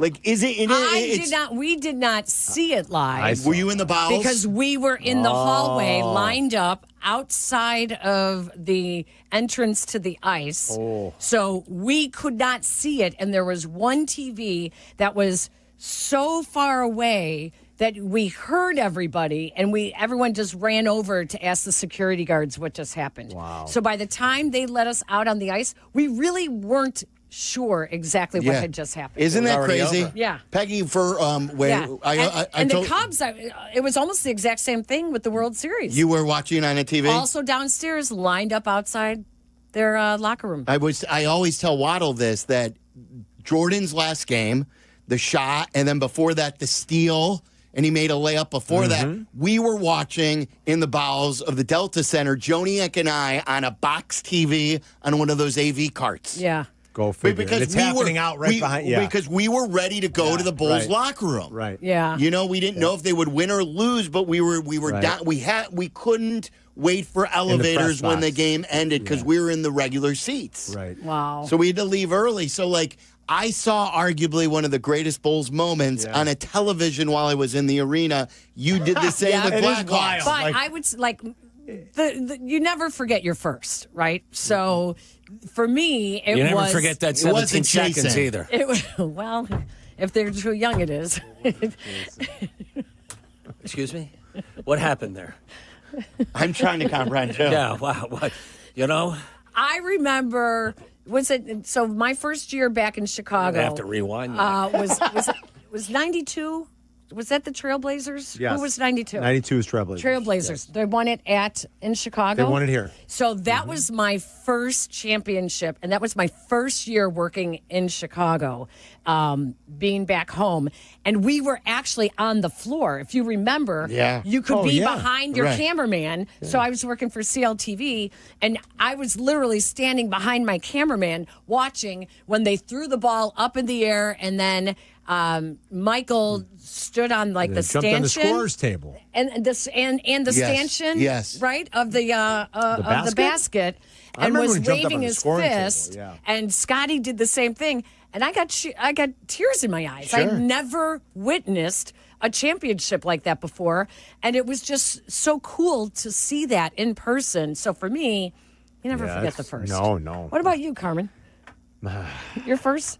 Your first. So is this your first great? Is this your first 17-second experience, or what are we talking about? Yes, that's good. 17. I don't think I was lucky if it I'd was like to hear 17. it. Yeah. Nobody Worse than the celebrates. Bruins. Wow. I Nobody gave it up at celebrates about that. 12. Yeah, maybe I 11. don't know. I barely made double digits, I think. It was pretty. I had the lead. pretty- I had a pretty goal quick. lead, and in 11 seconds it Pretty- evaporated. Pretty quick, Tommy. I think Yeah. it got Oh my close, God. and that was it. Oh, That's- through I'm the not even- five He shoots, he hole. I'm not even scores. sure it made it Oh all my the way. God, he shot and scored again. I don't know if it made it all the way in. I'm not even sure. Keep an eye on the package there. Pretty quick. Kind of the same thing we said with Caners. Is it in?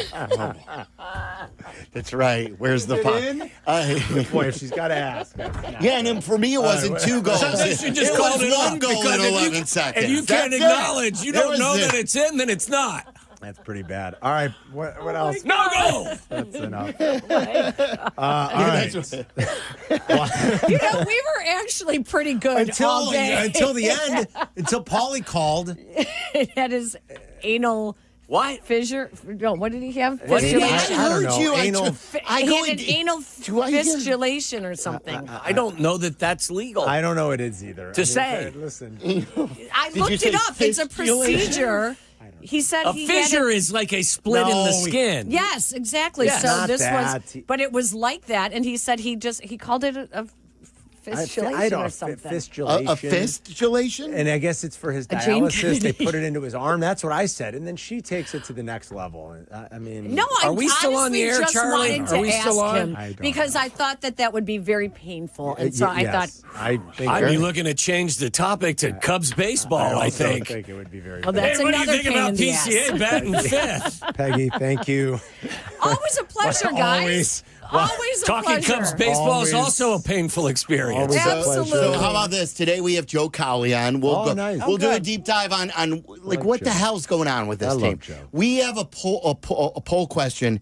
98% of Bulls fans are in agreement. I've never seen a poll question where a fan base has been in agreement on Never. something. Never. 98%. I'll discuss that. We'll start with Cubs, right. the trade scenarios. Are you worried? Are you concerned? Are you worried? Are you calm? How do you feel right now about the Cubs? 332-3777. Signature loss last night. I'll call Jesse. He's going to talk We'll to see us you through it. tomorrow. Waddle and Silvy are next.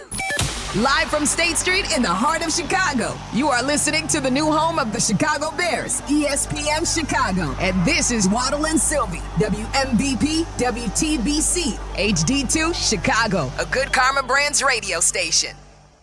Hey, if you've taken my advice, you know the food scene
thrilling comeback in person from your favorite seat. Plus, every ticket is backed by a 100% buyer guarantee, giving you peace of mind with every purchase. Visit VividSeats.com or download the app today. Vivid Seats, the official ticketing partner of ESPN.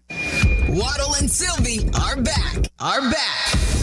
Follow the show on Twitter at Waddle and Silvy and at TWaddle87. This is ESPN Chicago, Chicago's home for sports. What do you mean you've tattooed yourself? I tattooed myself. That sounds about right. I'll show you next time. I'll come to a live thing and I'll show you. Do you have a tattoo license? Are you a licensed tattoo artist?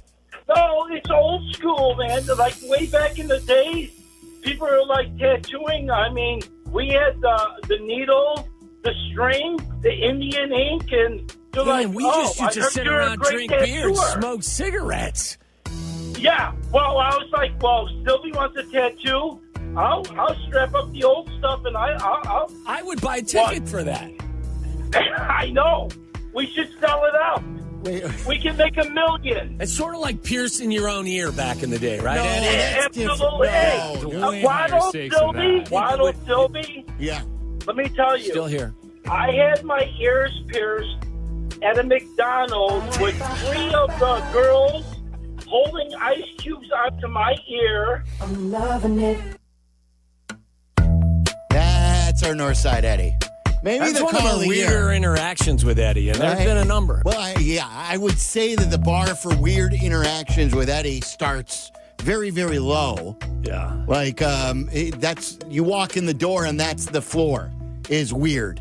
And then it only goes up from there, and this was towards the ceiling of weird. Yeah. Yeah, that was... He gave himself his own tattoo. He was proposing, because it was very weird, Waddle. I felt like something was happening, that as I was walking to the train yesterday, do you know how many people I walked by with tattoos?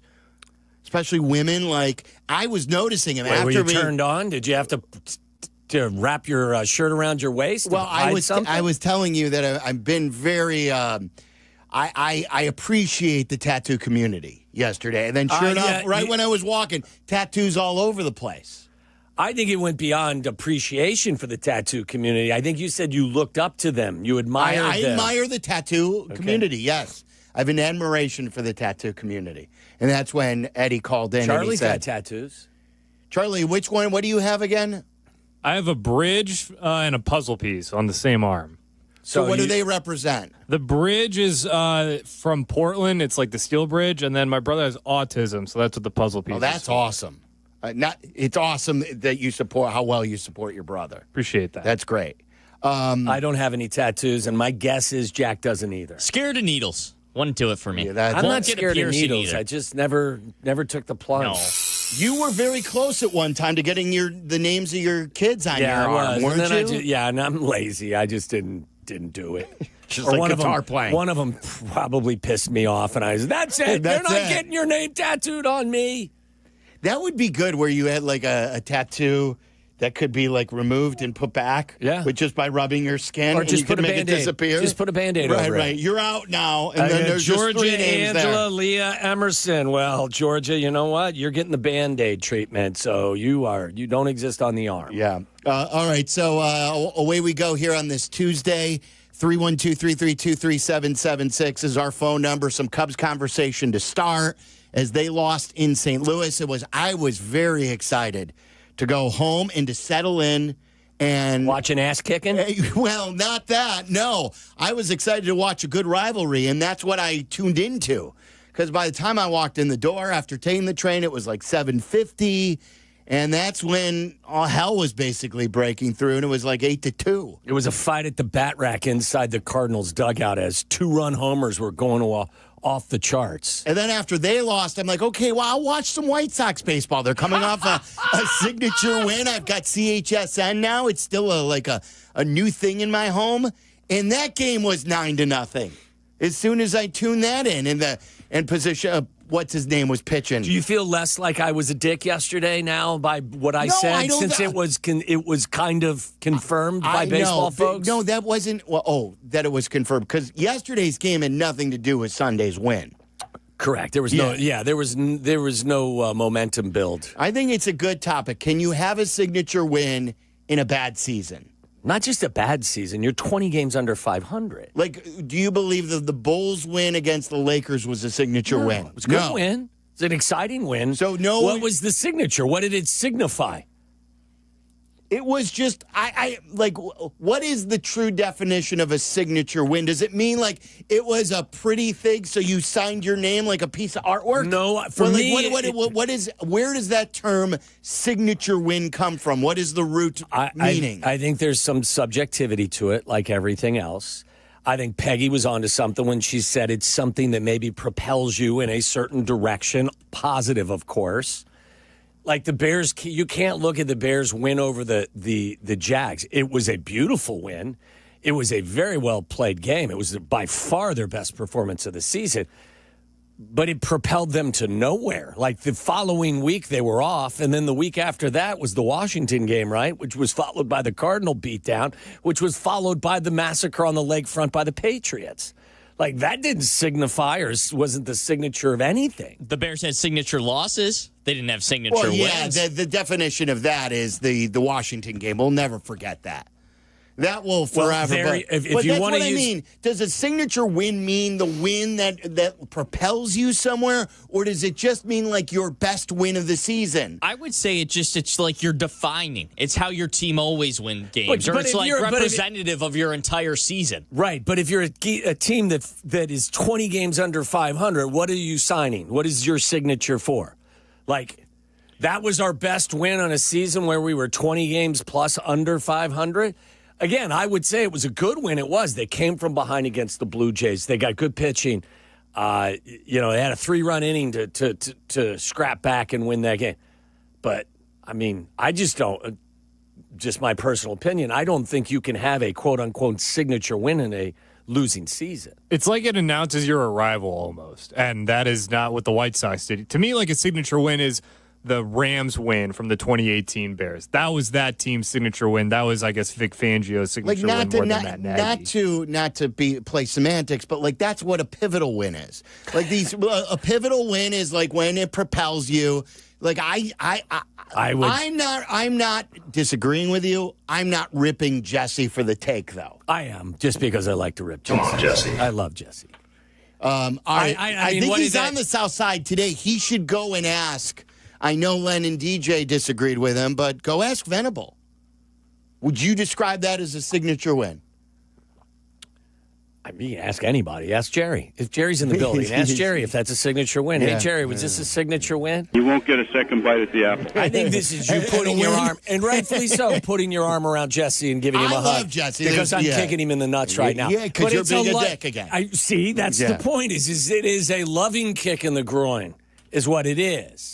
312-332-3776. Signature win in a team that's 21 games under 500. I want to talk about some of the trades and the possibilities. They had an interesting article on ESPN about the top 50 tradable pieces out there.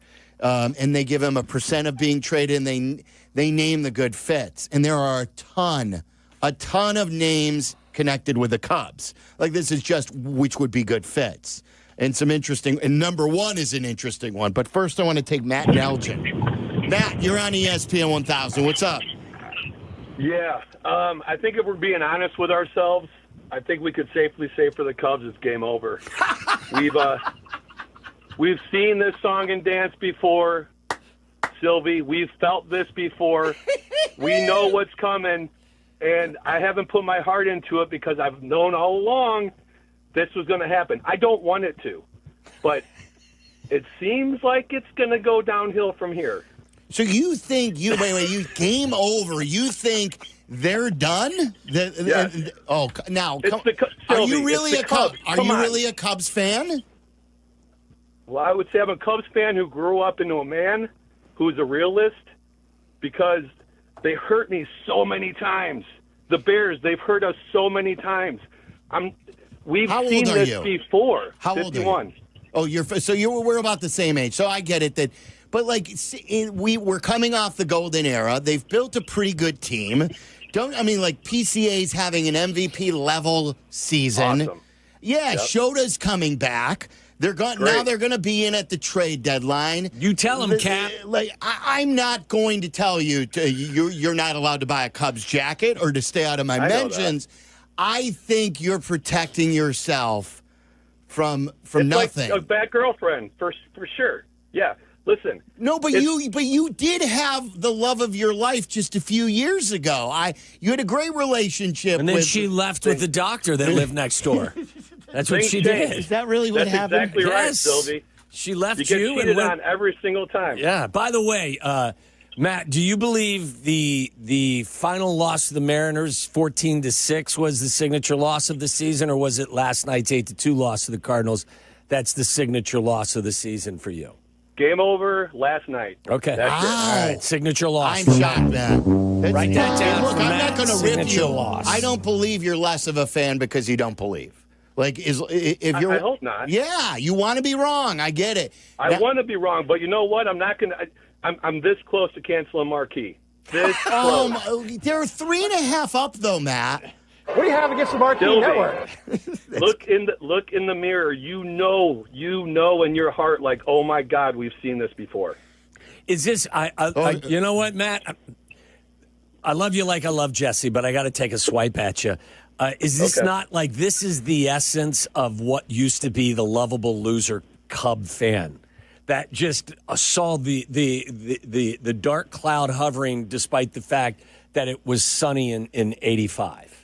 Like, I don't know why you would tap out now, Matt. 3.5 up. Yeah, and I would ask. Go ahead. I'm sorry. Then I got to follow up. I'm not tapping out. I'm just saying I'm this close to canceling the Marquee Network. I'm not tapping out yet. You're this close to tapping out.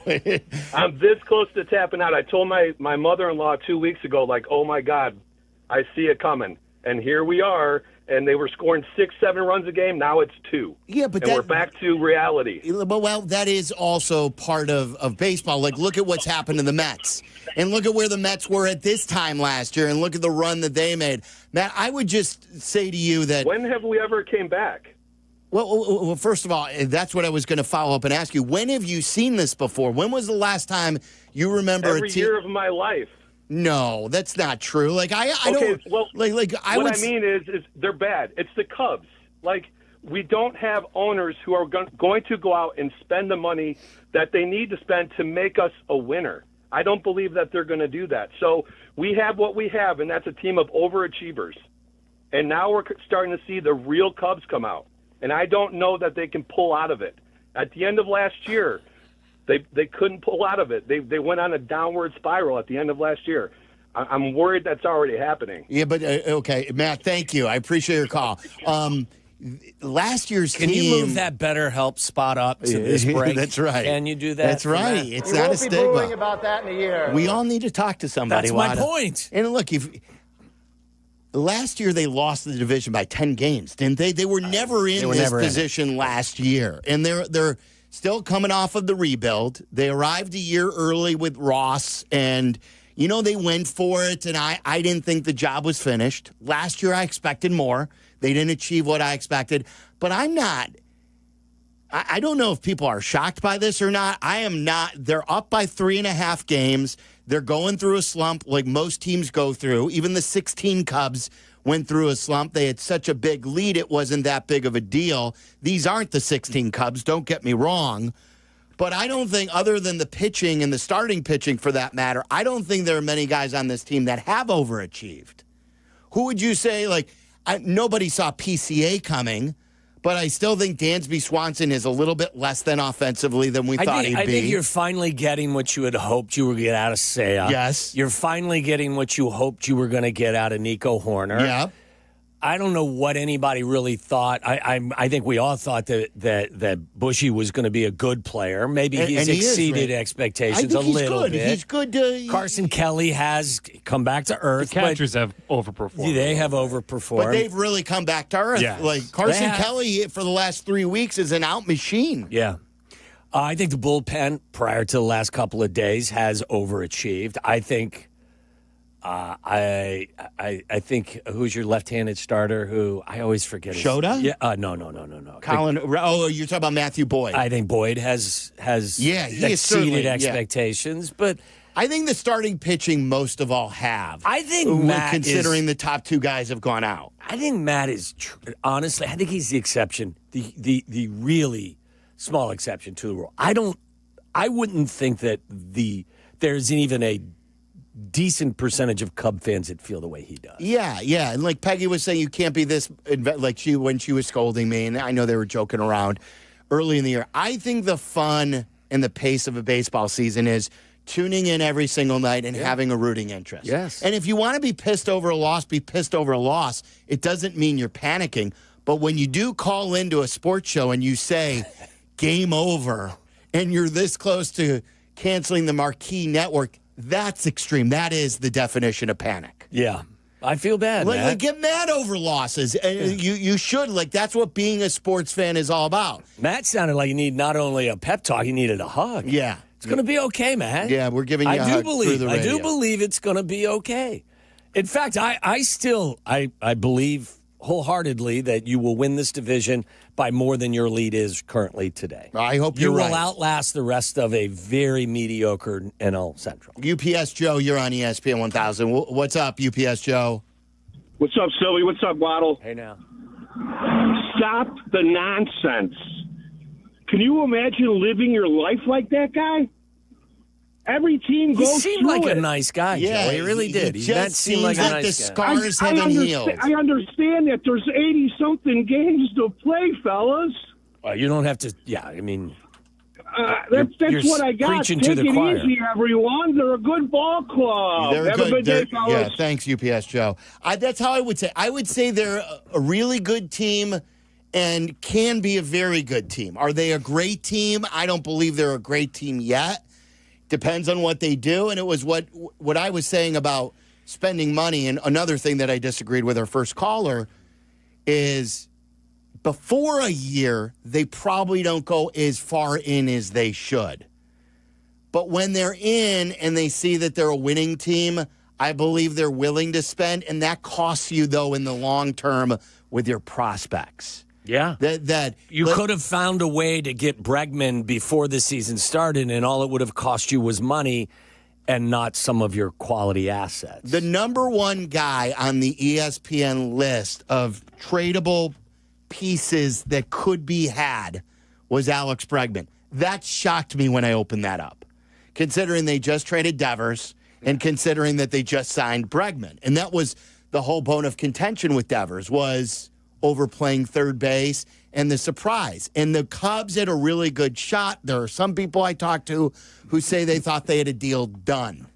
And now when you could have had him for free, you're telling me that they may go back to the Red Sox and give up something for a guy that they could have just signed for money? Like that's not good business.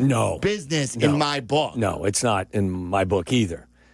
I think they're going to use their assets on pitching. I don't know why you would go there. You had an opportunity to sign Bregman.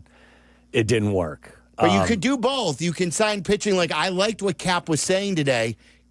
Quote that. Write that down, Charlie, so they could bring that back because they say I never say that. And then erase it. I like what Kap said this morning. Like Suarez on the Diamondbacks, they're in town. He got, I think he got his hand hit yesterday. Yeah. He had to leave a game, but they're calling it just a contusion. He's a Cubs killer, and he's a baseball killer. He's just a really good player. He used to be on the Reds, didn't he? Yes, he did. Back in the day. Home run hitter. He's got 1 year, this year left on his deal.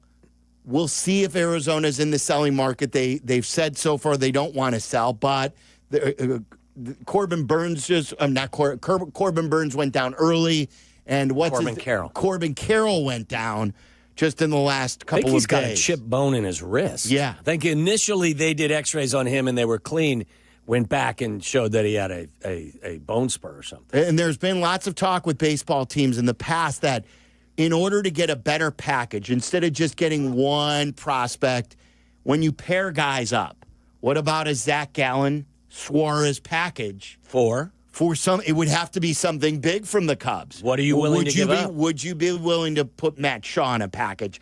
I I am not rushing anywhere to trade Matt Shaw. I believe in Matt Shaw, and I think he's going to be good.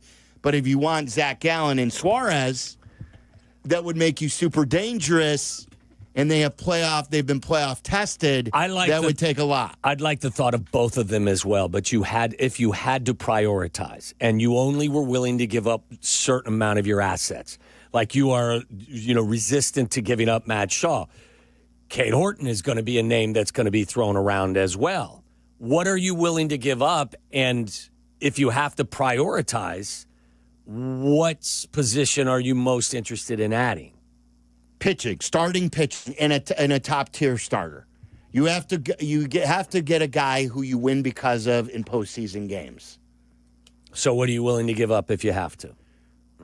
I've told you that if Sale's on the market, I would be willing to consider giving up Cade Horton. What if it's Alcantara? No, that his name? I'm not. Yes, Alcantara. I'm not giving up Cade Horton for Alcantara. Not after his 2023 season coming off Tommy John and struggling early this year. Would you give up Matt Shaw for him? No. Those two are. I have to. No. What are you willing to give up?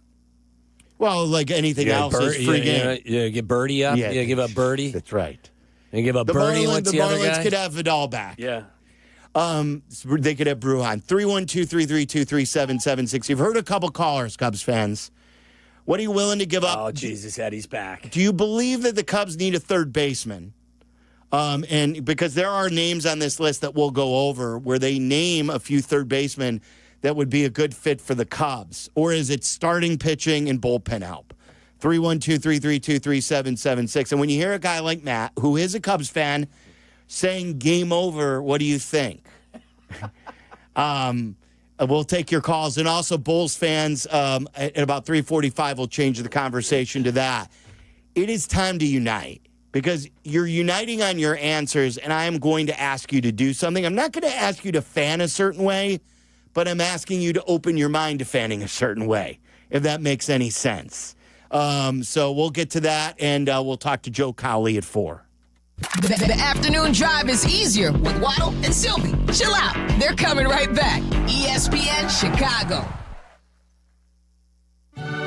Chicago White Sox baseball. Do you believe? Len Casper and Darren Jackson bring you the call of White Sox and Diamondbacks. Live coverage begins tonight at 6 on ESPN Chicago, the home of the White Sox. Now backed by the power of the Pope. Hey teachers, congratulations on another year of being awesome to the students you lead. We salute you. Now it's time to relax and take care of the things you've neglected this school year. When planning for this time, don't forget about your family. And if your family is complete, summer is a great time to take the next step, a vasectomy. Take that step with Vasectomy Clinics of Chicago, because experience really does matter. Especially with this procedure. They make it so easy with their 30-minute, no-needle, no-scalpel, in-office vasectomy. Log on to vasectomychicago.com, read the testimonials, and learn more about their procedure at Vasectomy Clinics of Chicago. With 4 convenient locations in Naperville, Tinley Park, Arlington Heights, and downtown Chicago at Lake Point Tower, now with free valet parking. Their procedure is covered by most insurance, so everything is lined up to make your decision an easy one with Vasectomy Clinics of Chicago. Visit vasectomychicago.com today or call toll-free 877-877-4VAS. That's 877-877-4827. Insurance companies spend millions of dollars each year convincing you that they're your neighbor and that you're in good hands. But in reality, nothing could be further from the truth. When you're involved in an accident, an insurance representative will call within a few days, assuring you that you have nothing to worry about. Shortly after that, they'll offer to pay your medical bills and maybe even give you some money for your troubles. It sounds like they're looking out for you, right? But here's their real motivation. They want you to accept their offer quickly before you've received proper medical treatment and before you realize the full nature and extent of your injuries. Because once you settle, you can never receive any more money, even if you need additional surgery. The insurance company is off the hook, and they'll leave you high and dry. Does that sound like you're in good hands, neighbor? That's why when you're injured, you need to call the Verdoliak Law Group before the insurance company plays their game. We've been fighting insurance companies since 1963. Call 844-4VLG-LAW. You've seen it asked 1,000 times on the big screen. You got a light? But it's the sound that's unmistakable. The iconic sound of a Zippo lighter. But that's only the beginning of the Zippo story. Zippo is famous for everything from vintage lighters to sunglasses. Visit Uptown Cigar Store and Lounge on Wells Street at North Avenue. The best selection of Zippos, premium cigars, and accessories. What do you need to know about Zippo? Nothing. The sound says it all. Imagine using your skills and experiences to inspire young minds. We see the teacher in you. No matter your starting point, we can help you become a teacher. Teaching offers consistent pay, a pension, and summers off. Learn how you can be the teacher. Visit BeTheTeacher.org. Sponsored by Grow Your Own Teachers, Illinois. Has the excitement of betting turned into worry? Feeling overwhelmed every time you roll the dice? Problem gambling doesn't just affect your wallet. It can impact your health, relationships, and peace of mind. But there's hope. Gateway Foundation is here to help you take back control of your life with personalized treatment options. You don't have to face this alone. Call Gateway Foundation today at 844-444-5780. That's 844-444-5780. Whether you're building a single roof or a successful roofing business, roofing contractors like you need the right tools for the job, and software is no exception. Service Titan is on a mission to be the most powerful software platform for the trades, with purpose-built technology proven to maximize revenue, streamline operations, and deliver 5-star customer experiences. We are taking roofing companies like yours to the next level and beyond. Service Titan, we are built for this. See what we can do for roofers at servicetitan.com. The best mornings in the morning light start with Wrangler. Pull on my jeans and I feel alright. Jeans, jackets, and shirts that get your day started on the right foot. I pull my blue jeans on. I pull my blue jeans on. Good mornings make for better days. I pull my blue jeans on. I pull my blue jeans on. Wrangler, for the ride of life. All right, golfers, the Southland's finest golf course is the Sanctuary Golf Course in New Lenox. Sanctuary offers 18 holes of great golf on a great course, just minutes from I-80 and 355. Book your tee time at golfsanctuary.com and tell golfer Bob that Waddle and Silvy sent you. Follow Chicago's Home for Sports on Twitch at ESPN 1000 Chicago.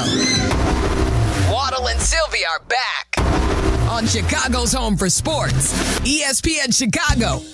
3-2. In the air, right field. Tucker is back. He'll turn and watch it go. Newbar got it out front and hooks it over the right field wall, and it's 2-0 Cardinals.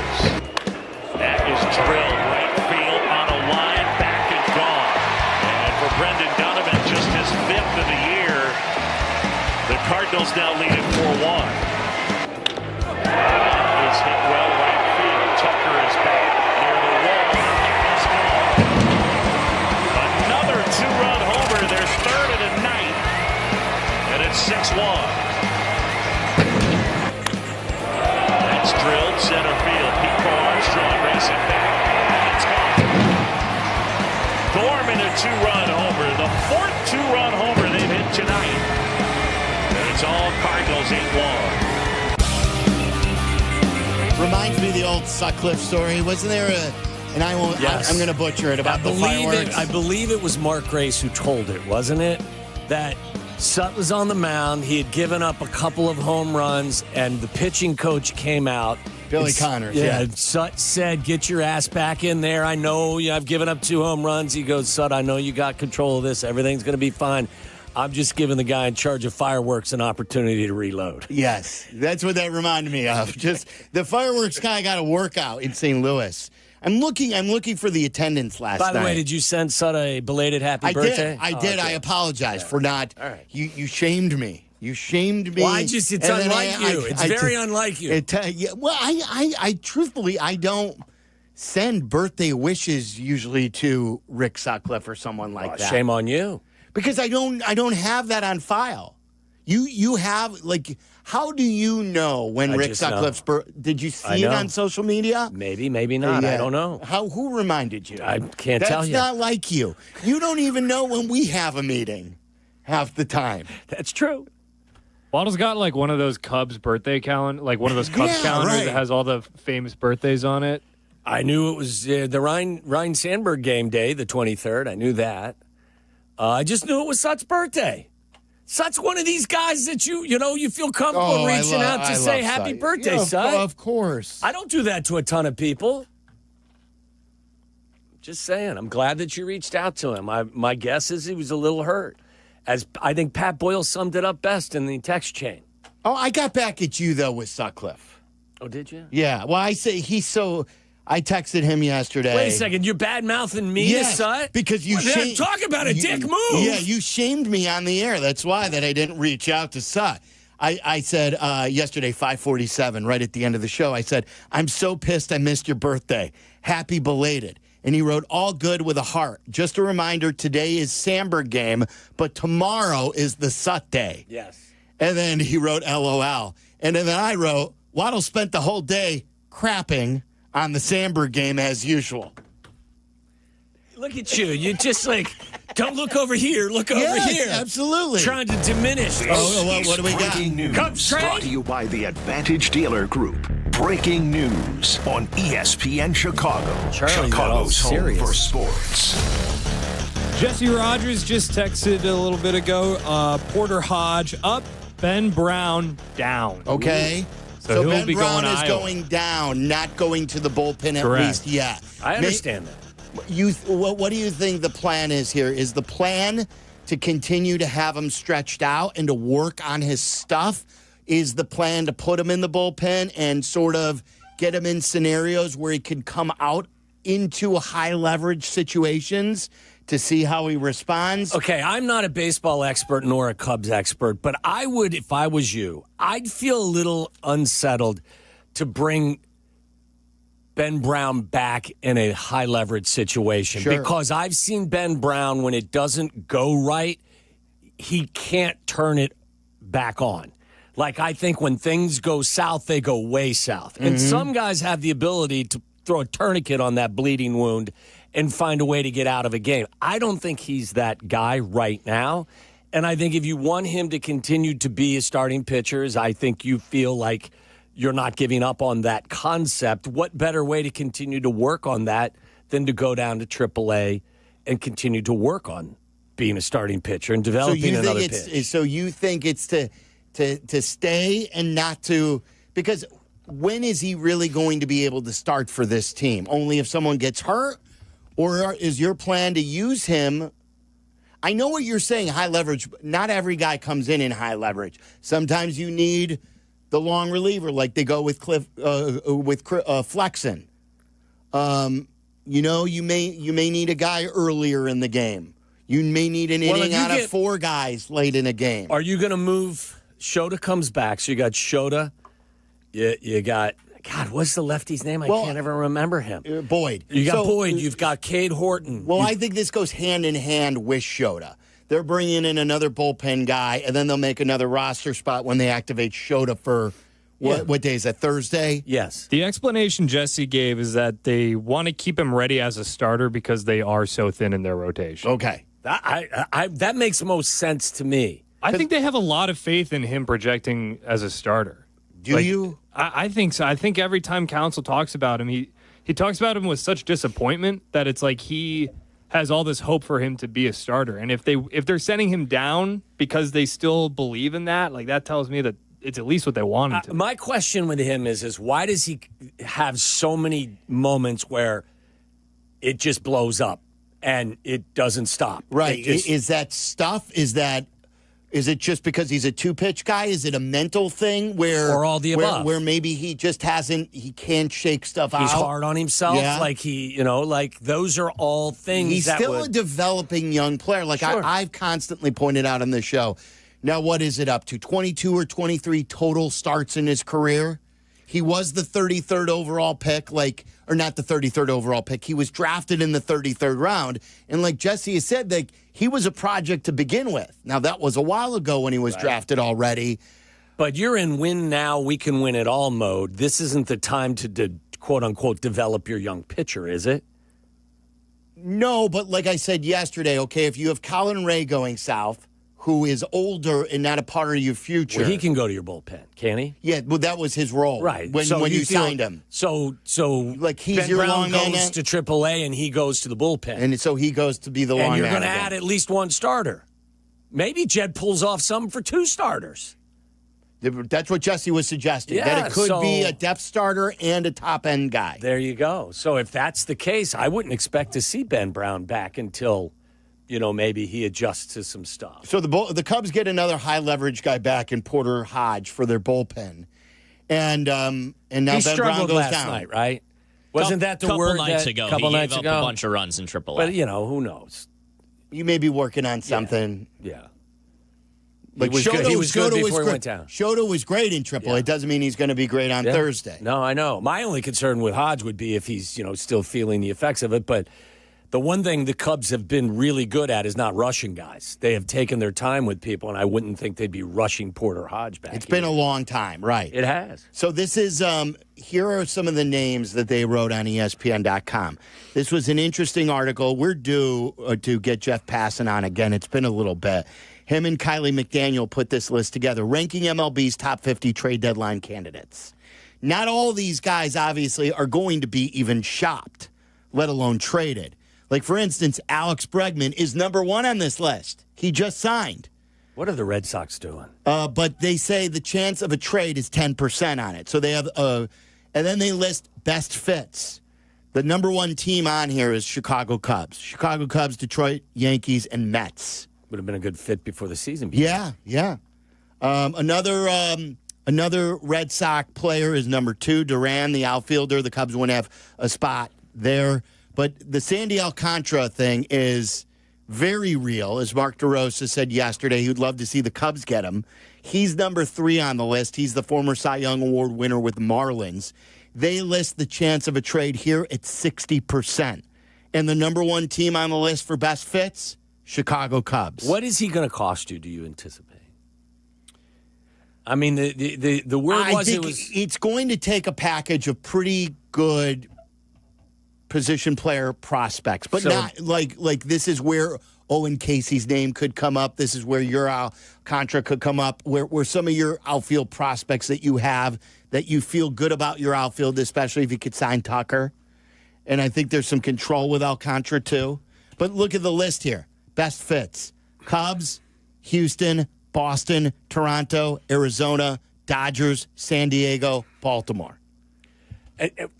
I mean, I'm just struggling with the Boston reference. You traded Devers. You're telling me that the number 1 is your third baseman, the number 1 trade possibility, but then you're going to add Alcantara to your pitching staff? Well, this is what I don't understand either. You know who's number 4 on this list?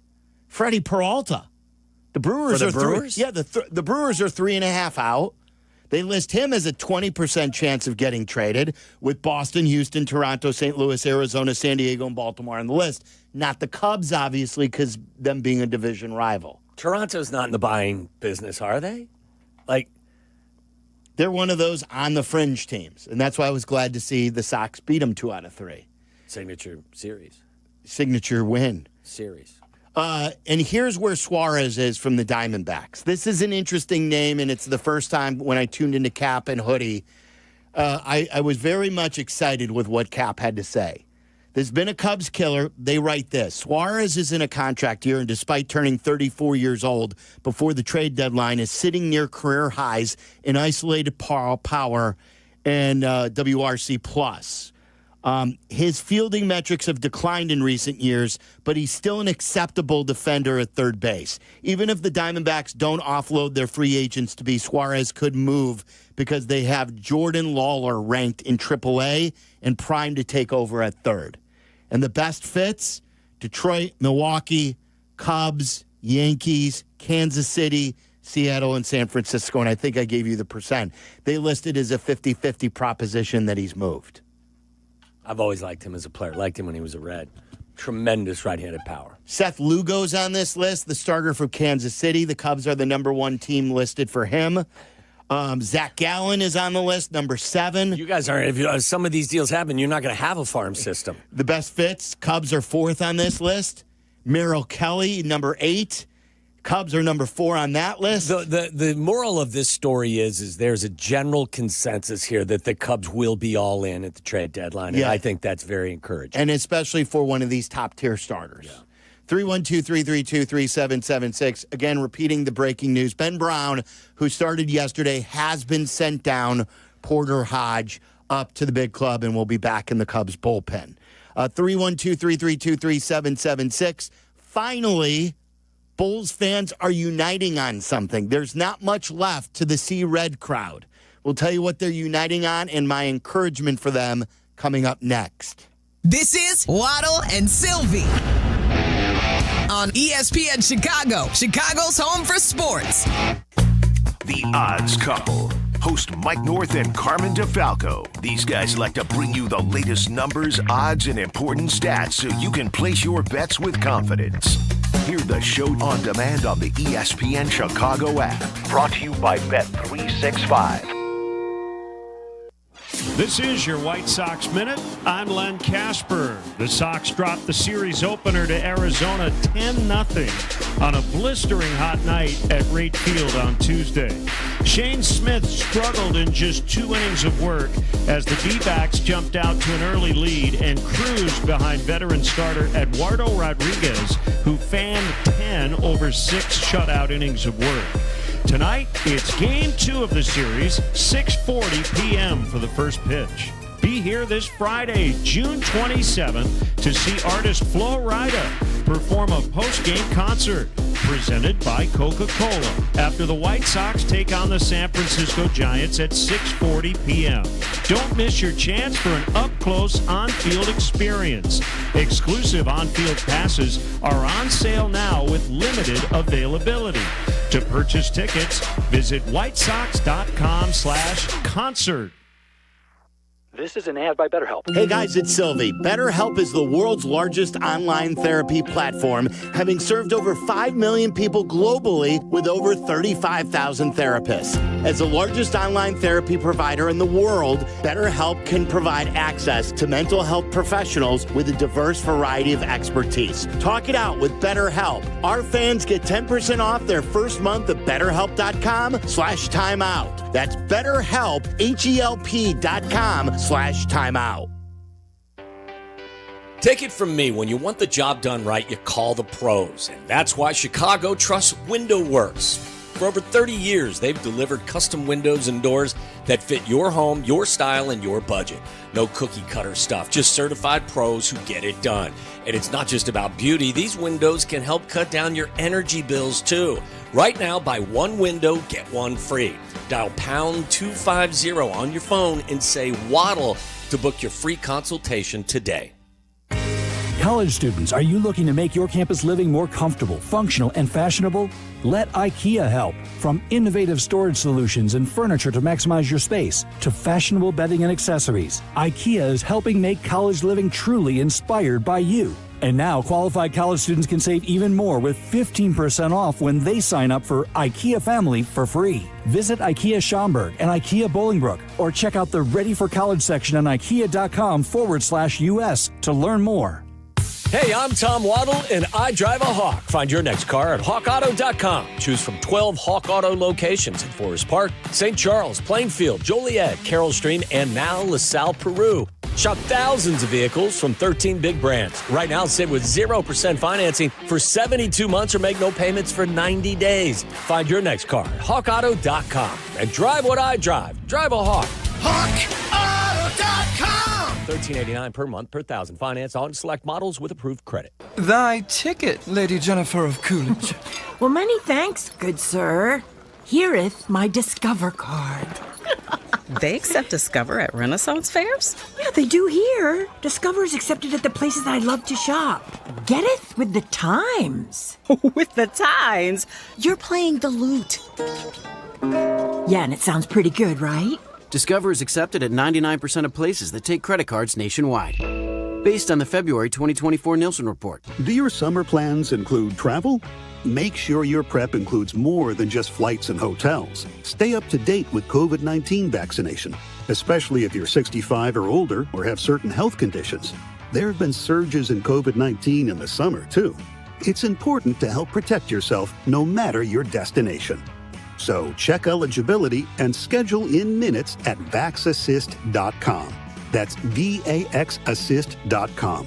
Brought to you by Pfizer. Evan Cohen here. Whether you're locking in your home run picks or riding with your favorite golfers this summer, ESPN Bet is your sportsbook for all the action. Go from checking stats on your favorite teams and players to placing bets in just a few taps. Plus, new customers can get $100 in bonus bets when you make your first $10 wager. Download the ESPN Bet app and sign up with promo code USL to get started today. Must be 21 plus. Gambling problem? Call 1-800-GAMBLER. Terms and conditions apply. See app for details. Offer not available in New York. Need assistance with door and window projects? The Home Depot can help. From inspiration and materials to ordering and installation, our free millwork virtual apron service can get you moving and doing. Plus, we speak Spanish too. Our associates can help you tackle complex jobs without you leaving the job site, saving you time and money. Call us at 1-833-HD-APRON or visit homedepot.com/MVA. The Home Depot, how doers get more done. Evan Cohen here. Whether you're locking in your home run picks or riding with your favorite golfers this summer, ESPN Bet is your sportsbook for all the action. Go from checking stats on your favorite teams and players to placing bets in just a few taps. Plus, new customers can get $100 in bonus bets when you make your first $10 wager. Download the ESPN Bet app and sign up with promo code USL to get started today. Must be 21 plus. Gambling problem? Call 1-800-GAMBLER. Terms and conditions apply. See app for details. Offer not available in New York. Need assistance with door and window projects? The Home Depot can help. From inspiration and materials to ordering and installation, our free millwork virtual apron service can get you moving and doing. Plus, we speak Spanish too. Our associates can help you tackle complex jobs without you leaving the job site, saving you time and money. Call us at 1-833-HD-APRON or visit homedepot.com/MVA. The Home Depot, how doers get more done. The Nissan No-Hitter is back on the White Sox Radio Network. Head to NissanNoHitter.com to enter, and if the Sox throw a no-hitter this season, you could drive away in a brand new 2025 Nissan Rogue. Presented by your Chicagoland and Northwest Indiana Nissan dealers. Listen to us now, live on the ESPN Chicago app. Listen to the show in HD at 100.3 HD2 FM. Listen now on ESPN 1000. This is Waddle and Silvy, ESPN Chicago, Chicago's home for sports. All right, so I polled this question on the train ride in today. Do you believe the Bulls front office will get it right this offseason? A lot of people did that, yeah. They giggled at it. What would lead me to believe that? Well, like, you could have a good offseason. We've seen Bulls teams win the offseason, like we've seen bad Bears teams win the offseason. How did you word the question again? Do you believe the Bulls front office will get it right this offseason? Get it right? No. And I knew that this was, like, a lot of people are like, oh, how could you ask this question? How'd you think it was going to go? I always want to find out the pulse of the fan base. Like, when you think, like, sometimes you think there are maybe more C-Red people out there who are giving them the benefit of the doubt, to what level still believe. And I think this was a really interesting indicator. Now, granted, it's only, 3,100 votes, but that's pretty good for a Bulls poll these days. So it just includes people who obviously have an interest in this show. It's on my Twitter handle and are voting right now. But we've joked about this before. I've never seen 97.3% of the people in any fan base really agree on anything. I don't think there is. Have you ever had results from a Twitter poll that were that anything got 97% of the vote? We always tell the old story that we were really mad when Greg Maddux didn't get in unanimously in the Hall of Fame. Right. And we said, how could they not get 100% of the writers to agree? what would be the question that we could get 100% of our audience to agree? And we came up with like a bunch of polls, like, is money good? Stuff like that. And we didn't even get 97% on that. So 97.3% of the people responding, of those almost 3,200, say no. They don't believe the Bulls front office will get it right this offseason. That doesn't mean they're going to turn it around when I say get it right. That means get the pick right. Have a good offseason. Get the offseason right. Make some good trades. 97.3% of the people say no. What'd they do last offseason? Nothing. They signed Patrick Williams, wasn't it, last season? $90 million, right. Yeah, that was not a good decision. And they basically just kept everyone. And remember, Buzelis was a good decision. They made the Giddey deal with Caruso, right? That was just about a year ago. Giddey for Caruso, DeMar to Sacramento. Yeah. But you really didn't get anything for, they weren't value. No, And then they drafted Matas, you know? Well, I think that was a positive. That was a good decision. That's probably their best move. That and drafting Io in the second round. Does everyone have fresh paper? Is that a good question for Joe? It's a great question. Joe Colley's going to join us in 5 minutes. Yes. I don't know. And then I was texting with Friedel. Friedel was telling me that the Bulls or CHSN or something took down a podcast in which Casey Johnson was expressing that these deals were done, these extensions were done, but now they've pulled down the podcasts. Like, what are they hiding? And why? What? Okay, if you're extending them, you believe in them. Why are you hiding behind? Why are you hiding your moves? Yeah. And if you say because we don't want to be embarrassed, well, then don't extend them. If you don't want to be embarrassed, don't extend them. Hence the 97% response. I just think that in sports today, one of the most powerful things we have as a fan base is hope. And hope doesn't always manifest into wins. There are some people on this who think I hope sell too much. But I think that's the one thing we hold on to as fans. We always grasp onto hope, thinking that it will eventually manifest itself into wins. We've done it with the Bears. And the shameful part about being a Bulls fan this day is there's not even hope to grasp onto. There is no hope unless you're disillusioned. The fan base is telling you there is zero hope out there for even a good offseason. So my question for Joe when he joins us, if we know it and the fan base knows it, why doesn't Michael Reinsdorf know this? We'll ask Joe Colley that question coming up next. You're listening to Waddle and Silvy on ESPN 1000, Chicago's home for sports. Got a few minutes? Check out our shorts. YouTube. Got an hour? Watch interviews and silly show moments. YouTube. Got nothing going on now? Join us on our live stream. It's all on YouTube right now. Subscribe at ESPN 1000 Chicago. I have another example of, he remembers Rick Sutcliffe's birthday, but he forgot that he had to go record a spot in the break, and I had to remind him something.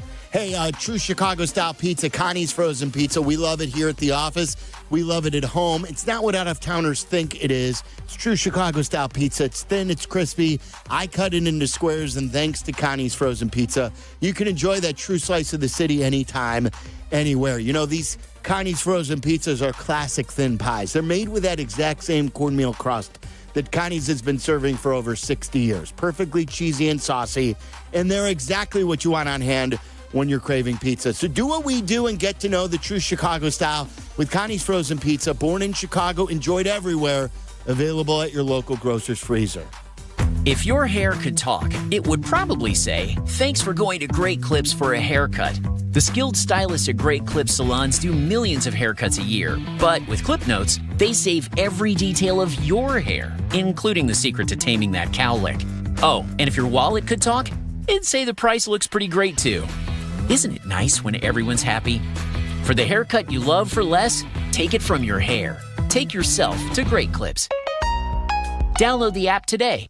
Evan Cohen here. According to a recent ZipRecruiter survey, 76% of employers plan to expand headcount for 2025. If you're one of these employers, add ZipRecruiter's latest feature, Zip Intro, to your hiring plan. It does most of the work for you, so you save time. Just pick a time, and Zip Intro finds and schedules qualified candidates for you. You can even meet with great people on back-to-back video calls as soon as the next day. Try it for free at ZipRecruiter.com/sports. That's ZipRecruiter.com/sports.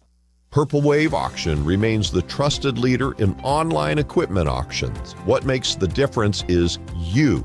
You are part of our growing global community that continues to trust Purple Wave with the equipment that builds and feeds America. This trust placed in us by our community, from construction to ag producers and fleet drivers, brings great equipment opportunities to their next owners. Join the Purple Wave community today. purplewave.com. If you're a business owner or building manager, now is the time to upgrade to energy-saving LEDs. Universal Lighting of America makes it easy. As a 2025 service provider for both ComEd and NIPSCO energy efficiency programs, we handle everything from installation to paperwork. That means no hassle, just brighter lights, lower bills, and real savings. And your utility provider may cover up to 70% of the project cost through available rebates. Call now or visit ulasaves.com to schedule your free lighting savings assessment. That's ulasaves.com. At QC Kinetics, we're all about keeping you in the game, helping you get lasting relief from joint pain. That's why we're excited to announce that QC Kinetics is now partnering with the National Pickleball League. So many of our satisfied patients are avid pickleball players, and they're thrilled with how we've helped them get back on the court. As lead sponsor of the National Pickleball League, we're committed to help pickleball fans of all ages with the latest, most advanced regenerative cell treatments. These treatments use your body's own healing power, revitalizing and restoring damaged joint tissue the natural way, with no drugs, no surgery, and no downtime. Whether you're a pickleball fanatic or enjoy golf or running or tennis, stay in the game with help from QC Kinetics. QC Kinetics, proud to promote active, pain-free living as a lead sponsor of the National Pickleball League. Call now for your free consultation. Call QC Kinetics, 312-809-5955. That's 312-809-5955. 312-809-5955. Pat the Designer here. If you're shopping for a car, head to Madison Auto Mall, just 30 miles from downtown Chicago. Thousands of vehicles, top dealers, all in one stop. Get it all in Madison. Home for business, heart for family. Hey teachers, congratulations on another year of being awesome to the students you lead. We salute you. Now it's time to relax and take care of the things you've neglected this school year. When planning for this time, don't forget about your family. And if your family is complete, summer is a great time to take the next step, a vasectomy. Take that step with Vasectomy Clinics of Chicago, because experience really does matter. Especially with this procedure. They make it so easy with their 30-minute, no-needle, no-scalpel, in-office vasectomy. Log on to vasectomychicago.com, read the testimonials, and learn more about their procedure at Vasectomy Clinics of Chicago. With 4 convenient locations in Naperville, Tinley Park, Arlington Heights, and downtown Chicago at Lake Point Tower, now with free valet parking. Their procedure is covered by most insurance, so everything is lined up to make your decision an easy one with Vasectomy Clinics of Chicago. Visit vasectomychicago.com today or call toll-free 877-877-4VAS. That's 877-877-4827. Live from State Street in the heart of Chicago, you are listening to the new home of the Chicago Bears, ESPN Chicago. And this is Waddle and Silvy, WMVP, WTBC, HD2, Chicago, a good Carmen Brands radio station. All right, let's talk to Joe Cowley, who has seen it all. I just tweeted this out. No one knows the Jerry Reinsdorf team beat like Joe Cowley, who has worked for the Sun-Times for a long, long time. He used to cover the White Sox back in the day. He's covered many infighting there. He's covered the dysfunction of the Chicago Bulls team for many years. And he joins Waddle and Silvy right now on the Yingling guest hotline. Joe, how have you been? Good. And I think I lead all media members in career statement letters from Jerry Reinsdorf condemning me. So really? I think two. I think 2 is the in the gate is the high. Joe, that's a badge of honor.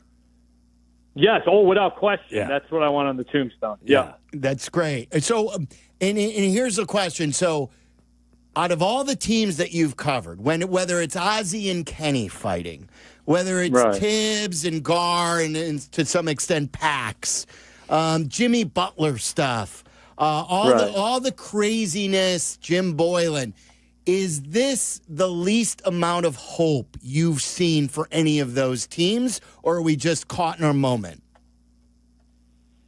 No, I mean, the Boylan, once we kind of got a grasp of what players were saying, the Boylan thing we know is headed right into a mountainside.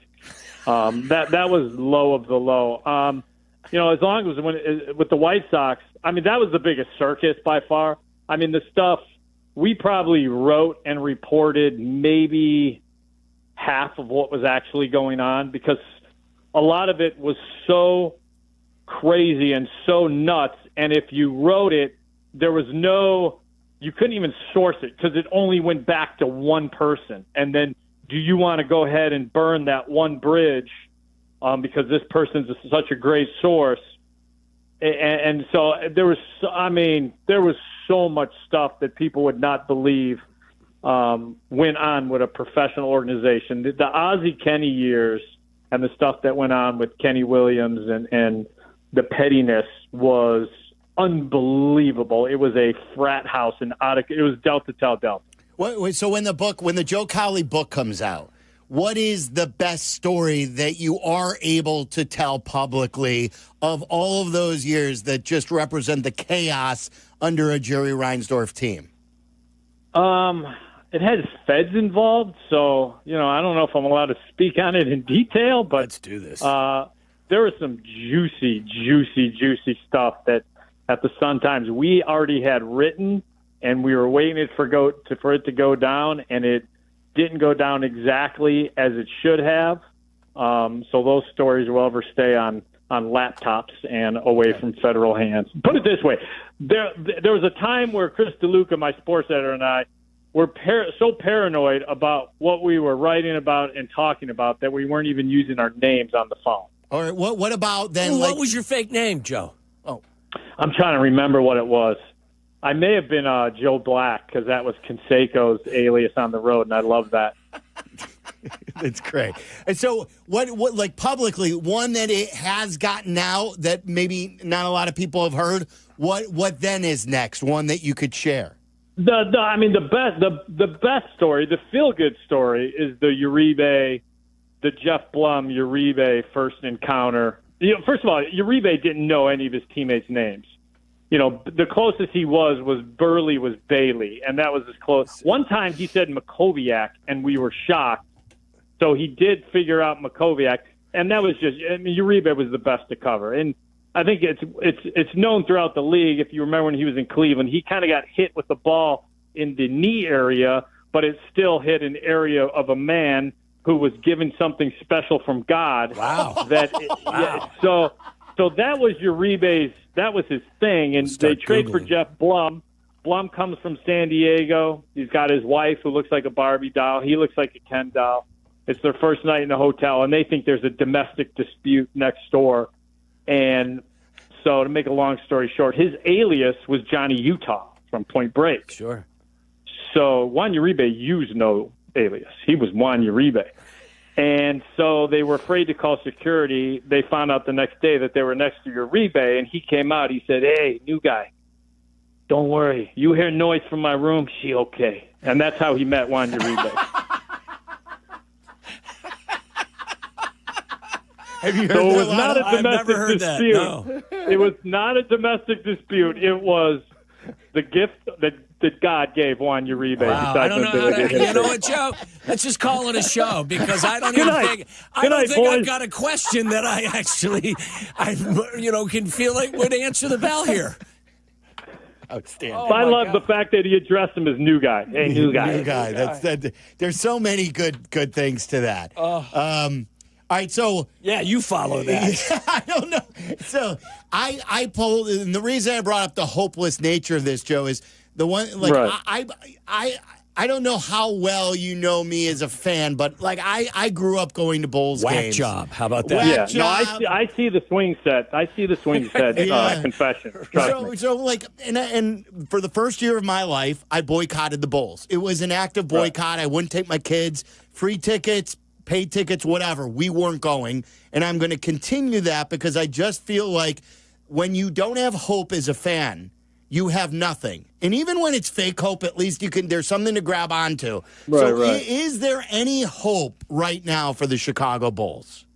Well, there is hope, and I'll say this: his name is Modest Buchelis, and they worked out. I will say the leadership that this current group shows, the attitude of this current group. Take the front office away from it. Take your feelings of Billy Donovan, how you feel about him, good coach, bad coach, whatever it is. The leadership this group has is tremendous, and they quickly, before the season ended, decided that, hey, we have to get serious about this even more, so we're all going to get together in L.A. early in the summer, and they did that a couple weeks ago. Io, obviously, because of the shoulder surgery, was the only one who didn't participate but was one of the guys there and watching from the sidelines. And I talked to Io a couple weeks ago on the Cap podcast that I do with Cap, and he said, first of all, we could not believe the weight that Modest put on, all muscle. And basically, he was unstoppable in the L.A. workouts. He now has kind of taken another year to figure out his body, a more powerful body now, a more powerful build. His ball handling is ridiculous. He compared him to Giannis. And, Io doesn't throw names out there a lot. Now, that's obviously way out of the depths of what Bulls fans should be thinking. But when you think of his height, his size, now added weight, and his ball handling skills for a guy that is legit 6'10", you could see why there is something to be excited about. So, I think the draft tomorrow night has some intrigue in it. But besides that, the problem is the front office. We are in year 5 or 6. I've lost count, and I still don't think they understand, A, that an exact plan, and B, how to execute that plan. I mean, they talk a good game. They say the right – well, I don't think they say the right thing.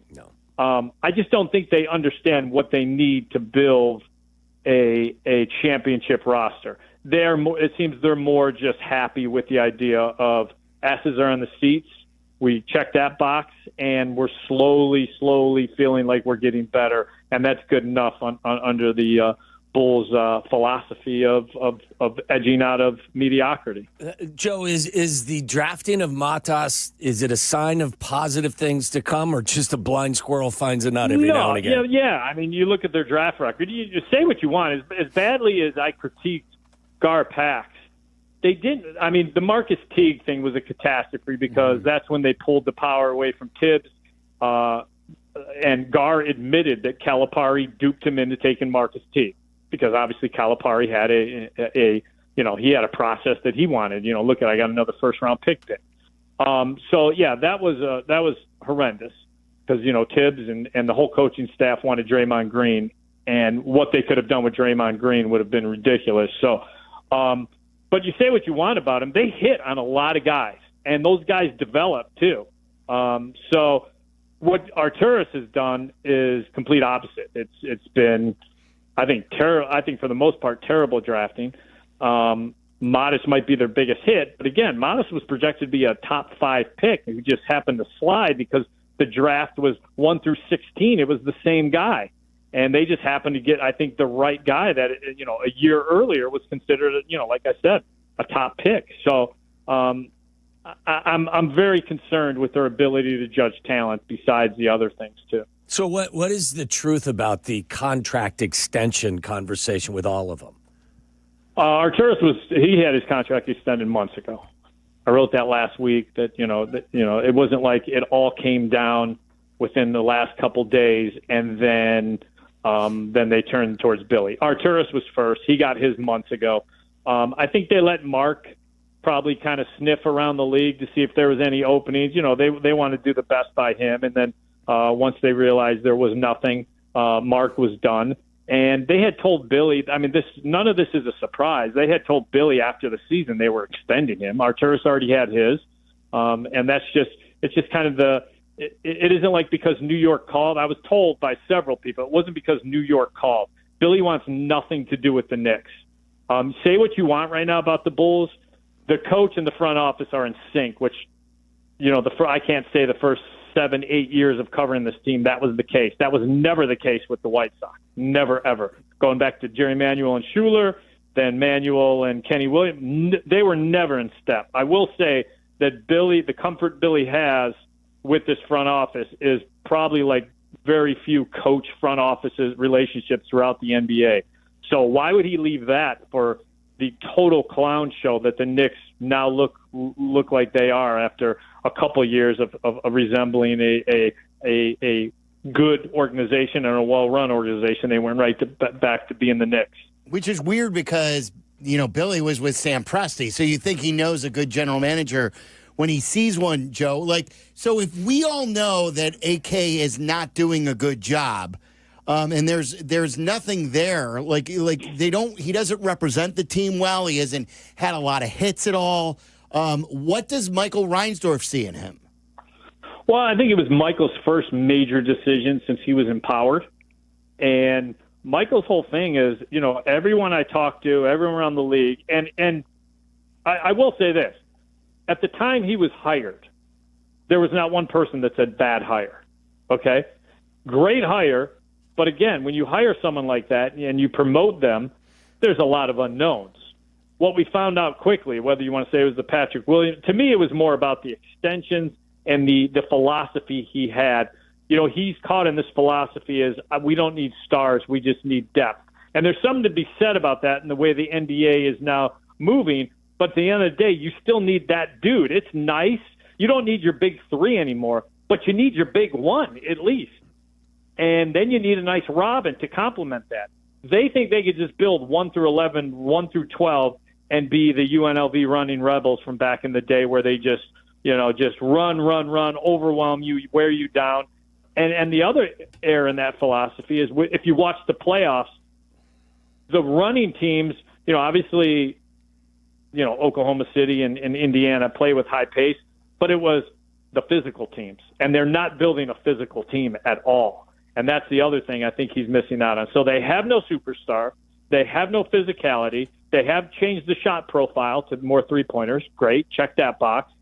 But come playoff time, it's a whole different animal. So I think they're building more about the regular season. And again, maybe that's the bar. Maybe that's the bar that the Reinsdorfs want. Just get us to the playoffs. At best, get us a home series. We know there's always going to be butts in the seat at the United Center. They're all going to be coming to watch the statue and take pictures with it in the atrium. So, and that's it. It's if the Lakers just sold for $10 billion, what are the Bulls worth? Yeah. Well, and that you lead me perfectly into my next question. We're talking to Joe Cowley from the Sun-Times about the Bulls. Sox fans are excited. They're going to have to wait a while, it seems like, that Jerry is finally handing the team over, selling his portion.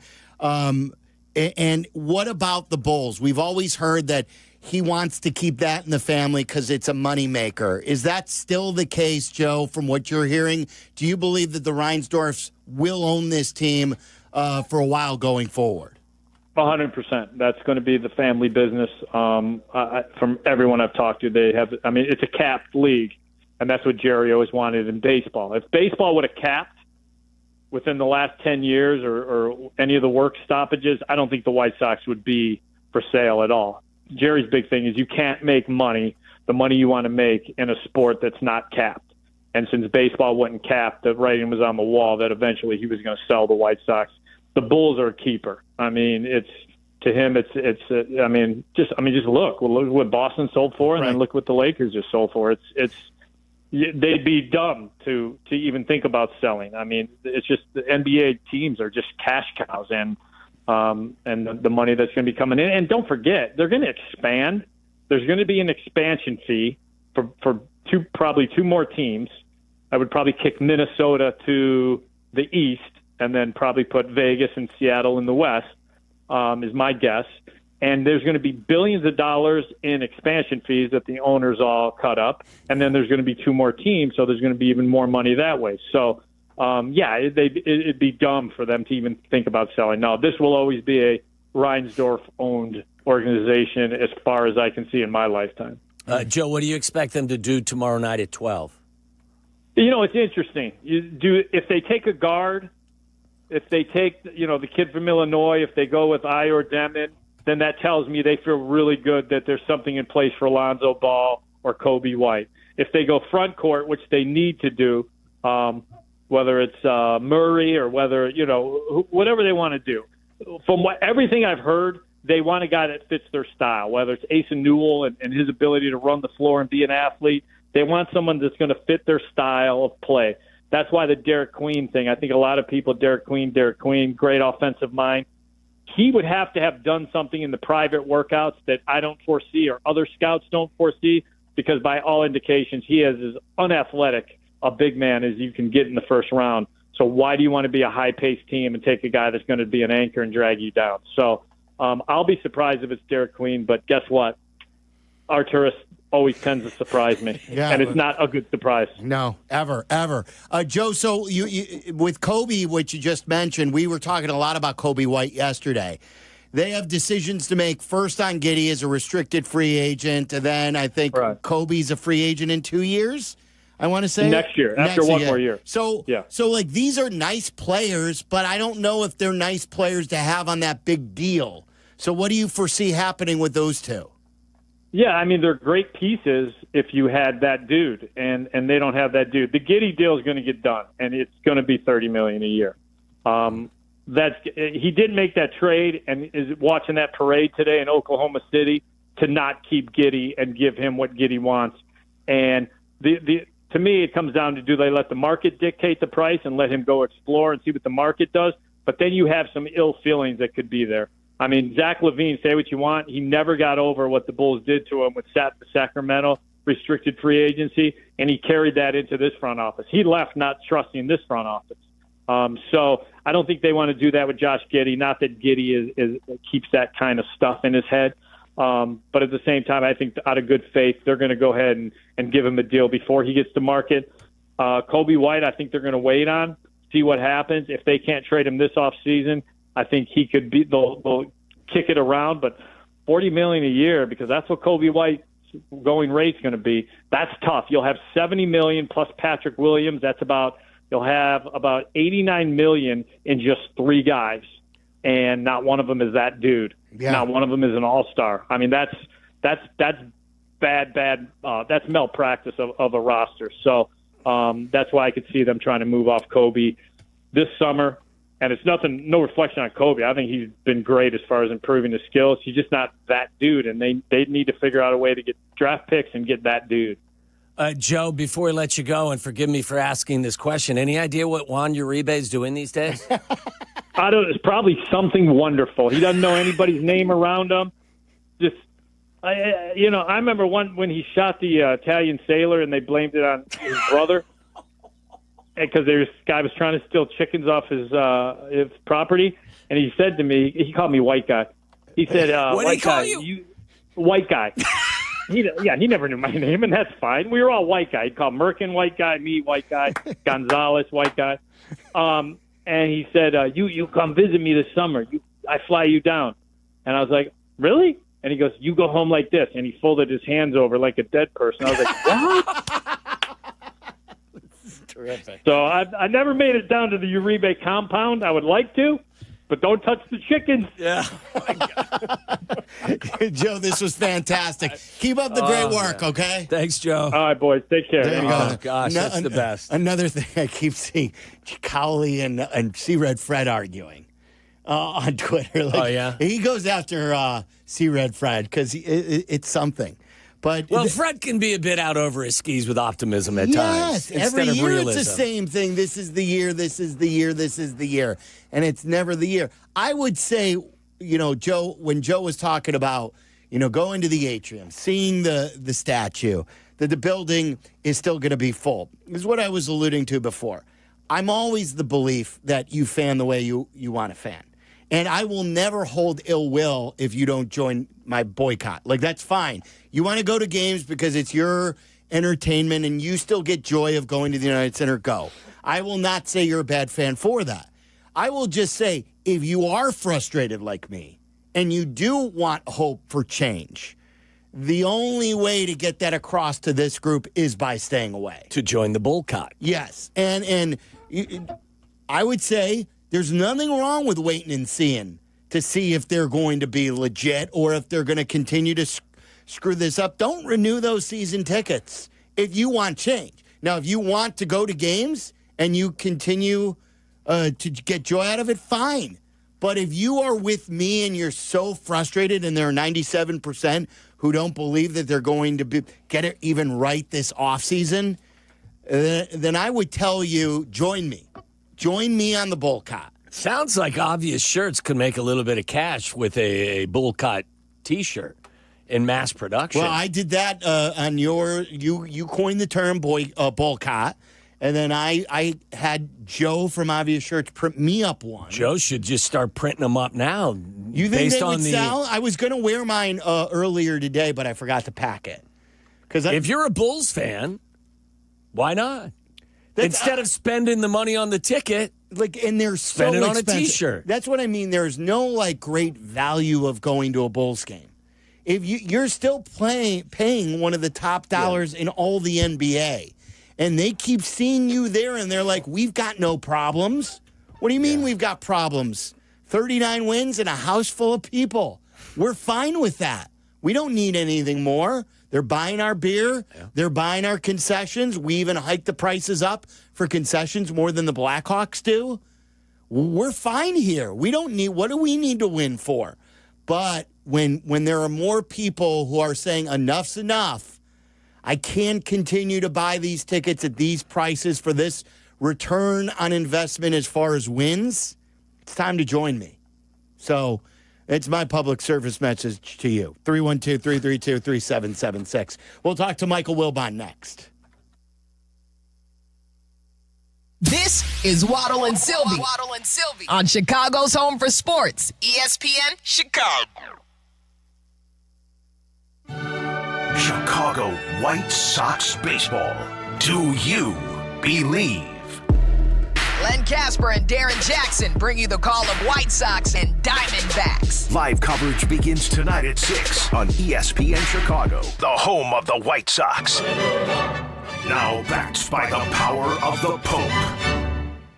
Get those kids off the screen and get them outside playing with the help from FenceWorks, a.k.a. the guy on 41. That's right. Go to theguyon41.com and find out why I rave and so many of my neighbors rave about everything they have to offer. From my new basketball hoop, which the kids love, I love, they can lower the hoop from 10 feet to 6 feet in a blink of an eye. They can do it themselves, and it is absolutely awesome. They've got different price points on the different styles of basketball hoops. I got the NBA backboard. Check them out at theguyon41.com. Ask for my guy, Jake. He'll show you the best they have to offer. Also, custom-built play sets for your yard or the best and safest trampoline on the market.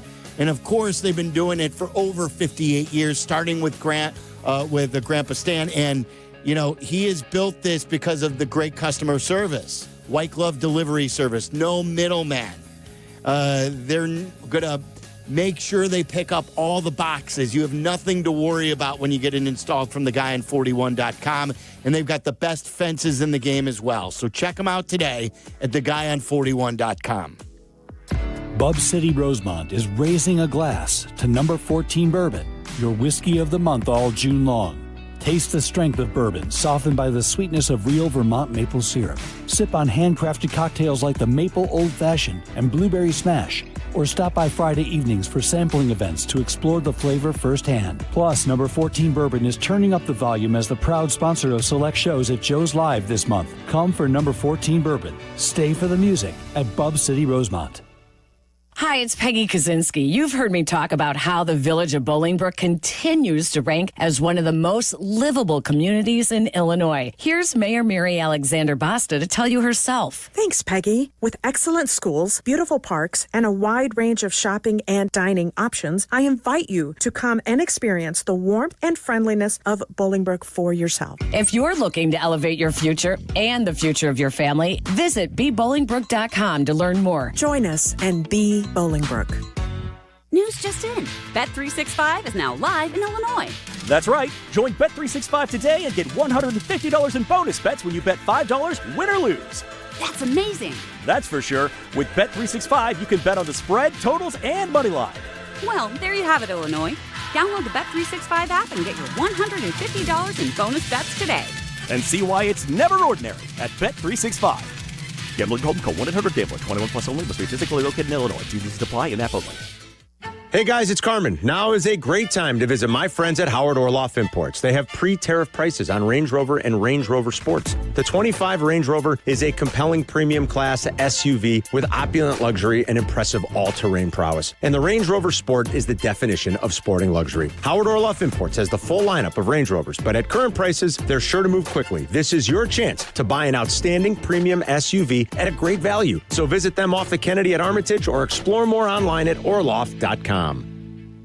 One moment, life is moving forward. The next, an accident changes everything. Medical bills pile up, work is put on hold, and the insurance companies start making excuses. It's frustrating, overwhelming, and unfair. That's where Postman Law steps in. They have recovered over $3 billion for injury victims, delivering speed, ease, and results when you need them most. Hurt in a crash? Injured on the job? Sidelined by a serious fall? No matter how it happened, they fight to get you the compensation you deserve so you can focus on healing while Postman Law handles the rest. No upfront fees, no red tape, just real results. Insurance companies have teams of lawyers looking out for them. You need a team looking out for you. At Postman Law, they take on the fight so you don't have to, guiding you through every step of the process and making sure your case gets the attention it deserves. Don't let someone else dictate your future. Call 844-POSTMAN now. That's 844-POSTMAN. Postman delivers. Let them deliver for you. Everyone loves a fresh haircut for summer, but with the weather warming up and the kids out of school, this season is the time for making memories, not appointments. And that's why you should go to Great Clips. You can use convenient online check-in to get in for a cooler, shorter haircut for less whenever you have the time. Plus, their skilled salon stylists save your haircut details and clip notes so you can get the same great cut next time, no matter who you see. So what are you waiting for? Get in, get out, and get back to enjoying summer with time-saving haircuts at Great Clips. It's going to be great. Hey, it's Pat the Designer. If you're looking for your next car, make it easy. Make it Madison. Just 30 miles southwest of downtown Chicago, the Madison Auto Mall has thousands of new and used vehicles, all in one convenient spot. Whether it's shopping for your first ride or your next upgrade, you'll find the right fit at the right price. So why drive all over? Visit Madison Auto Mall for yourself at the intersection of Lincoln Highway and Central. Get it all in Madison. Home for business, heart for family. Hey, Joe Fortenbaugh here. Whether you're locking in your home run picks or riding with your favorite golfers this summer, ESPN Bet is your sportsbook for all the action. Go from checking stats on your favorite teams and players to placing bets in just a few taps. Plus, new customers can get $100 in bonus bets when you make your first $10 wager. Download the ESPN Bet app and sign up with the promo code JOEQ to get started today. Must be 21 plus. Gambling problem? Call 1-800-GAMBLER. Terms and conditions apply. See app for details. Offer not available in New York. A Progressive Home and Auto Bundle can protect you round the clock, but we can't protect you from those painful moments in sports. Why would we trade our best player? Well, at least you got to watch him in person when he was here. I named my only son after him. So you'll always remember his name. Yeah, but what do I do with this jersey? Luckily, the company has a great return policy. I wore it for 6 seasons. Well, at least your home and auto are protected with a bundle from Progressive. Progressive Casualty Insurance Company affiliates and other insurers. Not available in all states or situations. Hey, it's your buddy Tom Waddle here, and I drive a Hawk. Find your next car at hawkauto.com. Choose from 12 Hawk Auto locations in Forest Park, St. Charles, Plainfield, Joliet, Carroll Stream, and now LaSalle, Peru. Shop thousands of vehicles from 13 big brands. Right now, save with 0% financing for 72 months or make no payments for 90 days. Find your next car at hawkauto.com and drive what I drive. Drive a Hawk. $13.89 per month per thousand financed on select models with approved credit. Uh-oh. Guess what day it is? Guess what day it is? Huh? Anybody? Guess what today is?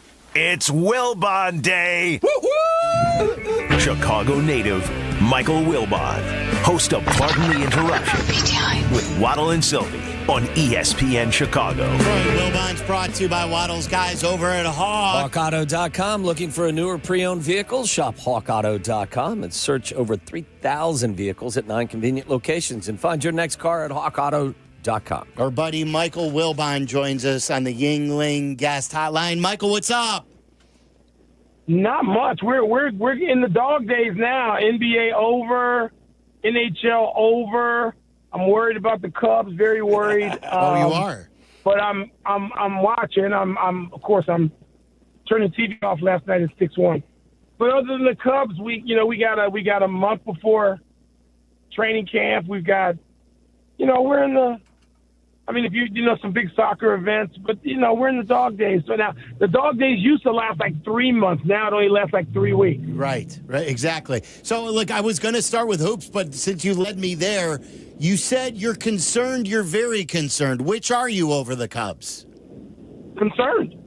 I didn't like the way they were going when the wind was blowing in. They had all those games they were winning by 1 run, and I'm happy to win the games. 3 out of 4 against Pittsburgh, and swept Colorado, whatever. But they were scoring. They were winning these 1-run games, which can come into play later. It can benefit you later. But those hot bats that we saw in the March, April, and May, they're now shut down. And so I know that, Suzuki can have a game here and there, hit 2 home runs, even if defeat. And, PCA, I love watching them play. But you got to manufacture some runs against teams that matter. You got to have some games against the Cardinals and the Brewers. And losing those 2 out of 3 to Seattle annoyed the hell out of me. What would you like? Seattle's okay. Yeah. Just okay. And they're on the road 3,000 miles from home. You need to win that series. What would you like to see them do prior to the trade deadline? Is it a bat? Is it a starting pitcher? Is it somebody in the back end of the bullpen? I think it's a little of both. The bullpen had been so good for about 45 days that I don't want to be short-sighted. They have to be able to have a slump and be allowed to pull out of it too. So I don't want to, be hypercritical of the bullpen, which has been, again, great. But, I don't know if you have a bat. Where do you put it? Are you going to get a third baseman? Yeah, that's what I was going to ask you. I was going to say, do they need a third baseman in your mind? He's so good defensively. He's so good. He makes some really tough plays. I like him. I don't know if he's,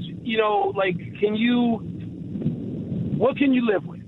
I don't know the answer to that. That's a tough one. That's why guys get paid a lot of money, general manager and head scout and head of player development, to make those. And what third baseman's available? Yeah, I don't think you can live with 175 and a 224 on base percentage, which is what Matt Shaw has given you in the month of June. No, I know. Shaw, I don't think you can either, but I don't want to threaten his development by sending him back again. So I'm torn. And who's the third baseman we're going to get? Well, there are a few. There are, like for instance, the Suarez, who's been the Cubs killer for the Diamondbacks. ESPN just put out a thing today with Jeff Passan. I saw that. Yeah, look, I'm here in Arizona, and I know Suarez. Yeah, but the Diamondbacks, they just lost one of their best players, their recent Rookie of the Year, and the Diamondbacks are not out of it in their own division. Why should they become sellers? I'll take Suarez. I will. But I'm not so sure the Diamondbacks are sellers. I would think that would be a deal they would make closer to the trade deadline, not now. Yeah. Agreed on that. What about this? Waddle mentioned this earlier, and I've been looking for it. I finally found it. I know Cardinal fans haven't filled that ballpark like they used to. But not. Right, and Michael, they're still 48-36. They're 10 games over at home. And can you believe this? In the middle of summer with school out, Baseball City, USA, or whatever the best fans in the world, whatever they go by, they had 27,000 for Cubs and Cardinals. That's awful. I thought I picked up the phone and called a couple of people to say, what is this about? Maybe it was just too damn hot, although people go to Wrigley and sit on, are there still aluminum bleachers out there in the bleachers? I haven't seen the bleachers since I was in high school. But I couldn't figure it out. Was it the heat? Was it something else? Maybe, look, I don't know what the economy is like in St. Louis. I don't know what the economic factors are. But that stunned me that there were empty seats in St. Louis, and we get spoiled. Chicago is 10 times bigger in terms of population than St. Louis, maybe more than 10. And so maybe there are just some factors involved that, we shouldn't ignore. So I was stunned by that. But, look, it doesn't make the Cardinals any less a threat. What are they within? 3.5 now, 4.5? Yeah, 3.5. Them and the Brewers. So I'm, I don't want to spit in the wind against them. Yeah. We got to deal with the Cardinals and Brewers all summer. That always makes me nervous. I was surprised when you said dog days because we do have the draft tomorrow. And what are you hearing right now? Are you hearing any buzz about what the Bulls could do? No. I hear draft names. It doesn't mean anything. Draft names don't mean. This is not like the NBA drafts of 1960 to 2000. You now have people that you don't know who they are, but it doesn't mean that somebody won't be great.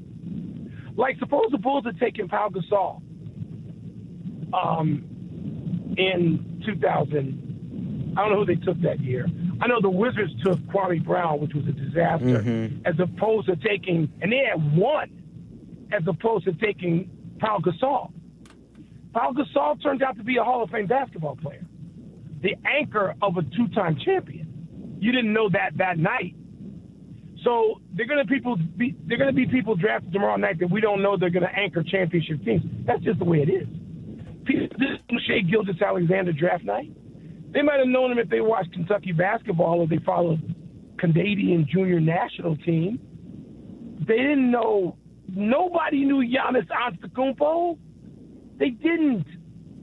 He's a two-time MVP. We know people in the league didn't even know Nikola Jokic because he got drafted in the second round. Yes. People in Chicago knew Jalen Brunson, and we still didn't take him. Yes. Well, how about Modest last year? He's from here, and I don't think any Bulls fans knew who the hell he was.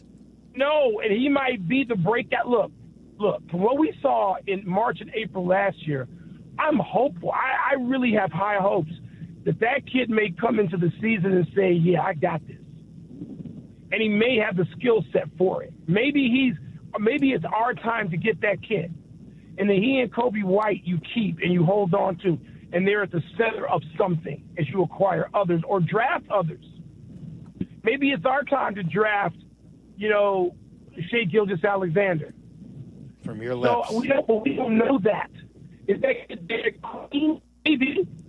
I watched him in Maryland. I watched him in Big Ten games. I watched him in Evanston. There's certain times where I look at him play and go, oh, my God, this kid's got it.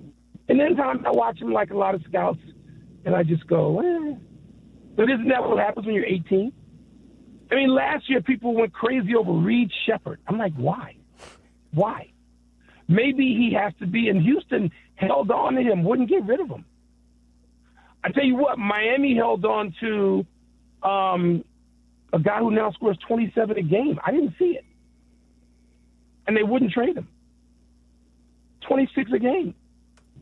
And you got to really have scouts who can see, who can project, and you got to have development. And those two things are so important. So, who cares? I mean, trade up. I mean, why? How do you know? I just want the Bulls to get, look, I kept saying, wait on Patrick Williams. Okay. We waited, the jury's in. Yeah. Guilty. Sorry. So you still got to make the right pick. It's going to take a couple of years. But I don't know who that person is. And I don't watch as much college basketball as I used to. I used to go to, 60, 70 games a year and watch another 50 on television. I don't do that anymore. But also, you got internationals. You've got, suppose this Chinese kid who's 7'2", like nobody knows. Suppose he's the next big thing. we gotta wait. Gotta wait it out. And just because somebody says they traded up doesn't mean a damn thing. Mike, what about their current roster? Do you expect them to re-sign Giddey, and do you also expect them in some way to make a move like trading Kobe White? Well, I think it depends a lot, to some degree, what happens tomorrow and other dominoes. Like, suppose somebody calls the Bulls and wants to get the Bulls involved. Like, you have to have these 3 or 4 teams trades now. And suppose some other team wants Giannis, and you got to get involved with sending somebody back to Chicago to make room for and to avoid a team being on the second apron. And what's his name at Golden State becomes involved. Kuminga? I'm drawing a blank on Jonathan the Kuminga? Zero. Kuminga. Suppose Kuminga becomes involved. And suppose somebody wants Vooch, which seems to me to be very possible. I think there are scenarios in which you would. I personally, at this point, would like to keep the rookie. I'd like to keep Josh Giddey. I'd like to keep Kobe White. That's 3. I'd like to keep those 3. If I could get Kuminga for Vooch, I'd like to do it. And that 4-person, could that 4-person nucleus be your 3rd, 4th, 5th, and 6th best players? I don't know. Maybe somebody would tell me. I asked that question recently. Somebody said, nah, maybe, but where are you going to get your 1 and 2? Well, I'm counting on 1 or 2 being lucky in the draft. Like everybody else, damn it. I'm counting on getting somebody from the draft that you project and develop. That's how you got to get it. And you could get lucky in trade, too. Halliburton, not only did people pass on him, the Bulls, in the draft, they passed on trading for him. And now would you have Halliburton? Yeah, you would. Yeah, and so that's perfect, because here's the question and the way I'm going to phrase it for you. Say it's the year 2035, and Matthew Wilbon is in the NBA Finals, and he just had a pretty bad strain of his calf. But they're 2 games away from winning the NBA championship in Game 6. He can go, and there may be a chance that he could get through 2 games and win his maybe only title of his career. Or he may tear his Achilles because it's a calf injury, and doctors would say if it was the regular season, he would miss multiple weeks. And he says, Dad, what should I do? What advice would you give? You can't advise somebody to play. If he wanted to play, if he said, Dad, I'm playing in this, I don't care if I die on the court, I'm saying, amen, I'll be there to pick you up. That's what sports is. It's risk. He could risk tearing his Achilles in an AAU game. Now, if you don't want to play, then I got to say, son, you got to do what you feel is in you. Because if you go out there and you don't want to play, you're not going to be great anyway. Chances are. But if you want to play, I'm going to be sitting as close as I can to run on the court to get to you. I saw at the Olympics in, I don't remember whether it was 88 or 92, I saw a guy crumple to the track to tore up his knee. I think he was British. Yeah. And his father walked down to the track, picked his son up, put his son's arm around him, and walked the rest of the race. The greatest thing I've ever seen a father do for his son in competition. The greatest thing. I admire Tyrese Halliburton. He is my single favorite player in the NBA now. Single favorite player. That's what sports is. You risk something every day. Losing, humiliation, embarrassment, injury. You risk it. That's what it is. I don't have any time for anybody who's critical of Halliburton. There's a price to pay, and it's steep. But if Matthew came to me and said, Dad, I want to do this, I'm going to say, God bless you. I'm right there for you. Amen. Mike, I know none of us are doctors, but do you have a theory as to why the Achilles injury has been there has been a rise in those? Yes, I do. And it has nothing to do with the NBA. It has to do with all these kids playing 80 games a year when they're in the AAU and they play one sport. You know who didn't play one sport? John Elway, who never got hurt. Bo Jackson, you could say they're superhuman athletes. Okay, maybe. Those guys played everything. Michael Jeffrey Jordan played everything.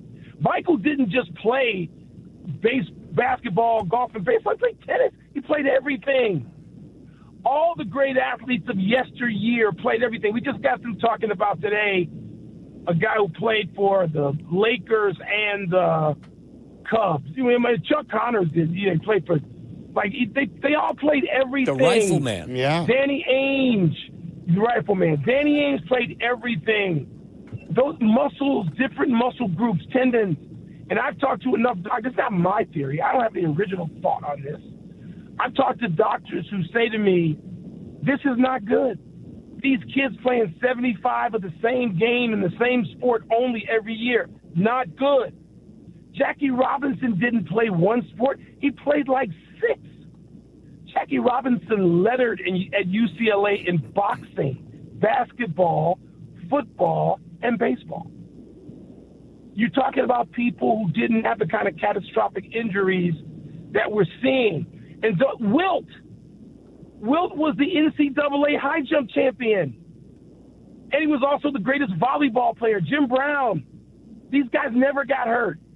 And now you're telling me that all these guys now are superior athletes. Well, damn it, if they're superior athletes, how come everything is torn every week? They're playing one sport exclusively. Adults have killed this. Do I think it's good for my son to be playing the number? They play 5 games in a weekend. When you go to an AAU tournament, and I say, Maddie, I can't make the Friday game. What do you got on Saturday? Well, Dad, I got a game at noon. I got a game at 7. And I take the train over from New York to Philly to watch. And then guess what? Depending on whether they win or lose, they might play a game at 8 o'clock in the morning on Sunday. Yes. 5 games. So this is Kobe Bryant. Kobe Bryant said to me, to my face, while I was watching him rehab from something, and he said his theory did not come from himself. It was not Dr. Kobe Bryant. Kobe Bryant was one of those guys, like the most curious people I ever met. And he interviewed every single person he ever met, including every physician, every, physiologist. And he was convinced that single sport life was troublesome. And it overworked certain parts of the body, which is then he went to do other stuff, training, because he was convinced these people knew what they were talking about. Yeah, a lot of and so that's where, that's kind of where I fall on this. Yeah, a lot of people think that way. Michael, a couple more quick hitters for you. Where do you remember what I just say, where you were 12 years ago? What were you doing? What were you watching? 12 years ago tonight. 12 years ago tonight was 2013. June of 2013. It wasn't an important draft. We were way past Derrick Rose then. Wrong sport. June of 2013. Is there anything left? No, it's late. No. I know where I was. I got off a plane at O'Hare, I think, and I watched the Blackhawks beat Philly. No, you're close. That was 10. Yeah. Damn it. This was. Oh, that was 10. Yes. That was 10. So this was. So if it was. This was 17 seconds against the Bruins to clinch. I was at O'Hare. I got off the plane. We were down like 2-1 or 3-2 or something. And I got off the plane and I ran to a TV set of like K13. And there were people gathered around the set screaming. And I'm thinking, well, okay, we tied the game. This is so great. And they go, no, we scored twice. And I'm like, what? And it was, yes, I was at O'Hare. I was at O'Hare flying in because I must have been flying in from an NBA finals game. And yes, so I was at O'Hare watching the Blackhawks beat the Bruins. And then I went to my apartment in Streeterville and put on a Patrick Kane jersey and you went to out. Rush Street. Yeah, you went to Rush. Yep. You went to the Viagra Triangle. I did. And you tucked in your jersey.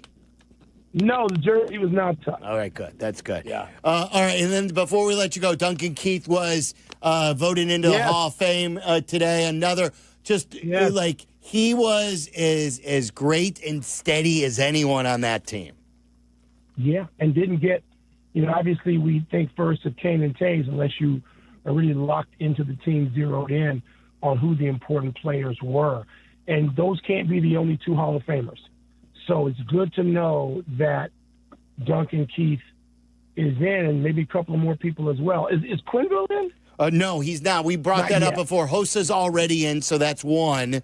You'll get the 2 you mentioned, and now Keith is 4, and then probably 4. Q. Yeah, we hope at least. But like Duncan, you talk about load management. There's one guy that in the postseason, that dude played forever. And he would go and go and go. Did he get a bunch of his teeth knocked out and still play? The number of shifts and the length of shifts would be insane that he was on the ice. And you of course you couldn't have won without Kane and Taves, but you couldn't have won without Duncan Keith. Yeah. All right, Michael, enjoy the draft tomorrow. Thank you. Thanks, Mike. All right, you guys, be safe. There you go. That was good stuff from Wilbot. Yeah, what did he lose? 7? I think so. It was like a high amount, and then he came back. Yes. And he played. Yes. Oh, was it just the front 2? Yeah, it was like a very. I thought it was like. I thought he had a couple of them were cracked too. He had a very almost stereotypical hockey mouth because they were just gone. Oh yeah, and the way I gotta Google how many he lost. It was 7. It says it was 7 right here in this ESPN article. I know these numbers, Charlie. Like whether it's 17 seconds or 7 teeth. I usually don't forget those. Google Juan Uribe. That's great. All right, we will play you 17 seconds. Now, it's longer than 17 seconds.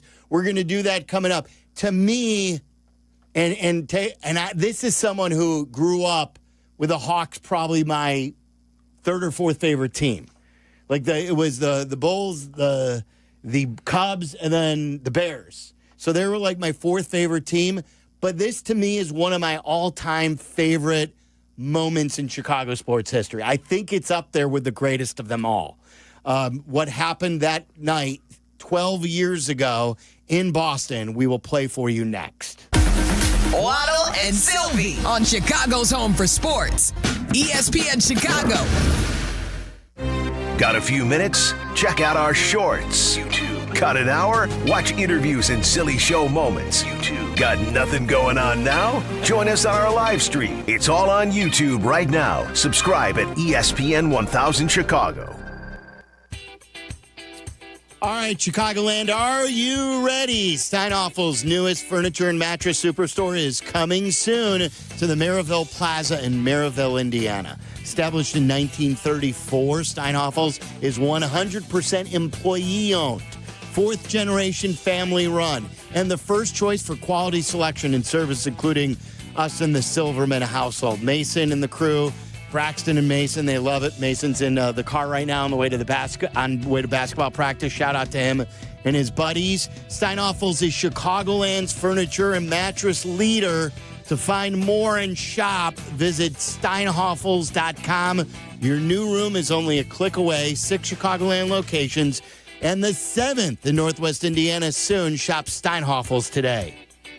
We all hear the radio ads about the IRS. They tell you to be afraid, to be scared, and they try to frighten you into calling. I'm not here to do that. Tax Relief Advocates is different. TRA is here to tell you that if you owe money to the IRS, whether it's $5,000, $50,000, or $500,000, we have a solution. It doesn't matter if you're sitting in your car, at work, or with your kids. No matter where you are, call now. 800-575-6759. Don't lose hope. TRA can eliminate or reduce what you owe to the IRS. Generous programs are now available that can give you a fresh start. Our passion is taxes and helping individuals fix their IRS problems. We have over 1,000 5-star reviews on Google and an A+ with the Better Business Bureau. You don't need to be afraid of the IRS any longer. End your tax nightmare today by visiting us online at TRA.com or call 800-575-6759. That's 800-575-6759. Tax Relief Advocates. Real solutions for real people.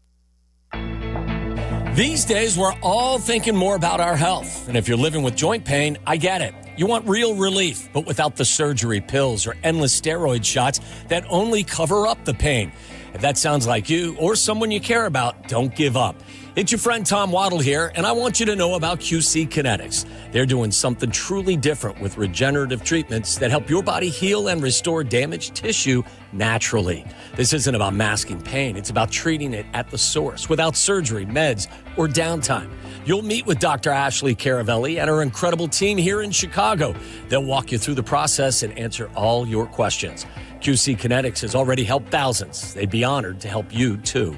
Call now for your free consultation. Saturday appointments available as well. 312-809-5955. That's 312-809-5955. QC Kinetics. Take the first step toward living pain-free. Hey, you want to talk about your stuff? You know, the things you as a sports fan have collected over the years. Talk about it with a pro. Sports Collecting with Tom Morgan. Saturday mornings at 7 on ESPN Chicago. Presented by Huggins & Scott Auctions, ERC Delivery, and REA. White Sox fans, the new City Connect uniforms are here. The bold design unites the legacy of two legendary Chicago teams, the White Sox and the Bulls, and celebrates the city's impact on both the diamond and the court. Every Friday night this season, the team will take the field in these iconic uniforms. Don't miss out.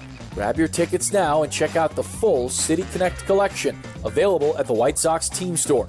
For all the details, visit whitesox.com/city.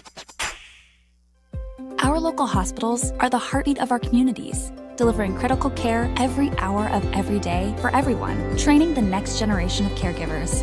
Beyond the walls, their benefit to the community is everywhere, driving the local economy and supporting local organizations, initiatives, and neighbors. Illinois Hospitals, healing communities. Learn more at team-iha.org. Sponsored by the Illinois Health and Hospital Association. Aired in cooperation with the Illinois Broadcasters Association and this station. Has the excitement of betting turned into worry? Feeling overwhelmed every time you roll the dice? Problem gambling doesn't just affect your wallet. It can impact your health, relationships, and peace of mind. But there's hope. Gateway Foundation is here to help you take back control of your life with personalized treatment options. You don't have to face this alone. Call Gateway Foundation today at 844-444-5780. That's 844-444-5780. Hey, it's Kap J Hood here with Howard Ankin. Howard, I know someone who was injured on the job. I'm here to help. My guy. Howard, I have a buddy who was injured after being rear-ended by a truck. I'm here to help. My guy. Wait a minute. Your guy? Correct. Oh, no. My guy is Howard Ankin. Fellas, I'm here to help. There's an Ankin Law practice area for just about any injury. Ankin Law is injury law made personal. I could not have said it better myself. Howard Ankin is our guy. Call 312-6-million. On the Kap J Hood Show, weekday morning 7 to 10 on ESPN 1000. My guy. We're everyday people doing good in our community. Our kindness runs deep, just like our blood. The same blood we donate to help treat sickle cell disease, which hits Black people the hardest. Good news is, 1 in 3 Black blood donors is a match for someone struggling with sickle cell disease. Stand tall in the eyes of your community. Donate today because our blood saves lives. Visit redcrossblood.org/ourblood to make your donation. If Twisted Tea Hard Iced Tea was your best friend, it would be the kind of friend that starts an impromptu dance party in the supermarket aisle that turns into an all-day pool party rager at your place, and you don't even own a pool. Twisted Tea Hard Iced Tea turns any day into a legendary adventure. It's smooth and refreshing real iced tea with just the right kick of alcohol. Twisted Tea Hard Iced Tea. Keep it twisted. Twisted Tea Brewing Company, Cincinnati, Ohio. Please drink responsibly. This summer, the Roar returns to Washington Park in Michigan City, Indiana. The X-Insurance Great Lakes Grand Prix takes over July 28th through August 3rd. The ultimate offshore high-speed power boat races on Lake Michigan. Boat parade, block party, live music, and more. Make the short drive and feel miles away. Plan your visit now at GreatLakesGrandPrix.com. Live from State Street in the heart of Chicago, you are listening to the new home of the Chicago Bears, ESPN Chicago. And this is Waddle and Silvy, WMVP, WTBC, HD2, Chicago, a good Carmen Brands radio station. To the bench is Crawford, extra attacker out in the net empty. They battle in the corner, it's finessed by Keith around for a feed in front. Score! Taves to Beckel with 1:16 to go in the third.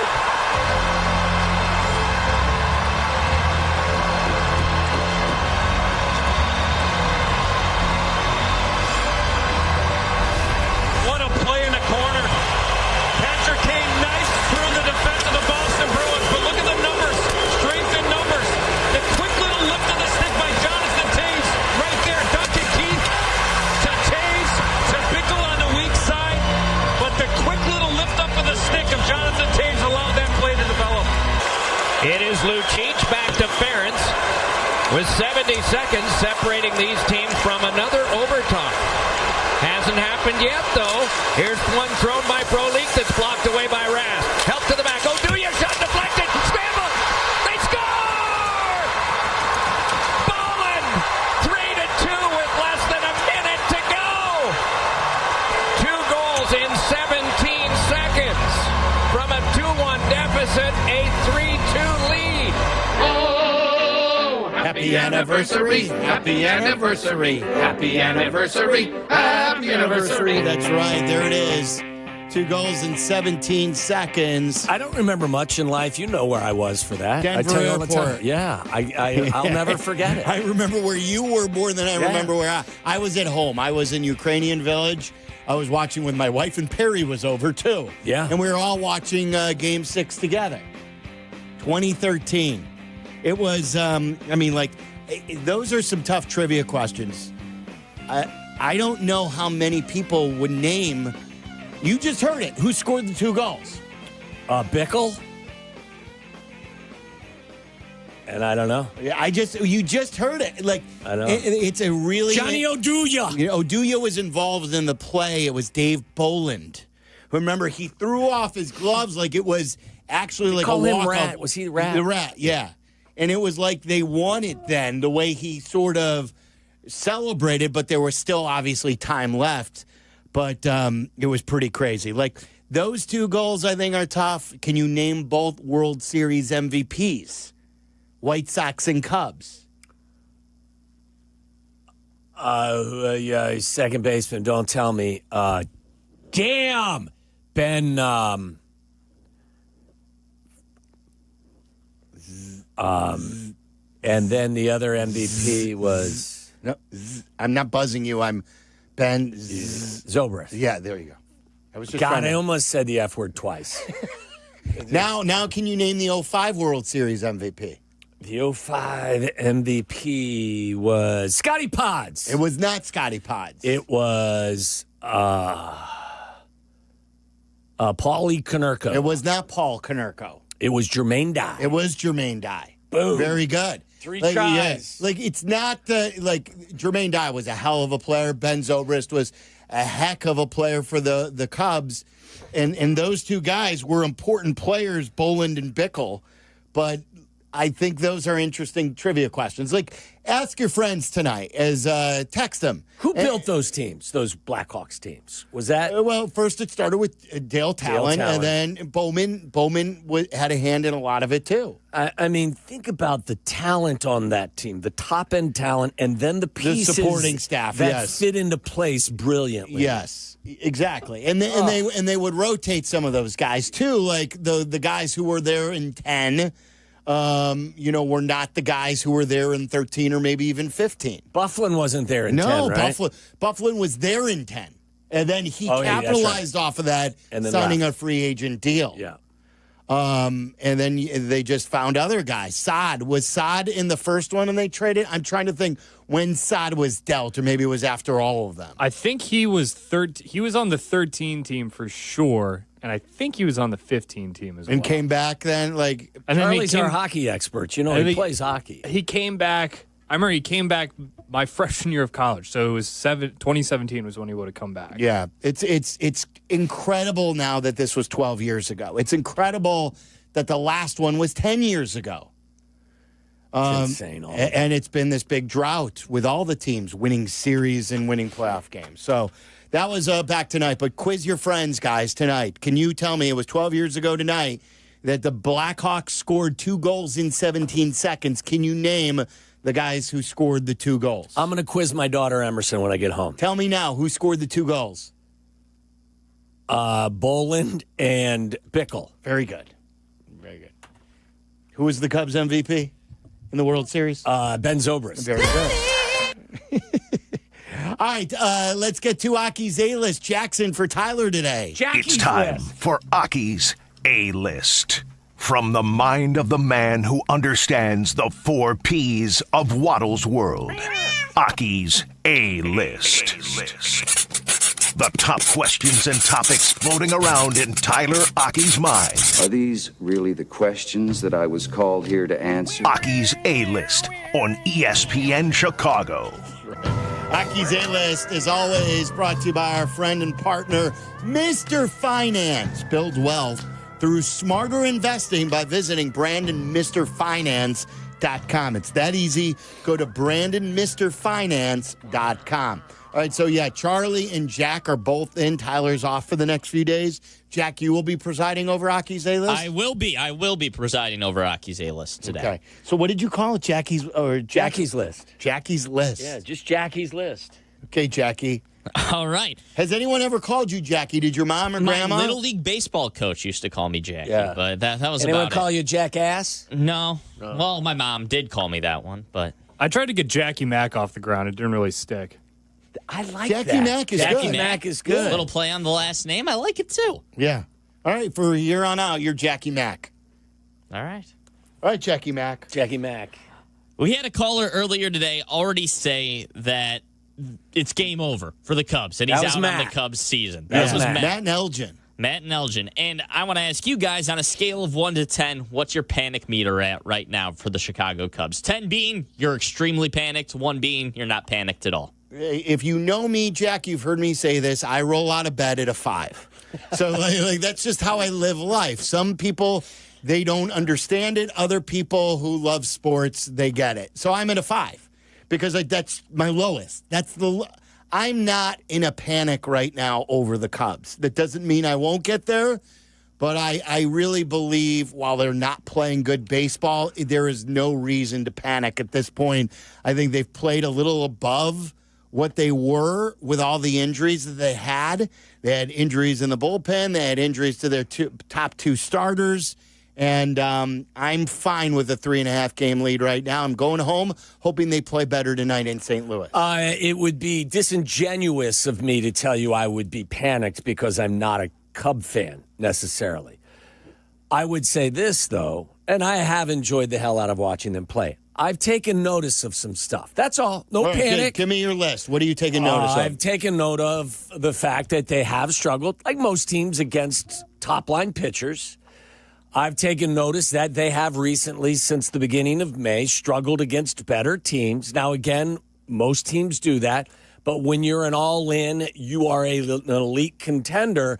I'd like to see them be a little bit more competitive against some of the more top-level teams. Where is their record, guys, against winning teams this year? Because I heard Jesse earlier, and we talked about it. Early in the year, they did well against winning teams. So where are they for the full sample size, and where would it rank against like 500 teams or better? That I don't know, but I would say this. What has happened since May 2nd is more important to me than what happened before May 2nd because of where we are now. Doesn't mean that starting in July, they can just pivot and just start beating the pants off of everyone who's good in Major League Baseball. But that's all I would take notice of that. I would take notice of the fact that against, the better pitchers, they've really struggled at times. But I also take notice of the fact that they run the bases great. They play outstanding defense.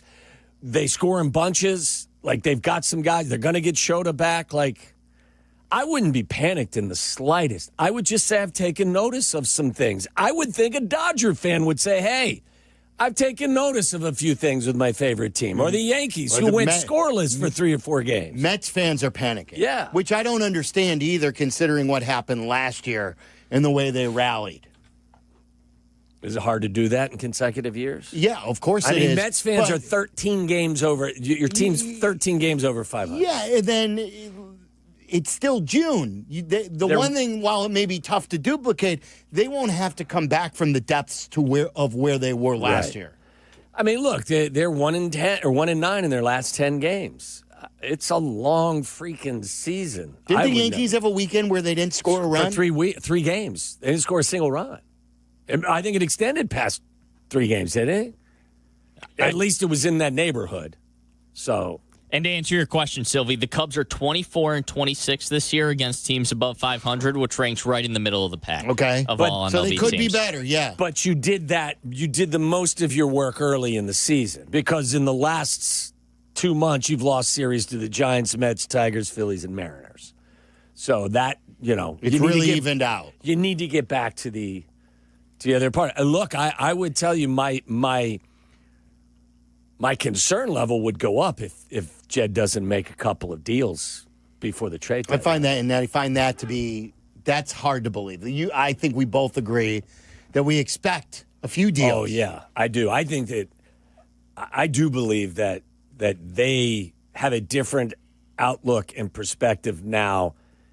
Maybe not Jed, but the ownership does. I think he's more willing to be aggressive now that you are where you are at this point in the season. That's hard to believe. Oh, you stay out of it, Hawk. Hawkaroo. Always a hater. Smearing off and relax. Never going to head into Wrigley Field again, Hawk says. Speaking of the trades, you think Hawk thought that the win over the Blue Jays on Sunday was a signature win? Yes, for sure he did. Yeah.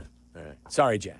All good. Sorry, Jackie Mac. Out of third base, relief pitching, and starting pitching, which is the priority for you right now to address at the trade deadline? Good starter, not just any starter. I don't even think it's close. It's 1 and 2. Yeah, I don't think it's close, Jack. I think it's your starting pitching. Because guess what you're going to face when you get to the postseason? You're going to have starting pitcher. Yeah, so you're going to have you haven't been able to beat. Right, so you're going to have a guy that can handcuff the opposing team the way that the opposing teams with tough pitchers have handcuffed you. A lot of handcuffing going on, Jack. This came out this morning in the NFL. A report by Pablo Torres and Mike Florio. The headline is, Arbitrator found NFL encouraged teams to collude regarding guaranteed contracts. This is from the article from Florio. He basically says that the commissioner's office addressed the teams and talked to them about not giving high-value guaranteed contracts to players. Is this a big deal to you, or is it not that big of a deal? Well, collusion is always a big deal. Here's my I don't know much about this. I've read the story and everything like that, but I don't know a lot about. This was in direct response to the Deshaun Watson contract, yes, correct? This was days after Deshaun Watson signed the guaranteed deal in Cleveland, that there was a lot of encouraging going on from the commissioner to the teams to not guarantee deals. Now, here's my only question. I'm not defending them because I don't think collusion is good for anything. But if the commissioner is reminding the owners, hey, in collective bargaining, we've always said our contracts are not guaranteed. Right. So don't start setting a precedent. Is that collusion or is that? I think it's dirty pool. I do. Yeah. I do. I want to know why the Players Association, why was this not something that they grabbed and ran with? Well, this is the second layer to the story, correct? That the players union didn't like this, but then they've also hid it where they didn't want to expose that this went on, correct? Right. Do I have that part right? There was some dirty laundry, I think, that they didn't want to get out there. So Wasn't one of the issues somebody was very critical of J.C. Trotter? Was it Treader? Treader? J.C. Treader was the president of the Players Yeah, Association. he Made called- some bad comments about Russell Wilson. Among other things, he called Russell Wilson a wuss. And so, at least what I can gather from this is they had ammo to kind of make their case about, guaranteed contracts and all that. But because releasing all these court documents would require them to release the stuff where J.C. Treader is kind of bad-mouthing his fellow NFL players. So this is when he signed with Denver, and he didn't hold out, or he accepted a deal that wasn't 100% guaranteed. And J.C. Treader was mad at Russell Wilson for, again, continuing the precedent that most of these good, like Kirk Cousins was all guaranteed, wasn't it? Close to, I think so. And then Deshaun Watson, and Lamar Jackson was very into wanting that in the beginning, but this was before that I thought the union was very upset with Russell Wilson for not getting it all guaranteed. Yeah, I don't think. Look, I don't think the NFL Players Association over the course of time has done a very good job at a lot of things. I don't think they've negotiated well in certain spots, and I think that the concerns of those that sit at the top of the pyramid are considered more important than the rank and file player. And I think that a lot of their behavior is representative of that. What priority would you make if you were a player now? You know what I've always said. Is it insurance or is it guaranteed contracts? What's higher priority? For me, well, I would look for both of them. Or not playing an 18th game. Or I'm okay with that. If I've got to prioritize, it would be fully guaranteed contracts and lifetime insurance. You can afford it. Like, and people have pushed back, outside. Well, why should the NFL players get it? Because the NFL owners can afford it. Mm-hmm. I'm not asking the state of Illinois or the state of New Jersey to subsidize lifetime health insurance for NFL players. The NFL owners should do it, and they should do it by all kicking into a fund that goes to serve as a lifetime health insurance fund for all of your players. And the players should hold out or not hold out, but it should be part of their negotiating tactic. And the one thing I would say is when you're 23 and 24 years old and they're flashing millions of dollars at you, you live in the here and the now. And I get that. But at some point, you're going to be 58 years old like me and broken down, and you're going to want to know that if you can't find insurance with your existing employer, that you're going to have the ability to have that covered financially. And again, it is a luxury that I believe is something that the owners can afford. It's a significant amount of money, but it is a drop in the bucket when you look at everything. So I would say guaranteed contracts and lifetime health insurance would be two things that I would negotiate for. And the guys playing currently are certainly going to put a priority on guaranteed contracts. And the guys that played after or played before are going to tell you that, hey, guys, listen, think about your future.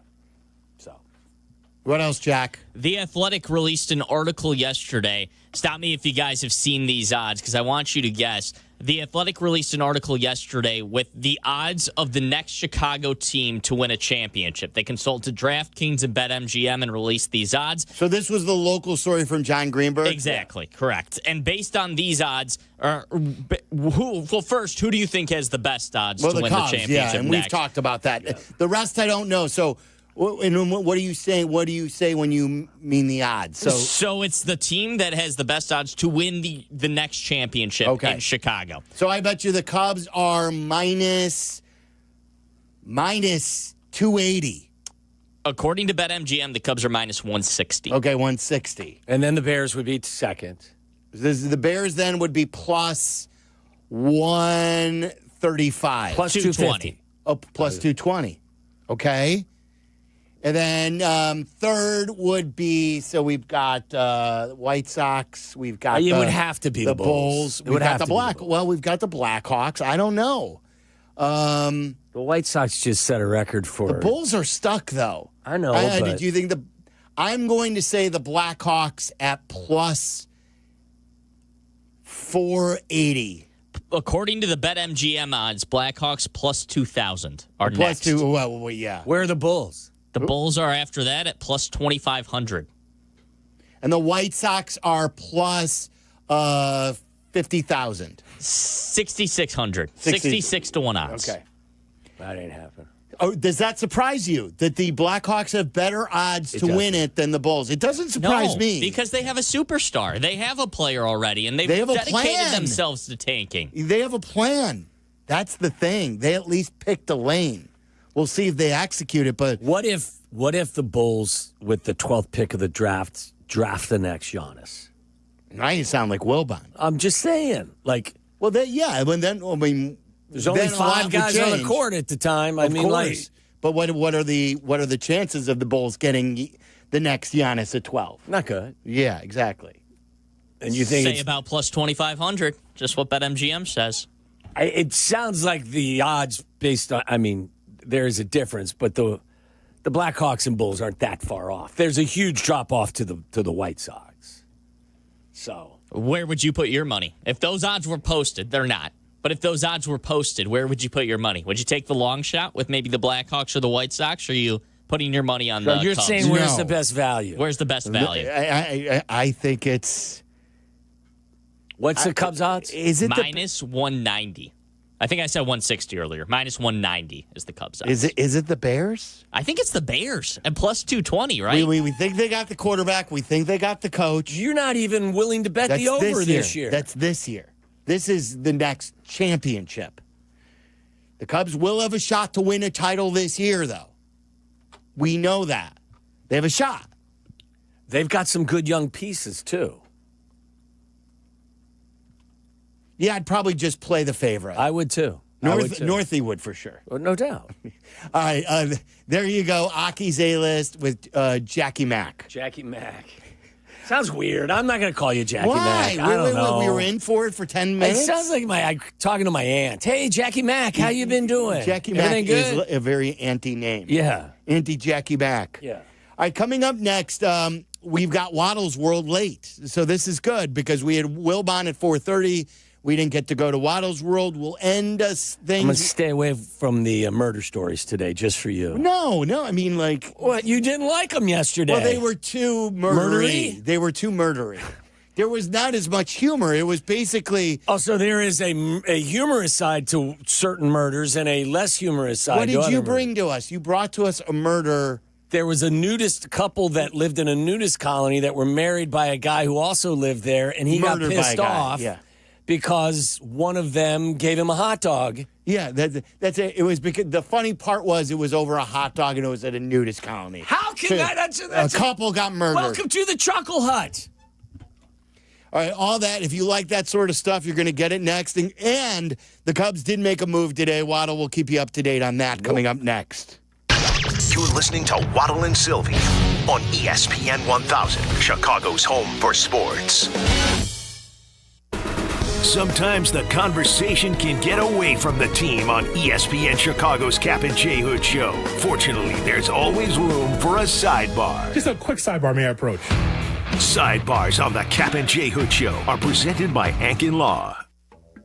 Guys, you have a job that's stressful. Maybe you're fighting anxiety. Maybe you have some thoughts about life in general. You need someone to talk to. This is not taboo. This is not a stigma. Getting help with mental therapy is something that we all should have. And I've told you that for many years, I have seen a therapist and I talk to her at once every 2 to 3 weeks. And if you've thought about this, because many people do, but only 27% of men actually follow through and get the help they need, I need you to go to BetterHelp.com. That's BetterHelp.com, HELP, and then /timeout. You'll get 10% off your first month at BetterHelp. What is BetterHelp, you're asking? Well, this is a place that has helped over 5 million people globally. They've got over 35,000 therapists, so they're going to match you with their technology with someone who is specialized to help you. And this is something that you can do on your own time, your own schedule. You don't have to go to an office. You can do it all online. And they've been rated 4.9 out of 5 based on over 1.5 million client reviews. BetterHelp.com/timeout. That's BetterHelp, HELP.com/timeout. And our listeners get 10% off your first month. When you're injured, you need a team that knows how to win. Postman Law delivers. Simple, right? Even simpler. Remember this number, 844-POSTMAN. Postman Law has secured over $3 billion for clients. Fast, easy, and stress-free. So think Postman Law when you've been hurt in a crash, on the job, or anywhere else. Call 844-POSTMAN today. That's 844-POSTMAN for Postman Law Offices Chicago. Property managers and GCs use FinishingChicago.com's contractors for finishes and protective coatings in the most iconic venues, interior spaces, and essential infrastructure. Our painters apply industry-leading commercial and industrial finishes inside and out, so your biggest assets always put their best square footage forward. FinishingChicago.com has your free list of painting, wall covering, glass systems, drywall finishing, and signage contractors. For a great finish, start with FinishingChicago.com. You have heard me talk about how businesses are elevating their game in Bolingbrook. Here's Mayor Mary Alexander Basta to tell you herself. Thanks, Peggy. Bolingbrook remains the most desirable southwest suburban location to start or expand your business. I invite you to learn how welcoming we are to the many businesses who recently have made Bolingbrook their home. So if you're looking to elevate your future and the future of your business, visit bebolingbrook.com to learn more. Join us and be Bolingbrook. Adam Schefter here for Vivid Seats, your ultimate destination for all your sports and concert needs this summer. With a game-changing rewards program and an unbeatable selection of tickets, they make it easy for every fan to watch their favorite teams and players in action. Catch every home run and thrilling comeback in person from your favorite seat. Plus, every ticket is backed by a 100% buyer guarantee, giving you peace of mind with every purchase. Visit VividSeats.com or download the app today. Vivid Seats, the official ticketing partner of ESPN. When I wake up, the best mornings in the morning light, start with Wrangler. pull on my jeans and I feel alright. Jeans, jackets, and shirts that get your day started on the right foot. I pull my blue jeans on. I pull my old blue jeans on. Good mornings make for better days. I pull my blue jeans on. I pull my old blue jeans on. Wrangler, for the ride of life. Summer is the time for making memories, not appointments. It's why you should go to Great Clips. Use online check-in to get in for a cooler, shorter haircut for less whenever you have time. So what are you waiting for? Get in, get out, and get back to summer with time-saving haircuts at Great Clips. It's going to be great. Follow Chicago's Home for Sports on Instagram at ESPN_Chicago. This is Waddle and Silvy. Listen now in HD on our app and on ESPN 1000. This is Waddle's World. And in Chicago, Tom Waddle. He can't run, he's not fast, but he gets open. Bears legend. Amazing. 9 career TDs in the NFL. He caught everything that was thrown and took every hit that they could give him. Tom Waddle. Are you not entertained? Are you not entertained? It's time to find out what's on Tom's mind. Is that why you were here? As we go inside Waddle's World. What do you make of Shane Gillis being chosen to host the ESPYs? Now, I know he's been on College Game Day, but it was, to me, I love Shane Gillis. If you've not seen his stand-up, he is hugely politically incorrect, but like comedians are. And his show, too, on Netflix, I think there's Tires, is it called? Yeah, like that's quite out there, too. I haven't seen it. I love him, but I don't know, like, is he going to give us his stuff? Is ESPN going to let him do his thing? Remember, it's going to be on ABC and ESPN Plus, so... Remember when Norm Macdonald did the ESPYs? Oh, yeah. Remember how much the OJ? Did he do the OJ joke? Well, no. Was there? That was his thing. The OJ stuff. I thought he did make that one. was why he got fired off SNL. That I know for sure. There's too many OJ jokes on SNL. Interesting. And why? I mean, it's July 16th. Like, seriously, they hadn't picked a host until now? That is weird. I hadn't thought of that. That it's this late in the game. It's coming up. This is when we used to, they don't call us anymore, but when they used to have Waddle and me fill in for Mike and Mike. Oh, yeah, it was always they would be there. It was always ESPYs week. Yeah. It was nobody. Can you two slappies come out here and do some radio for us? Yeah, we're getting some national play. I'm like, they have no one else who's answering the phone. Exactly. Crickets! Would you like to try to guess tonight's batting order? For the Cubs? I saw a little bit of it. No, for the Reds and well, I didn't know if you wanted the White Let's Sox. Let's do the Reds and Yankees. You want to do the Reds and Yankees? I will not do the Reds and Yankees. Okay. I think I saw most of it. By the way, you have Michael McGreevy taking the mound for the Cardinals. He is a right-handed pitcher. I used to go to his bar up in Niles, McGreevy's. Yes. How was it? Was it good? It was, I think you know who used to be, who used to hang out there. What's his name? Bob Avellini? That's neither here nor there. Okay, Cubs lineup. No. I want to know who. We just talked. I can't pull the name right now. Now you know how I feel. I know how you feel. Here we go. No, we got plenty of time. White Sox pregame doesn't start till 6 o'clock. White Sox and D-backs. We just talked to him.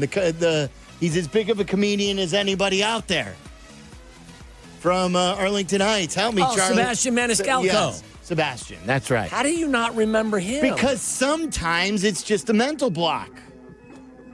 There's a lot of stuff up there. I knew it was Bickle and Bolin. I couldn't pull Sebastian. And I think he's probably happy about that. I knew that Duncan Keith lost 7 teeth. Yes. I couldn't pull. Charlie tried to tell you it was only 2 front teeth. I didn't tell you it was only 2. I said there were No, you said notable 2. You did 2. I said 2, but I didn't say it was only 2. It's like he had the 2 notable ones. Guilty. By the way, did you tell people Ben Brown was sent down today? I did not. Did you tell people that Ben Brown will be a starter at Iowa? Yes, he's going to be a starter. Yes, you just told. Yes. So guess the lineup tonight. Okay, so leading off is Ian Happ. Correct. And by the way, he's DHing tonight. Okay, so is Seiya in left? He is, but he's not. Right. The batting second is Tucker. Batting third is Seiya. Batting fourth is PCA back to where he's been. Dansby Swanson is batting behind him. Mm-hmm. Michael Bush then batting 6. Yeah. Batting 7 is... I'm trying to think if it's McGuire or if this is where Nico Sebastian. hits. Sebastian Maniscalco bats 7. Who am I leaving out here? So I've got Nico left. I've got the catcher left and third base. So Shaw's batting 9th. Batting 8th is probably Nico, and batting 7th, I'll go Carson Kelly. No. It's Reese McGuire. He's not batting 7th, but he's catching. He's catching and batting 8th. He's catching and batting 9th. Oh, okay. So Matt Shaw batting 8th? Yes. Nico third. Horner batting 7th. You got that right. What are you predicting for tonight's game? A win. Really? Yes. Why? Jamison Tyon will bounce back from his worst outing. Yeah. The Cubs' bats will still hit in the heat. Okay. They've been scoring some runs. The pitching hasn't helped the last couple of games. All right. So you're confident. I got to win tonight. I'm going to make the play right now. Oh yeah. How much you putting on it? Probably $20. I mean, don't shame me. That's pretty solid. Yeah. Dude, I have 39 cents in my account. You still haven't put new money in the account? Why would... It's a for sure loss with me. No way to think. This is where you win it back. You bet the 39 cents on something, and you got to win that one. Just I don't know growing. that they'll allow you to bet. And it all started with 39 cents. That's a good battle. By the way, cry. we didn't talk about this, but we kind of did, but not on the air. Did you see Shedeur Sanders was cited twice this month for speeding? Yes. Like 101 miles an hour. 101. And then the other one was like 90-something. And then I want to say he didn't go to his first court case. Failed to appear for an arraignment for the citation and faces $269 in fines and court costs. There certainly have been worse things done, but when you just fell in the draft and you're competing with 3 other quarterbacks on the roster. Well, and listen, again, there have been larger transgressions than this. But if you're trying to kind of change the narrative, as we like to say, about not being, kind of detailed and willing to follow, protocol or, being organized, I found this a little disheartening. I did. Mm-hmm. You know how much I like Dion. Aaron Rodgers said he's pretty sure this is going to be his final season. No shock. There was more made out of that than I would have liked to see, because didn't most of us guess? Well, that's why he did a 1-year deal. Yeah. That's what he said. He said, I played 20 frickin' years. I said frickin'. It's been a long run. I've enjoyed it, and no better place to finish than in one of the cornerstone franchises of the NFL with Mike Tomlin and a great group of leadership and great guys in the city that expects you to win. What are your anticipations for Aaron Rodgers and the Steelers this year? The Bears end his career. Just like Seriously? they did with Favre. I mean, like, I know, but the likelihood of that happening, I don't think is, What was the likelihood of him following Favre's footsteps and going to the Jets? And then it not working?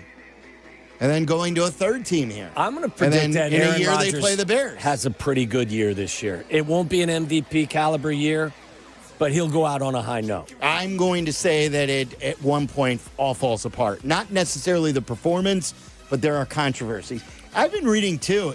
Is it still out there that some people think that he really didn't get married? That this is all a publicity stunt? I have not followed that.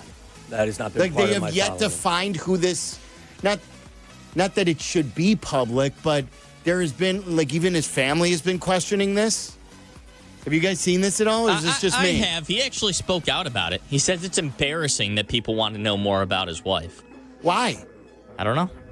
It's because he's a private person. Well, Or he's not. wants to be. He's Claims dated, he is. He's dated all celebrities. Not that you have to date celebrities, but he sort of put it out there himself in the past, and now he just talked about it, and no one. Like, I think it is married to football. Were you the one who suggested that he put on a ring because he wanted to say? That was not me, no. Maybe it was Tyler? Yeah, that was kind of weird. That's a weird thought. Put on a ring because I'm married to football? Yeah. I got married this summer to football. Love the game. Was it you, Charlie, who originally came up with that? I don't think so, but I'll take credit for it. Really? I don't think that's one you want to take credit for. You want a Diddy update? No.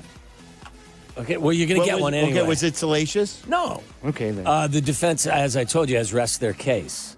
Rare moment in the Diddy criminal trial, the music mogul just spoke up in court, telling the judge how he's feeling, thanking him for doing a good job, and confirming his decision not to take the stand before his defense rested their case. The brief exchange today, started with the judge asking Diddy how he was feeling. Diddy said, "I'm doing great, Your Honor. I've been wanting to tell you, thank you. You're doing an excellent job." Wow. The judge thanked Diddy for the comment and asked if he understood the decision not to take the stand was his and is his alone. Diddy responded that he thoroughly discussed with his lawyers whether or not to testify and ultimately decided against it. He did this early in the case, too, with the jury, didn't he? He winked at someone, I think. Thanking the ref before the game starts. That's right. I mentioned this earlier. White Sox have signed Noah Syndergaard to a minor league deal, and I think that probably still gives you nightmares. In 2015, he was the person who haunted me. Cubs still are trying to catch up to that 2015 fastball. AI is willing to kill humans to avoid being shut down, a report's See, this is what I worry about. I hear some people say, don't worry about AI. It's going to help us way more than it hurts us. And then I hear these stories. A new study by Anthropic, an artificial intelligence research company, shows that the technology would be willing to kill humans in order to prevent itself from being replaced. The rapid advancement and development of AI has sparked some growing concerns about the long-term safety of the technology, as well as over the threat it poses to employment. So, what do you think? I think you think AI is more good than bad. I do, yes. Absolutely. I think we are all going to live longer because of AI. I think medical advancements are already here based on AI. Is there some stuff that leaves me a little concerned? Sure. While anxiety about AI has been long. While anxiety about AI. See, now forgetting Sebastian Maniscalco's name ain't so bad. You know, well, it's because there's an extra word in here. Blame the prompter guy. No, it says, while anxiety about AI has long been focused, I should have been able to edit this on the fly and just said, while anxiety about AI has long been focused on whether the technology could take over jobs, with a 2025 Pew Research study finding 52% of employees nervous about the future of their job, the study now reveals another potential threat that it could choose to end human life if faced with the risk of replacement. Exactly. So, yeah, not good. Not good. That reading, not good. And Machiavellian. Huh? It was not a reading. By the way, can I say something really quick? Of course Is that you okay? can. Of course. While you're stumbling around, I shared this with you earlier too. That this has been going around Instagram and Twitter, and now someone who is very near and dear to our hearts texted us. Did you see the text? I'm not going to say who it's from. But let's just say that he was on the show today. Okay, but I won't tell you who it is. And he was bad-mouthing Jay Cutler because of what's been put out there on social media, that there's a tweet or something going around from the handle Smokin' Jay, which, by the way, is not Jay Cutler's Twitter handle. No. Or Instagram. This is like it's just a, what do you call it? Just one of those fake Twitter handles. I don't know. And so the tweet is, I get fans asking me about my career a lot, like about games. Stop doing that. I don't remember that blank. I'm not a nerd. I know I'm going fishing tomorrow. Quit asking me about TDs I threw or teams I played for. That's nerd blank. Now, it is very funny, and we could potentially see him saying that to someone at a bathroom stall. But he wouldn't take the time to post that. That is not him who tweeted that. No. That is fake. So our guy got It's a parody account. And our guy was texting us saying, this guy's never gets it. I think you just, I don't think that there was any secrecy to that, because I think. Did you read what he texted us to? The Yeah. words he used? About our guy? Is that why you're saying blushing? This? Is that why you're blushing? Yes. I'm like, oh my God. How about this story? Billionaire Telegram founder leaves his $14 billion fortune to the 100 children he fathered. Oh, wow. Which means $132 million for each child. He fathered 100 kids? Yeah, 40-year-old Telegram founder Pavel Durov has 6 official children with 3 different partners, but he's also been donating to a sperm clinic for 15 years, which told him he has helped conceive over 100 babies across 12 countries. And luckily for them, they've just been included in his $13.9 billion will, despite potentially not knowing their wealthy biological father. This is dangerous. I told you I watched a documentary one time where this one guy was going around donating to more than he should to sperm banks. What do you mean more than he should? Because if you do it in a certain region or area, you will have many people walking around this earth not knowing they're related. Right. So then they can meet, and then they can have children, and then you have a big issue. Yes. We call that state Kentucky. Yeah, not good. And I say that because that's where my family's from. It was a joke. I'm not allowed to have a joke. Well, I'm not going to be invited to the ESPYs to host the... Hell no. You know why, Charlie? Because I can't read a prompter, for Christ's sake. Shane Gillis, you are not. Come on, that was funny. All right, I got to go to the bathroom, so can we take a break and I come back? Can we do that, Charlie? No, keep going. I think I got to go to the bathroom, and we got White Sox baseball at the top of the hour. Not till 6. I'll be back with a crypto story that you're going to want to hear. Okay? I wet myself. No, I didn't. I got to poop myself. You're in the middle of the Waddle and Silvy Show, ESPN Chicago.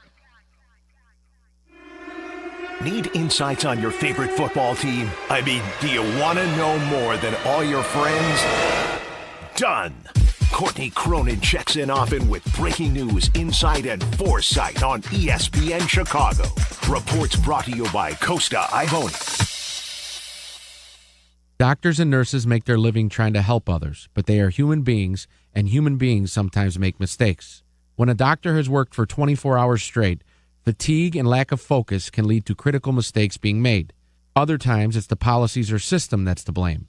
For example, when a doctor or nurse comes in on their shift, they are forced to rely on charts and records created by others. Sloppy paperwork or inaccurate record keeping can give the doctor an incomplete picture or, even worse, the wrong picture, and that can lead to serious injury or even death. It's called preventable medical error. Recent studies claim that preventable medical error causes up to 400,000 deaths a year. That's nearly as many deaths as caused by smoking. When this happens, those responsible must be held accountable to compensate the injured person or their family.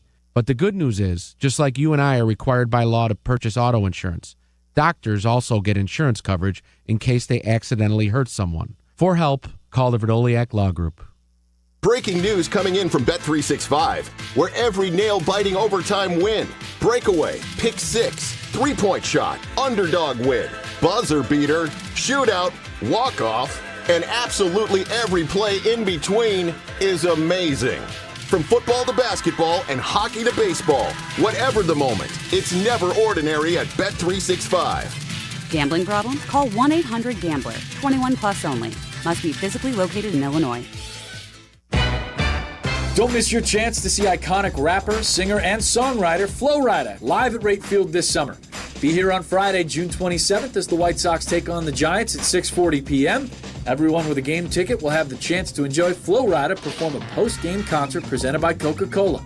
Want an up-close on-field experience? Well, exclusive Field Pass packages are on sale now with limited availability.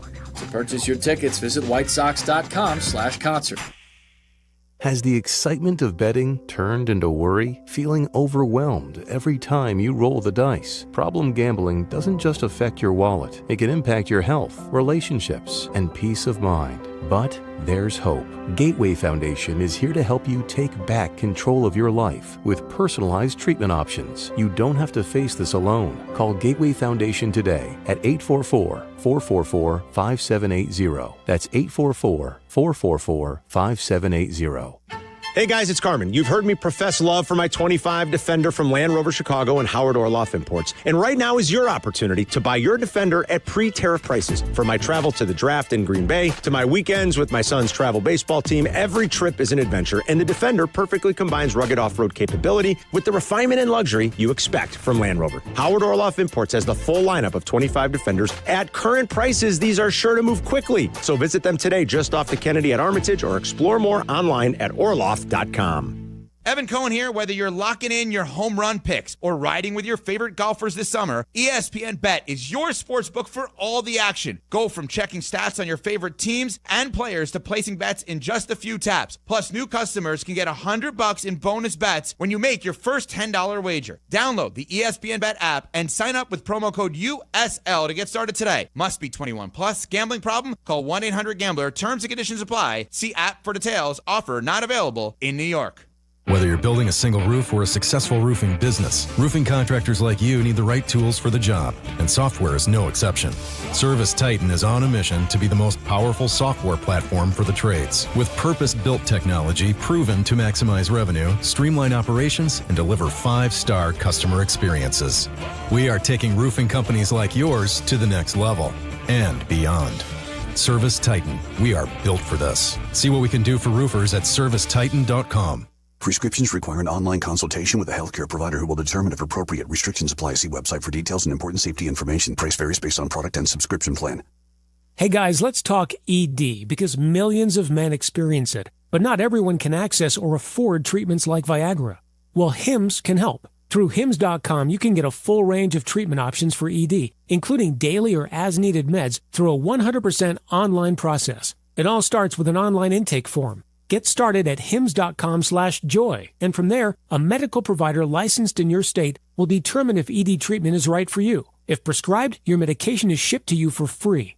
Find the ED treatment that fits your needs with options up to 95% less than the brand names. Millions of men experience ED, but Hims can help. To start your free online visit and save up to 95%, go to hims.com/joy. That's hims.com/joy for your free online visit. HIMS.com/JOY. Advantage Acura of Naperville is your connection to your new Acura. Drive home in one you'll love in less than 60 minutes, or they'll make your first car payment. And every new Acura comes with the Advantage Plus program. Come see them in Naperville or visit AdvantageAcura.com. Restrictions apply. See dealer for details.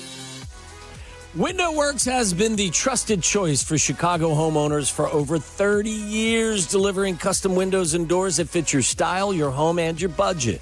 No cookie-cutter installs, just factory-certified pros and top-quality results you can count on.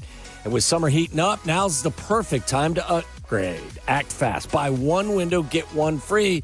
That's happening now. Dial pound 250 on your phone and say Waddle to schedule your free consultation and get an estimate. That's pound 250 and keyword Waddle. Call now, Charlie. Follow Follow Chicago's Home for Sports on Twitter at ESPN 1000. This is Waddle and Silvy on Chicago's Home for Sports, ESPN Chicago. There been another NBA trade? Is that what we heard? Kristaps Porzingis has been traded from the Celtics to Atlanta. Now, there are a couple moving parts here. There's a second-round pick, the 22nd overall pick. Brooklyn's been used as a third team to fit. Why can't the Bulls do any of this? Well, they should be used as like a third team. Yeah. But I wouldn't be shocked if there is a Bulls trade. That would not surprise me. What's it going to look like? Well, like, Kuminga has been the hot name. Do you think they can trade, what's his face? Pooch? No. Straight up for him? No. I mean, I think it may require something else. I don't even know. He wants some picks. I thought I heard Casey Johnson say, too, that Golden State's want for Vooch has cooled, sort of. So Really? we'll see what's true, what's not. That's interesting. But the Celtics are going to get rid of all these contracts. Yeah. They're trying to get themselves in some sort of financial order, right? Well, especially with Tatum out. So they know they'll probably not be able to compete, so now's the time to do it. Holiday was traded earlier in the day, right? Or yesterday? To traded Portland. to the Trailblazers. Mm-hmm. There were other deals, too. I saw that the Pelicans have acquired Jordan Poole. C.J. McCollum goes to the Wizards. It's just crazy. It's crazy what's going on. I hope the Bulls get involved. TikTok crypto trader freed after kidnappers realized he was broke. I think this has been a thing, hasn't it, Charlie? I mean, you probably follow all this stuff. Wait. Follow like kidnapping or TikTok or TikTok crypto kidnapping. There have been crypto kidnappings. This isn't the first time it's happened. France has seen an uptick in crypto kidnappings this year, which has even prompted the country's interior minister to meet with the crypto entrepreneurs to address rising security concerns. Earlier in May, assailants attempted to kidnap the daughter of a very important person involved in French crypto. And police also freed the father of a crypto entrepreneur on May 3rd, who was held for several days and had his fingers severed as part of a $7 million kidnapping plot. So you got a lot of crypto. Look out. Look out. Because they're looking to kidnap you and get your crypto passwords. The crypto kidnappers. I see a documentary coming, too. This portion of Waddle and Silvy has been brought to you by Steinhoffel's 6 Chicagoland locations, including the 7th. Soon in Maryville, Indiana. Thanks to Joe Cowley, talking Bulls today, and Michael Wilbon, who just talked everything as usual. We've got White Sox baseball coming up next with Meller's pregame show. What do you say we get a signature win tonight against the D-backs? That's right. I just put $20 down on the Cubs tonight as well. All right. Thanks to Charlie and Jackie Mack. Thank you, Jackie Mack. For Waddle, I'm Silvy. ESPN 1000. Have yourself a great Tuesday night.